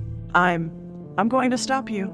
His voice rises as he says, "I'm going to stop you from killing them." "How are you going to stop me when you cannot even prevent me from fondling you?" "I will," he says. "I'll," some distance from them. Catherine's view. I come to, roll to my side, and see blurry images of Andrews and the wolf in the distance. I realize I have to move. The wolf's going to kill him. I slowly rise to my knees as I scream in my thoughts. "Move. She's going to kill him." I manage to place one foot on the floor. "Hurry. He can't die." Argus. Andrews can't die. Natasha's view. I replace my mask, draw back the blade to cut his throat, wink at him, and then change my mind and stab him in the chest. Gore sprays my mask, and I laugh as I tell him, "See, you could not stop me." "No." I hear the mongrel yell who is some distance from us. The bodyguard grabs my knife with his left hand as his eyes widen in pain. "See, You have fallen prey to the wolf, and now I will kill the one you were protecting. I go to move when the bodyguard grabs my arm. I try to pull away from him, but he clamps down on me. Let go of me, you filthy beast. I shout and struggle against this once weak and foolhardy man. But I cannot free myself. I cannot believe how strong he is now. He had been as weak as a rabbit's kit, but now he's like a steel trap. I said, let go of me. The bodyguard tells me even as death draws him into the grave, I won't let go. I have you. The wolf has fallen prey to her own carelessness. I am the predator, but in that moment, I have become the prey. I turn and shout, Nikolai, help me. I hear my brother yell to me, Tasha, I am coming. I turn back to the bodyguard as he speaks, Matthew, Karen, Beth, I'm sorry. Daddy won't be coming home. He closes his eyes. And he dies? I believe his left hand will lose its grip on me, but only his right fist loosens and the bloody wad of bandages falls to the floor. The wad unravels enough for me to see that the bandages conceal a metal object. I gasp as I yell, Nikolai, grenade. Nikolai's view. Tasha. I shout as an explosion flares up and sends my sister flying through the air. I rush past the plain woman who is slowly nearing my sister and run as fast as I can on my injured leg. I drop the gun I am carrying, fall to my knees, and cradle my sister in my arms. I cannot lose her. She is my world. She is my sister in the fur. Near the front of the subway train, Catherine's view. I manage to stand after the explosion, start moving my battered body, walk past the raven and the wolf, and walk a little farther to Andrew's. I stare at his blown-apart form. He sacrificed his life. I divert my gaze from the bloody sight. He sacrificed his life to save Melissa and the children. A deep sorrow flows over me. Did you fulfill your sense of duty? I whisper, then my sadness turns into rage, and I shout, was this worth not seeing your own children grow up? I fist my hand and shout again.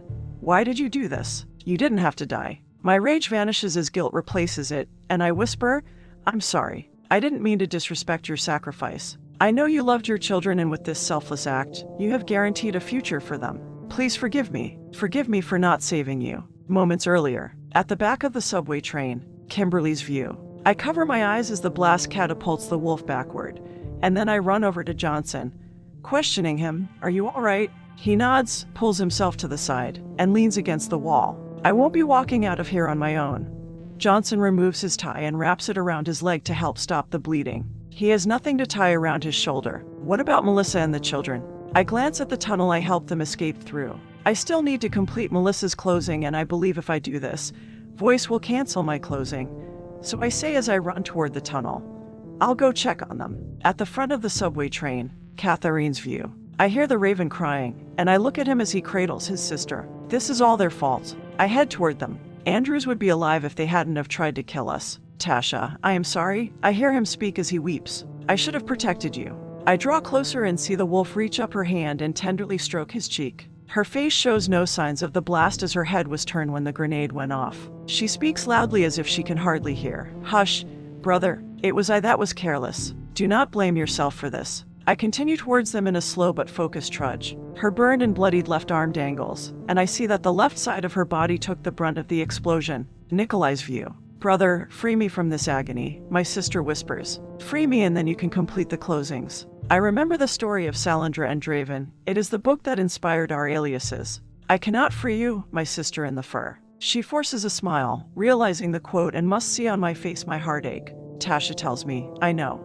Fear overcomes her expression as she pleads with me. I am afraid. Do not leave me. I do not want to die alone. I will not leave you, I tell her. I will never leave you. Catherine's view. I hold my side as I walk up to them, and neither of them hears my approach. I reach down and pick up the Glock 25 and check the gun to make sure the safety is off. The raven finally hears me behind them, and he reaches his hand underneath his suit jacket, pulls a Glock 19 from his back holster, and turns his body halfway, aiming at me. I aim back in return as the sight of him cradling his sister reminds me of when I held Preacher in my arms. The deep hollowing sorrow returns, and I know what the raven must be going through. Give up your closing, I insist. I will never give up, the raven declares. Then we're forced to shoot each other, I tell him, and then ask, then who will take care of your sister? I remember the name he yelled, and I ask, who will take care of Tasha? He turns his head, staring at his sister, and then he asks me, you would let us go? The raven faces me and questions, after we murdered 2 of your own, you would let us go? The image of Andrews flashes in my mind. You killed 2 people today. I visualized the photo of his children. You took away the father of 3, and I should kill you. I remember cradling Preacher in my arms and how I agonized over his death. But the killing needs to stop.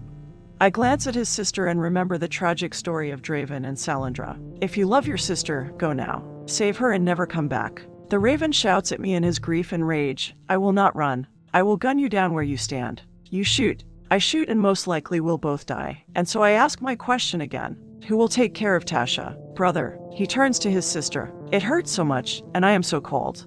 She pleads with her eyes. Help me. Make the pain go away. The closings. Nikolai insists. We must complete our closings. Nikolai, the pain. It is so great. If the closings mean so much to you, then kill me. Make the pain go away. He exclaims. No, I cannot. Then take me to a hospital. Make the pain go away. Take me to a hospital or kill me. He cries over her and then says, I will save you. The Raven glares at me. This is not over. He stands, lifting his sister into his arms, and then he starts out of the subway and shouts as he leaves, You should have killed us when you had the chance. You will regret letting us go. I watch as they leave and then glance at the Glock 25 I hold, wondering if I will regret not killing them. I walk to the back of the subway train and find Johnson leaning against a wall. I see that he has been shot in the shoulder and leg, so I kneel beside him and ask, Are you all right? Yes, I'm fine. Your partner asked the same question. Do I look that bad? I search the area and see my Beretta on the floor but no sign of her. And I ask, Where's Kimberly? She went to check on Melissa and the children. What about the closers? I glance back in the direction of the closers and remember our promise. Kimberly would wait till we dealt with the life closers who were after her. I panic as I answer him. The Raven and the Wolf won't bother us anymore. I pick up the Beretta and run through the tunnel. I'm going after Kimberly. Chapter 48. Questions. 8:20 p.m. Somewhere on the light side of the planet, Voice sat in a dark hotel room in front of a laptop, peering at incoming information from the Assassin's League's closers. Voice's white-gloved hands were the only things visible in the faint light as fingers typed rapidly across the keyboard. An email popped up on the screen from a guild prep cleanup crew, and it said, as instructed, We returned early to the best hotel's rooftop, and we discovered the sniper rifle we placed for the Phoenix as we left it. The rifle has not been fired. What are your instructions? Remove the rifle, Voice typed. The Phoenix will not be needing it. An urgent email arrived, and Voice noticed the sender. It was from Thanatos. It had been ages since he made direct contact, so Voice clicked on the message and went over it minutes earlier. In the center of Noir and several miles underground, Thanatos laughed. It was going to be most amusing. He stretched, wiped his hands on his black leather pants, and cracked his knuckles. Thanatos moved the swivel keyboard into position and typed, I had an interesting conversation with the Phoenix. He sent the email. What sort of conversation? Voice questioned. It was mentioned that the closing you issued for the Phoenix is unfounded. Did you order someone's death with no grounds? The Phoenix is one of your own. What would you know? Voice typed back. The Phoenix contacted me and made his or her plea for help. Thanatos rubbed his hands together and finished typing. It was the only course you left for the closer after you sent the Raven and the Wolf to close the Phoenix. Voice's view. The nipple-pierced punk hacked into my system. I'll need to change my security protocols again. I type, what do you know? End Voice's view. I know lots of things, he replied. Now, what of the Phoenix? Why has a closing been issued for this assassin? Voice didn't reply to him, so Thanatos typed, Are you going to answer me? Thanatos' view. I can't help but think why indeed. What reason could there be? Where is the evidence the Phoenix violated the contract with the Assassin's League? Could it be personal revenge? But the Phoenix is one of Voice's best assassins. What else could it be? What reason would he personally break protocol? I can only think of one. I type, the closing is a favor for someone. It would have to be from someone very important for you to break protocol. Is that not right? And Thanatos' view. That's nonsense, Voice replied. I would never break the rules that govern the Assassin's Guild. Not for anyone. What about the Phoenix? What about the closer? Voice questioned. Are you going to rescind the closing? You have no grounds for it. Do you have any grounds why I should cancel it? Thanatos typed. No. Then it stands, and there is nothing you can do about this closing. Thanatos. It's up to the Phoenix, the Raven, and the Wolf, and they'll decide the turnout. Thanatos' view. I pushed the swivel keyboard to the side. I did try, but as my counterpart stated, it's all up to them. I swing the keyboard back into place. Unless I enter the virtual hall of records for the Assassin's Guild. Unless I can find something more on Maestro, and here it is. The record says as much as the other one I found in Voice's archive. Maestro's alias has been retired for 10 years. I tap my chin. I'm missing something. Maestro's specialty was killing children, and with that in mind, I have to consider that the hit on Mrs. Circuit's kid wasn't a mistake but a deliberate act. If it was deliberate, what could be the reason? And who could hire a closer who's believed dead? And Thanato's view. The light side of the planet. Voice removed a cell phone from a briefcase and dialed a number. It is very urgent. I would like to speak with RG. After a few moments, a distorted voice spoke. This is RG. Thanato's contacted me about the Phoenix's closing. He suspects I ordered the closing as a favor to someone. He doesn't know you did this for me. RG said, do not worry about it. There's no paper trail to find. RG paused and asked, what have you heard from the Raven and the Wolf? Is the Phoenix dead? There has been no report. And what of the other closing? Ms. Odin's? What have you heard about it? The same. Nothing. I see. There was a long pause. Voice, at this time I would like to amend my request. Of course, RG. What is it? Chapter 49. Ms. Odin's closing. 8:21 p.m. Nile Sector, Comoran's vicinage. The subway. Catharine's view. I frantically run across the sidewalk and through the tunnel that leads away from the second station, and it seems to go on forever as if I'll never reach anyone in time. The area darkens the further I go, and I round the second curving tunnel. I have to find Melissa before Kimberly does. She promised not to kill her until we took care of the Raven and the Wolf, and now with them gone, I quicken my pace, step onto another platform, and come to a second subway train at a third station, and with each second that passes, I imagine the worst. Kimberly might have already completed her closing, and all I'll find is a corpse with 2 children wailing beside it, or worse. I might find 3 corpses. Melissa, I shout, desperate to find them. Chad. I search through the train's windows, looking for the family, and my heart skips a beat when I don't find them. I think I really messed up. I turn around in a full circle, searching the area as I wonder if it was wrong of me to try to save both Melissa and Kimberly. Kimberly called me naive for placing a would-be closer next to her mark, but I couldn't stand it if either of them got hurt. I had to try and save both of them, and then I realized I did. I really messed up. And now Melissa's probably dead, and Chad. I put a hand to the train and start to cry as I collapse halfway to my knees. Guilt washes over me like the waves a squall pushes over a ship at sea, and I think I'm going to drown in them, but then, I look up and nearly lose it when I see Melissa push open the door of the front car and carefully make her way to the platform as she questions me, have the closers been eliminated? Her voice is the sweetest thing I've ever heard, but I manage to contain my relief and answer. The Raven and the Wolf will bother you no more. I motion to the tunnel as I wipe my eyes as if I've been crying. Quickly, let's go back to Johnson. I realize everyone's not safe just yet, so I glance around the area. But I don't see Kimberly, ushering the children onto the platform. Melissa must notice my anxiousness, for she questions, is something wrong? No, I answer, trying to hide my apprehension as I search the area again for Kimberly. Everything's fine. If nothing's wrong, why are you hurrying us? Melissa asks me. I have to come up with something fast. I don't want to scare the children, so I say, Johnson's hurt. We need to get back to him and get him to a hospital. Oh, Melissa says, and then she continues ushering the children back the way we came. Are you looking for your friend? Chad asks as he watches me. I halt and so do the others as I question. You've seen her? Yes, Chad answers, and then he motions in the other direction. She ran past here about 5 minutes before you did. Melissa comforts Bonnie as she states, I almost said something as she ran by us, but she never called out our names. I thought since she didn't say our names maybe we still needed to stay in hiding. It's best to be on the safe side. Come on. I heard the group towards the tunnel. Let's hurry. I lead the group, wondering why Kimberly didn't call out their names. I want to believe that she felt like she needed to give them a chance and not murder Melissa right away. We start through the tunnel when someone calls out my name, Catherine. I inwardly gasp, recognizing the voice. I never even considered this point in time, but now I have to face it.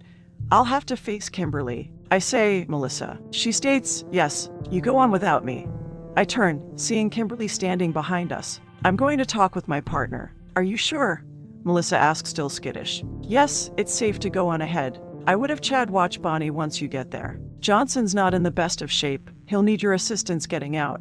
I will, Melissa answers, and then she and the children continue through the tunnel. Melissa, I call after them. She pauses, turns, and says, yes, don't wait for me and Kimberly to get Johnson out.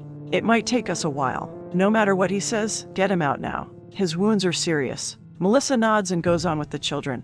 I wait before facing my trial of fortitude, buying Melissa and Chad time to get out, and once they're out of my sight, I take a deep breath and move towards Kimberly. I know this won't end well as Kimberly patiently waits for me. I stop several feet away from her. I see you sent them on ahead. That was a wise move.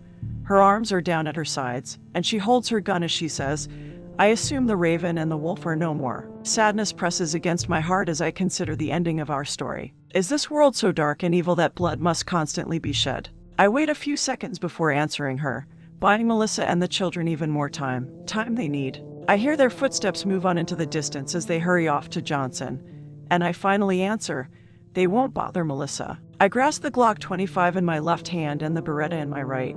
I don't want to have to use them, and dread grips my soul as I question, what about the other closer? What about the Phoenix? My eyes grow dismal, fearing the answer as I ask, do we have to worry about her? For Aries' sake, Kimberly snaps. What do you think? I think something terrible's about to happen. I think I might have to go against my pledge to myself, and I'll have to. A knot forms in my stomach as I'm unable to finish the sentence even in my mind. I know my words are powerless against Kimberly's work ethic, and I raise both guns. I wish life closers didn't exist.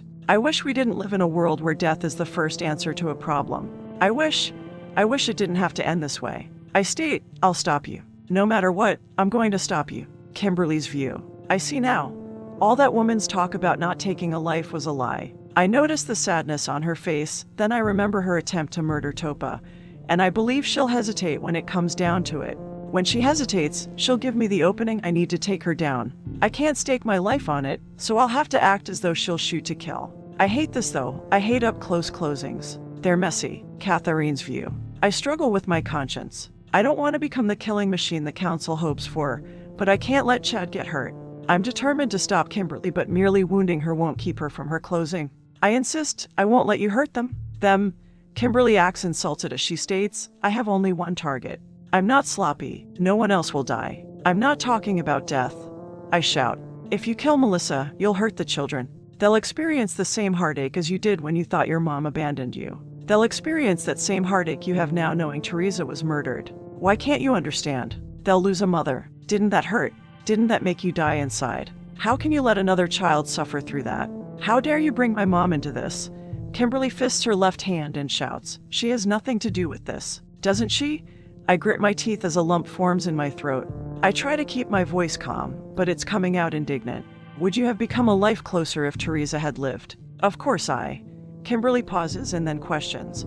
What does that matter? I have a job to do, and no amount of talking will change my mind. I'm a professional. Emotions or conscience can't interfere with my assignments. The knot tightens in my stomach, and the lump in my throat doubles in size. I drop the Glock down to my side and level the Beretta onto the person I thought would be there for me. I level it at her heart. I'll have to do it. I'll have to kill Kimberly. One shot and it will be over. I'll kill Kimberly and save Melissa. Kimberly's view. I was right before. That woman's actually aiming at me. I can try to shoot first, but I still have to lift my gun, and I'm not sure how fast that woman is. So I guess the question is, will she try to kill me? Will she complete the gamma phase my mom spoke of and warned me of? I tell her, you know what I am and what I must do. I'll be ready either way. I won't hesitate to kill that woman.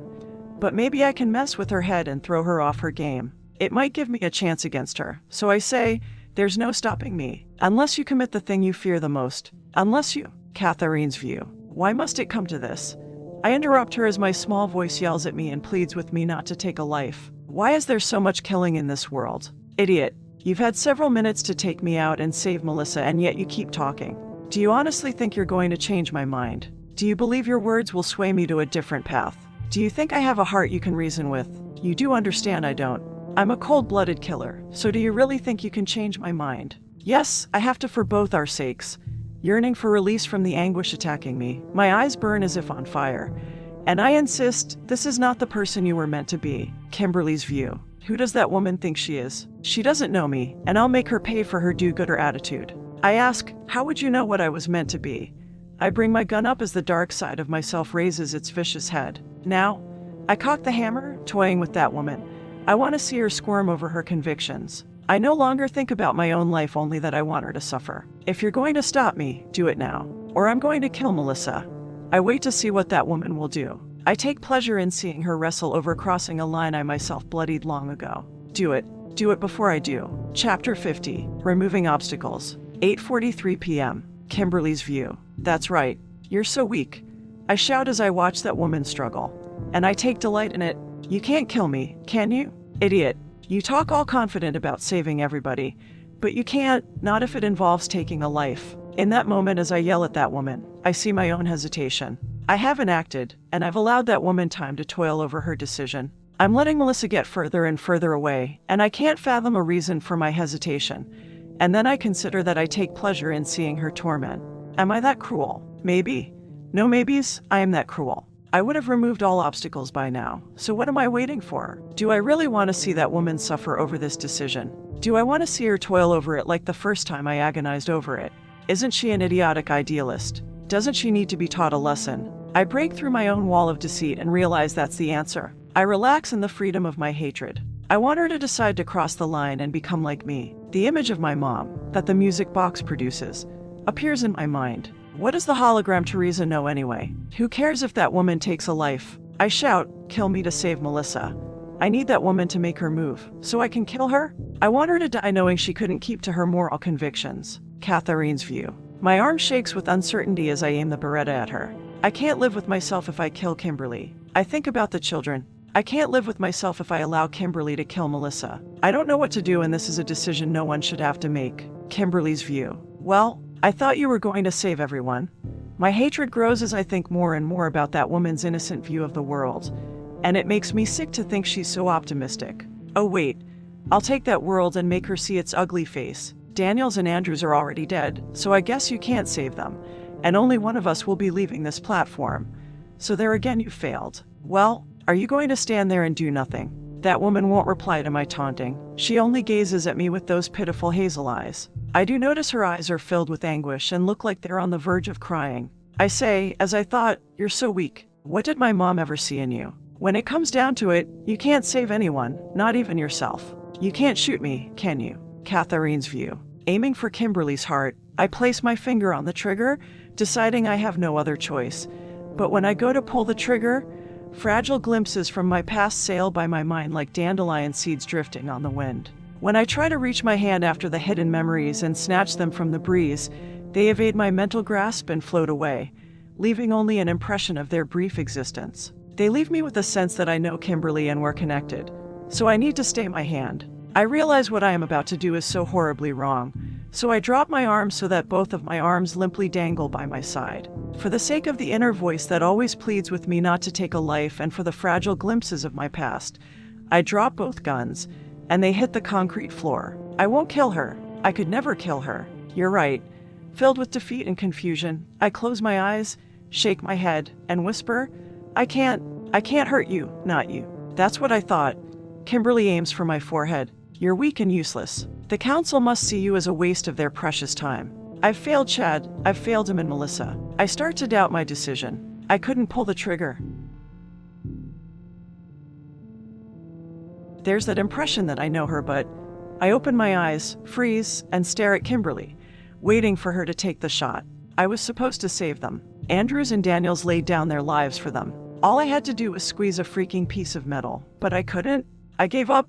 I am weak. Kimberly's view. It's all too easy with that woman who's more like a child when it comes to her way of thinking. Yes, it's way too easy. It should be more challenging. I lift the barrel of my gun and point it straight up, changing my mind about killing that woman. She could still prove useful, but I don't know if she'll help me after I finish my closing. I uncock the gun and walk toward her, and as I start to pass, she grabs my left shoulder. I won't kill you, she states, but I also won't let you hurt Melissa. Irritated, I look at her hand, then into her determined face, and ask, what are you going to do? I won't let you pass. You'll have to kill me first, and as I told you before, I'm going to save everyone. I'm going to save even you. Save me. Who's that woman going to save me from?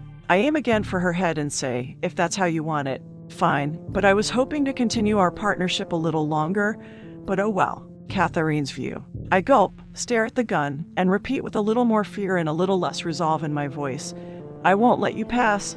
I won't.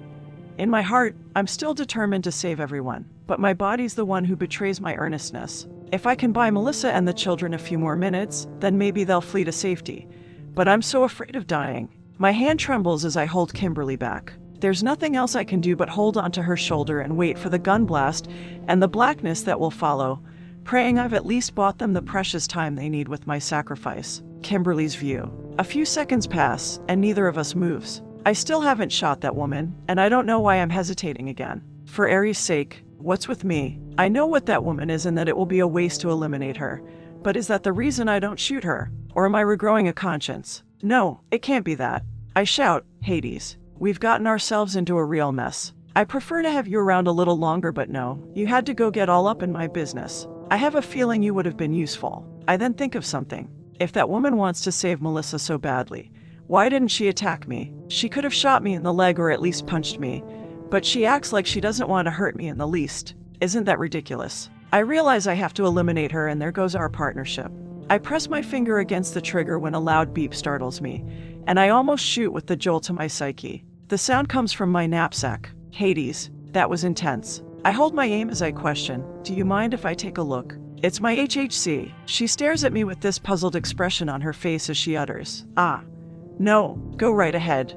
She releases my shoulder and takes a step back. I remove the device and glance at the screen. An email from Voice. I'll need to get this. She nods. It's so unprofessional, taking an email like this in the middle of a job. I lower the gun and holster my weapon. I open the email and read the message Voice sent me. MS. Odin's closing is canceled. Repeat. Ms. Odin's closing is canceled. The Valhalla Corporation has withdrawn their request. I click on the attachment, and it includes all the appropriate paperwork.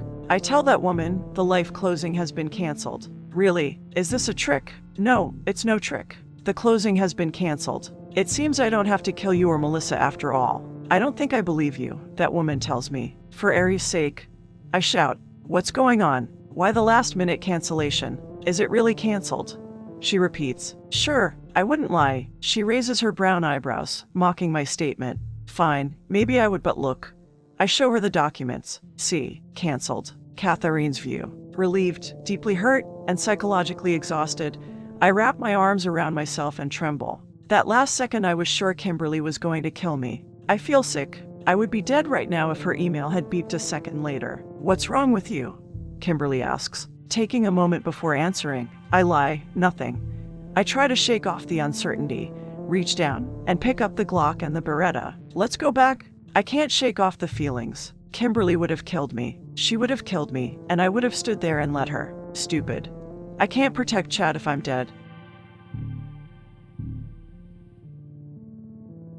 Chapter 51. A Lesson Learned. 9:01 p.m. Catherine's view. We silently make our way back to Johnson, Melissa, and the children. Neither of us wants to talk about what happened between us. At the next station, Melissa has Johnson on his feet and hobbling toward the exit. She waves to the two of us as if she's relieved she'll have some help getting him out. We're here, Melissa shouts. I'm appalled. They didn't get very far. Kimberly would have tracked them down in no time, and she would have slaughtered Melissa. I wonder, though, would she have done it in front of the children, or would she have come up with a story and pulled Melissa away from the group before she did the grim deed? I watch her closely, still expecting her to try and kill Melissa at any moment. I can't trust her, so I don't need to be in this partnership. Surely I don't need someone like her. I think back to the business card I found. What about the clues that were left for me? Why was I supposed to find her? I glance at my Beretta. Am I supposed to stop her? That would be funny, and here I'm trying to make friends with her. Kimberly's view. I notice that woman watching me. Good for her. She doesn't trust me, and it's about time. She was an idiot to put her faith in me. I would have killed her. The next thought saddens me a bit. That woman has finally learned that she can't trust me, so what will that do to our partnership? Catherine's view. I warily walk behind Kimberly. Should I stay and work with someone that can betray me at any moment? I pause, take one last look at the second subway station, and think of the two dead bodyguards. So much death, and for what? Melissa's closing was canceled. So why did Andrews and Daniels have to die? I don't know. It all seems so senseless, but at least the children won't have to see their bodies. We will be leaving by this station's stairs instead of the others. End Catherine's view. With Melissa's help, Johnson hobbled his way out of the subway and to a locked fence. Kim shot the lock, and the group proceeded to the street. They saw no sign of Nikolai or Natasha. On the next block, the safe house burned, and by then, fire crews worked on putting out the blaze. A Noir civil police force car drove down the street and stopped at the curb before the haggard group. You folks okay? The male officer asked. Johnson released Melissa, hopped a few feet to the car's door, and leaned on it. I work for the ISIS Corporation. I'm a bodyguard, and two closers tried to take out my client. He motioned behind himself. 2 of my men are dead. They're down in the subway. And the closers? The officer asked. Gone, Johnson answered. They're gone. The officer nodded. Well, let's get you folks some help. 9:59 p.m. Hellenistic sector, residential vicinage, Nexus Apartments, Kimberly's View. Welcome back, Ms. Griffin and Kat, Henry the security guard says as we walk through the glass front doors. A taxi dropped us off out front. It's good to be back, Henry. I tell him as I glance back at that woman who comes moping in. A very trying day today. She nods to the security officer. That's too bad, Henry replies. May your night be better. Thanks, I reply as I enter the elevator first. That woman slowly follows.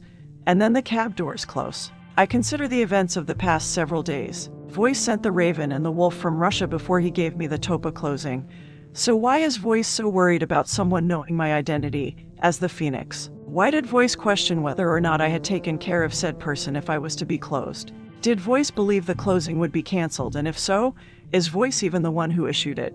Or did someone else call for my termination, and why? Am I still in danger? Will I be like that woman? Will I be hunted until I'm killed? The cab doors open, and I walk toward apartment H. A man enters the apartment next to mine as we walk by, and then he pauses, comes back out, and greets us. Hello? That woman's holding her ribs as she says, Hey, Zach's wasn't it? He nods, and then he questions, Are you all right? You look like you were in a fight. That woman starts. Racquetball accident, I interrupt. We play a mean game. Oh, well, you better let a doctor take a look at that. Zax walks back into his apartment, and the door slides shut behind him. Who's that guy? I ask. A new neighbor. I met him several days ago. He seems nice. Nice, I repeat as I chuckle. And then I say, You do know you're not supposed to trust strangers. She glares at me as she replies, According to you, I'm not supposed to trust anyone. Oh, I'm shocked at first by her comment. That's right. Trust will only get you killed. That woman doesn't respond to my remark. So I look at apartment G and consider the man we just met. This is weird now that I think of it. I've never seen any of the other residents since I moved to Nexus 2 years ago. I always thought it was because of my odd hours. We walk to apartment H and go in. Catherine's View. Mentally and physically weary, I move onto the couch, drop my backpack beside it, and sit. I stare at the TV for a few seconds, then remove my Ravlek vest and jacket, and drop them to the floor. I lift my shirt and examine my bruised ribs. On the taxi ride over, I listened to the music box, went into the drifting time, and allowed my body to heal. A few marks remain. I pull my shirt back down and examine my shoulder. I need to listen to Unfinished Melody a few more hours, and then I'll be fine. I lie back. I don't think I can do this. I don't think I can be partners with Kimberly anymore. I glance at her reflection in the TV. I don't trust her, so what am I doing here? Can I really accomplish my goals with someone I'm afraid will betray me? No, this isn't going to work. Kimberly's View. I pause in the kitchen, trying to think of something to say to that woman, but I can't think of one thing. So I go to my bedroom. I'm going to take a bath.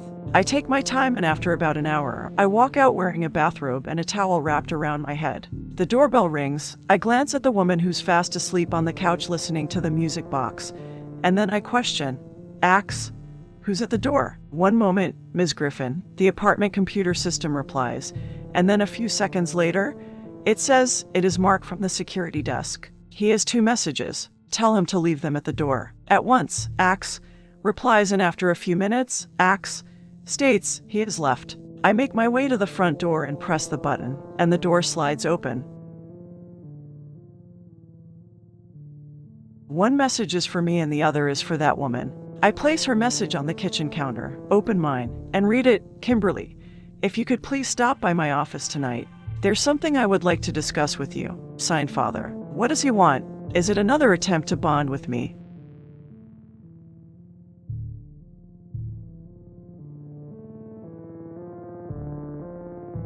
I glance at that woman who's still sleeping. No need to wake her. I'll write her a note. I finish writing the note and head out. 45 minutes later, Catherine's View. I wake, sit up, and close the music box. I lift my shirt and check my bruised ribs, and they've healed. I lean back and notice the apartment's quiet. Kimberly? She doesn't answer. Kimberly? I check the apartment, find the note and message on the counter, and read the note. I had to go out for a while. Mark delivered a message for you. It's on the counter. If you get hungry, call down to the security desk, and they can order a pizza for you and charge it to the apartment. Signed, Kim. I pick up the message that's addressed to me, surprised that Kimberly's worried whether or not I am hungry. I don't know if I want to work with someone like her, someone who only sees the dark side of things. I open the message and read, "Dear Ms. Cat, I thought about our discussion and would like to talk with you more about organic mecha at your convenience. Come anytime, day or night. The Genesis Arboretum security will let you in. Signed, Adam Greenhouse." I place the message on the counter. Should I wait for Kimberly to come back? No, Adam didn't necessarily say she had to come anyway. I feel the emptiness of the apartment. I don't know when Kimberly will return, and this could be important. It could shine some light on my past or maybe on Teresa's murder. I decide I'll go and see why Adam wants to speak with me, and it'll give me some time to think about trust. Can my partnership with Kimberly work without it? I glance around the apartment. Is this where I'm supposed to be? I clear my throat and say, "Axe." "Yes," it replies. "Can I leave a message with you for Kimberly?" "Yes." "What is the message?" "Tell her." I pause, and then I say, "Tell her Adam Greenhouse wanted to speak with me. So I went to Genesis Arboretum. Tell her I should be back in a couple of hours." Message saved. Axe.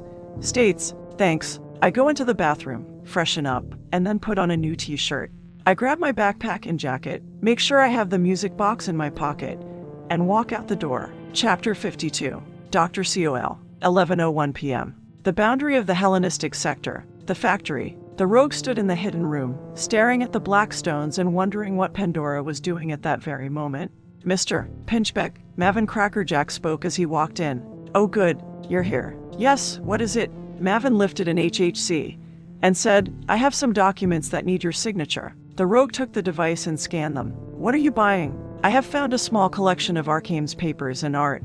The rogue signed the documents with a pen stylus. Excited over the purchase, Mavin took the HHC. "The collection should be here the next day or so, then I can dig deeper into the mind of Arcanes." He placed the device in a pocket inside his suit jacket. "I can find out more about the rushlight we're both looking for." "Both?" The rogue turned to him. "Is your drive as great as mine?" It would be hard to say since we both seem like men vehemently pursuing his quest, but I believe maybe mine is greater, he answered. "I want to know the truth, and I have since I first read about Janelle Urinkisky and Arcanes when I was a boy." Mavin paused and asked, "Do you know about Drive, Mr. Pinchbeck?" "Yes." The rogue thought of Pandora as it continued. "You could say I am fixated on one thing." It walked out of the room and Mavin followed. "Mr. Crackerjack, as a safety precaution, I would like the most valuable pieces of our collection brought into the hidden room. It is more secure in there." "Yes, of course, Mr. Pinchbeck," Mavin said. "I think we need a new name for the room. It isn't so hidden anymore. I will leave that to you." "I'll keep it simple then." "How about the exhibit?" The rogue said. "Excellent." They exited the passage and entered the gallery, and two SCMs stood guard there. The rogue and Mavin left the gallery and entered Research Lab 5. The room, once filled with cobwebs and dust, was clean as an operating room.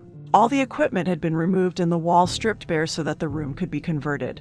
And 11 workstations stood in a line. The rogue set up its own network of 10 analysts with one supervisor. There were 3 such groups that worked in 8-hour shifts. Each of the analysts wore an ebony jumpsuit with white stripes on the sides, and the supervisor wore a white jumpsuit with black stripes. A female supervisor approached them and said, "Mr. Pinchbeck, we were able to retrieve 79% of the factory's central system after the T3 seconds deleted it." "Excellent." The rogue looked at her hand and questioned her. "Do you have something for me?" "Yes, here is the current information we've retrieved on the Pandora project." She handed over the HHC. "Thank you." The rogue paused, scanned the information, and continued toward the exit. "Fascinating. I will go over this in my office."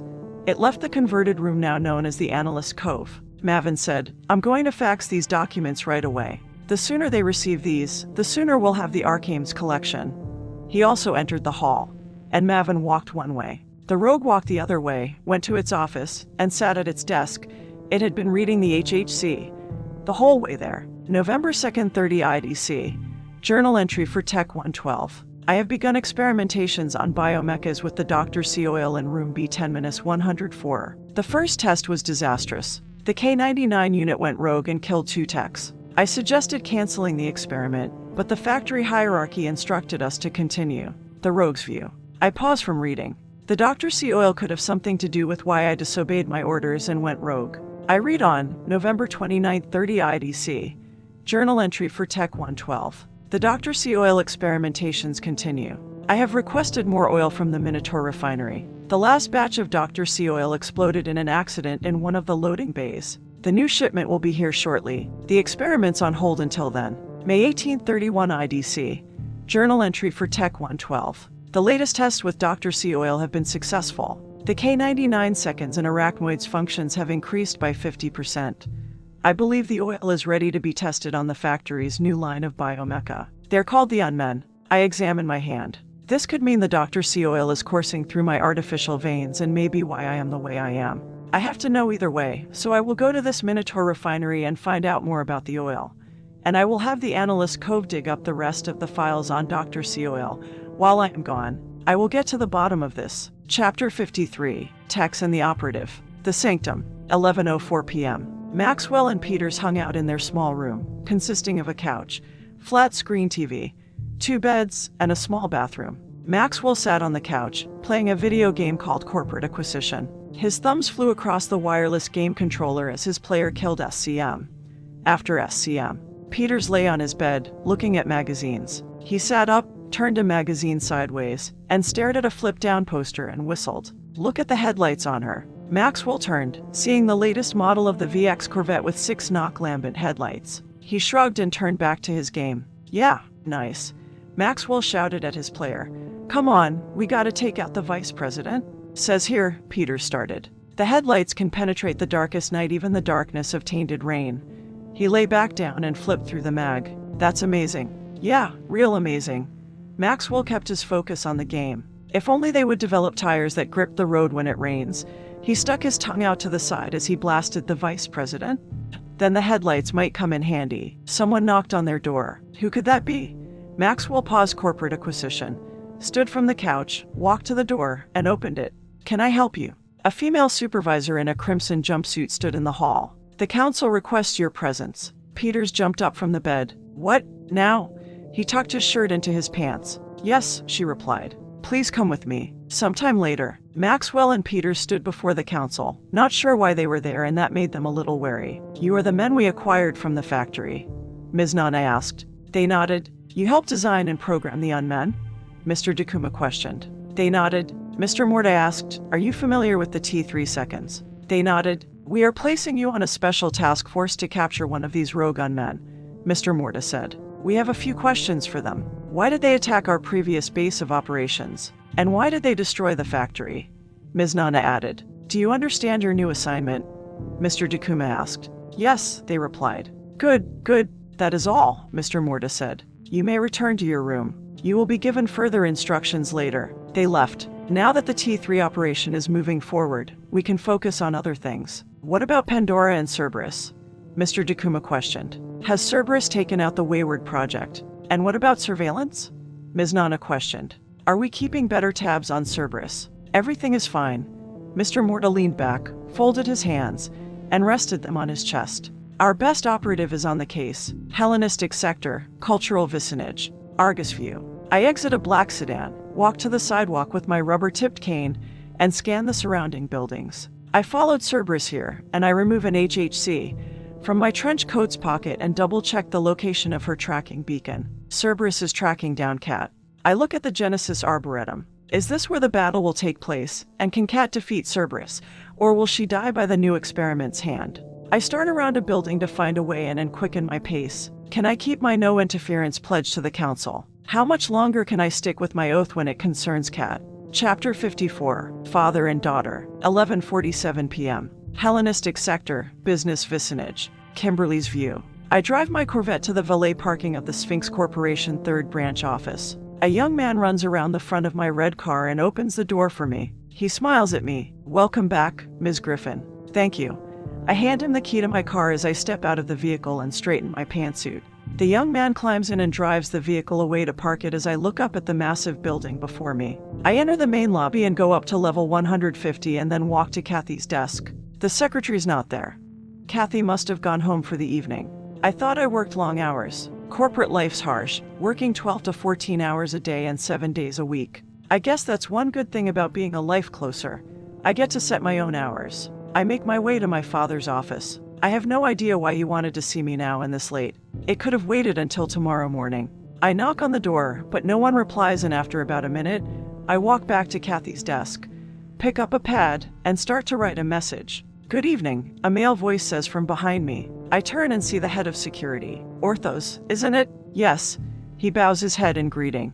"Are you here to see the chairman?" "I am," I answer. "But since you're here, my father said I could speak to you about my mom." He nods his head several times. "Yes, a terrible case. One I inherited. I'll be happy to go over the file with you. Call my secretary, and she'll set up a meeting." "Thank you." "Have you seen my father?" "No. For now, follow me."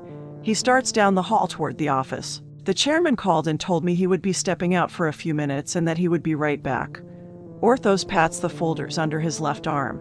"I came to deliver these for the chairman."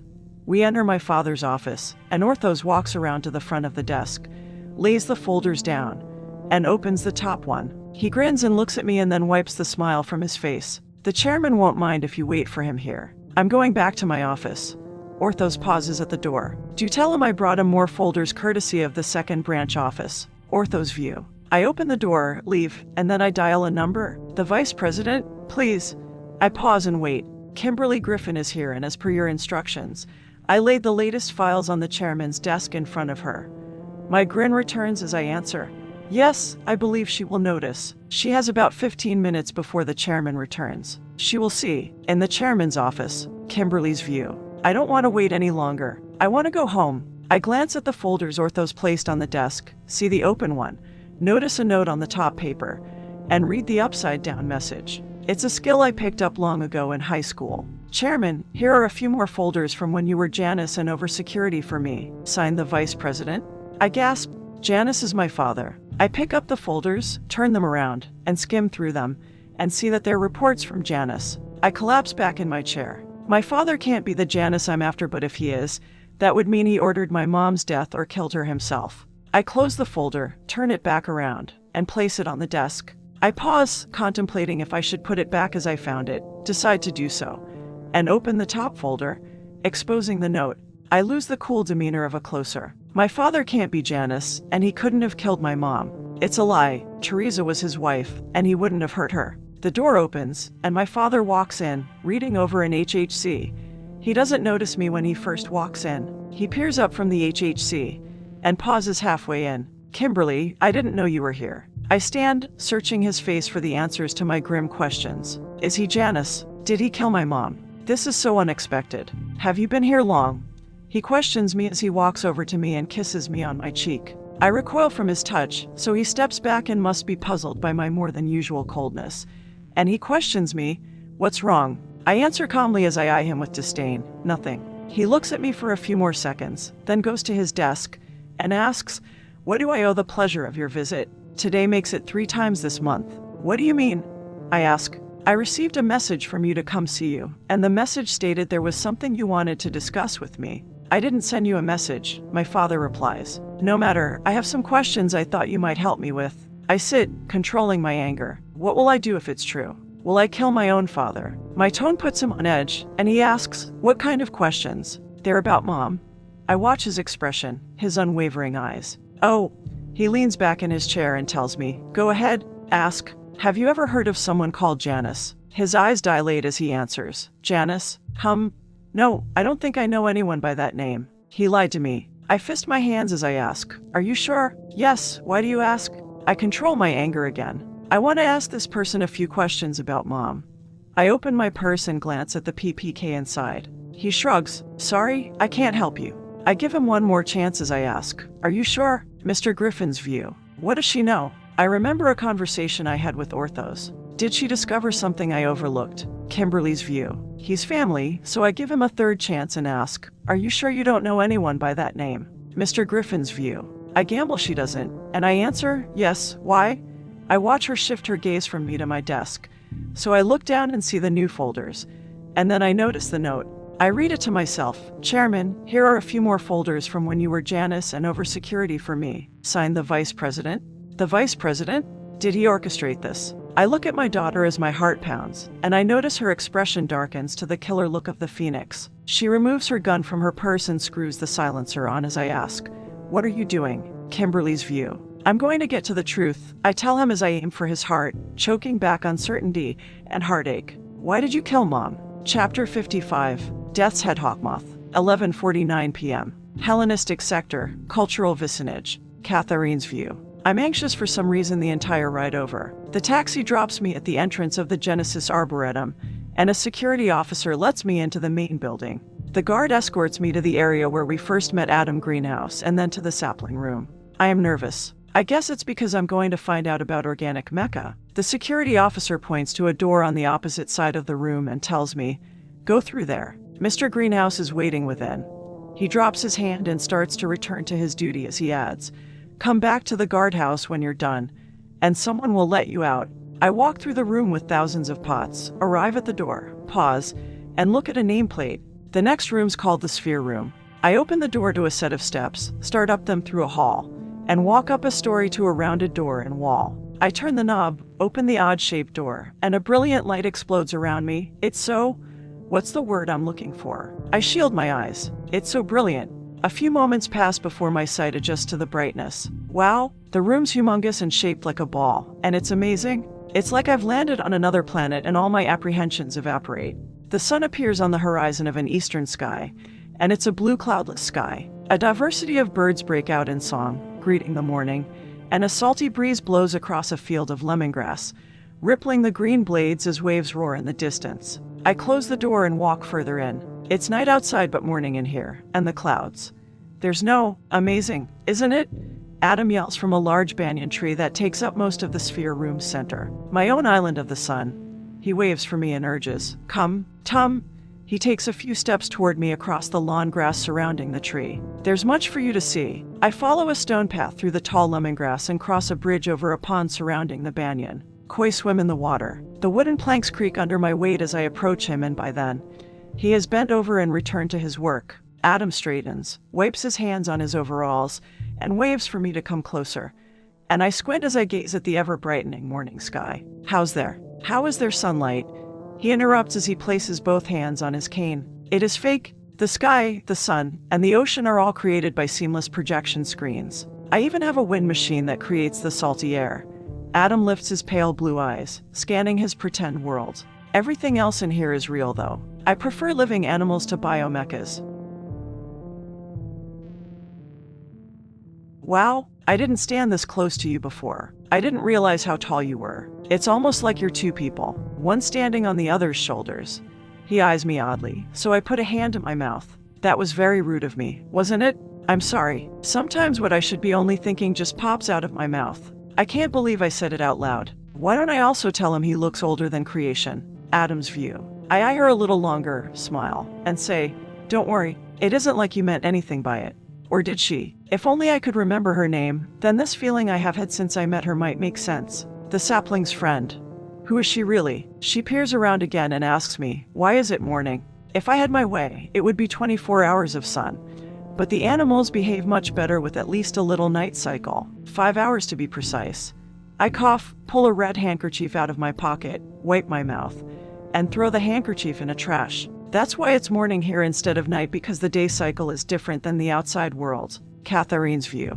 Oh, I say as I regard the kind old face of the man. He reminds me of someone, and I want to wrap my arms around him and give him a big hug. I get the impression of a grandfather figure, but that's it. The person in my mind has no face or name. I frown, a little frustrated, and shift my thoughts elsewhere. My anxiousness returns. He's going to tell me about organic mecha, and I might find out that I'm one of them. I turn my gaze down to my feet.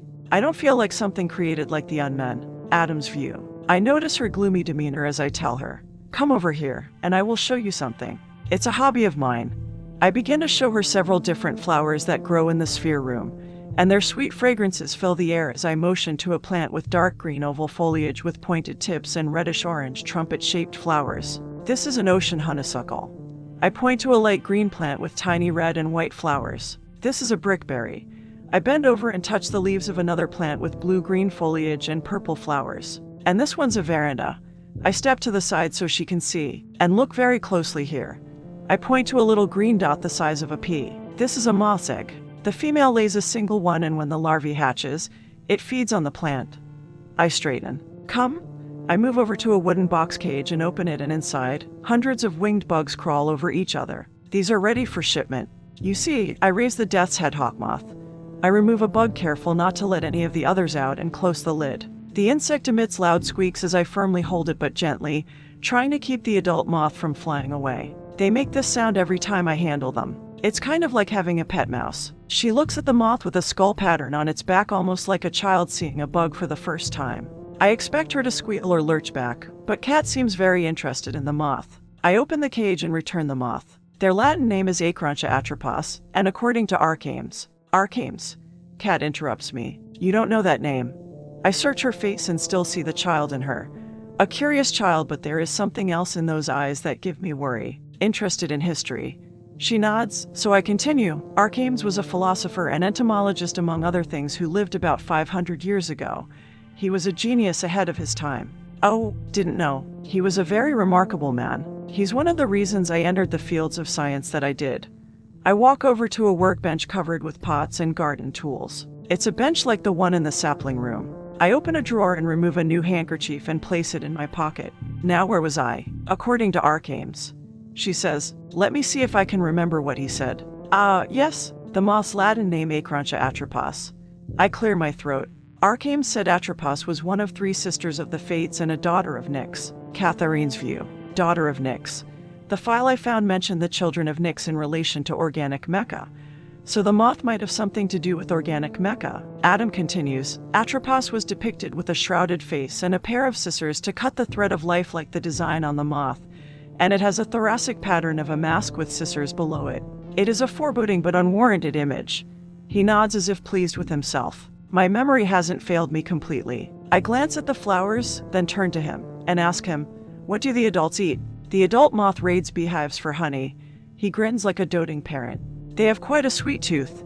He makes his way to the bridge and walks to its center. Time to feed the fishes. I put my hand to one of the banyan roots that runs down from a branch and look up at the enormousness of the tree. I hope there's more to our meeting than just talking about bugs. I join him and ask, do you sell them to zoos? Yes. He reaches into his pocket, removing food. Some of them go to zoos, others to researchers, and some of them I keep to study myself. Adam tosses the pellets into the water, and the white, gold, and dark-colored fishes swim to the surface and gulp down the food. He turns to me as if I'm one of his grandchildren. Would you like to feed them? I nod, hoping he would ask and take the pellets as he drops them into my outstretched palm. I scatter a few at a time into the water and watch the koi feast. Mr. Greenhouse. Yes, in your note, you said you would talk with me about organic mecha. I say as I drop the last of the pellets. That I did. I wipe my hands on my pants and state, I would really like to hear about them. Let's go inside, and I'll make some coffee. I follow him through a maze of roots that run from the ground to branches high above, and then I follow him to the center. An opening stands there in wooden spiral stairs that remind me of a centipede twisting its body around a branch as it crawls. Are within and at the top, the stairs empty into a large open room. The smell of cedar fills the air. In the center of the room, there's a large table with a single file folder on its top, and at the opposite end of the treehouse, there's a balcony with a wooden railing that looks over Adam's domain. I walk out to the balcony, scanning the small world as I exclaim, the tree your house is built in is amazing. A salty breeze blows through my hair, conjuring an image of a white sandy beach sparkling under the sun that I'm running barefoot across. The image, or maybe it's a memory, brings a smile to my face, and I ask, what kind of tree is it? The tree itself isn't real, but it is modeled after an Indian banyan. Adam answers as he strolls out to the balcony beside me. It is also known as the strangler fig. The strangler fig? I peer up at the long branches stretched overhead. What an ominous name for something so beautiful. I ask him, why is that? Adam's view. Banyans are a subgenus of tropical figs, and they have an unusual growth habit.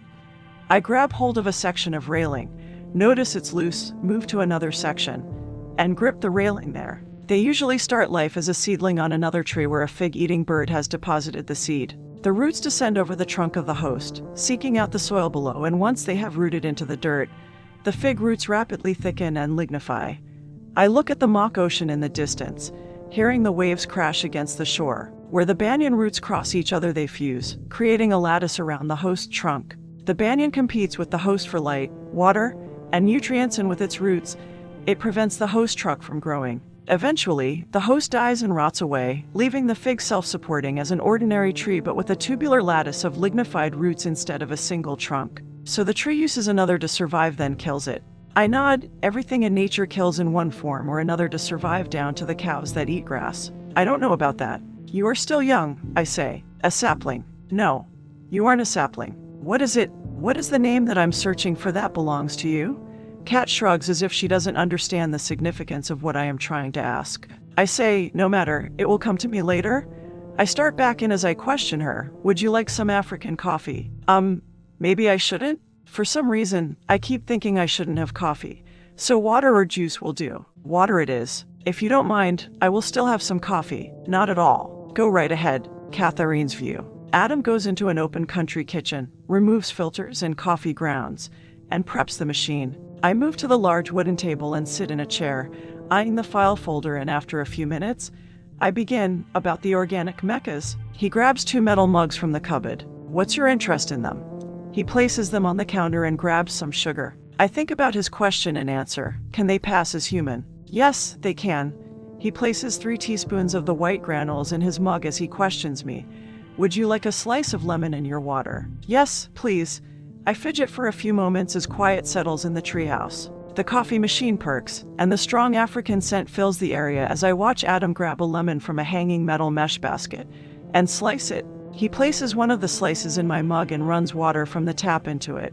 I ask him, Mr. Greenhouse, is there any way to tell if someone's an organic mecha? Please, call me Adam, and as for your question, I'm not sure what you mean. The 2-cup machine finishes dripping as I question. Are there any signs like a barcode on the back of their neck, or maybe they can't shed tears? No, Adam replies as he shakes his head. No markings, and their eyes have adequate tear ducts. He pours the steaming dark brew into his mug. It's very hard to tell if they are an organic mecha, but there is one way. He walks over with his cane and hands me the mug of water. I take it and breathe in the scent of fresh lemon. Thank you. You're welcome. He goes back to the counter for his coffee and returns to the table. There's a way to tell, and my heart rapidly beats as I anxiously wait to find out. I take a sip of the cool, tangy liquid, trying to calm my uneasiness, and ask, so how can you tell if someone's an organic mecha? Adam's view. This could be my chance to see if Kat has Jin's cipher, so I sit in a chair beside her, set down my mug, and hold out my left palm for her left. Give me your hand, I tell her. She starts to give it to me, but then she places her right hand in mine instead. It won't be as easy as I believe to get a look at her other hand. I wipe my rough thumb over the lines of her palm and over the minute pattern grooves of her fingers. Organic mechas have no fingerprints. They have no lines or markings whatsoever on their hands. I designed them that way. Catherine's view. I breathe a sigh of relief and let slip out, so I'm not one. Not one. Adam chuckles. You thought you might be an organic mecha. My dear, I could have told you earlier that you were not. My memory isn't what it used to be, but I would recognize one of my precious children. He asks, why would you think you were one of my cria? He pauses and questions, why in all the sciences would you think you were an organic mecha? I shrink from his question. Few people know what I am. It's safer that way. It's safer, but he might know of my project and have information on Pandora. He might even know who I was before I became the Pandora project. I nod slightly, deciding I'll tell him, so I remove the music box from my pocket, hold it in my left hand, and start. I thought I might be because a female voice interrupts me. When are you going to get an elevator for this place? You're old. Don't you get tired of walking up and down these stairs, Mr. Greenhouse? Me and Adam turn, seeing Stephanie as she strolls into the main living area. Stephanie appears to be a little agitated and specks of sweat cover her forehead. She takes a moment to catch her breath as if she has run up 100 flights of stairs. Like I said, you're old. Maybe you should. Hey, Stephanie yells as she looks right at me and points like I stole her chocolate bar from her, and I'm eating it. There you are. She puts her hands on her hips and scolds. I've been looking all over Noir for you. Where have you been? Stephanie glances around the treehouse. Surely you haven't been here the whole time. Mr. Greenhouse, have you been hiding her from me? She shakes her head. I guess that doesn't matter now. She cracks her knuckles. It's time I completed my assignment.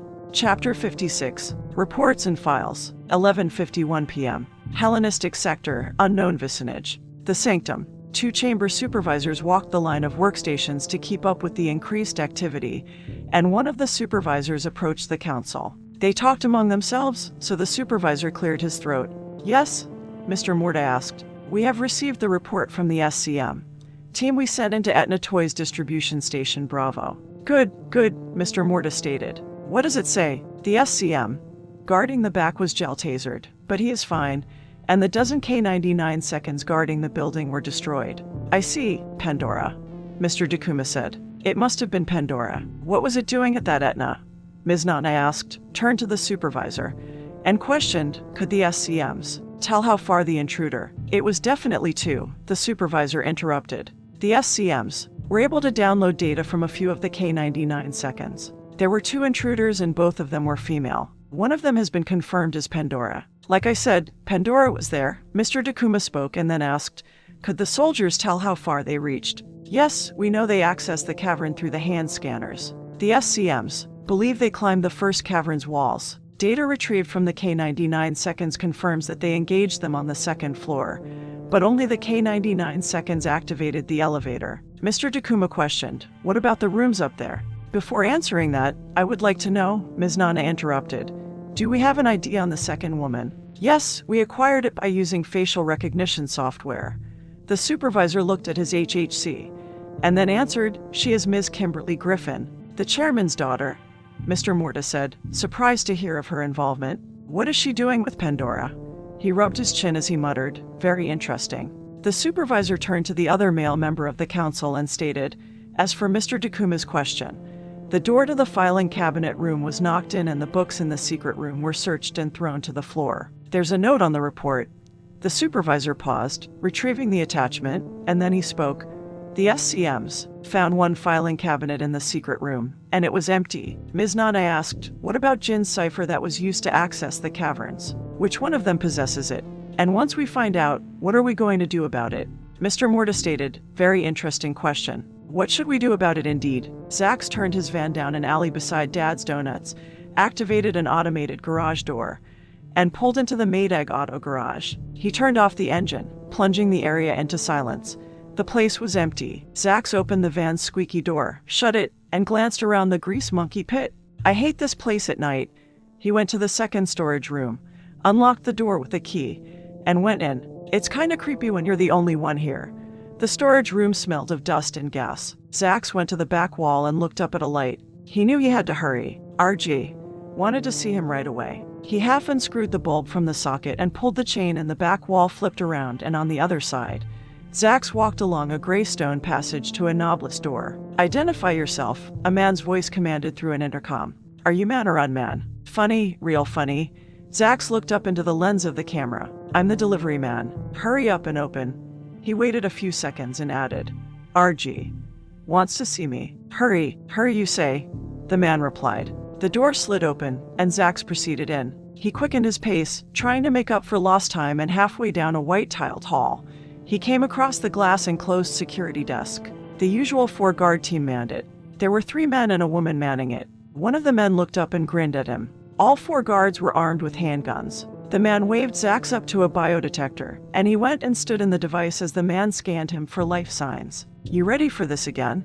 The guard asked. Today could be the day. Come on, Tom, Zax said. We go through this every time I come in. Scan me and get it over with. I need to see RG. Testy today. You need to cut down on the coffee, Tom said as he scanned him. Funny, real funny. All clear, you may proceed. Tom flipped a switch, and the next door clicked open. Zax entered and hurried down the hall, and the passage ended at a door. He opened it and entered a dark room with a lighted spot in the center, and then he went and stood in it. Zax waited a few minutes in silence. Thank you for coming, delivery man, the mechanically altered voice of RG spoke over an intercom. I wanted to personally talk with you. I need for you to know what I have planned for Kimberly and Catherine. I'm listening. I mentioned in the past they would need to be tested. I have tested one of them. Which one would that be? He asked. I have tested Kimberly, the Phoenix. I had voice place a closing on her at the same time she was to perform a closing on Ms. Melissa Odin. Zax uttered. You did what? I needed to test her resolve. Would Kimberly carry out her job even though she was being hunted? RG paused and added. The test, in the end, was a failure. The closing for Ms. Odin was cancelled by Valhalla. What about Kimberly? Zax asked. What about the closing placed on her? I have cancelled it for now, RG replied. It's a shame. I had worked on that particular test since the Phoenix went to Moscow. It was not easy bringing a dead assassin back from the grave to work again, but I did convince Maestro. I don't understand. Why would you? Because I must, RG interrupted. We all have a part to play, and mine isn't the least hard. Now, earlier, you reported spotting Cerberus at their apartment. Yes. Could you tell what she was up to? No, Zax answered. I need to know. They aren't ready for this sort of test. But I guess I can't be in charge of every trial. Fate has stepped in, or should I say the fates? RG. Paused. Delivery man, continue the surveillance of the two, and remember, do not interfere unless I instruct you to. Is that understood? Yes. Well done. The single light turned off, plunging the room into darkness until the door opened automatically. Zax headed out. Hellenistic Sector, Business Vicinage. Sphinx Corporation 3rd Branch Office. Sublevel 120. Captain Creed monitored the Furies as they set up their base of operations. The SCM's Ultra Black Squad would be ready for the field within the week and ahead of schedule. He had assembled the elite from every field. They only needed to finish construction of the base. He glanced at his watch. It was almost time for his meeting with the chairman. He'd head up shortly. Sublevel 6. The archive. This could be it. Claviger opened a box and glanced through a few of the files. The other clerks in the archive paused from their work and watched the older man. Yes, I do believe this is it. Claviger waved the file in the air like a coveted trophy. I'll take this right up to the chairman. He shouldn't be too busy at this time of night, and he'll want these right away. He pointed to one of the clerks. You, help me with this box. I'm going upstairs. Yes, sir. The young man grabbed the box and headed for a golf cart. Claviger turned to the remaining clerks. The rest of you continue looking. There still may be another box or two, and besides, he grabbed his walker and started toward the golf cart. There are a lot of boxes we need to log. Chapter 57. Change of the Guard. 11:52 p.m. Nile Sector, Comorant's Vicinage. Melissa stood with Bonnie in her arms, staring down the street at her smoldering safe house. Fire crews finished putting out the blaze, and behind her down the road and sitting in an ambulance, Johnson received medical care. Chad stood in between two gurneys by another ambulance, and the boy stared at two body bags as tears streamed down his dirty face. 3 new bodyguards, 2 males and a female, had arrived about 20 minutes ago. The 2 males stood close to Melissa while the female talked with Johnson. The female bodyguard nodded as she took notes from him. She finished and motioned for the boy to join her as she walked over to Melissa, and Chad looked one more time at the black rectangular bags. They were like a bath in a bag, but more like death in a bag. He turned from Andrews and Daniels, wiped his eyes, and joined the female bodyguard. MS. Odin. Melissa turned to her and said, Yes, I'm Casper. I'll be heading up your new security. She looked at her HHC. The bodies of the closers were never discovered, so they did escape. Your case has been settled in court, so the closing has been canceled officially. The 3 of us will stay with you for the next few days, and I'll stay on after that as your personal bodyguard. Casper glanced at the smoldering safe house. We'll get a room at the best hotel across the street and stay there till we feel it's safe to return to your residence. Let's go there now. The children need to sleep. An hour later, the best hotel. Casper stood at a large window, looking out over Noir from the 20th floor. She pulled the curtains closed and moved to the couch. The suite was large and there was room enough for the family and the 3 bodyguards. Melissa went off to her own room after putting the children to bed and lay down on the large mattress. She couldn't believe the whole mess was over the formula Sunna Snaps she created for the Valhalla Corporation. She developed a completely different formula for ISIS, and as the courts decided, it had no similarities with Sunna Snaps. She rolled on her side. She had found out her brother's death was because of the drug. She also learned a man named Topa, employed by the Valhalla Corporation, hired an illicit closer to kill him. He had him killed because Norman tried to stop the sale of Sunna Snaps on Wayfaring Lane. Tears ran down her face. It was the reason she couldn't bear to take her brother's Bible that Kat offered her. She felt guilty because she was the one who created Sunna Snaps, and now her brother was dead because of them. Chapter 58. Prelude to Book 3. Cerberus vs. Pandora. 11:55 p.m. Hellenistic Sector, Cultural Vicinage. Genesis Arboretum. On the first level of the treehouse, Catharine's view. Cerberus, why are you here? Adam questions angrily. Why have you come to my house? Stephanie answers, I've been sent on a mission. She wears a different smiley face t-shirt, and it had excess for eyes, and its tongue hangs out like a dead dog. I'm beginning to wonder if these t-shirts have some sort of meaning for her. By whom?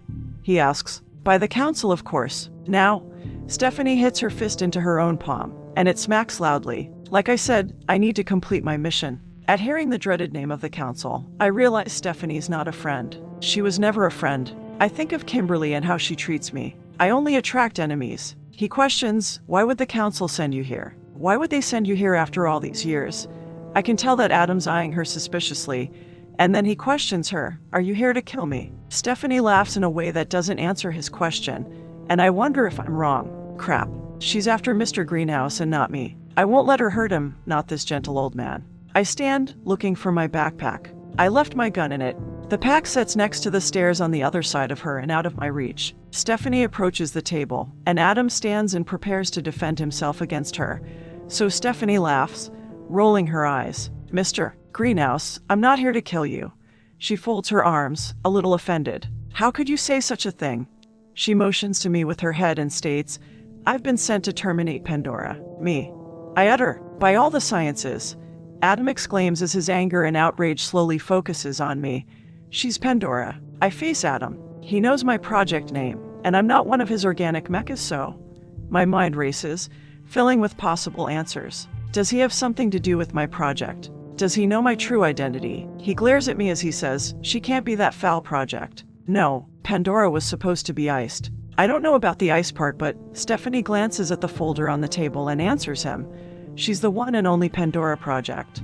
She giggles like a schoolgirl. You mean you didn't know? She emphasizes the next two words. You are getting old, Mr. Greenhouse. How could you not recognize her? His demeanor darkens as he yells, You're Pandora. He takes a step towards me as his nostrils flare like some enraged bull. You dare enter my domain.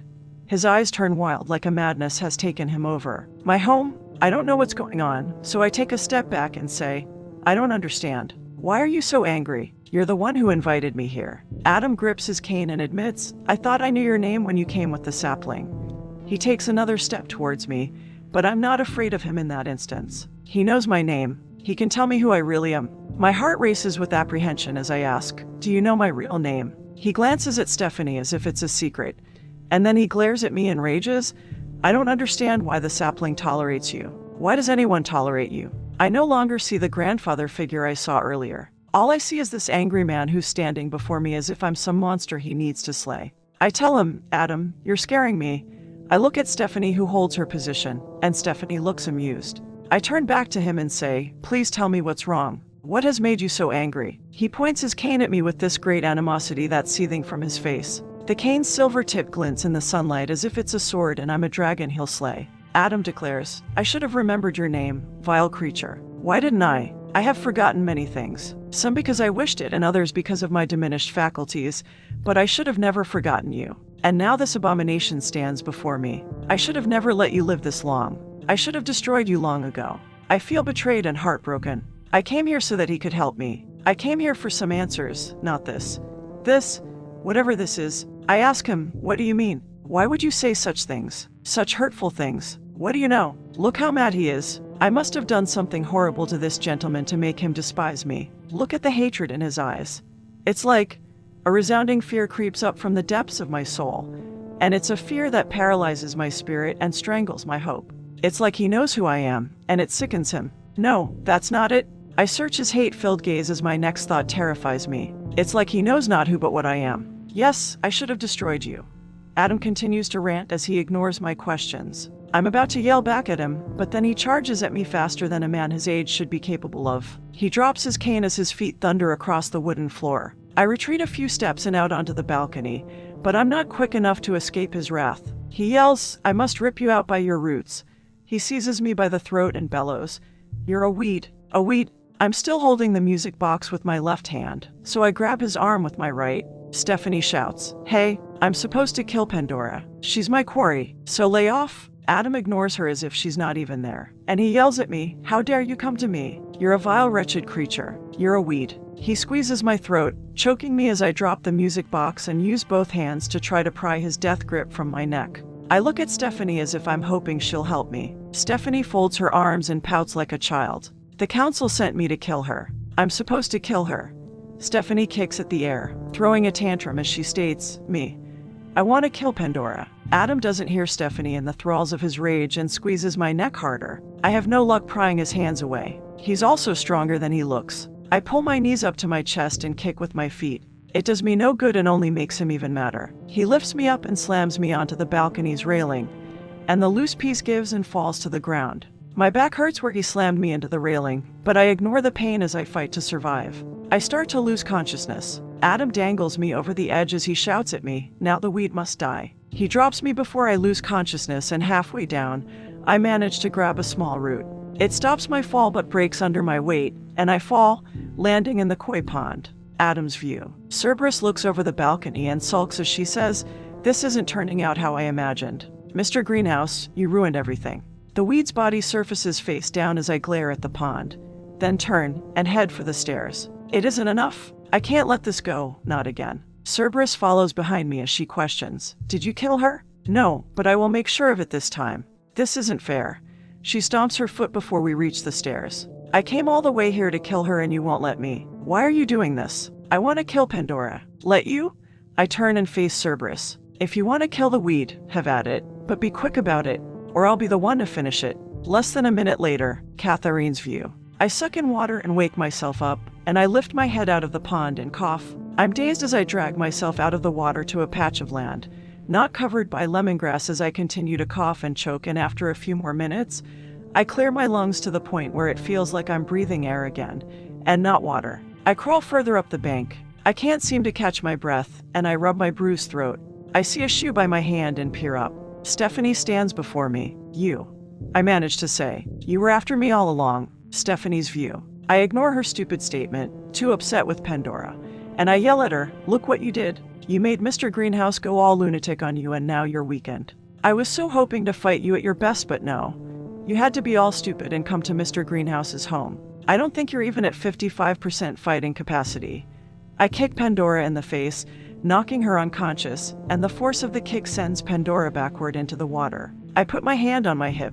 I guess we don't always get what we want. The end. Next. Shades of Grey number 3. Cerberus versus Pandora.